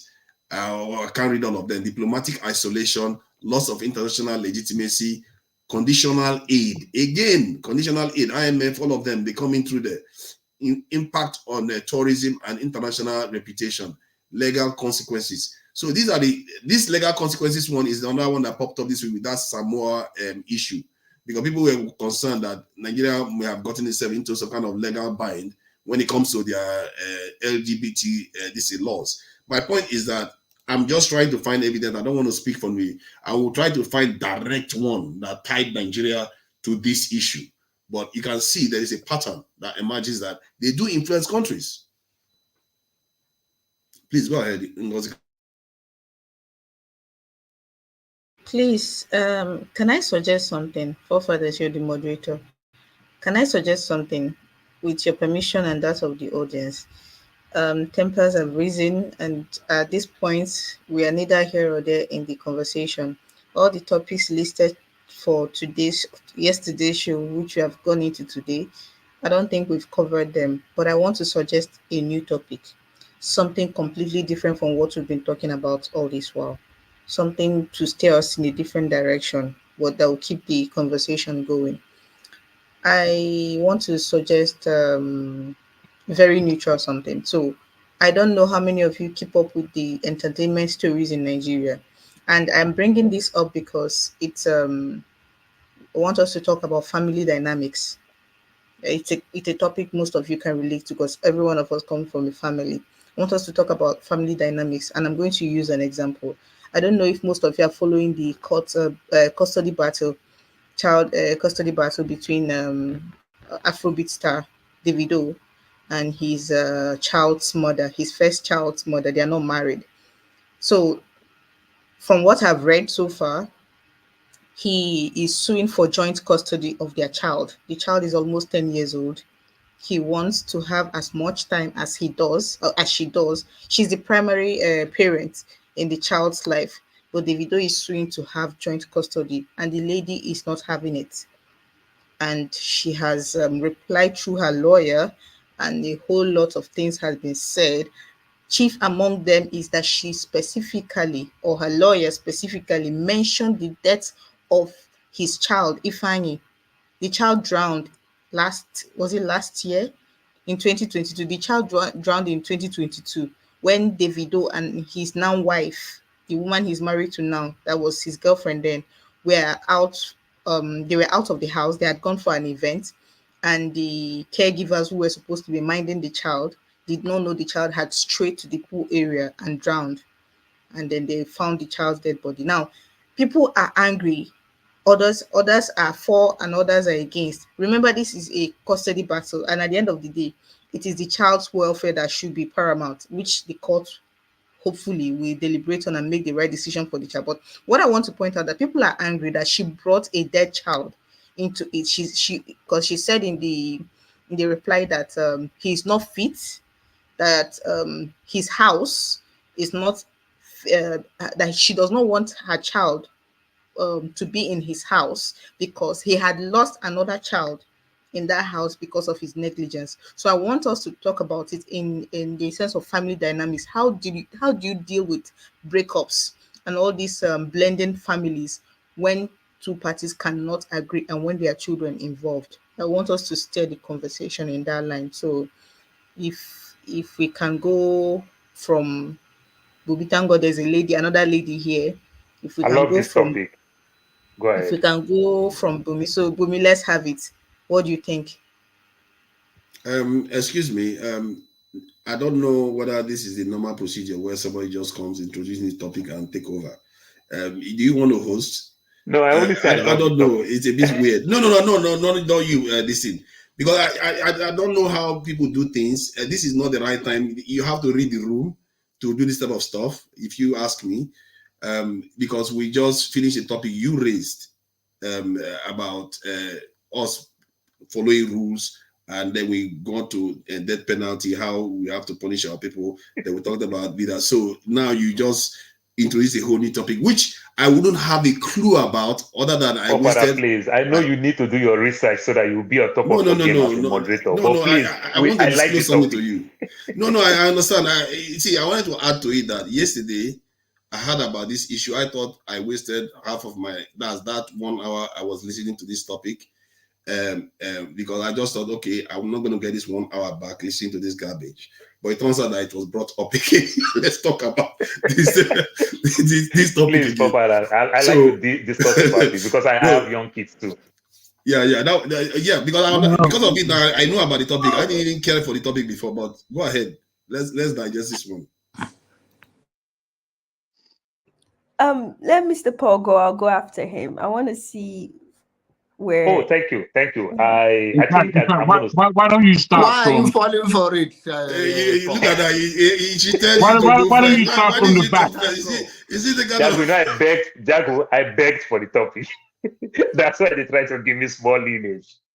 Yeah, I really like the topic because when I heard about the topic, this thing, I 100% subscribe to that girl. The girl, she put a case, but probably maybe just what we are picking here and there, some of the things that our lawyer said. The girl have case. There are tons of cases where you see the video smoke. I hope some of us need to understand that Indian hemp in Nigeria is banned. You are not allowed to do it. You understand? So let's not go get carried away that is in the state of Nevada, Las Vegas, or the state of Arizona, where these things are legalized. In Nigeria, you do all these things. You understand? You travel all the time. You are not there. You have tons of kids. You understand that they are not there with you. Then you lost one that you even show so much love and compassion for. And I'm so sorry that he lost his son. Why do you think you want to do so? Then the first thing that you want to talk the cars, the money that you give to the girl. That is less than 1% of what you claim you're making. On the flip side, you haven't taken advantage of that girl with what you give the girl in what we call child support. Just imagine if that girl to live in the US, if that girl live in the US and she put in for child support, do you know how much Davido's money that will garnish? You don't need to pay child support like you say, I give, I buy motor for you. They take the money from source. They take the money from source. You don't need to go give. It is woman who is nice to you that you on your own you give, and the woman just say because you're a good person, so she just take it so that you can have life.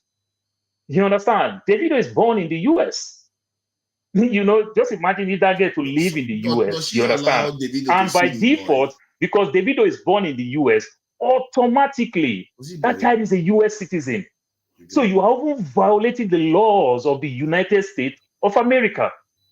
You understand? If I, the way I am now, if I go pregnant a girl in Nigeria, born that child in Nigeria, that child is 100% American citizen. That child can contest for president as far I am more than 5 years as a US citizen before I had that child. Talk less of Davido, who is a natural born in the United States of America.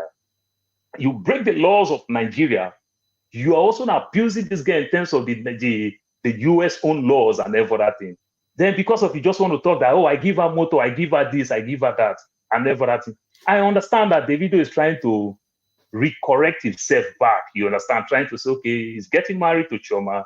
Good thing. You understand? Probably try to bring back all his kids. It's a good thing. But going through this way of law because he's having issues with the girl uncle called Dele Momodu and every other thing, he just want to prove that he's high and mighty and every other thing. I can tell you for sure, if that girl choose to say she want to come to the US and make that case from US, not from Nigeria, Davido will be in big soup. That's my take. So does she allow Davido access to his child?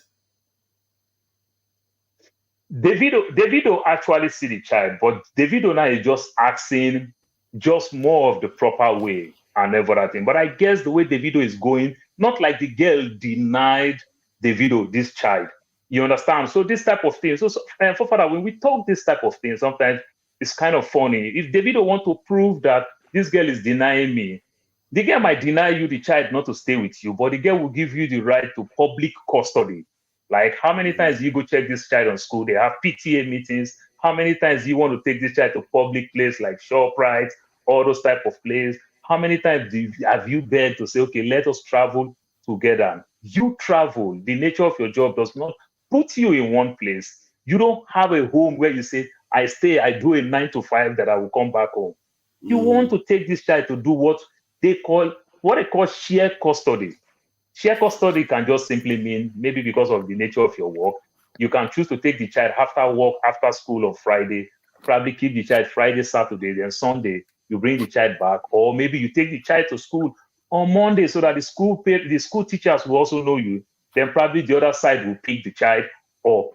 That may also be shared custody. And the child is her only child. That part, I don't know. That part, I don't know. I think so. I really need to dig about that. That part, I don't know. I don't want to. So the reason I brought Mr. Paul, thank you very much. So why I brought this topic up, I don't want it to be just about Davido. So I want it to be about child protection laws in Nigeria, because we have almost non-existent child protection laws in Nigeria. When these kind of things happen, what is the procedure? What are they precedents? I don't want the discussion to be. I just cited him as an example that this is what is currently, and I want to find a way for us to tie it into adoption, because I know from the first-hand experience that adoption in Nigeria is like It's one of the few areas of child protection that they are still struggling to make work. It's very strenuous. Some people say it's a bad thing because you have to go through like this to adopt a child legally in Nigeria. Others complain that it frustrates people and make them buy children. So I want us to tie this into the conversation and not just to make it about Davido. That's just what I wanted to point out. Thank you. If I can come in, it's not necessarily a subject that I wanted to speak about, but I hear you. Mr. Jagun, Bumi was supposed to go next. And she wanted to win now now. that I have an now. idea about the topic, she doesn't want us to talk about the topic. I wanted to allow me. Don't worry. Just everyone calm down. So that I value what you said, Nzika, in introducing this subject, and that's why I will pay credit. It's not necessarily everything I want to speak about, but for real, after what just happened, what Forefathers said before, it was difficult to listen to and know how to respond. So I will speak on this. The practicalities of what has gone on in Davido's house is not necessarily the thing, even though we understand that, or I understand that he's lost a child, which is very devastating. Ooh. I would say this not in defense of the first girlfriend's child's case, but I would say that women do take advantage of whatever position Just mute your phone, please. Or your mic. Thank you. On whatever advantages that a woman can take, she will. And sometimes I look at the whole scenario and I say, is there no sisterhood really in this world? Because amongst men, there may be a lot of division, a lot of fight, a lot of egotistical levels, a lot of idiocy, no doubt. But there is still a brotherhood amongst men that women are losing. Women, year by year, women lose their sisterhood. And I feel fundamentally the losing of the sisterhood of women is a damning to our right-thinking minds. You see, the only reason why that woman would have used the tragedy of Davido's dead son is because that is a real argument. That's a real argument. If she puts that argument in there, she will come out with what she wants. It may be distasteful for you and me, but it's a real argument in the law courts. Now we have to wonder, whilst it's a real argument, is it what we would do? Is it right? Even though, a death of any child in a family, there'll be a lot of questions asked. Just in hearing the child went into a swimming pool that was in their house, wondered. And there were caretakers there, 2 or 3 caretakers there at the time, and nobody saw this. That is callous, man. I don't care. That is callous. It's very careless. Even though it can happen to any one of us on this platform, it can happen to, accidents happen. It can happen to anyone. But as it may happen to anyone, any one of us will say, oh boy, that one not callous. So by the time I've explained, my picking don't drown for a swimming pool though. Didn't you teach him how to swim like how we're supposed to swim from birth? Didn't you do that? All kinds of questions will come out in my family, accusing me. Now, you see, what I'm looking at in the sisterhood level is that women know that there are men who have had children either out of wedlock or out of their own marriage. But the jealousy so ensues women that they give no sistership in this arena, as though a human being hasn't been born. Now, I'll put it to you oppositely. A man, I know too many men who have gone into relationships with women who have already had birth, 2 or 3 children. And men had gone there, loved the woman, fathered the children, and brought their own children into the world. We don't talk about it. We just let that go. Men are so underrated, undervalued, understood. Women think that they understand men. Women don't understand men at all. Let me just tell you, women have no understanding of what men are about, which is why. Quick question. Sorry, I didn't want to interrupt you, but I was just I was confused, but please, can you please elaborate how the first girlfriend, how exactly is her bringing up the child that passed away against sisterhood? Can you please just No, elaborate on that? this is what I would say. You see, she, for whatever emotional reason that she has been through, she now knows that she's no longer with Davido. But obviously she has his son. Davido's gone off. He has a new girlfriend. He's had a new child. He has a brand new relationship. He's now married. Now, for me, for a child to see his father, it shouldn't be sword fencing. If she doesn't give that guy complete, what do they call it? What Unzuka said it. She said Custody. he's suing for Custody. He's suing for joint shared custody. Simple shared custody, or not. I'm taking the child away. Shared custody. She could not conceive of that as a good idea. What she Let me preferred follow is you up on that, Mr. to talk Dragon. about his You dead can see son. that he's That's not, wait. I'm just saying to Bumi, that is not sisterhood. You see, I'm an old boy. I'm not a child. And what the new generation are doing generally, mostly it pisses me off. It tells me that they're not really coming from culture. They're just coming out, and being who they want. Rubbish, I'm afraid. In my day, when these things happened forever, we have all these things spread about all of our families. I have an auntie who has 3 different sets of children for 3 different men. But my auntie is a direct princess, a princess of a woman, where she is the most giving of my mom's sisters, the most giving.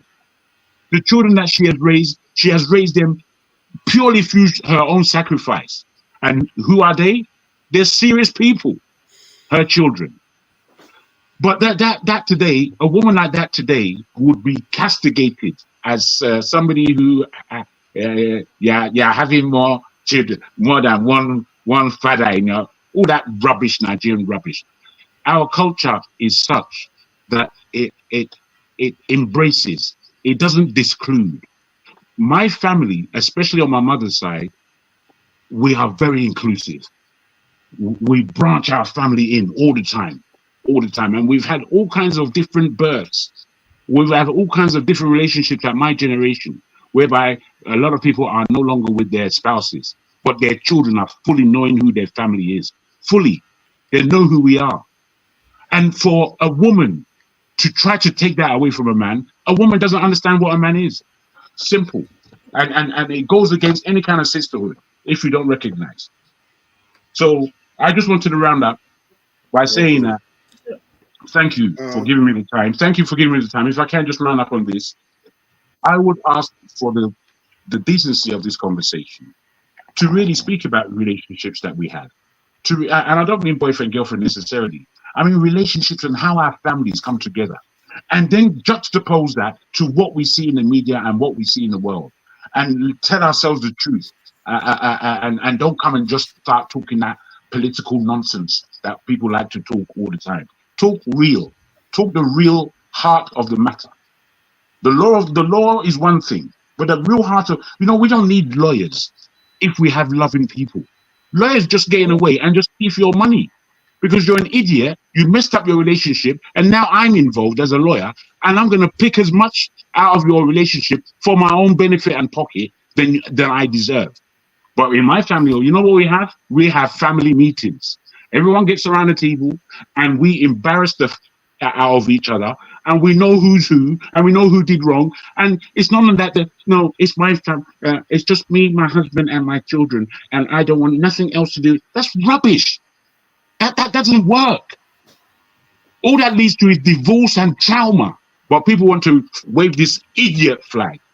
I'm afraid you bring a good subject up in trying to spread how we are actually in our family. Who are we in our family? Are you that one who just believes that it's all up to you because I'm Gen Z and I know everything and look at all the mistakes you've made as parents? That one is not going to last forever. That is just a piece of your life. Maybe the next 5 years you'll be blaming your parents. And then quickly you see that you can blame them no more because you made worse mistakes than your parents ever had. So I'll leave it like that. Thank you very much.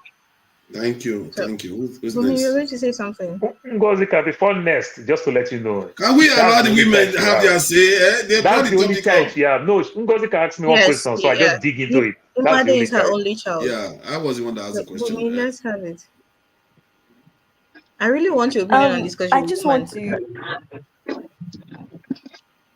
Yeah, but before I go to that, I just want to defend. I want to defend the Gen Zs. Davido is not a Gen Z. His girlfriend, they're not Gen Zs.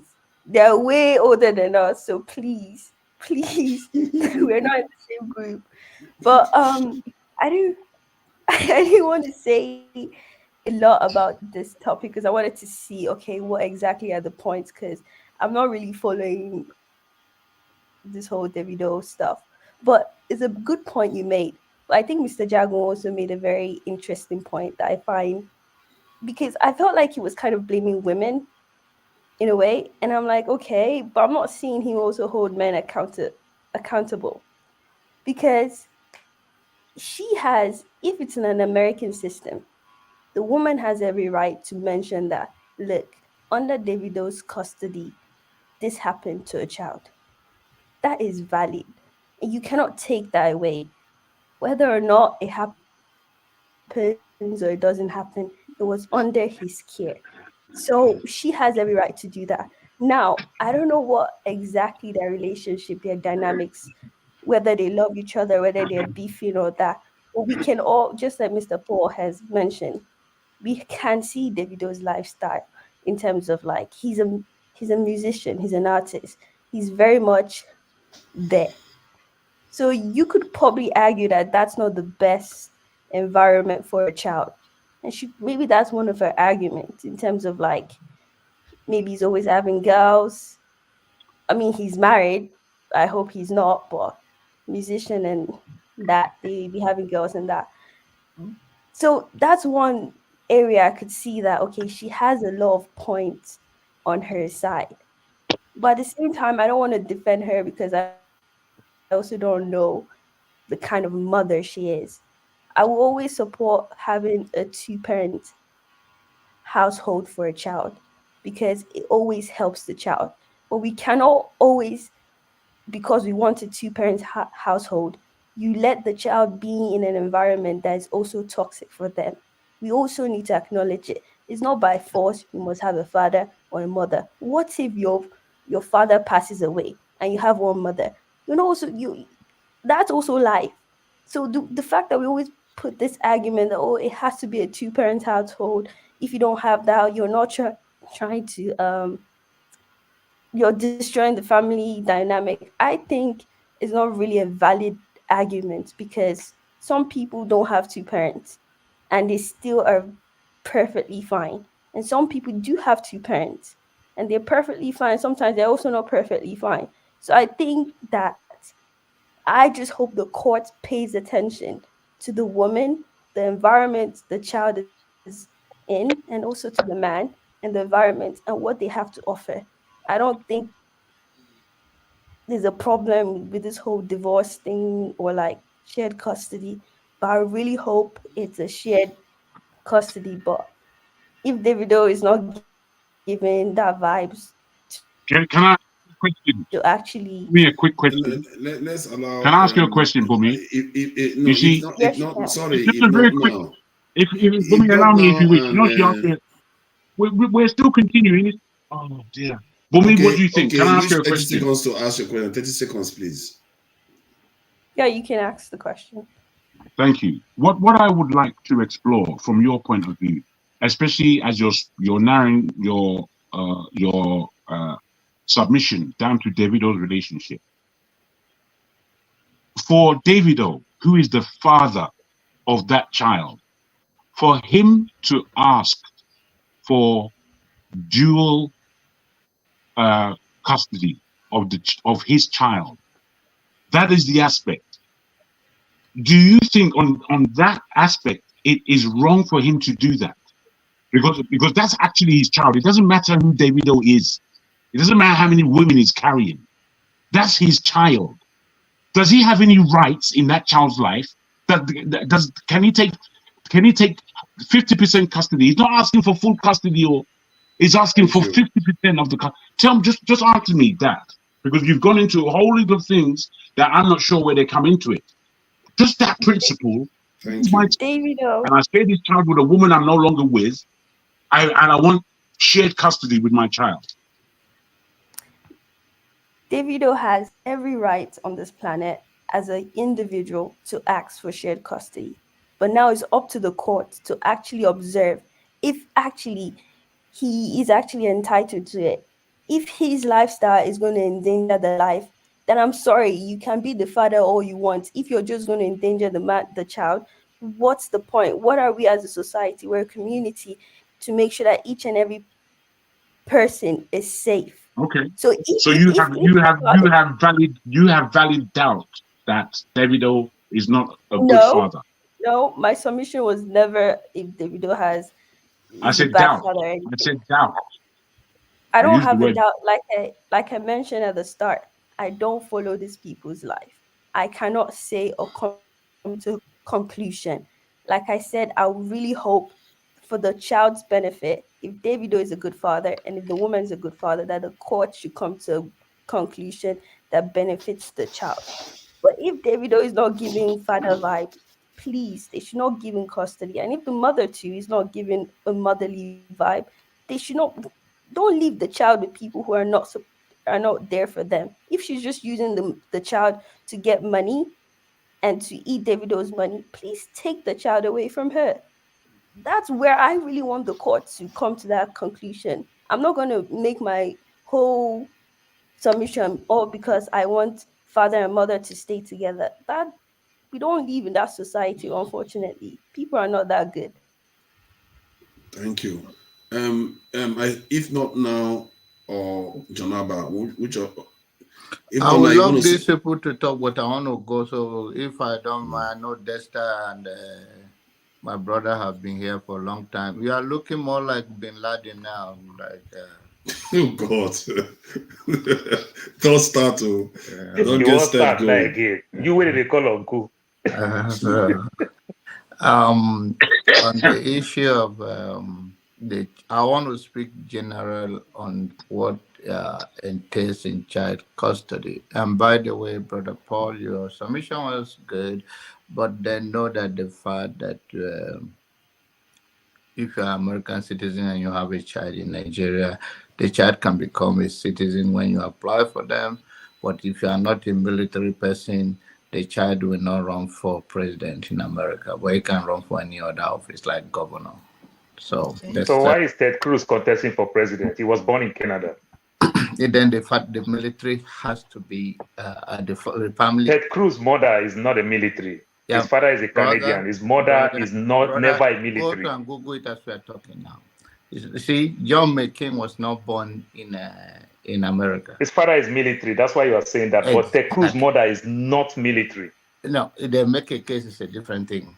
Let me tell you. If the governor of former governor of California, he ran for governor, the actor. Schwarzenegger, Commando. Yeah, Commando.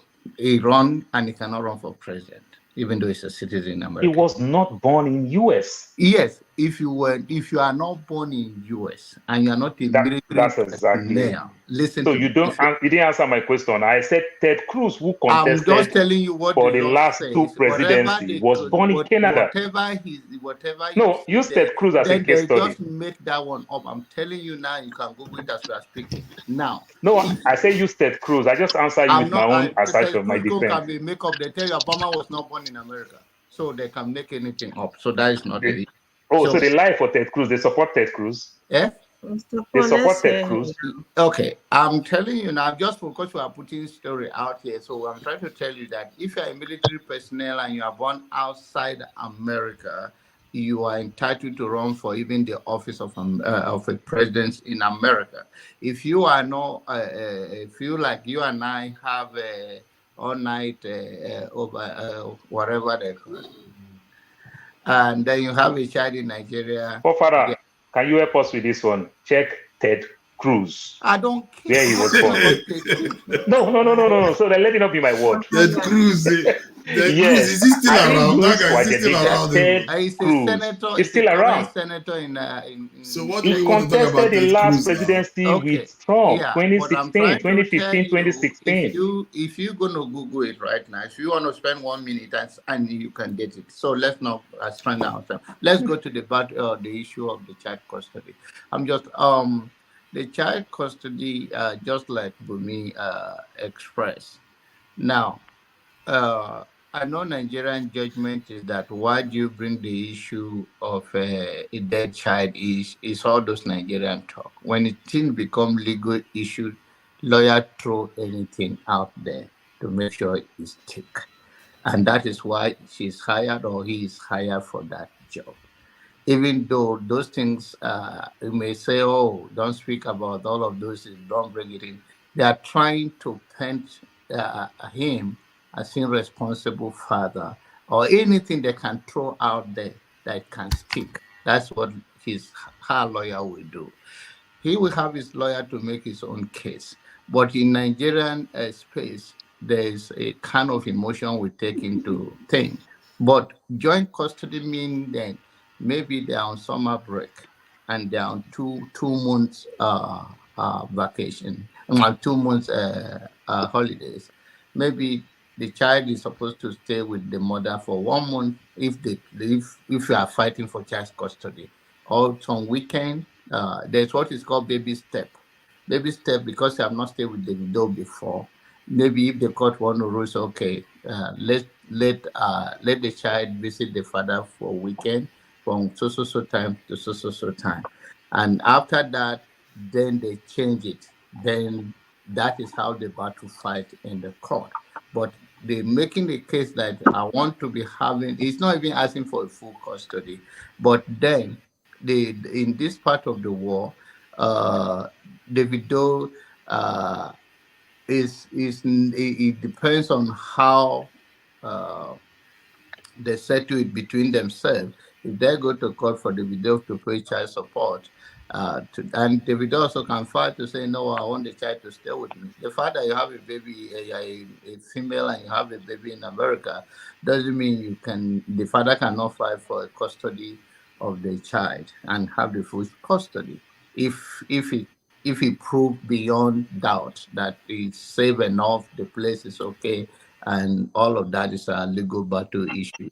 But I don't think we are taking our own emotion as a Nigeria. Don't bring those things in. I think the woman have the right to brought out about what happened to David Doe, happened in his house in order to make her case. But then to simplify it, every person will want where the child is safe, just like Bumi saying then, of course. But now we know that the child has been with the mother for over the years, and I think if she's in danger in one way or the other, the widow could have made that case quickly, and that could have stick out, which means she's a responsible mother. But whatever the reason, the beef, it is always good to have both parents in the life of the child. It's good mentally and otherwise. And I hope not in that case alone, but every other case in Nigeria, don't bring a child to suffer mentally because of your differences. Make sure they all have the opportunity to spend time together. Thank you. Thank you. Please don't go. Please don't go. John Abba, don't go. If not now. Ted Cruz was born in Calgary, Alberta, Canada, to a mother, Eleanor Elizabeth. Her mother was born in Delaware. She is a quarter Irish Italian descent, undergraduate degree of mathematics, Rice University. Her mother was never in the military. Her father is a Canadian. I'm not talking about this. I'm talking about the law of America. No. You learn. John Abba, what you are saying, I am saying the same thing for a very long time. Okay. I am saying the same thing for a very long time. We don't understand immigration. What we understand in immigration is that when we get our paper, we dust that part. It's never our issue again. It's like me go to First Stack, anywhere, go get Nigerian passport. I don't think I have any much business to know other things that the Nigerian Immigration Service does. That's how it is. So what you're saying, I've been saying the same thing. I was shocked when it's done on me. When I even I put so many clauses, so many caveats. If you become a US citizen, if you had a child any other place, that child can be a US citizen, but that child cannot contest for president. But if you are a US citizen for after 5 years and 1 day, that child gets all benefits. You understand? So like Ted Cruz, his mom is natural citizen, but he was born outside the US. But what you and I know for a very long time that you're saying is the military, the military, the military. It's not only for the military. That's all I'm telling you. I know. I argue this argument okay, guys. for a very long time. Let's keep moving forward, guys. If not now, yeah, long time we've not had you say anything since you came in. Thank you for your patience. Steph, how now? And, my brother Steph, well, go on, brother. Steph is calmed down now. He's been away from the channel. He's calmed down for a bit. Thank you for joining us, Steph. What do you think? I just want to be one of the good guys. You're welcome. Had it been I came in on time, I would have defended the forefathers. Thank you. I don't like people. Like he's pulling your leg, Joe. He knows better. So good. Anyway, I don't really have much in this conversation. I'm just gonna enjoy. You are not paying your child support. Whatever that means, I don't even know what that means. What is child support? You know, if this topic was said 2 days ago, I would have no clue. Yesterday, I was hearing some people, Nigerians, mounting on about this. The only question I may ask is, why now? I understand the child is 9 years old, so why now? If not now, let me answer you. Let me answer you that question. What happened to the past 8 years? No, okay, you're asking why he is suing now. That is what you're asking. Yeah. He has not been in communication with his child, I think, in the last 2 years. The mother of the child is saying she did not stop communication, that he stopped communication because she stopped her relationship with him. So he was sort of punishing her for stopping her relationship with him by not communicating with his child, by not being present in his child's life. Now he wakes up one day and decides, oh, I want to have 50-50 with you on where this child is concerned. And the mother is saying, no, I'm not having it. Well, I don't know. I think I don't really have enough. Then also add to it too. Davido also starts with, I give you money, I do this, I send this child to the best school, I do this, I do that. Because there's a reason why they also put all those things out in there. the court documents, in the court document, it was revealed that he has not paid school fees for that child in the last 2 years. Okay. Actually, the school fees accumulated to the point that the school had to reach out that if you do not pay the school fees, we'll send the child out of school. His father had to clear the backlog of school fees and then forwarded a notice to the school that any further invoice be sent to him directly. So his father, the child's grandfather is the one taking care of her school fees. So why, if you're not even paying for your child's school fees, why are you suing for joint custody? What do you want to do with it? Can I say this? Steph. Why, Mr. Jago, please if not now, he was saying something. Let him land, please. That's the reason why I asked the question. Because I just want it doesn't have to be about David, though, is what I'm saying. I just need to be convinced that he's asking her for the custody for good reason. You understand? Okay. And not just to show that he has the power to ask for it. You know, because if that's why I'm asking, why now? Are you really interested in seeing that child and you say they denied you seeing the child for 2 years? It doesn't really add up. Another person can talk. Next star hasn't said much. Then Tone. Before I have my say on this matter. Going next. Well, I just think that first of all, I think we should not take any bias. If you are trying to look at the case, you should not I think we already have some bias about the whole situation, and everybody is throwing that bias in. And if I've read a little bit about, there are some underlying things that's about that case, that we are not privy to. Example, when Davido had a child with that lady, it was considered that the lady took advantage of him. He was a very young guy, coming up artist. I think she's over 7 years older than him or something. 3 So years. is it 3 years or what? Okay. So he was. She's like 6, 7 years older than him. Okay, 3 years. Is it Whatever. 7 years? People were saying 3 years. Okay. Well, See, she's older than him, and he was very young when he had that child, more like a juvenile, And there's also the backstory of it seemed like he and her were getting back together. There was a time when Davido and Choma had like 3 years ago when they had like a breakup or something. It seemed like him and her were coming back. It seems like Sophia wants. It's not like she has a problem with Davido having time with the child, but she wants like Davido as the family, like with her, and all that. So I know there is a whole lot, but if we are supposed to take ourselves from any bias, we should just look out for the benefit of the child. What is the best outcome for the child? Not really about you shouldn't lock the child out of you shouldn't lock the father out of the child's life. All these stories of, oh, he did not do this, he did that's because the father and the mother are having problems. As a single mom or as a mom, it doesn't even benefit you to deny the father the access to the child. It doesn't benefit you. You understand? Because it creates more stress for you. So it's easy for you to let the father play his responsibility.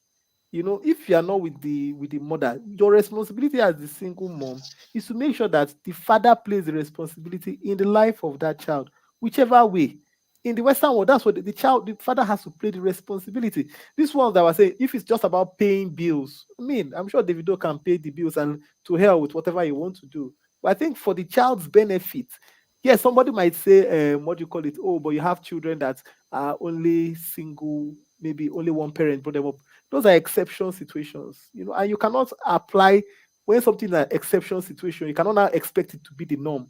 When there's an opportunity for both parents to play a role in the child's life, we must make sure that that opportunity is exhausted. If Davido is there to play a role in the child's life, then we have to explore that opportunity, because the kind of advice that will come from the father and from the mother will be different. They will come together to mold the child, except we want the child to come up with a biased view. Whether we like it or not, the way societies are built, the construct of societies are built from the family down up. If you have faulty systems coming from the family setup, you find out that your society is already on shaky grounds. So we should not, I know there's a court case, but I think from what I've seen about the court case, it's more like it's emotionally driven. It's not really about oh, we want the best for the child. It's more like the two parents are having a brick bath and they are using the child in the middle of the brick bath, which is not. But there is a court case, so whether sentiments or not, the court will rule. Yes, so that is where I was hoping the conversation will go to child protection and all those kind of things. How do we ensure that if this kind of things happen, and you have to look at, sorry, I'm cutting you short, you have to look at the dynamics. Davido is I don't know if he's a millionaire, a billionaire, but he's a wealthy Nigerian, a popular artist. That is probably why his case is on the front burner. There are thousands and thousands of women like Sophia in Nigeria who are going through the same thing with the father of their child. How do you make sure that at the end of the day? Yes, I watched Judge Fumi. Yes, now, I do. Imagine Judge Fumi has this kind of situation. I like what she would opine for here is Davido plays his fatherly role, and that Sophia does not deny him access. I've seen many situations she has had it like that. Davido have has you to seen play the court documents? Have you had the chance to see the court documents? I've not read through the court documents. Okay. I just yes. So. if going by the court documents, he was not denied access to see his child. He just chose not to see his child. Well, He that just decided he doesn't want to. that is based on the filing from the mother. So of course you can't. No, he you was can't the take, one that filed. No, he was the one that filed, and she responded. So that is based on the filings. What we cannot when Mr. both Dexter, parties are filing. you said not to be biased, but you're sounding biased right now. I'm not biased. I'm just trying to say You both are. parties have You're being It's very, okay very to biased. it's okay No, to I'm have not a being bias. We biased. all No, do. it's That okay. Well, is the why guy is whenever older than somebody Davido starts, with 6 years. I checked it out. whenever 6 years. somebody starts, my whenever point somebody is, starts a statement with "let's not be biased," I just laugh. We all have biases. No. We My all point do. is It's this is my point here. This is my point here. We are taking what you have talked about the filing is people making their arguments. When you are making your arguments in court, everybody will make it a bit of bias. Now let's wait till the case where, like, if you watch Judge Fumi when she's handling most of these cases, you will feel people come with, oh, this is my case, but she has to listen to the cases on a case-by-case basis, and she makes her decision. My point here is this: the child is the most important thing. Let's forget about Davido and Sophia. Davido and Sophia are irrelevant. That's what I'm trying to say. Davido and Sophia are having their brick bats. That's not what we're considering. Is the child's development that is most important. Let's My remove our brother, bias. the child interest that you are talking about simply mean if the child does not deserve to live with the mother, it's for the child interest. If the child does not deserve to live with the father, it's for the better good of the child too.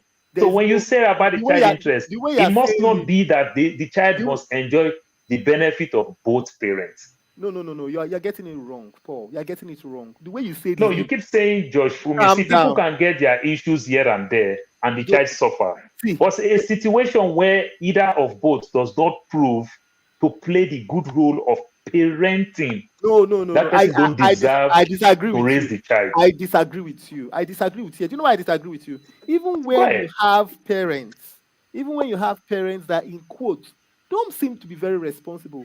What the court does in that kind of situation. Okay, example, you're a father. We don't feel that this child is good for you to take home and stay with. But every week you must spend 20 hours with this child.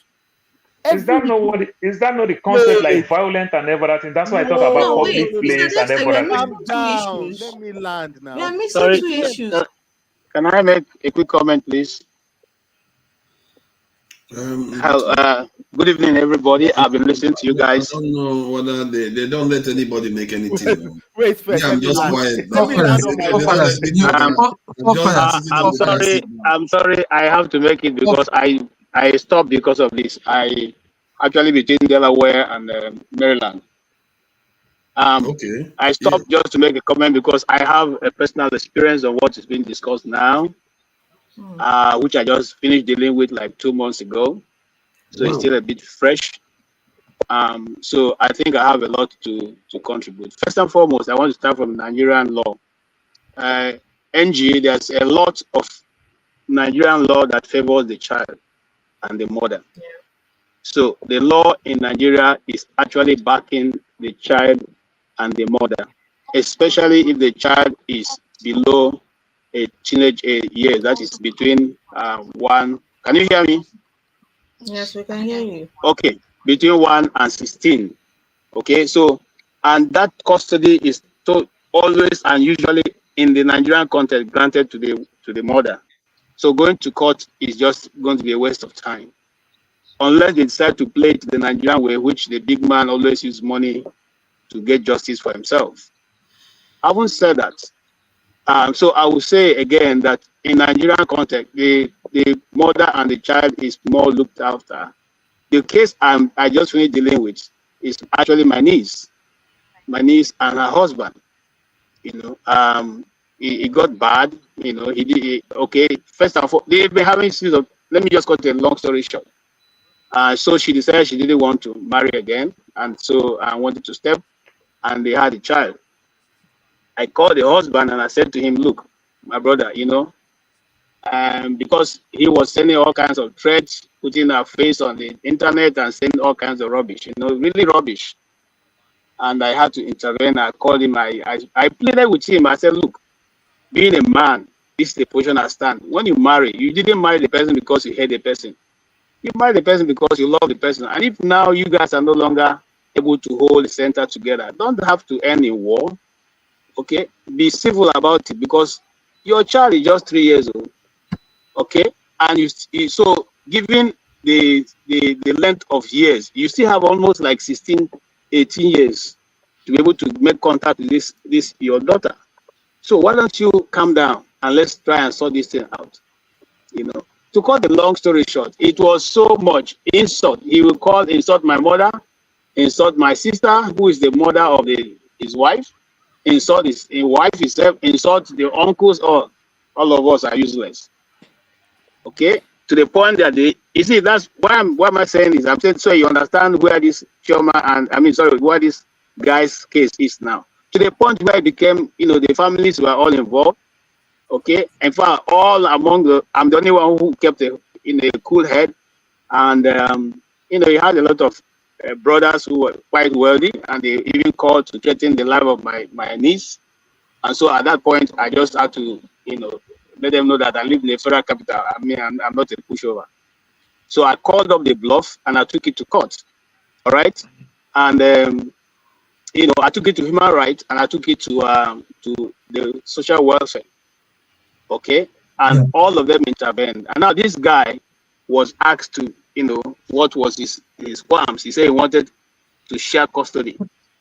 Okay, and they asked him, okay, you want to share custody? It's a lady. It's a child. It's a girl child. Who can't give you custody of a girl child? Nobody will give you custody of a girl child in Nigeria. For what reason? Okay, if it is even a man would say, okay, a man, but a girl child, no way. That's one. Two, how much are you willing to contribute? To bring at the child's welfare for school fees and for feeding? He said 10,000, and the man looked at it, 10,000. Are you okay? Okay, let's cut that story short. Of course, it didn't end his way. Coming to what is going on right now with the video, and I'm going to speak on two terms, both as a man and then as a woman, on behalf of the woman. Now, for the man, I'll start from the man. Somebody said, Jagu said men have been taken care of. No, taken advantage of. No, it is mostly men who also, each party, both men and women, take advantage of each other, depending on who is better placed. I have a friend who is somewhere in the US here, brought his wife here, and when he saw that the wife was doing so well, he decided not to be doing anything. Eventually, the relationship packed up, but he knew the law, just like Paul knows a lot of the law. He knew the law, so he quickly, left his job. Okay, so when the woman sued and they went to court, the court said, "Oh, how much are you earning, sir?" He said, "I'm earning $1,000 a month." They said, "Oh, wow. What about you, madam?" He said, "You are earning you're earning 3,000." Well, in this case now, you have to be bringing money for the man, since you are the one living. You can't claim the house. So everything was turned against the man, the woman. So she's now, instead of the man being the one bringing money now, it was the woman bringing money. And she could no longer take it backwards. Okay? Again, there's another guy here in the US also, whose wife was misbehaving and everything. He was giving her money for upkeep because she didn't want to marry again. She came to America and saw that she can be beautiful. So she decided to play the beauty card. When the husband is talking to her, she'll be saying her own. Eventually ended up in the courts. Okay. First of all, it didn't end the court. The guy just packed his things and left. And she went to court. Before she went to court, the guy was giving her upkeep, $3,000 upkeep, because he's a trucker. He has a lot of money. But she went to court. She wanted to be getting $5,000, and she got a lawyer who she felt could deliver. Unfortunately, met a judge that doesn't tolerate nonsense. So when they went there, the judge said, okay, why are you giving her, $3,000? And they calculated it at the end. She said she wanted $10,000. The man said, okay, let us calculate it. They calculated and calculated until it came to $500 a month. That's how the judge said, you're only entitled to $500 a month, nothing more. So it became a big issue. Now, why am I saying that? So even the women, the men, all of us, each person take advantage. There are very few men who do not go to the extent of trying to take advantage. And there are also some few ladies who don't go to the extent of taking advantage. Now, in the case of this issue, you see, and I'll say this to the ladies are the most stupid of all the two, because you are dragging custody with this guy. Let me tell you, a man will always grow up and ask, who is my father? Every child will want to know who the father is. So dragging it is making it, you are just punishing yourself. Okay? Now, if I was in her shoes and if I was her uncle, I would have told her, you know what, my sister, give him custody. Not give him custody to go and be staying in that house where they be doing all kinds of stuff, but give them some allowance, because as a man child needs leadership, authority figure over himself to be able to do well. Your mother, the mom can do everything and all, but as God has ordained it, if you are a male child, most times you are looking for an authority figure over you to show you the rudiments of life. And that guy should not be denied that. Okay, I understand it's messy. I understand, in fact, if you ask me, she is doing the right thing, but let's not over drag it. Just the same way I advised my niece. I said, if your husband decides to, if you decide to go along with him, it's okay, because your daughter needs a father. But if he becomes as stupid as he has become, and you think you cannot take it any longer, wherever you stand, that is where I stand. I mean, I cannot say, oh, because you must marry the guy, or the guy must marry you, so then it begins to behave and bring women into the house, and you take it because I'm married. No, you can't do that. Okay, the same thing in this issue. Why I say what I say is because sometimes in Nigeria, money talks. Bullshit don't work in Nigeria. Go try bullshit, you go, they'll deal with you. It's just money talk. So the video can do as much as he wants because he has the resources to do it. And this child, if he becomes 18 tomorrow, he will obviously ask for who is my father. I know what she's afraid of, because if the video keeps that guy 50% of the time, he will carry the guy all around the world. The guy will no longer want to come to his mother, because when he's in with his father, he enjoys all the good things of life. Sorry, why will he want to go back? Interrupt you. I'm sorry, I have to. Yeah, see, Davido is part of his child's life. He just stopped at a point. You're missing that part. It's not like he has never been a part of his child. I'm not missing. Listen. Yes. Look, no smoke without fire now, engine. Okay, something happened. No, see, let's stay with what we know. Let's not speculate. What we know I'm not trying to speculate.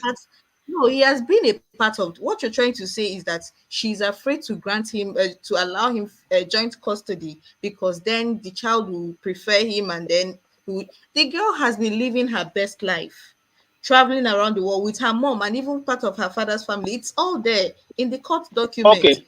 She spent holidays with her father's family, but that is not even the conversation. Just add the Dele Momodu into it to the misunderstanding, the way Davido insult the girl's uncle, Dele Momodu.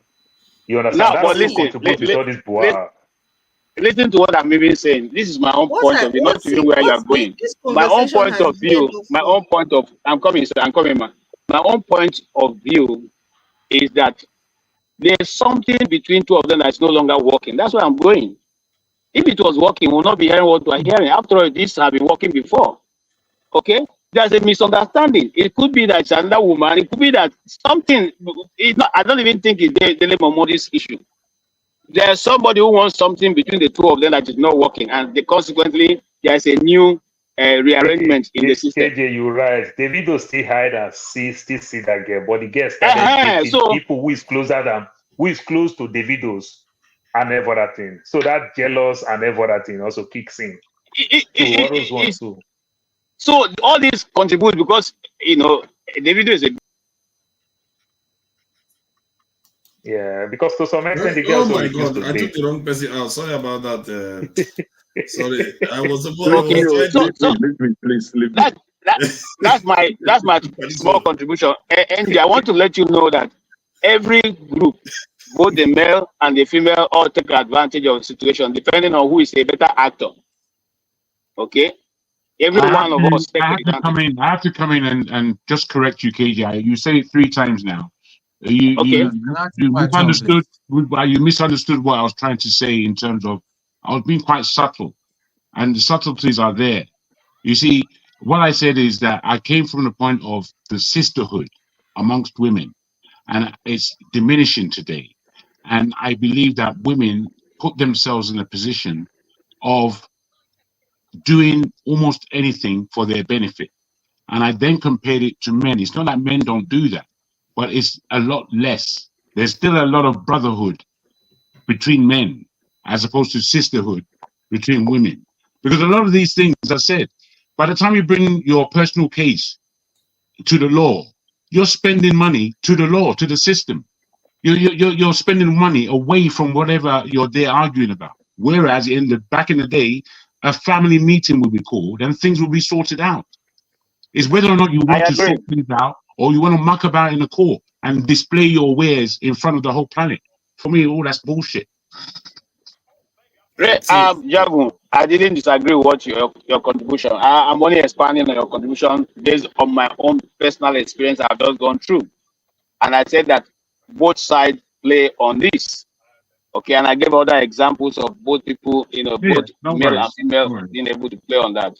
And that's it. I think there's Nigerian law captures enough of this to the advantage of the woman and the child. That's that. I conclude on that. Thank you so much. I see what Jago is talking, because if that girl won't lose that case in Nigeria, I strongly believe the girl will reopen the case in the US. Again. Yeah, let me just comment on Kene. Shame on you. I took out KJ. You were like, leave me on stage. you don't care whether I just took KJ out. You want to deny me of my luck right now. I was lucky. I can't believe that. I was just praying, God. You can see what Forefathers did to me. You can see what Forefathers did to me. No, that was by accident. Sorry about that. It was past that I wanted to take out. So he was like, leave me on stage. I couldn't believe that. All right. Thank you anyway for that mistake. You're welcome. I think Tone, have you said something about this? Okay, is it my turn to talk? No, Tone hasn't said anything. Okay. You left me in the background for 1 hour.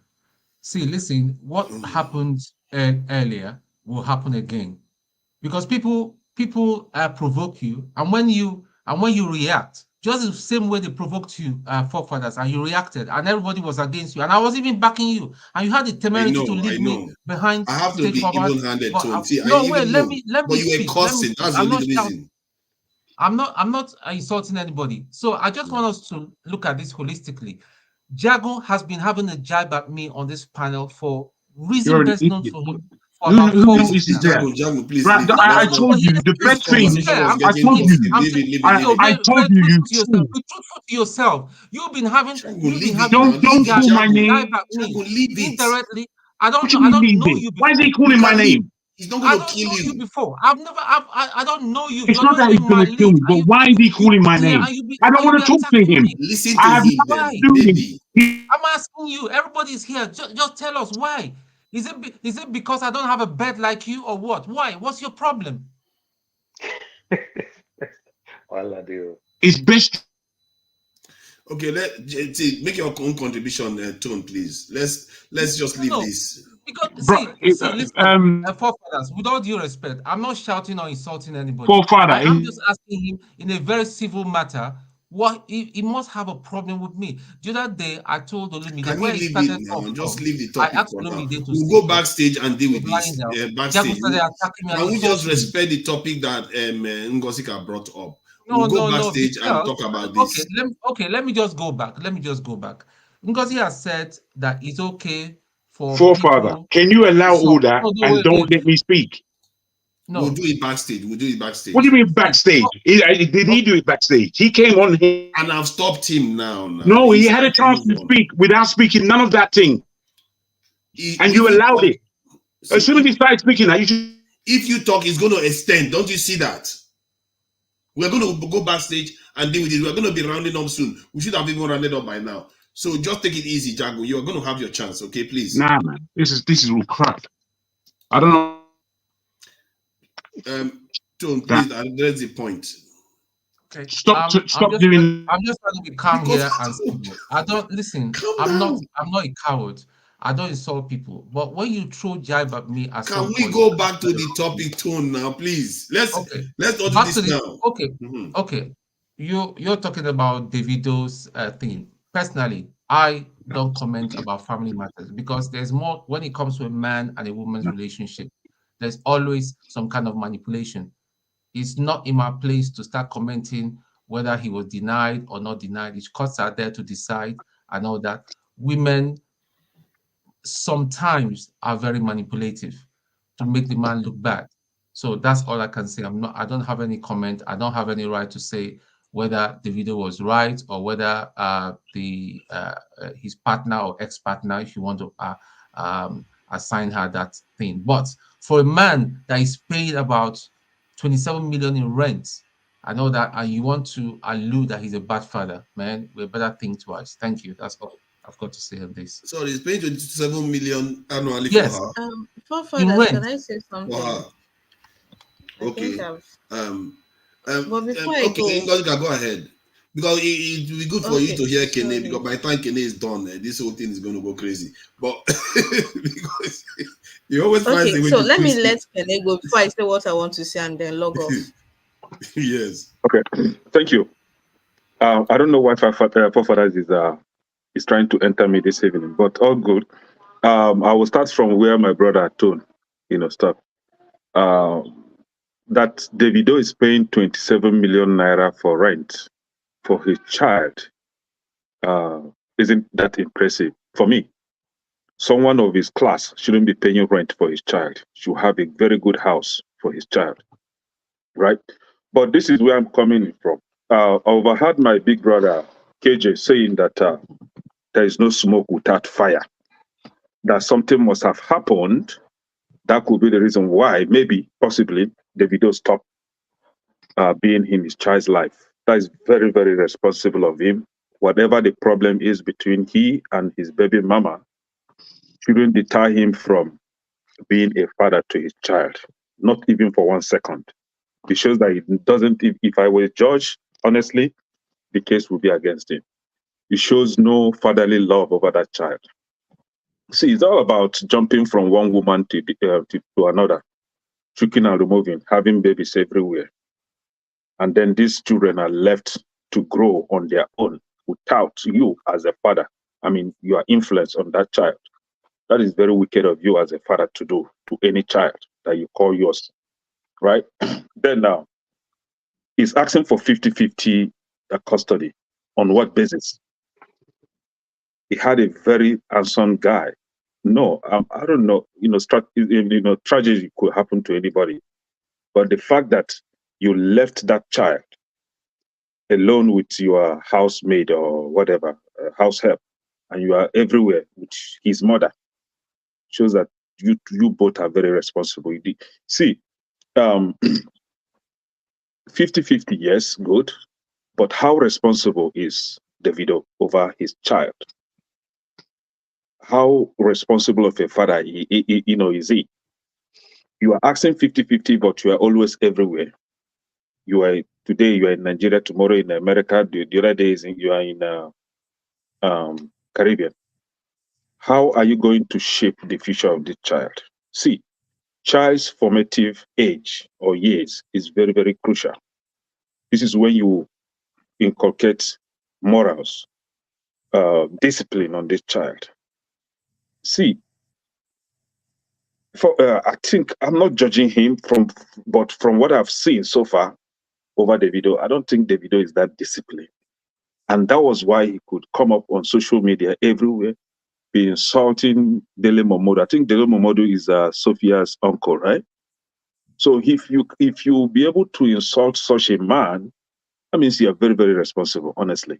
And I was even questioning, does it mean that they don't have families? I mean, does it mean that Davido don't have a family and the Sophia don't have a family, that these two families could sit down without taking this case to court or even bringing it out on social media? Both families will sit down and, resolve this issue. But looking on the other hand, you find out that Davido has no respect for even the man that could even sit down and discuss with his family, which is Dele Momodu, right? So, I don't know, but I find it difficult, in as much as I love fatherly influence on the child, on a child, but I find it difficult to back this guy up, man, or even speak for him. It's I see that sense of irresponsibility is very hard for me to remove, because I've scanned this guy with my own small eye, and I found out that the guy cannot take care of a child for now. Maybe when he grows up to be a man later, he's still a boy now. Bumi was saying that he's no longer a Gen Z. It's not by age. Some Gen Zs could be good fathers, and some baby boomers will be very struggling with being good fathers. So it has nothing to do with age. It has nothing to do with age. So this is my little contribution over this issue. I don't know. Forefathers, he has already given me uppercut, so I will not go further. No. I sympathize with your opinion more than most people that are viscerally going after trying to defend Davido. Because I consider Davido a little bit irresponsible with some of his behavior, having children all over the place without necessarily consummating any form of formal relationship with some of these women. And because societally, he's setting a very bad example, given that he's a lot of young people look up to him, the Gen Zs that don't like to get out of their rooms. But they are looking up to him, and this is the example he's setting for them. And the woman, the lady, yes, maybe she's not of good character in some ways, but it's her only child, one. And Davido has been known to lose a child. You can't blame her for being a little bit cautious. If she's not cautious, she will be irresponsible. She has a duty to be cautious with such a man. And another guest come out to say Davido, she had a child for Davido, which Davido denied. The girl is willing to come out for DNA. Davido refused to give the girl because she's a nobody. He's quite responsible. I think that's another aspect of it. Then, Sean, when you make mention of 27 million, it has nothing to do when you want to use court case. They base it on not what I'm saying, Paul. Income. Please don't twist. You're a specialist in twisting. That is not what I mean.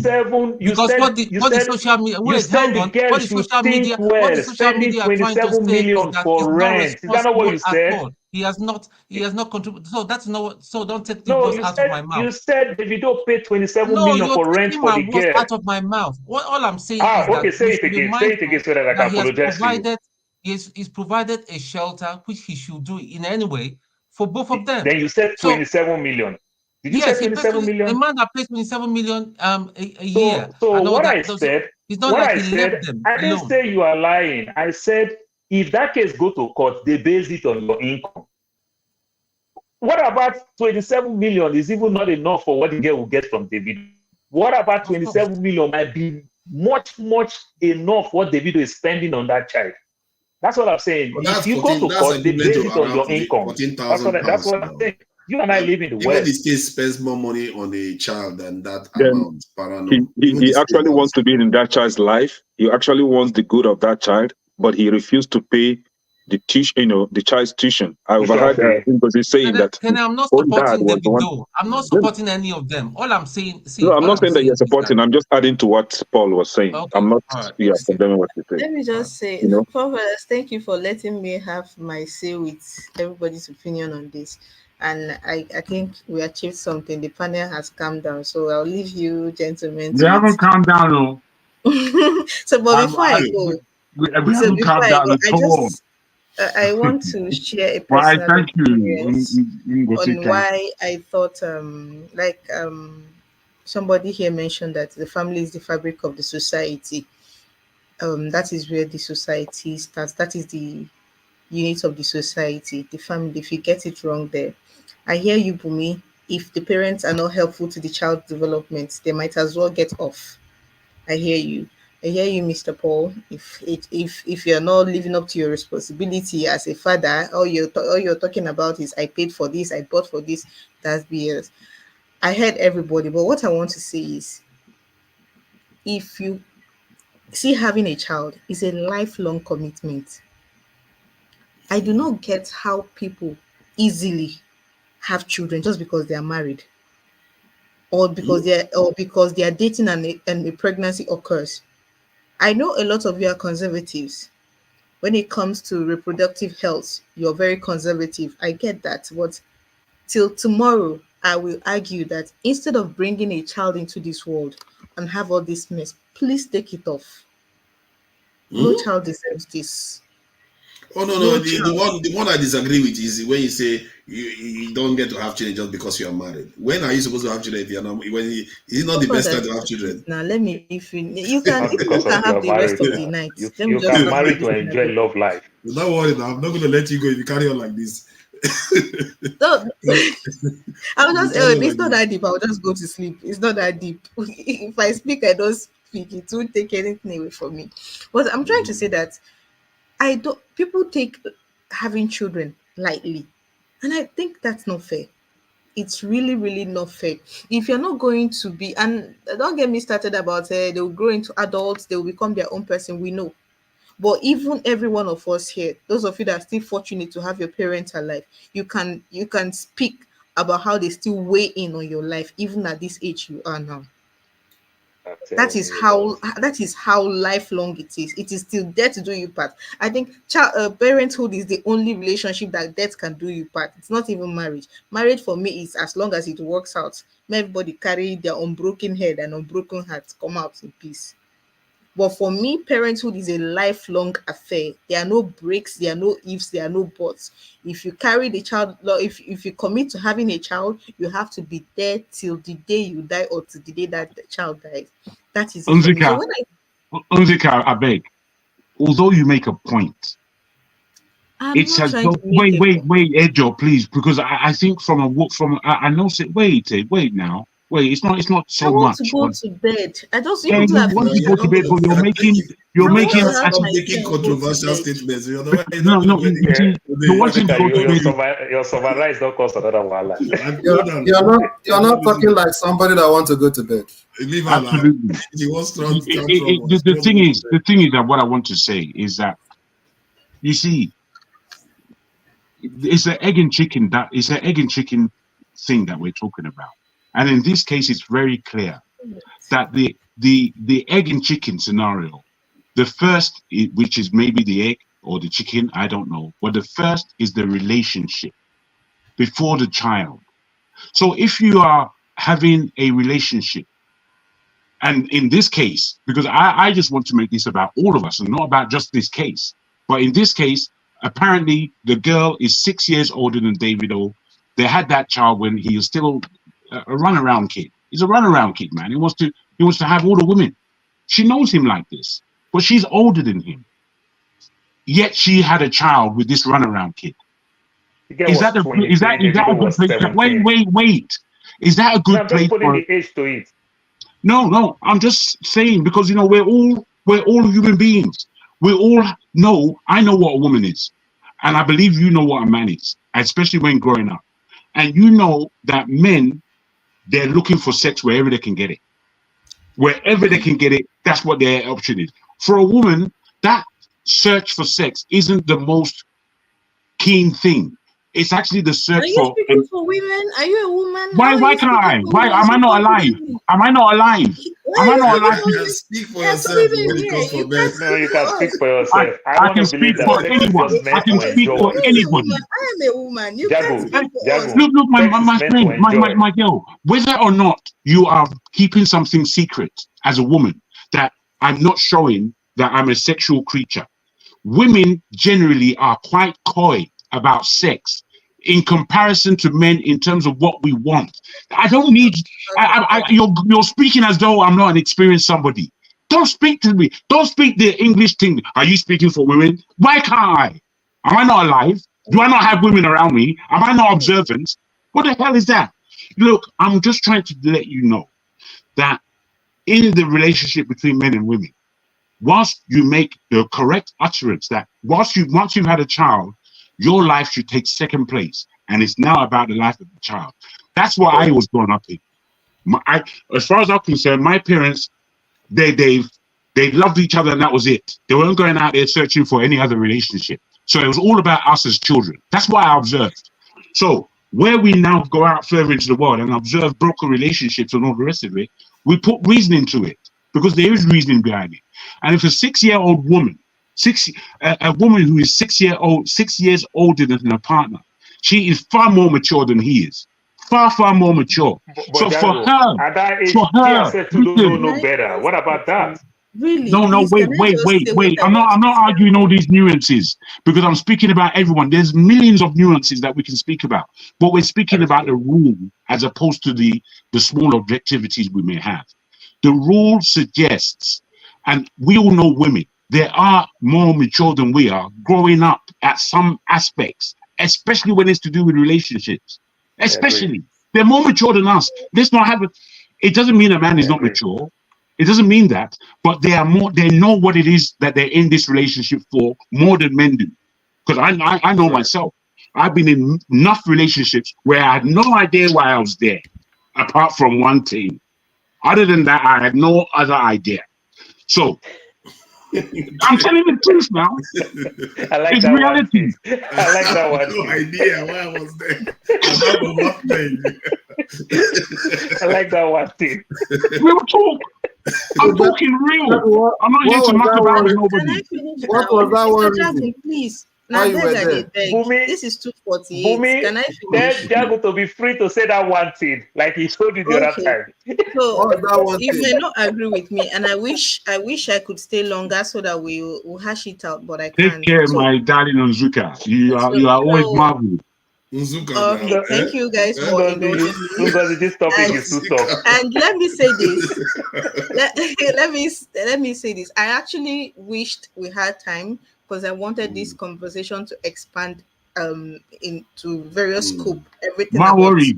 Tomorrow But we will put it back let on. me say this before I go. I have a personal experience, something like this. They were not properly married, and I happened to be there from the point where the child had already been born. That was when I came into the picture, and I'm the kind of person that whatever I say today, wake me up in the next 20 years, even if situations do not agree with what I had said, I will still tell you this is what I said, but now I have a different opinion. That is me. I do not see any reason. There is no reason in this world that will make you stop being involved in your child's life. There is no reason. Be you the mother, be you the father. There is no reason. Just say you don't want to be. Nobody's going to beat you. But to come and claim that you were denied, when people say that, when I hear parents say, he denied me access to my child, she denied me access to my, and I look at them, I'm like, you don't fight for these children as if you're fighting for your life. Fight it to the rest of When you want something badly, I was telling this person, I know how you go after things you want. I've seen you grow professionally. You were a tiger professionally. I've seen you chart new terrain. So what is this excuse you're giving me about, oh, don't mind my child's mother, I've been calling her, I've been doing this, she's avoiding me, let her have the child. When the children grow, they will look for their father. I say, when the children grow, they'll look for their father.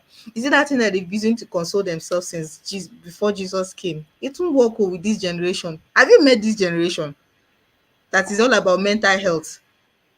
Have you met them?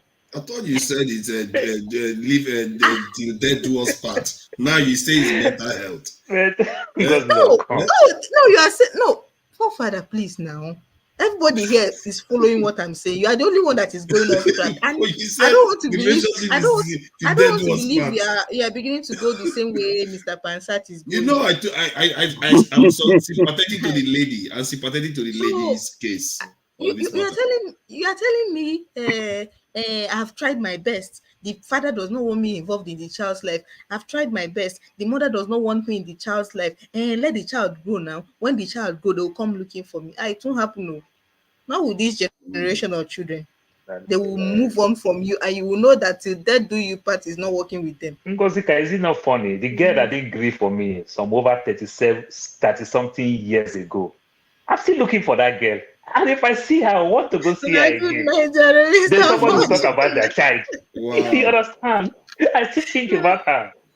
Good night. Thank you so much. Good night. Good night. Ngozika, how about you ask Jago that to pass for that one thing before you go?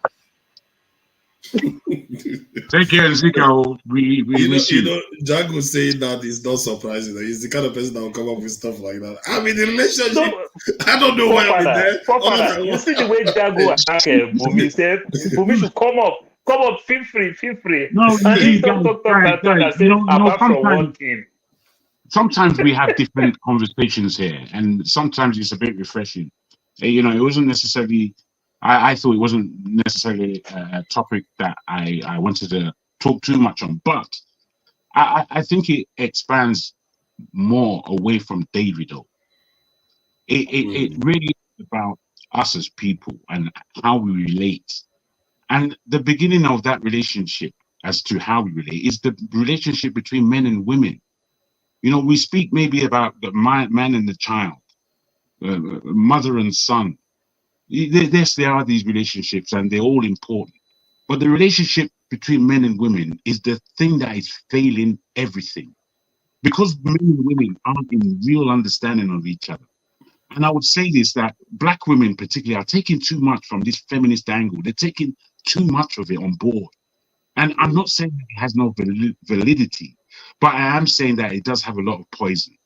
And where I have been shown relationships, by the way, that we might say, if divorce was part of that generation, they would have all divorced. Not necessarily so. But what I did see is that my parents and their generation, largely, they stayed married for life. And for me, that is a bloody example. And if we want to now pretend that it's not an example, then I'm afraid we've all failed. And we continue failing. And serve us right if we fail. Because the example has been laid. The example has been laid that two parents genuinely can bring a great family into this. And if we're veering from that and saying, oh, I don't want that kind of thing because I want to be a lesbian. Fuck off with your rubbish. Easy. Sorry. You know, we are going to have an excellent Sorry. Can I say something, please? I beg you. I totally agree with Jagu. Of course. Hollywood have totally bastardized our attitude. I don't know if you can hear me. Hollywood have destroyed the life pattern of our youth and ourselves, because we will now refer to those stupid films as how life should be lived. Fortunately or unfortunately, most of the Hollywood superstars are not even married, or they are married up to 9 times or more. So those people who have weaved into our society and have even given, some of our sisters the ability to say, argue it out. You cannot be oppressed. You are not this, you are not that. All kinds of terms have been used. Unfortunately, it is our society they are destroying, not theirs. Because they are living comfortably with their own wives and sisters and brothers. They are doing every other thing comfortable. It is weak. You see, by all these things is shaky. I think what the point you are making there is that people, the nations and their systems that they run can act as a weapon against other nations. Make no mistake. Like because when they tell you that you that is not ready to live their lifestyle should live their lifestyle, they could negatively affect your nation, because they did it as a natural evolution from their own society. But when they impose it on yours, it could become a serious problem for your own system.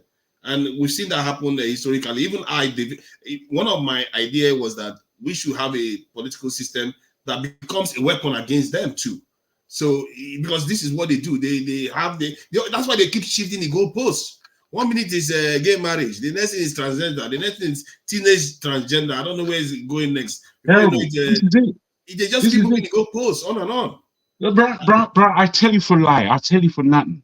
When I was growing up and understanding, getting my mind into what homosexuality meant, the thought of anything homosexual had never, ever crossed my mind. And as a child, I was active. I was always intrigued at what this thing called woman is. What? I was active investigating with what do they call that thing? Microscope. I've been killing. Wait, let me land, please. I want to say that when a black beauty shows up, he will just come close to the camera. I just want to say that having never had that thought process running through my mind, when the word homosexuality came out, I began to understand what it meant. And I couldn't fathom really what activity could go on sexually between two men. I had no understanding of what the hell they were talking about. And I'm talking primary school age coming into secondary school. By the time secondary school came, and I've now understood what is homosexuality, bruh, as it dawned upon me, I thought, what a crisis of life. What the heck? You know, it was like something out of the whole universe that they brought to my attention. Now, as we understand how it is, you now know that these people are now fighting for the right to stand out on a sexual level. Or they're not telling you that we are mentally looking at this, or this is a great subject matter. No, they're telling you that me as a man, I want to put my penis inside your ass. And I'm thinking, is this what you're speaking to the world about? For real, for real? Hold on. Let me wait. Let me listen. I'm being a bit graphic. I just need to do paperwork. Just hold on. Families and people that have children in the house, they need to move their children away from it. This is X-rated segment of the show, and people are going to be using some of this because I want to also play one other video about. Because we think that we are the only ones having this problem. Asian people are having this problem too. No, there's around the world. I'm just talking naturally. I'm just talking naturally from my own point of view of coming into the. Take your children away. This is adult section. I won't be explicit. I won't be explicit like that again.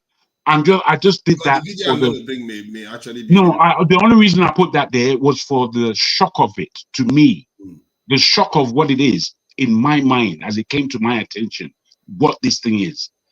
Then understanding lesbianism. First of all, as a man, I thought this was a great idea. You can imagine, lesbianism. Let's be having some lesbianism, please. Now, when I come to think about it deeply, I've come to the point where I'm understanding this lesbian thing is actually an action against men. They are telling me that they don't want me as a whole handsome somebody to interact with them sexually. They want that exclusive for themselves, and they're not giving it. I'm thinking, that is a ultimate diss to me as a man. It's a diss in your face, mofo. You can't have this. I'm exclusive to women. That is a direct slap in the face to men. Me is the understanding I grew into. Then, having understood this, I knew it's going to get worse. Then they started to change themselves from within. That I am no longer a man, I am a woman. My goodness. By the time you get to this level, you have to understand that there is an agenda. You have to. It could be that there are these small areas, pockets of life that may naturally somehow come out like this. As I said, there are Flidamites. There are people born with one arm. There are people born without a leg. They're still human beings, and we don't take them as the norm because the fact is you're supposed to be born with two arms. It's not like you're born with one arm that now we have to create a whole new level of understanding of what it is to be a human being. But we have bought in to the lie that these people have given us, that all these anomalies that take place, that they're natural.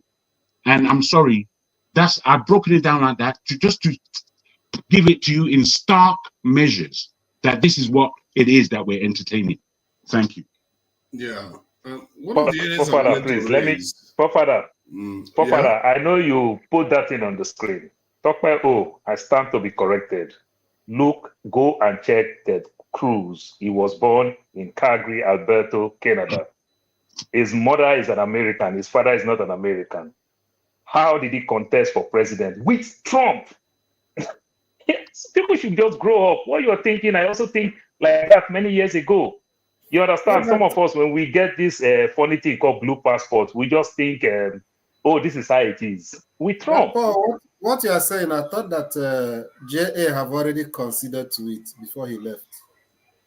No, he didn't consider. He also proved the point. No, Tokpeo still said I'm wrong. No, you're not. No, you're not. My You're finest wrong. case You're that right. I can use, I use the most public person that you can ever think of, Senator Ted Cruz, who contested for president 2015. Yeah, not so long.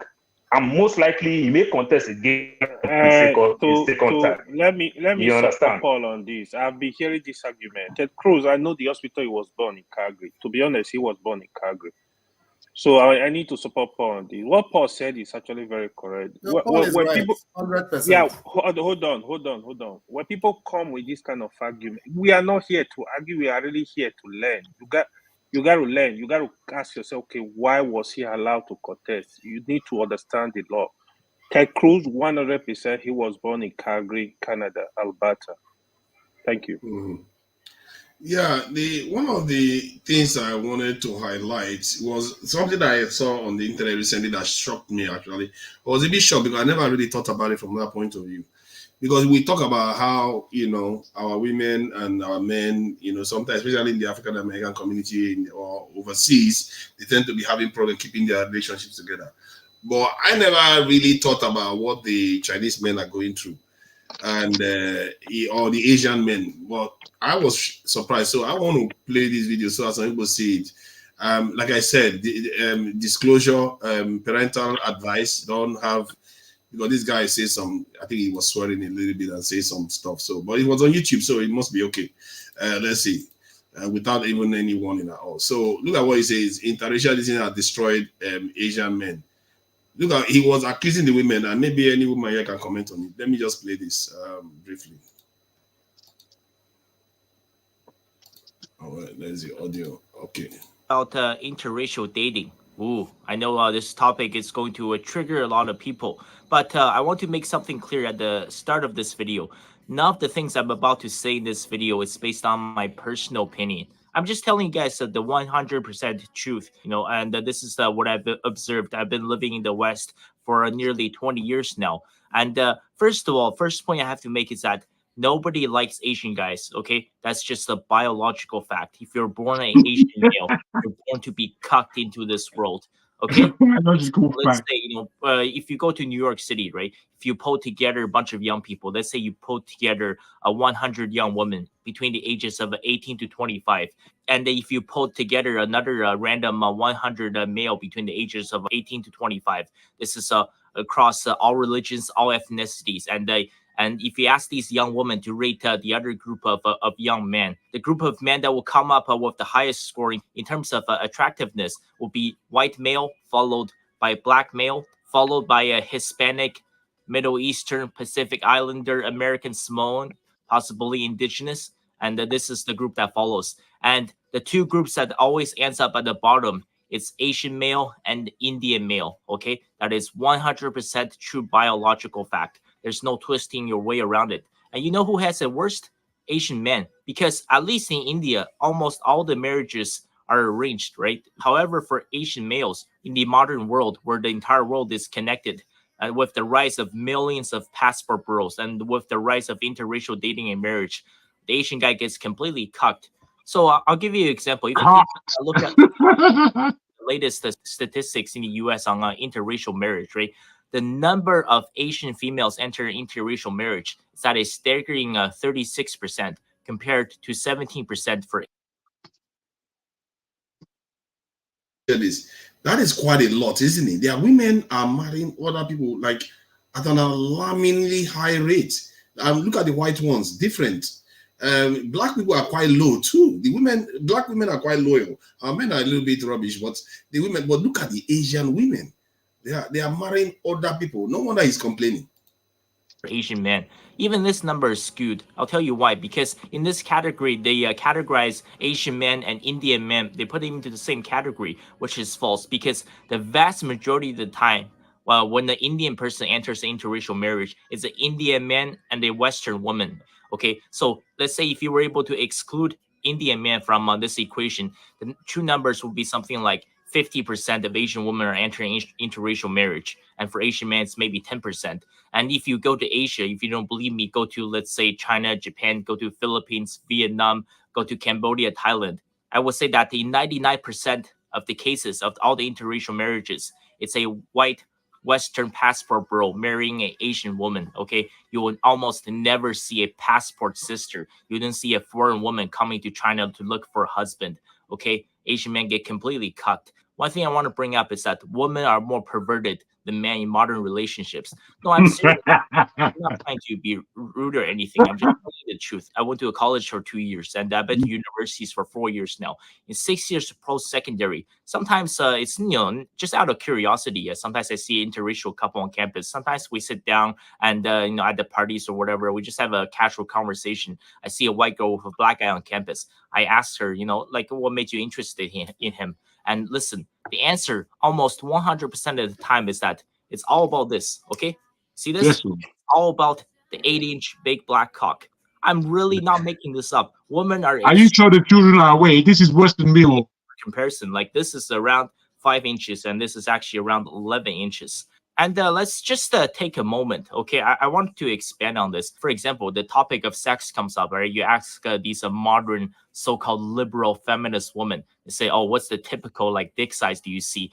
Their answer, it's never like this. It's always something like this. Do you know what that means, ladies? Do you know what that means? Is that the guys with average size penis or small penis simply don't get laid, okay? All of the women want the guy with the huge dick. I'm serious, man. I have seen this so many times. And if you don't believe me, you can just do a survey, especially go to American university campuses. Go talk to the interracial couples, okay? The number one reason for so many white women that's dating black men on college campuses is because they have a huge cock.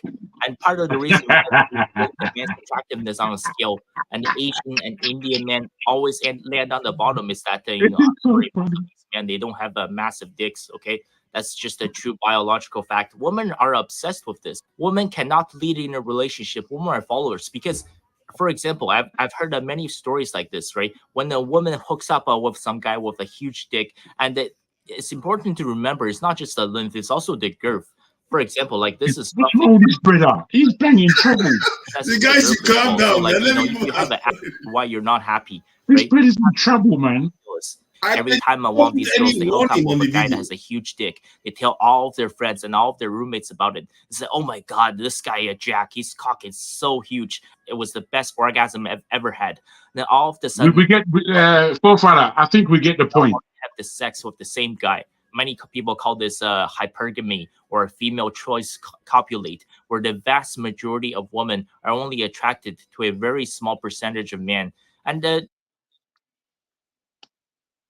Jagun has had enough. So when I saw that, I was laughing and thinking, okay, we thought we had a problem. That is a demographic tsunami going on with that data. Father, you have to also factor immigration. Immigration also contribute a lot. The American men are running to Asia like in drones for this Asian lady and everything. They are running in drones.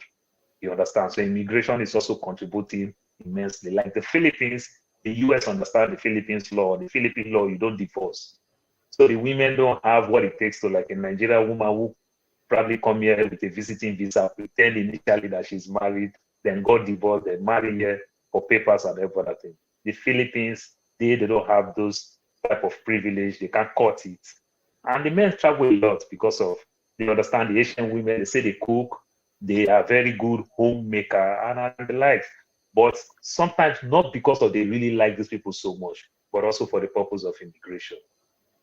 But I'm not ruling that part. I'm a little bit surprised because from what he said there, the Indian women, they are not like that. It's just but they group them together with the Asian, everything together. But the Indian women, they marry into their own people. But the Chinese ones, or the like Asian ones, as we like to refer, they tend to like 50%. That is I find out they have to be the ones in the US or something. I know we are on live this thing, but I'll still say it in a way. I tell you, Father, you see this quality way they talk about in like our Nigerian community now. Say me now, I want to help somebody do pali. I probably will take like 10K to do pali for that person. Chinese, they take 50,000, 70,000. Imagine, my brother, they take very huge money. So them can even go outside because of that one. The Chinese people will tell you that they hate themselves a lot when it comes to Pali. You understand? Say to get yourself straight with that immigration level is really, really, really expensive. So some of them go outside because they just know the value and everything. But the Indian man, the day the Indian man gets this thing that the Indian man gets, is going back home to go bring somebody here easily. They don't really know how to go outside much. You understand? But that's why I said immigration contributes a lot. So some of them, because to get it inside is very, very hard. So they go out there. It's actually more. It's more than that. I know you used the word immigration, but I think it's more. It's more than that. No. That's true. I'm just saying one aspect of it. Yeah, fair enough. I feel the major push is that it does come from the West. The white men have been going to the Far East for women for a long time. What we understood when we were growing up about white men is that they don't. I don't want to swear, but they don't F everywhere. There's nowhere where they never enter. They enter everywhere, and everyone's woman. They don't chop her. You understand? Let's be frank. So when we were growing up, when we used to step outside of the community, or we would say that we are getting back for our forebears, who you don't bang everybody, we go bang everybody. So now in America, and especially the West, this whole aspect of what a woman is in terms of what they now, after ruining all the women in the area, they now want a proper woman who is a virgin, who is this, who is that, who can cook. We want everything. So we now come choose our fly to Brazil or corrupt that whole place, fly to everywhere. There's no way. When you look on the net and you see passport bros, they're going all over the world looking for women. You understand? And at the end of the day, largely what they're doing is just spreading their seed. They're not really tidying themselves up and getting married and bringing a family. Some are doing that, but not many. The majority are, again, still out there for the sex matter. Now, I put this to you. I think Bumi wants to say something. Yes, you will now. I'm still speaking. Bumi has something to say about this side. Because shall I shut up? Shall I not finish my sentence? No, finish what you are saying, but I'm just letting you know that she's... I see. Thank you for that, my life. AY, you should be very quiet. Just generally. Eh? AY, you like stabbing people here and being quiet with it. I heard your voice there, my friend. Even I didn't see your lips move. I heard your voice. You know it's AI now. It's AI. Don't mess with you. All I want to say is that we men are still extremely immature. We are going around ruining women. And I know this because I'm a master, but I don't ruin them. I leave them with a great sense of being when I've left. They're very happy after I've left. However, I would say that generally men have let the side down in not looking after their women well enough. I'll end there. Thank you. Yeah, but since you people are the people that are being accused by that guy, that you people don't give them a second looking. So, have you ever thought of an Asian guy? Because you would think with all these anime, manga, and all this stuff, K-pop thing going on, that a lot of women would like the Asian men. But it turns out the Asian men are finding it difficult with the general public of women. So please, what do you think about what you saw, Bumi? I don't really have much to say regarding that one. Actually, just my main comment was when you guys start talking about women and how like the West, they're like changing the African woman and that. And I want to comment more when there's another woman here. I don't want to be the only one. So I feel like maybe tomorrow, if there's another woman that comes in, we can dive in deep. But I would say this before I leave is I find it very interesting how almost every time we talk about something, it's always a woman's fault. There's just some way that we'll find to tie it down to a woman. And I think it's so ridiculous because I was reading about what's it called, schizophrenia, and back then, what they thought, because they obviously didn't have a lot of research and data about it, they were basically saying it's a woman's fault why those kids were coming out with those symptoms. They literally blamed the woman for something that we all know today is either you get it genetically or the other ways of getting it. But we somehow find a way to blame a woman. I just think it's a big topic we need to. It's like when you even talk about this whole marriage stuff, always the woman. We don't talk about how, like, just Mr. Jago, before you ended your submission, you said something about like the men are always out here just trying to have multiple kids. If you look at majority of the musicians, Nigerian musicians, how many baby mamas do they have? But no, it's the woman. It's always the woman. You never address the actions or the how. But to be fair, though, the men here did call the men out. If I remember, I did. I did as well. I observed. Wait. You see, I think we have to listen to the subject. Can I put it to you, Bumi, if I can? Before you finish, I sat here and observed, and your first instinct was always to attack the woman, and then slowly, when you started having more conversation, when you started going in deep, you're like, but men too. But your first instinct was the woman. I don't agree with that. I don't agree with that take on it. You see, it's true you're the only woman here, and you're a young woman, and we respect you a lot. We always, I think, when you come on, it's always a breath of fresh air for all of us as men here. Look, I mean, just look around. It's just horrible testosterone. Yeah. However, you see, we must take each other as we are. We can't keep this. The only way I can speak is as a man, and I can only speak from my observation. And I would like that observation to be taken as quite serious and looked upon.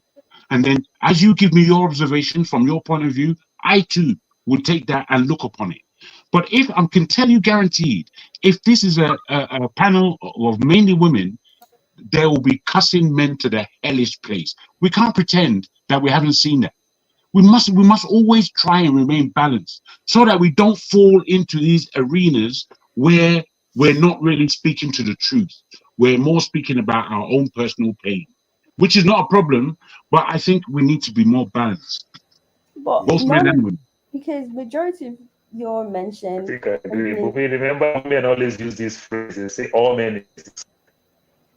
You remember that? You remember women always use this phrase. They say all men are the same, and they are coming from a very negative place that do the same thing. When they say that, and every other thing. So it does happen on both sides. Truth be told, and every other thing. And even though when they say men cheat, men don't cheat with dogs and cats. Men, women. You understand? So I think it goes both ways sometimes.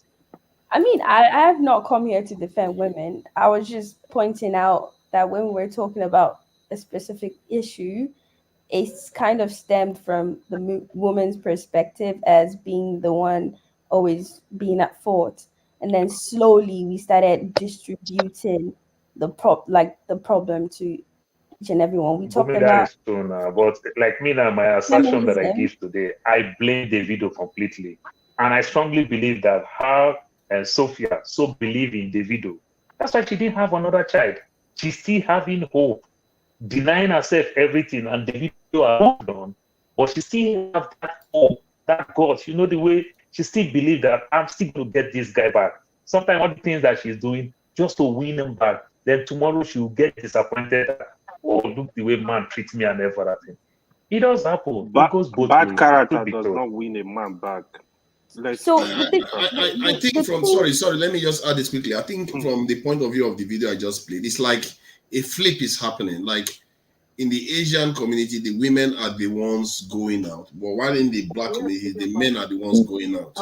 In the case of this Davido issue, I think most men actually blame Davido. even if, like you said, the way they started off came across as if they were trying to fault the woman. But from what I heard on the panel today, most of the men blame the widow. However, the conversation I was hearing yesterday, you can't believe how much they were lambasting the lady, to the point whereby one guy was even talking about like that the video was being nice, that if it was on like some nice guys, that she would just lose. It's like, what are you talking about? It's like some people are like, and these are okay, that's Gen Z. Bumi, these are Gen Z saying this. just like Mr. Paul said, all men are the same. These are Gen Z saying this, blaming the woman. I was like, there's no point. This is just a waste of my brain. I didn't think I was ever going to use that information again because it can can I just ask? I'm so sorry.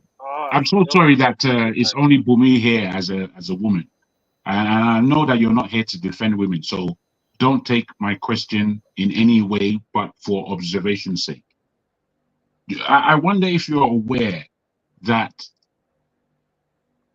men keep their friends for life, more or less. The friends that they had growing up as a child, and those friends that they got in university, and those friends that they got from the beginning of their work here, they carry those friends for life.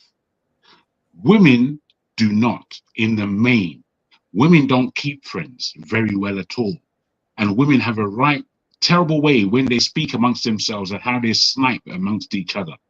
Men don't really carry on that sniping unless they're behaving like other. So further, in the workplace, women prefer men 9 out of 10 times as bosses, because they find that women bosses are very manipulative and get ratty easily. So when it comes to judgment, is that even a fact? It's a fact, bro. You can look away with that thing on your. Sorry, it's a fact. Just look at the whole scenario. All I'm putting to you is, whilst we as individuals may feel this or that, you have to still ask yourself, am I better with men in reasoning, or am I better with women? You have to ask yourself those blatant questions that will give you by yourself, or don't include me when you're asking. Ask yourself. If you have a boss, or if you've gone through bosses, do you prefer the female boss or do you prefer the male boss? And it could be anyone. It could, because it's all in the individual at the end of the day. But if you spread it across the board, these things come out. And I'll lastly put this to you, that when we speak about certain levels in this life that are probably outside of the home, let's say, outside of the homestead, a man would 10 times out of 11 be better equipped for that job than a woman.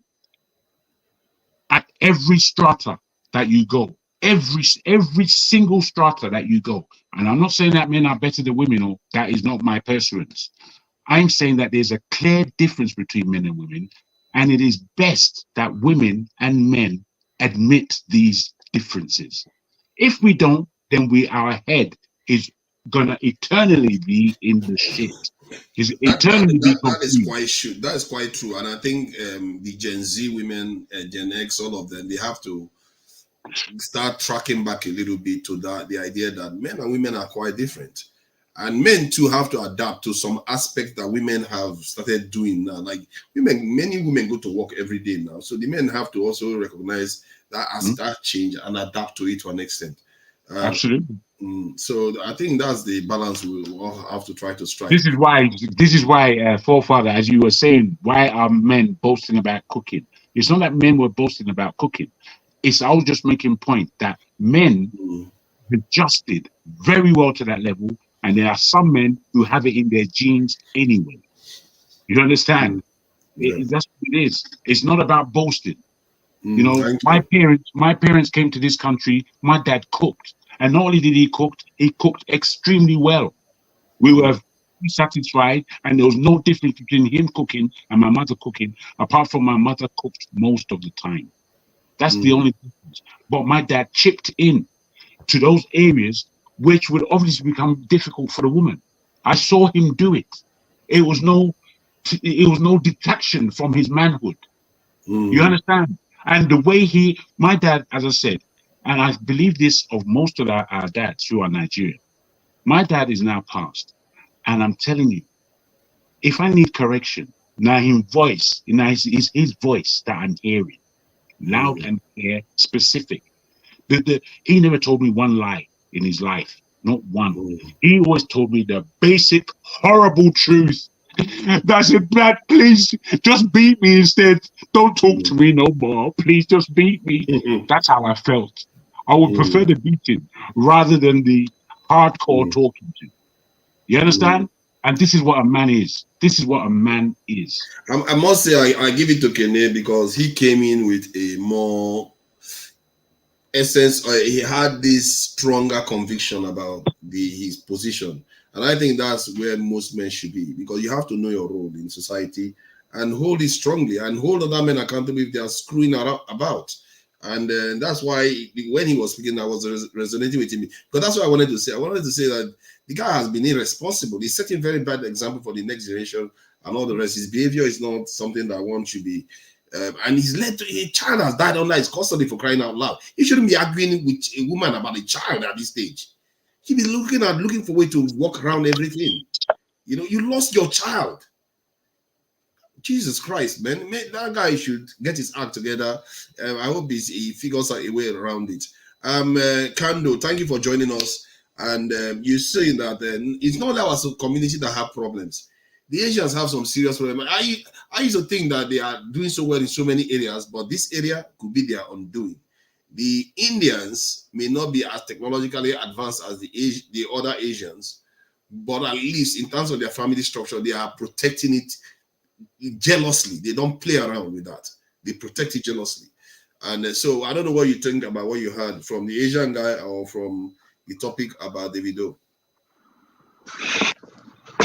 So you now drop me to Kando. This life. You know now. Hey God, this I'm is surprised. what is wrong with me? It's actually Mr.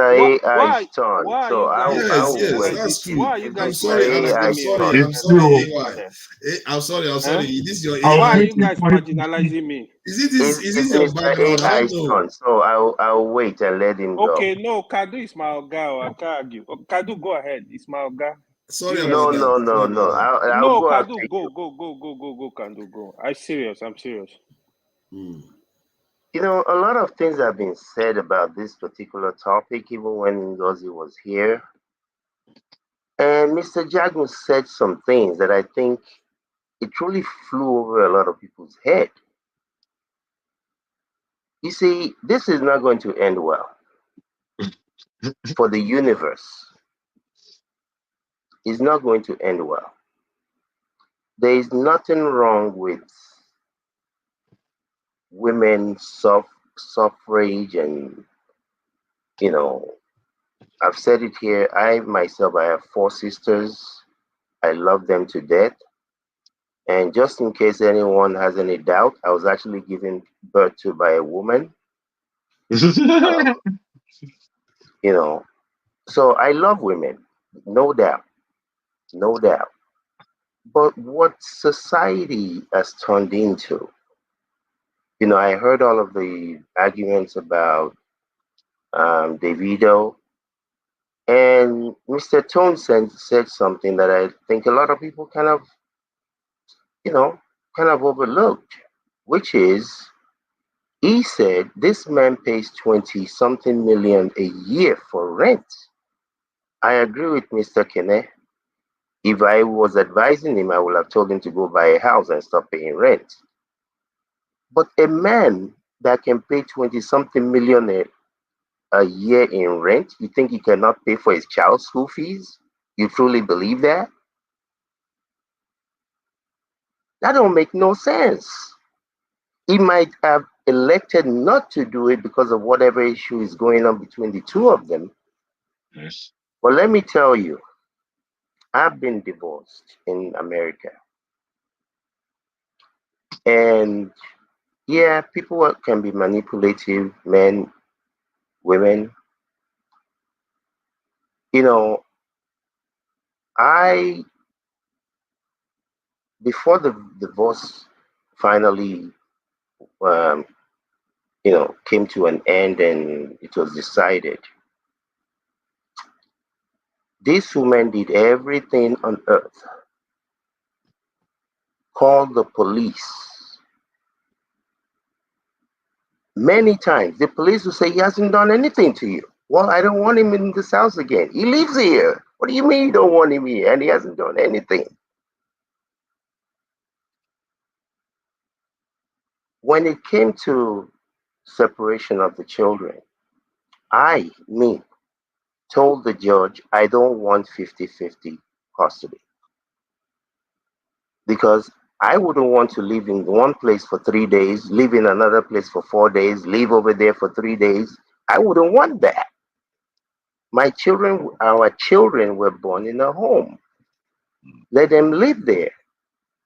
By that time, I was living less than 1.5 miles away. Actually, the street that I moved to was actually, it just happened like that our children were actually going to the school at the end of that street.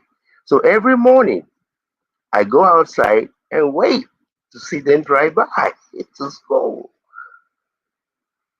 But it got to a point where she started asking for restraining order. And the judge, 3 different times we went to court. They just said, I can't give you a restraining order because this guy hasn't done anything to you. On the 4th request, I was foolish enough to tell the judge, you know what, just give it to her. It don't make any difference. Because I'm not going to do anything stupid. And one day I was coming back from work, and I was trying to call a place to order a bucket of chicken. So I'd already called that place before. So I just pressed that number. And I was driving, looking at the phone, and I pressed the number. And as soon as I heard the phone ring, I heard her voice. And I was like, oh, I'm sorry. And hung up the phone. That was all I said. I'm sorry. I hung up the phone. Because the previous weekend when I had the kids, our daughter had called her mom on my phone. And I had called the chicken place right after that. So this was right next to each other. So it was an error. At that time, I had 2 jobs. I was working in the morning and then working in the evening.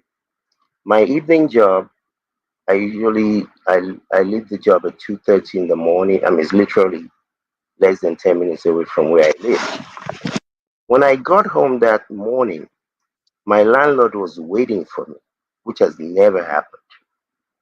He said there was, I think he said 5 or 6 police cars here looking for you. And they left a card for me to call the police. I called them, and the officer told me that, yeah, your ex-wife said you were making a terrorist threat. I said, what in the world is a terrorist threat? I didn't even know what it was. This is many years ago, more than 15 years ago now. I don't even remember how many years ago it was. So that night, I actually went and stayed with a girlfriend that night. And I had to go to court on this quote-unquote terrorist threat. The DA, the district attorney lady, who was going to prosecute the case, I told her, look, ma'am, this is what happened. I mistakenly pressed the wrong number. It's not like I dialed the number. You guys go and get the tape from MT, whoever was my service provider, Sprint. You will see that the call lasted less than 4 seconds. How could I have made a terrorist threat to anyone? I said, I'll do you better. Let me call her in your office with my phone. I promise you, she's going to call the police and say I said something I didn't say. She said, no, sir, we cannot do that. I had to go to court. They made me pay court fees of about $8,000. I had to go and do community service. I go every Saturday. I go and clean the roads. And the judge gave me an advice. I was living in California. He said, Mr. Man, let me tell you something. I advise you to leave the state of California. He said, because he said, I heard your story that you didn't say what she said, but there is a restraining order in place, which you agreed to allow to be given.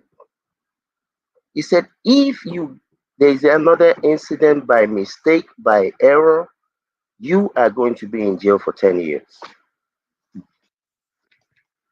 All of my family, everybody begged me, leave California. And I attempted to do it 3 times. Where are the women? Where are the women on the platform? Make sure they listen to this story now. I attempted to drive to Florida 3 times. Each time I got to Texas, I just said, I can't do this. I know me. And I've seen other guys before that they leave their family for whatever reason, justifiable or not. You meet up with another mamacita.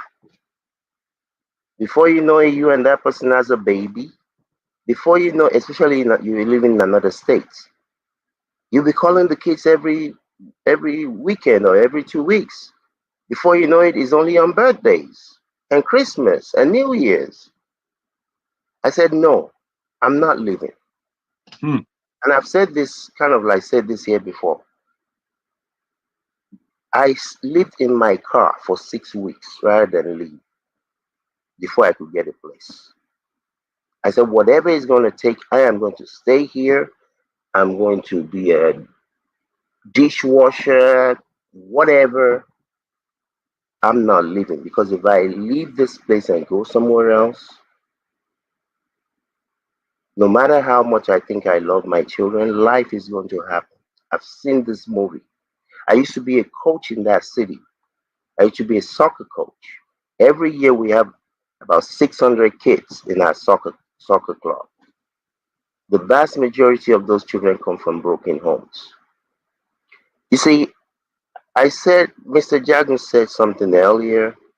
You see, I believe in freedom. I don't believe that a woman should be paid less than a man if they're doing the exact same job, putting in the exact same amount of hours. What a lot of people will tell you, oh, men get paid more than women for doing the same job. In most instances, that's not the case. A lot of those cases, the women take off more, rightly or wrongly. You know, so, but the issue is What do you mean this. take off more? Time. But maternity leave, time to go. They are the custodian for the most part. I mean, we have men that do that too, but percentage-wise, is not, it's not even worth counting. So they are the ones that go to the PTA. Something happens. I mean, there are men that are taking up those situations now more so. But at the end of the day, the reason why I say it will not end well for everyone, men and women, and society as a whole. You see, it's unfortunate that we're not the same. The Creator did not make us the same. The women come with all of the eggs they will ever have from birth. Everything that you will ever use, you come with it. And there's a timeline. I think because he said something earlier about, oh, just because you married doesn't mean you have to have kids. Yeah, maybe for a few guys. For most men, especially most young men, if they're not going to have a child with you, or at least believe that that's a possibility, what is your willingness? Most men want offspring. Most of them. So if you're not going to be given that, I mean, it's so funny. I've had this type of conversation with other people. Some women think that a man comes to them because they want to hear how brilliant you are. If you didn't have that thing, most men will not talk to you. They would rather take forefathers out to the pub and let's go drink. Imagine that. You think they want to really? I mean, don't get me. There are incredibly smart women all over the world, in all professions. But the reality is, for the most part, the first reason a man wants to talk to you is because you have that thing. For the most part, he might get to learn because she has what? Sorry, that thing. Goody. He's not mind kid. He's played So, job now. Yeah, he might get to know you, and he Sorry, might, get. Can you explain what you mean? I will try and expatiate. No, on a serious note, you see, we're not doing, even fathers, uncles, we're not doing our women, we're doing them a disservice.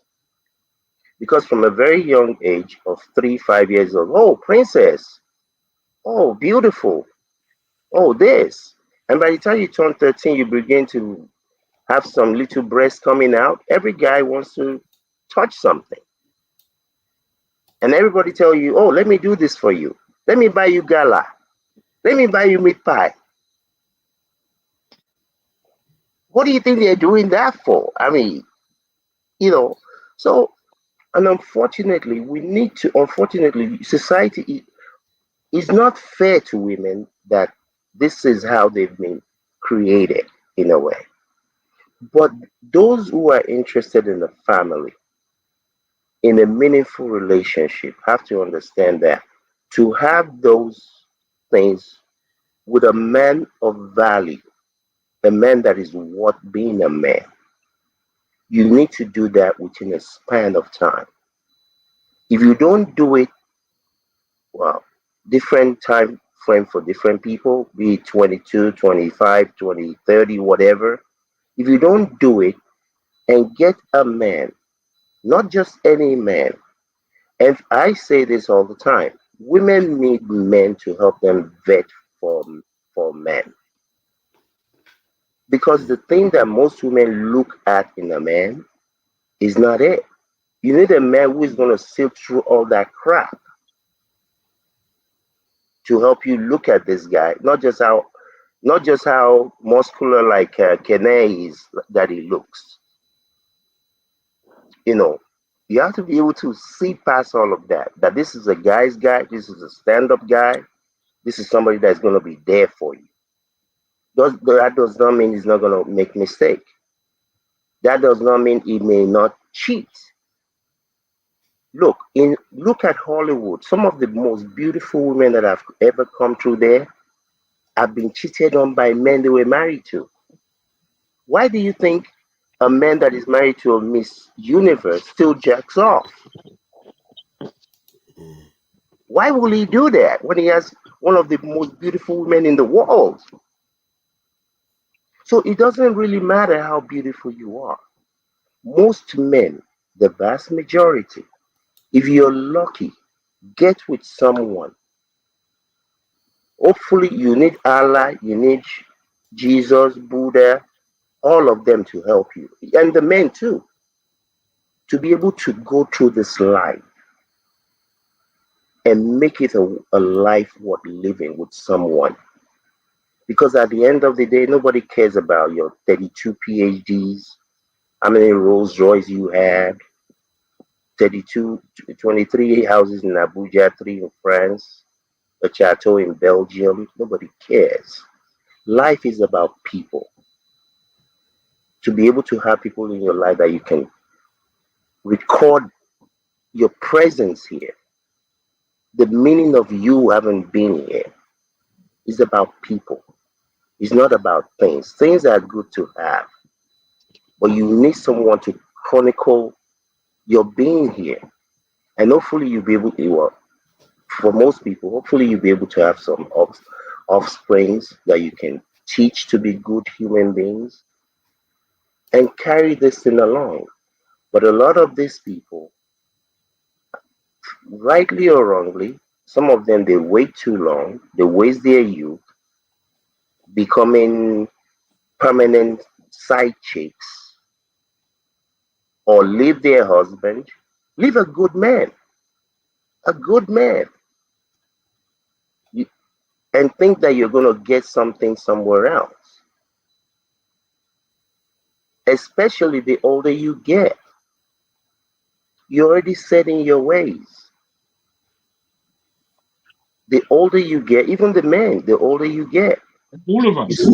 Yeah. You see, my brother, this is a man who I know is talking from direct experience and not talking the aspect of goodness that this world is. This is direct experience talking. And I wonder who's paying attention to what's being said and who's saying it. Because it's very important, those men who are married and are in a happy marriage, I'll give you all the kudos. I really, really do. I give you all the kudos. Because I think there's so much learning about who you are as a man and what it is to be married in a relationship and the responsibility as that demands. So I salute any man who is married. Those men who aren't married at an age 30 to 40, I'll say that, you've had your fun. I know you, generally, I had all my fun by the time I was 27. I've been around the world, done everything I wanted. But the thing was so tasty that I did another couple of laps or more. Having said that, those men who get married, I salute them because I know that they know what they're doing. They know what it is that they are doing with their lives. And if a man's life in marriage crashes, man, my heart breaks for them. Because in the most part, they are left as though, one, the bag's with them, which is that it's all your fault. Two, as far as how love works, the love mechanics works away from the men. The men are largely left alone, and the love goes towards the woman and the children. Yeah. So understanding this dynamics that we are playing in, we have to kind of get serious with relationships and how we relate to women, how we relate to our women. We don't really want our women spoiling themselves the further into this narrative of the modern world, because it's not. This is not how it is. Absolutely. Let me land it real quickly. You see, unfortunately, I'm in this space of people dating. If I show you my email, if I show you the number of women that are out there sending me messages in their late 40s, mid 50s, it's ridiculous. And the question I always want people to ask themselves is this. And the funny thing that I see a lot about these people is I'm looking for my whatever it is they call it, for my other half at 45, at 48. Where have you been since 18? You didn't have an other half since then? Has AI said anything on this one? So I'm just saying that for me, no, on a serious note, for our young girls and the young women, please don't let this delusion that you're going to be by yourself because you have some sort of a job or you have some sort of a business. Life is not meant to be lived alone. Find someone you can partner with. Hopefully, God will help you find a quote unquote whatever that form of the right person is. You take your wings and go home. Don't be in the streets. There's nothing for you. They'll just use you and pass you on and pass you on. And by the time you know it, you'll be 65 years old, still calling yourself sexy online. Thank you. Thank you. Yeah, thank you, Kande. AY, is he there? Let me just check AI. Okay. Yeah, I'm here. Yeah, he hasn't said anything. So AI say something, Kene, then we round up and go backstage. You guys, yeah. Now that my Oga has spoken, that was a very big one, right? Nice discussion. Nice discussion so far on this topic. I think even KJ was very well balanced when he spoke earlier on this issue of the video thing. Jagu, yeah, excellent contribution as well. But here is my own thing, right? On the Davido issue, from what I'm seeing online, it appears to me that lady, she just taking advantage of the situation. Because even I know I read in some of the document that Davido offer a house of 200 million, she says she doesn't want it. If that is true, that's a big question mark. The other stuff I read, she's demanding for some ridiculous amount of money for rent in Banana Island. To be honest, this is unfair on Davido, I will say, right? Some people could argue, oh, Davido is a billionaire, he should be able to afford the blah, blah, blah. On the other side, she's also requesting for the so-called luxury car for the daughter. Interesting. But here is my own thing, right? I feel that if you have a child, as a man, you should be responsible for that child. You should make sure you provide whatever he or she needs for, from school fees to clothing, for everything. Make sure you do your best. If you don't have it, that's a different thing. You got to genuinely, so from me, I would do it genuinely from the aspect of having this belief that it's just like something God is giving you to keep. Like more like God is gonna question me what role did I play? So you gotta play that role. But for a woman demanding too much because the video is rich, it's not plucking money, right? He's working hard for his money. On the issue of the custody, right? He's demanding 50%, but I think it is very, very unfair for people to say, "Oh, he could not take care of his child; he lost his son." That is so unfair because this same lady, she is also requesting for payment for a maid for the daughter. So that means she will sometimes leave this girl with this maid and she's not home. God forbid anything could happen. So I don't think it's completely out of even ordinary people, right? You can leave your children with somebody. What if something happened? So the blame, it doesn't make sense to me. It doesn't make sense to me. I think we should let that lie. But if the girl is using it for in a law suit defense, I don't think lawyer will always use throw anything at you. That's just the honest truth. We gotta be also fair on that. Lawyers will always throw anything at you as long as they want to win a case. They will always throw anything. But the other last year I want to really say, so this issue, that girl uncle Sophia Momodu, Dele Momodu is a very close friend to Davido uncle Adeleke. This is an issue they can easily sit down as a family. Absolutely. And resolve it. Except somebody does not want to do listing here. This is I don't think this is a big issue. Davido family, they are not hungry. I even learned that the father gave her some money, clear up the bills and all that. The family are not hungry. This is something that they can sit down.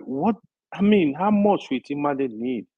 If you throw 10 million naira ordinarily, if they want to be just, if the video can raise after pay school fees, pay all that, you give 10 million naira to Imade should be fine within a year. Should be fine, to be honest, if you ask me. But I know she wants more. You can give her more, but she also has to be reasonable in this whole thing. Because in the end, you are not punishing the video, you are punishing the young girl. That girl have a lot to lose. So this is a kind of argument where you see men, the right way. They said, we don't want this woman to benefit, we kick you out. They they deny the baby of what she's supposed to get. she needs to know, like, it's about this daughter, it's about their daughter. They need to like calm down and do their best. If she's angry Davido did get married to her, I mean, it's not Davido's fault. It can't work. It can't work. Even at some point, Choma and Davido, they separated. But Davido went back to Choma. I think almost a year they separated. Bros, I would like, whilst I agree with most of what you said, I would like to know what it means in the real world, in our world, in the world of the day-to-day person. Because, the Davido case, it may be an aspect of interest for women, but I don't think for men it's necessarily a deep aspect of interest. For us, it just suggests what this world is turning to. And I would like to hear from you more as to, what you think the world is turning to. If you feel that reasonably this thing could be worked out without court case in a very African way, in a very amicable way. Yeah. Instead, no, tell us now. What Yeah, your thoughts are. I love that question. I want to actually go there. So today, right, the truth we don't want to talk about. Men are becoming weaker. The truth we don't want to talk about. Women and men, we need to understand there is a fundamental difference. This is just the absolute truth. We have sisters, we have to tell them the truth. We have nieces, we have to tell them the truth. If you know you want to marry a man, you don't believe the man have some level of leadership over you, don't marry the man. You're going to run into trouble. This is the honest truth. But where we are today, right? I tell you, like, I can tell you from my friends, female friends' experience, how they will call me. Like, I tell you, I have friends that are doing very well, single ladies, very well. What I mean, very well, they are doing very well. They will tell me, like, for example, oh, I need a man, help me get. In my mind, I'm looking like, if you get the man now, you see, here's it, right? It's women that this thing affect more, no matter what you're gonna say. If especially this set of people, independent women, oh, I don't need a man. You need a man, no. We should stop deceiving ourselves. We should stop deceiving ourselves, because the truth is, you have to make peace for a man to live with you. If a man does not find peace, it's few. Nobody want to die young. You have to make it like what Kandu was saying now. There are some things I don't want to see. What Kandu was saying now, right? You will see some women, they will create trouble that is not existing from anywhere. It's not existing. They will create it just to create trouble. They don't want peace. And when the tea dull on them, they start running around. The other thing is, they will leave good men. Some of them will leave good men and be looking for what is not existing. I know of one, like, every time she left this man, she's telling me, oh, my husband, my ex was so good. He's a very good man. He's this. He take care of kids. I'm like, why did you leave him? I'm like, okay, why did you leave a good man? There is nothing you can say. Like, I'm just dumbfounded. Like, what's the problem with you? Like, now, who are you looking for then? You left a very good man like this. Like, when I mean good man, in terms of resources, in terms of knowledge, in terms of goodness to the family, in terms of, then where are you going? What do you want? What are you looking for in the street? Like, except there is something I don't know. So where the world is going, right? Especially the Gen Z, they don't want to recognize the leadership. This is the honest truth.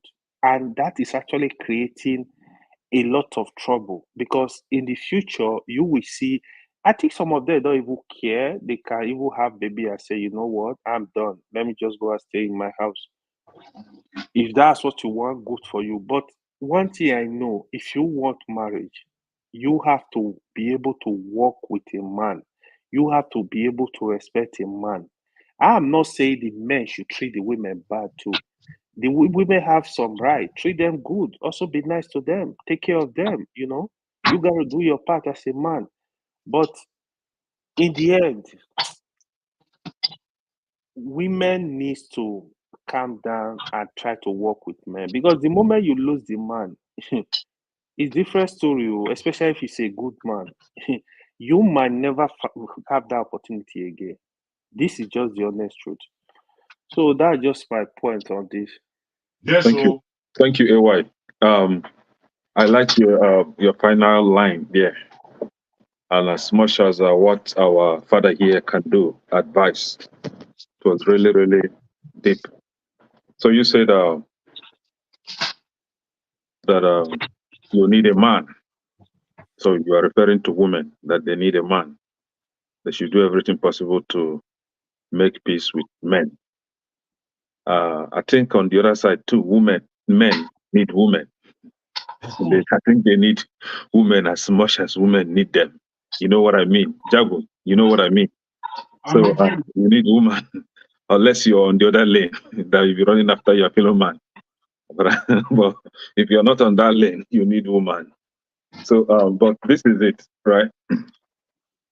I might have a different understanding of all these things. You know, I'm of the belief that there is a saying in Igbo that says, "Metonye dimmenyi makonono." When you are jumping around as a young man, make sure you are jumping with the right person. I mean, the person that might be good for you to settle down, you know, with as a wife, such that if mistakes happen, it happens sometimes, you have no option than to settle down with that woman. And my reason for giving you this advice is, should anyone impregnate your daughter and leave her for another woman, how would you feel? The same way you want a man to treat your daughter or your sister, try as much as possible to treat your wife the same way, or even better. You are the husband. In Igbo, you are called Ndidi, patient. You know, for once, I will agree with this, my stubborn brother, Boom Boom Ray. He says that this word, there's nothing hard in it, actually. And I agree with him. There's nothing hard in it. You know, the same way when our father here, Kandu, was saying that that men or boys will be asking a lady, what can I do for you? How do I help you? You know, you're looking for something. Why can't you continue with that when you eventually settle down with her, when you eventually have her in your house?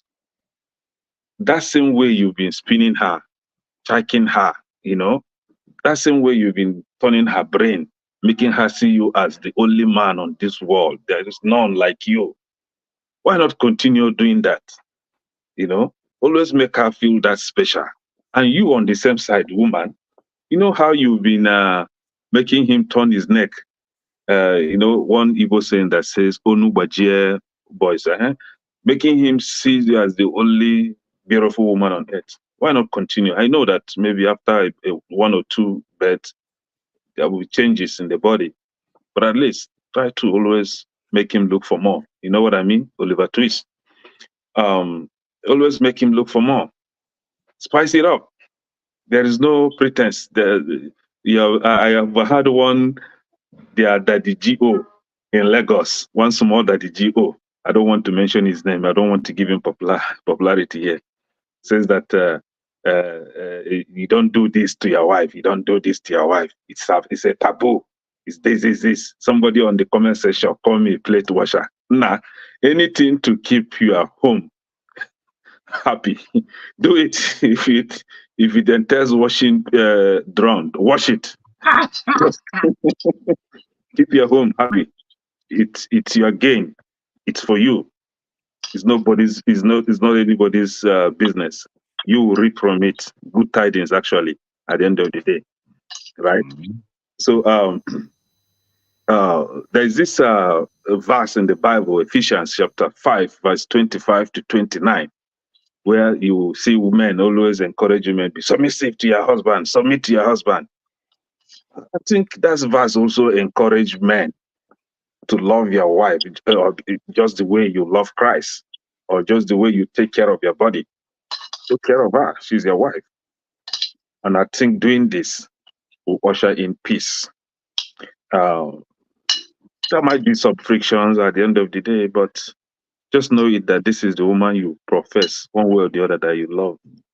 And she equally professes that she loves you.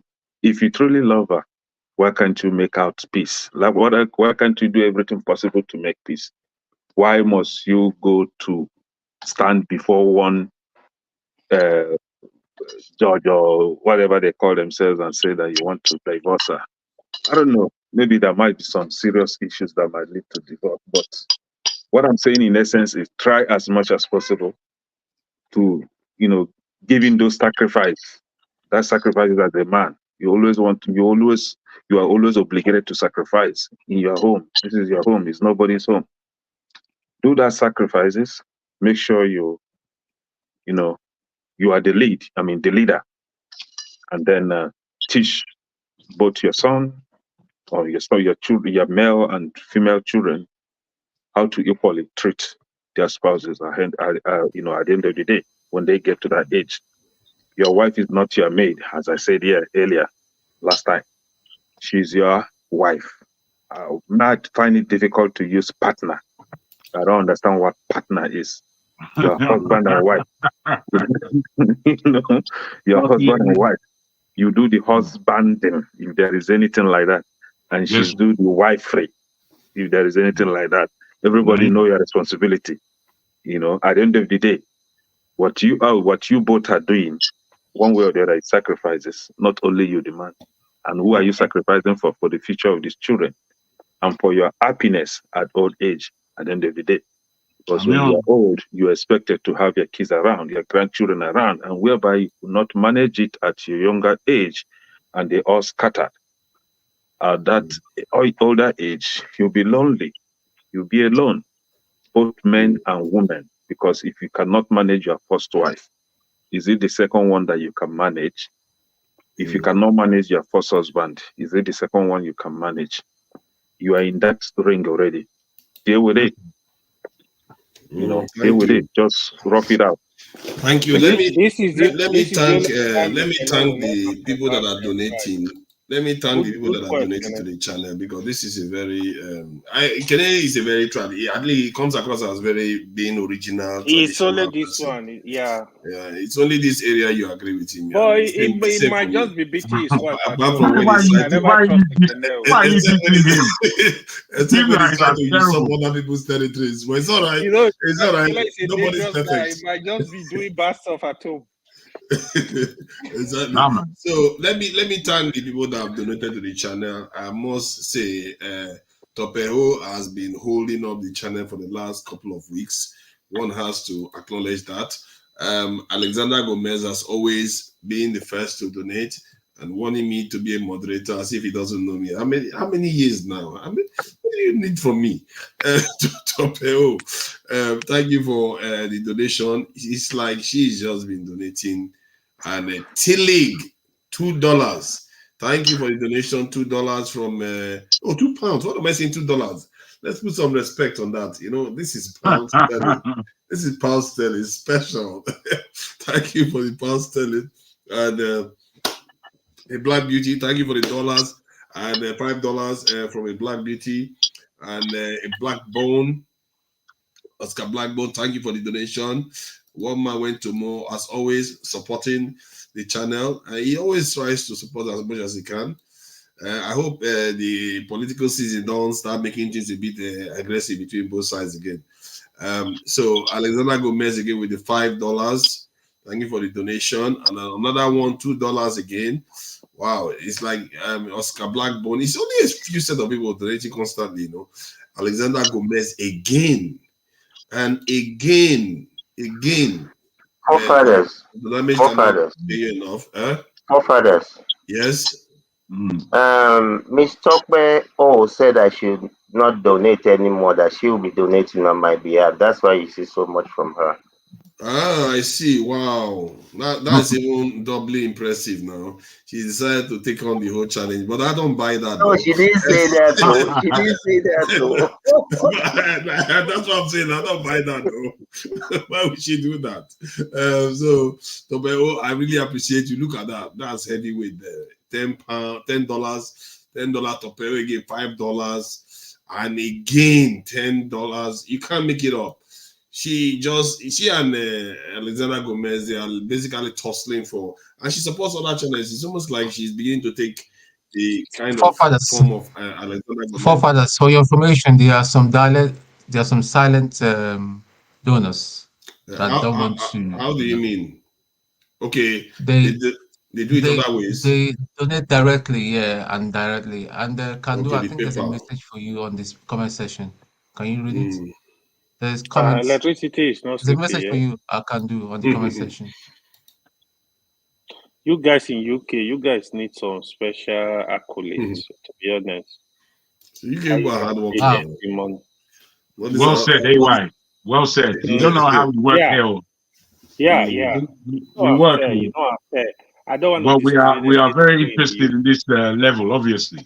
Are you saying that they are throwing challenge on the US base? Bro, you know what time it is? You people are never up at this time. By the time I'm going to bed, it's late. They are still up like in the morning over there. That's a lot of sacrifice. Especially Forefather, that one does not sleep. They take something. So when Forefather sleep, he's always upside down. Almost. I sleep. When I sleep, I just go off as if light bulb. You sleep upside down, hanging from the curtain. I've discovered Forefather died today. What did you say? Going and Gary soaking. Wow, you know what? I will plead the Fifth Amendment to that. Nobody knows what I eat. I think Pastor came to say something. I take it. So if you want to add to the discussion, I please was go ahead. listening to Dr. Phil Prodigy giving relationship advice. You can't make it up, man. I hear you giving relationship advice. It's nice to be hearing Kenna giving relationship advice, considering the many hearts he has broken. Your audio is gone, on your this thing has frozen. My audio is not that. My audio is not that great, so sorry about that. I'm in an environment. I'm using my mobile phone, my mobile data, not direct Wi-Fi. That's why. So I don't know if you are still hearing me. We can hear you now. Yeah. So no, it's just an interesting topic. These are other issues we should be discussing. And I heard Kandu on when he was talking before I got distracted to attend to other stuff. It's Nigeria. You know the phrase, "This life no balance at all." Life is not balanced, and relationship can be very, very tricky at times. One thing I don't like to do is to weigh in into matters I really do not know about, and so because you know person's stories, as with you, they can't do, and when I heard the story that you gave. But one good thing you did, I must commend you. I can relate with that is you decided not to go far from your children. That is, I must commend you for that. And I think men should take cue from that. That even though relationship may not work out between both adults, the kids matters a lot. The kids are the main issues here, because the distance the man goes from them, you can't buy that time back. It's impossible, because by the time they grow up, you now want to start to play with them. It's going to be very, very difficult. I know it's a very challenging thing as well. So if one needs to relocate, then he has to relocate. But I tell men, even friends, I say, listen, whatever happened between you and that woman, you guys are adults. Those are your own person. As the kids are involved,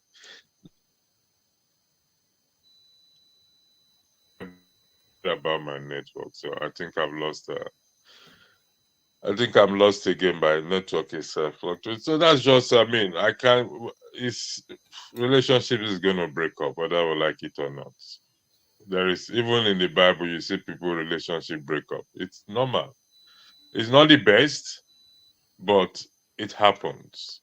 And so, how do we mend that? It's also a very challenging thing. Love your wife, or wife be submissive, this and that, blah blah blah. All those ones are also good. But if we narrow it to Christians, when I say Christians, followers of Christ, like one preacher said, there is no Christian marriage. And I 100% agree with him.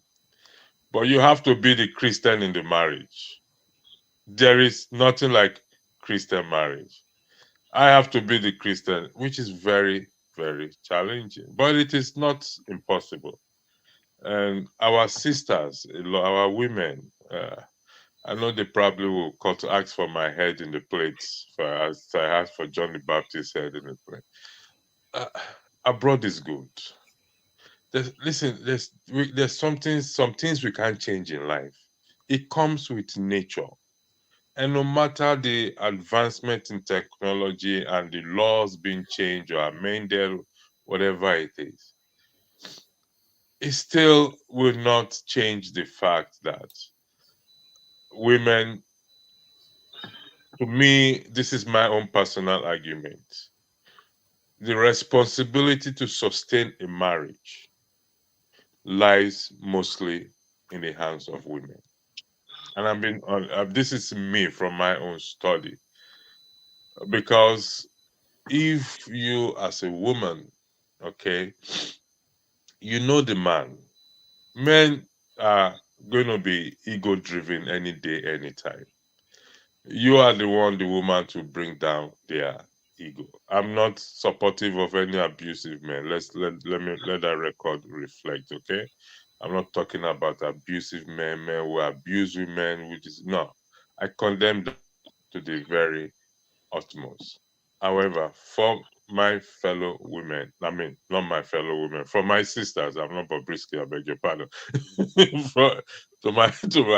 To my women out there, that listen, you just have to take a step back at times, because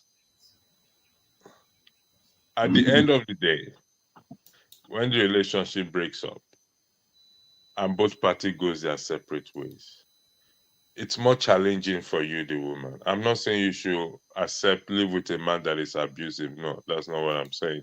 Even the Bible supports separation. In 1 Corinthians, is it 1 Corinthians 7 or 2 Corinthians 7?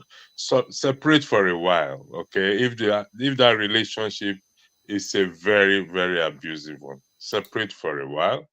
Let the man come to his senses. You can even tell him, listen, I'm not coming back until you agree that you're going to change. You put it in black and white. Then you reconcile back as instructed by the scripture. So, well, like what Kenneth said was right. We all have daughters. Some of us have daughters. We're going to have a daughter. So the way I want my daughter to be treated by a man is the same way I'm going to treat other women as well too. That being said, Kenneth, you will agree that when we were growing up, we were toasting women. We did not consider this. Now we are saying this because we are grown up. I know. Am I wrong? Yeah, you know, you are very right. I think we are just, that exuberant as a youth, right? Just trying to test drive and all that. So it's not easy, but these other issues as well, and because it's also part of politics, whether we want to agree with it or not. Issues of life, relationship, dating. For example, people like no. The guy is not here. We are like somebody in the comment section now. Myself and Tracy Jacopi, we are getting along well, but we don't know whether we'll ever see each other and go on a date. We don't know. just for the side. What's this brother talking about? What's he talking about? Well, it's my own 5 cents I want to add to it. Relationship is not easy. I've been around the block some few occasions, so I can tell it's not an easy thing, particularly in this Western world. I often have this argument. Again, this is my opinion, that most relationships would have survived. The ones that are broken would have survived if probably they are back at home. That is my own personal opinion, because some things, for every little thing, we just say we're done, we finish. I can't do this again. We're done. And I just kind of wonder, why is it that way? So I don't know. That's my own 5 cents anyway. Thank you. Thank you. We should be heading back to backstage now. Thank you, gentlemen, and the ladies are gone, for joining us today. Thank you for joining us. If not now, we really appreciate you for coming in. Jago, as always, feisty and always opinionated. I'm very ordinary. I'm not you have strong opinions when you have them. And, I do. Quite decisive. What I would like for you, Forefather, is to look at the amount of times you throw me off air for no apparent reason. You're my man now. We have our issues. We get no apparent reason, bro. I'm off. All of a sudden, I'm even there talking to myself. All of a sudden, I look up and I'm off. So I regret. I don't enjoy doing those sort of things. Sometimes it just happens. But I do always appreciate you coming. You don't take things too personal. Let's face it. And I respect that. Sorry for that. If we go, please, I would like the gentleman to stay. We'll go backstage. I need to ask a question off record, please. If all of you can stay for 5 minutes, please. It's really bothering me. So for 5 minutes, please. Thank you. Yeah, thank you. And Tone, I appreciate you for joining us. Thank you for coming to my aid and me stabbing you in the back. But it's all good. It's all a good jest. And we all try to uphold rules here. Sometimes I fall below standard. It's not easy. I just try to do what I can to maintain order. Kene, as always, you are quite, articulate with your positions. You tend to have very strong position, even on this one that I agree with you on. You know, we do have agree on this family stuff. AI, the future AY. Thank you for joining us. It's the future AY. Thank you for joining us. We always appreciate your contributions. Can do as always. I can't thank you enough for coming to share your own personal experience. And as you can see, Pastor came out to even acknowledge some of the work you did there. So it's not easy. Family life it's not easy. Our men are doing their best, and Nigerian men are not known to be shirking their responsibility. They tend to hold on more than most. And Pastor, thank you for waking up to come and join us and add some texture to the conversations too. I appreciate you. And let me go to the Blackstone. I don't know what he's coming here to do now. After you say I need to sleep, where do you come here to do now? All the way from Germany. The Blackstone, thank you for joining us. Let me thank all the people in the chat. Highbury 10, I think that's the Blackstone. Topeo, Guy Owanlele, I see you there. Tracy Jacobin. I guess you and this pastor, you are starting a new relationship. Ken Agomo, I see you there. Ken Agomo, I see you there. Thank you for joining us. Let's see who else is there. Kandu is there. Thank you for joining us, and he's also on the panel. Double barreling everywhere. I really appreciate it. Vitali Info 20. Thank you for joining us, Vitali Info 20. OVU Project Freedom with electricity. Thank you for joining us. We appreciate you coming over. Electricity, I'm looking forward to the project you're working on. That video you were showing, I'm looking forward to it, to see your handwork. And that will be quite inspirational to actually see something come out of here. Who else is there? I can't say everybody in the A4 Real is there, which is AY is there. But Y is also there. Thank you for joining us, But Y. I don't know what that means. Chai is there. Quite a few people have already come in. Chris Ken. I see you there, Kenry Bar. I see you there too. Which one is two men went to Mo? Somebody's having a laugh with one man went to Mo. One man went to Mo was here too. We should thank him for coming in. Quite a lot of people came in. I need to be having a list of the people that come in so that you can thank them even after they are not around. Because I don't necessarily remember all the people that have come in. A Maker for Life, thank you for coming in. Manuel Ferreira, thank you for coming in. And always a pain sometimes, but you're okay. You do have your own opinions. Equity, Fairness, and Justice, thank you for coming in. Olaolu Ajayi, thank you for coming in. Olaolu Ajayi, thank you for coming in. I think I've said Kenry Bar before. Folari Ajao, I see you there. Efosa Akembo, I see you there. Thank you for coming in. Efosa Akembo. I think I've said Chris Ken too. All right, so I'm not going to be able to say everybody, obviously. I am Destiny. I see you there too. Till later on today, there's going to be a show. I think it's going to be hosted by KJ, and he's going to be interviewing one or this in a personality. And I hope you all join to lend your voices and obviously ask some pertinent questions. I did like the way we actually questioned and asked the Colonel today. I think that was a highlight for today, actually. The questions that were asked of the Colonel was quite pertinent. Yeah, I think maybe Pansa went overboard, but most people were measured and they were reasonable questions that needed to be answered, because the military sometimes come across as being a little bit too mean to Nigerians. It's a fact, and that question needs to be answered so that people understand, because we are not in the military. We don't know what it's like for them today. So he just quit a few years ago. So it's good for him to shed light on what is going on there. And so some people don't take it like they are trying to be rude. They're just trying to understand. People are trying to understand. I want to understand. And I hope he comes back again to shed more light on what is going on in our security for not only the military, the police. Can you imagine if we get former police officers come here to tell us what is happening inside? Former customs officers, former this. If you have family members that are working in this area that just retired recently, ask them to come in. People want to understand. You'll be surprised how much people want to understand, because look at that Colonel. Everybody wants to ask questions. The moment he popped up, everybody wants to ask. It's not like a government representative, but everybody wants to ask questions. It shows you how people are hungry to understand. If you have family members or people that you know, friends that are in trade unions, send them here. Even if they are like gate men, it's better than nothing. I will ask the gate men what they see, the union leaders, what they are doing. If the union leaders can show up here, good. So that we know what they are doing. How are they holding the government accountable? Are they doing a backhand shake with the government while they pretend to be? All those sort of things are important for people to have access to them. Backstage.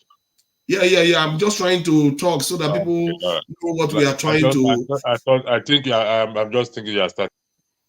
Oh, no, I'm not starting a new session. The idea is to incentivize people or give them, some people are there, they may even have this qualification, they don't care about coming in. And sometimes if you tell them, then they may consider it. They may not come immediately, but they may consider coming, because I think it enriches the conversation and our understanding, because some of us speak out of pure, not lack of awareness. We don't understand some topics. So it would be good to have the more information we have, the better. And the better our discussions are going to be accurate when we are making suggestions or proposing solutions. All right, I will leave it at that. And thank you all for joining us. Till next time. Bye, all.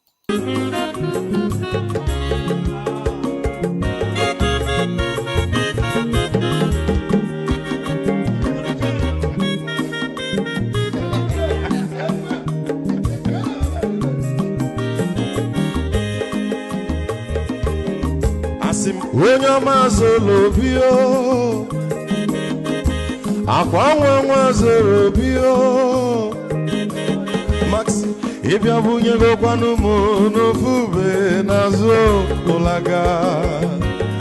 ụlaga n'ịbịa zigo, mmanwụ ụlaga do n'ịbịa zigo, akwa nwa ilochi yo biko rapụ zoro.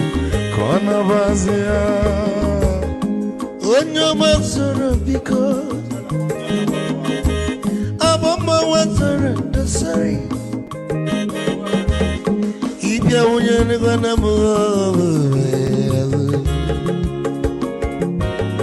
Ulagadoni biazigo Ulagadoni biazigo Abama wilo chila Bigora fuzoro Ona wazia Mazi wekoma Odoguna kwerezu nanka Onyomo nigadele mo Mazi ni biazi gama Ibu go with the melody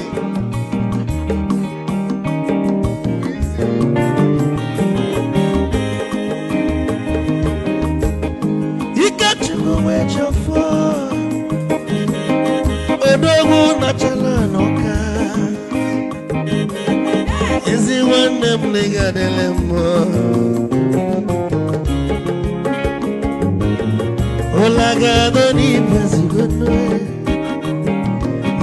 Olagado ni pezigo Amama wilo chilo Bigora muzoro Anabazi Te Onyama zoro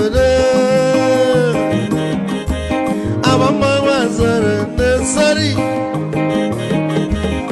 if I were to go on a fool, Molaga, don't need Piazugo, Nazaboy, Molaga, don't need Piazugo, Amama Wilo Chilo, Miko Rapuzoro, Anabazi, Ice. A dog can never be kitchen for. Ama kwa mnika kugogia Waligwe kwelo Ikejo mabele bege Hey, you won!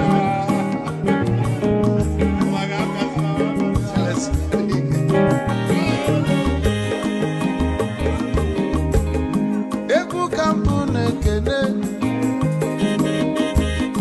Ama gondin so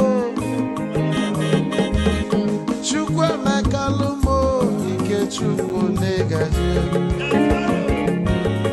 Esi nwanne mekene Ịlapụ ife nini na-eme wee bịa Nke gosili na anyị na gị bụ nwanne wisdom megaji Ka nye gị maịkị ka ogobanya bụ egwu Isili maxi ọ bụ na-etiri egwu a Malụkwa malụ n'imego m ife ọjọọ Wesi gị nwanne m ife ọkụ na-echọlụ na ngeme Wisdom onume ekene gị Bama iyo iyo biko lapụ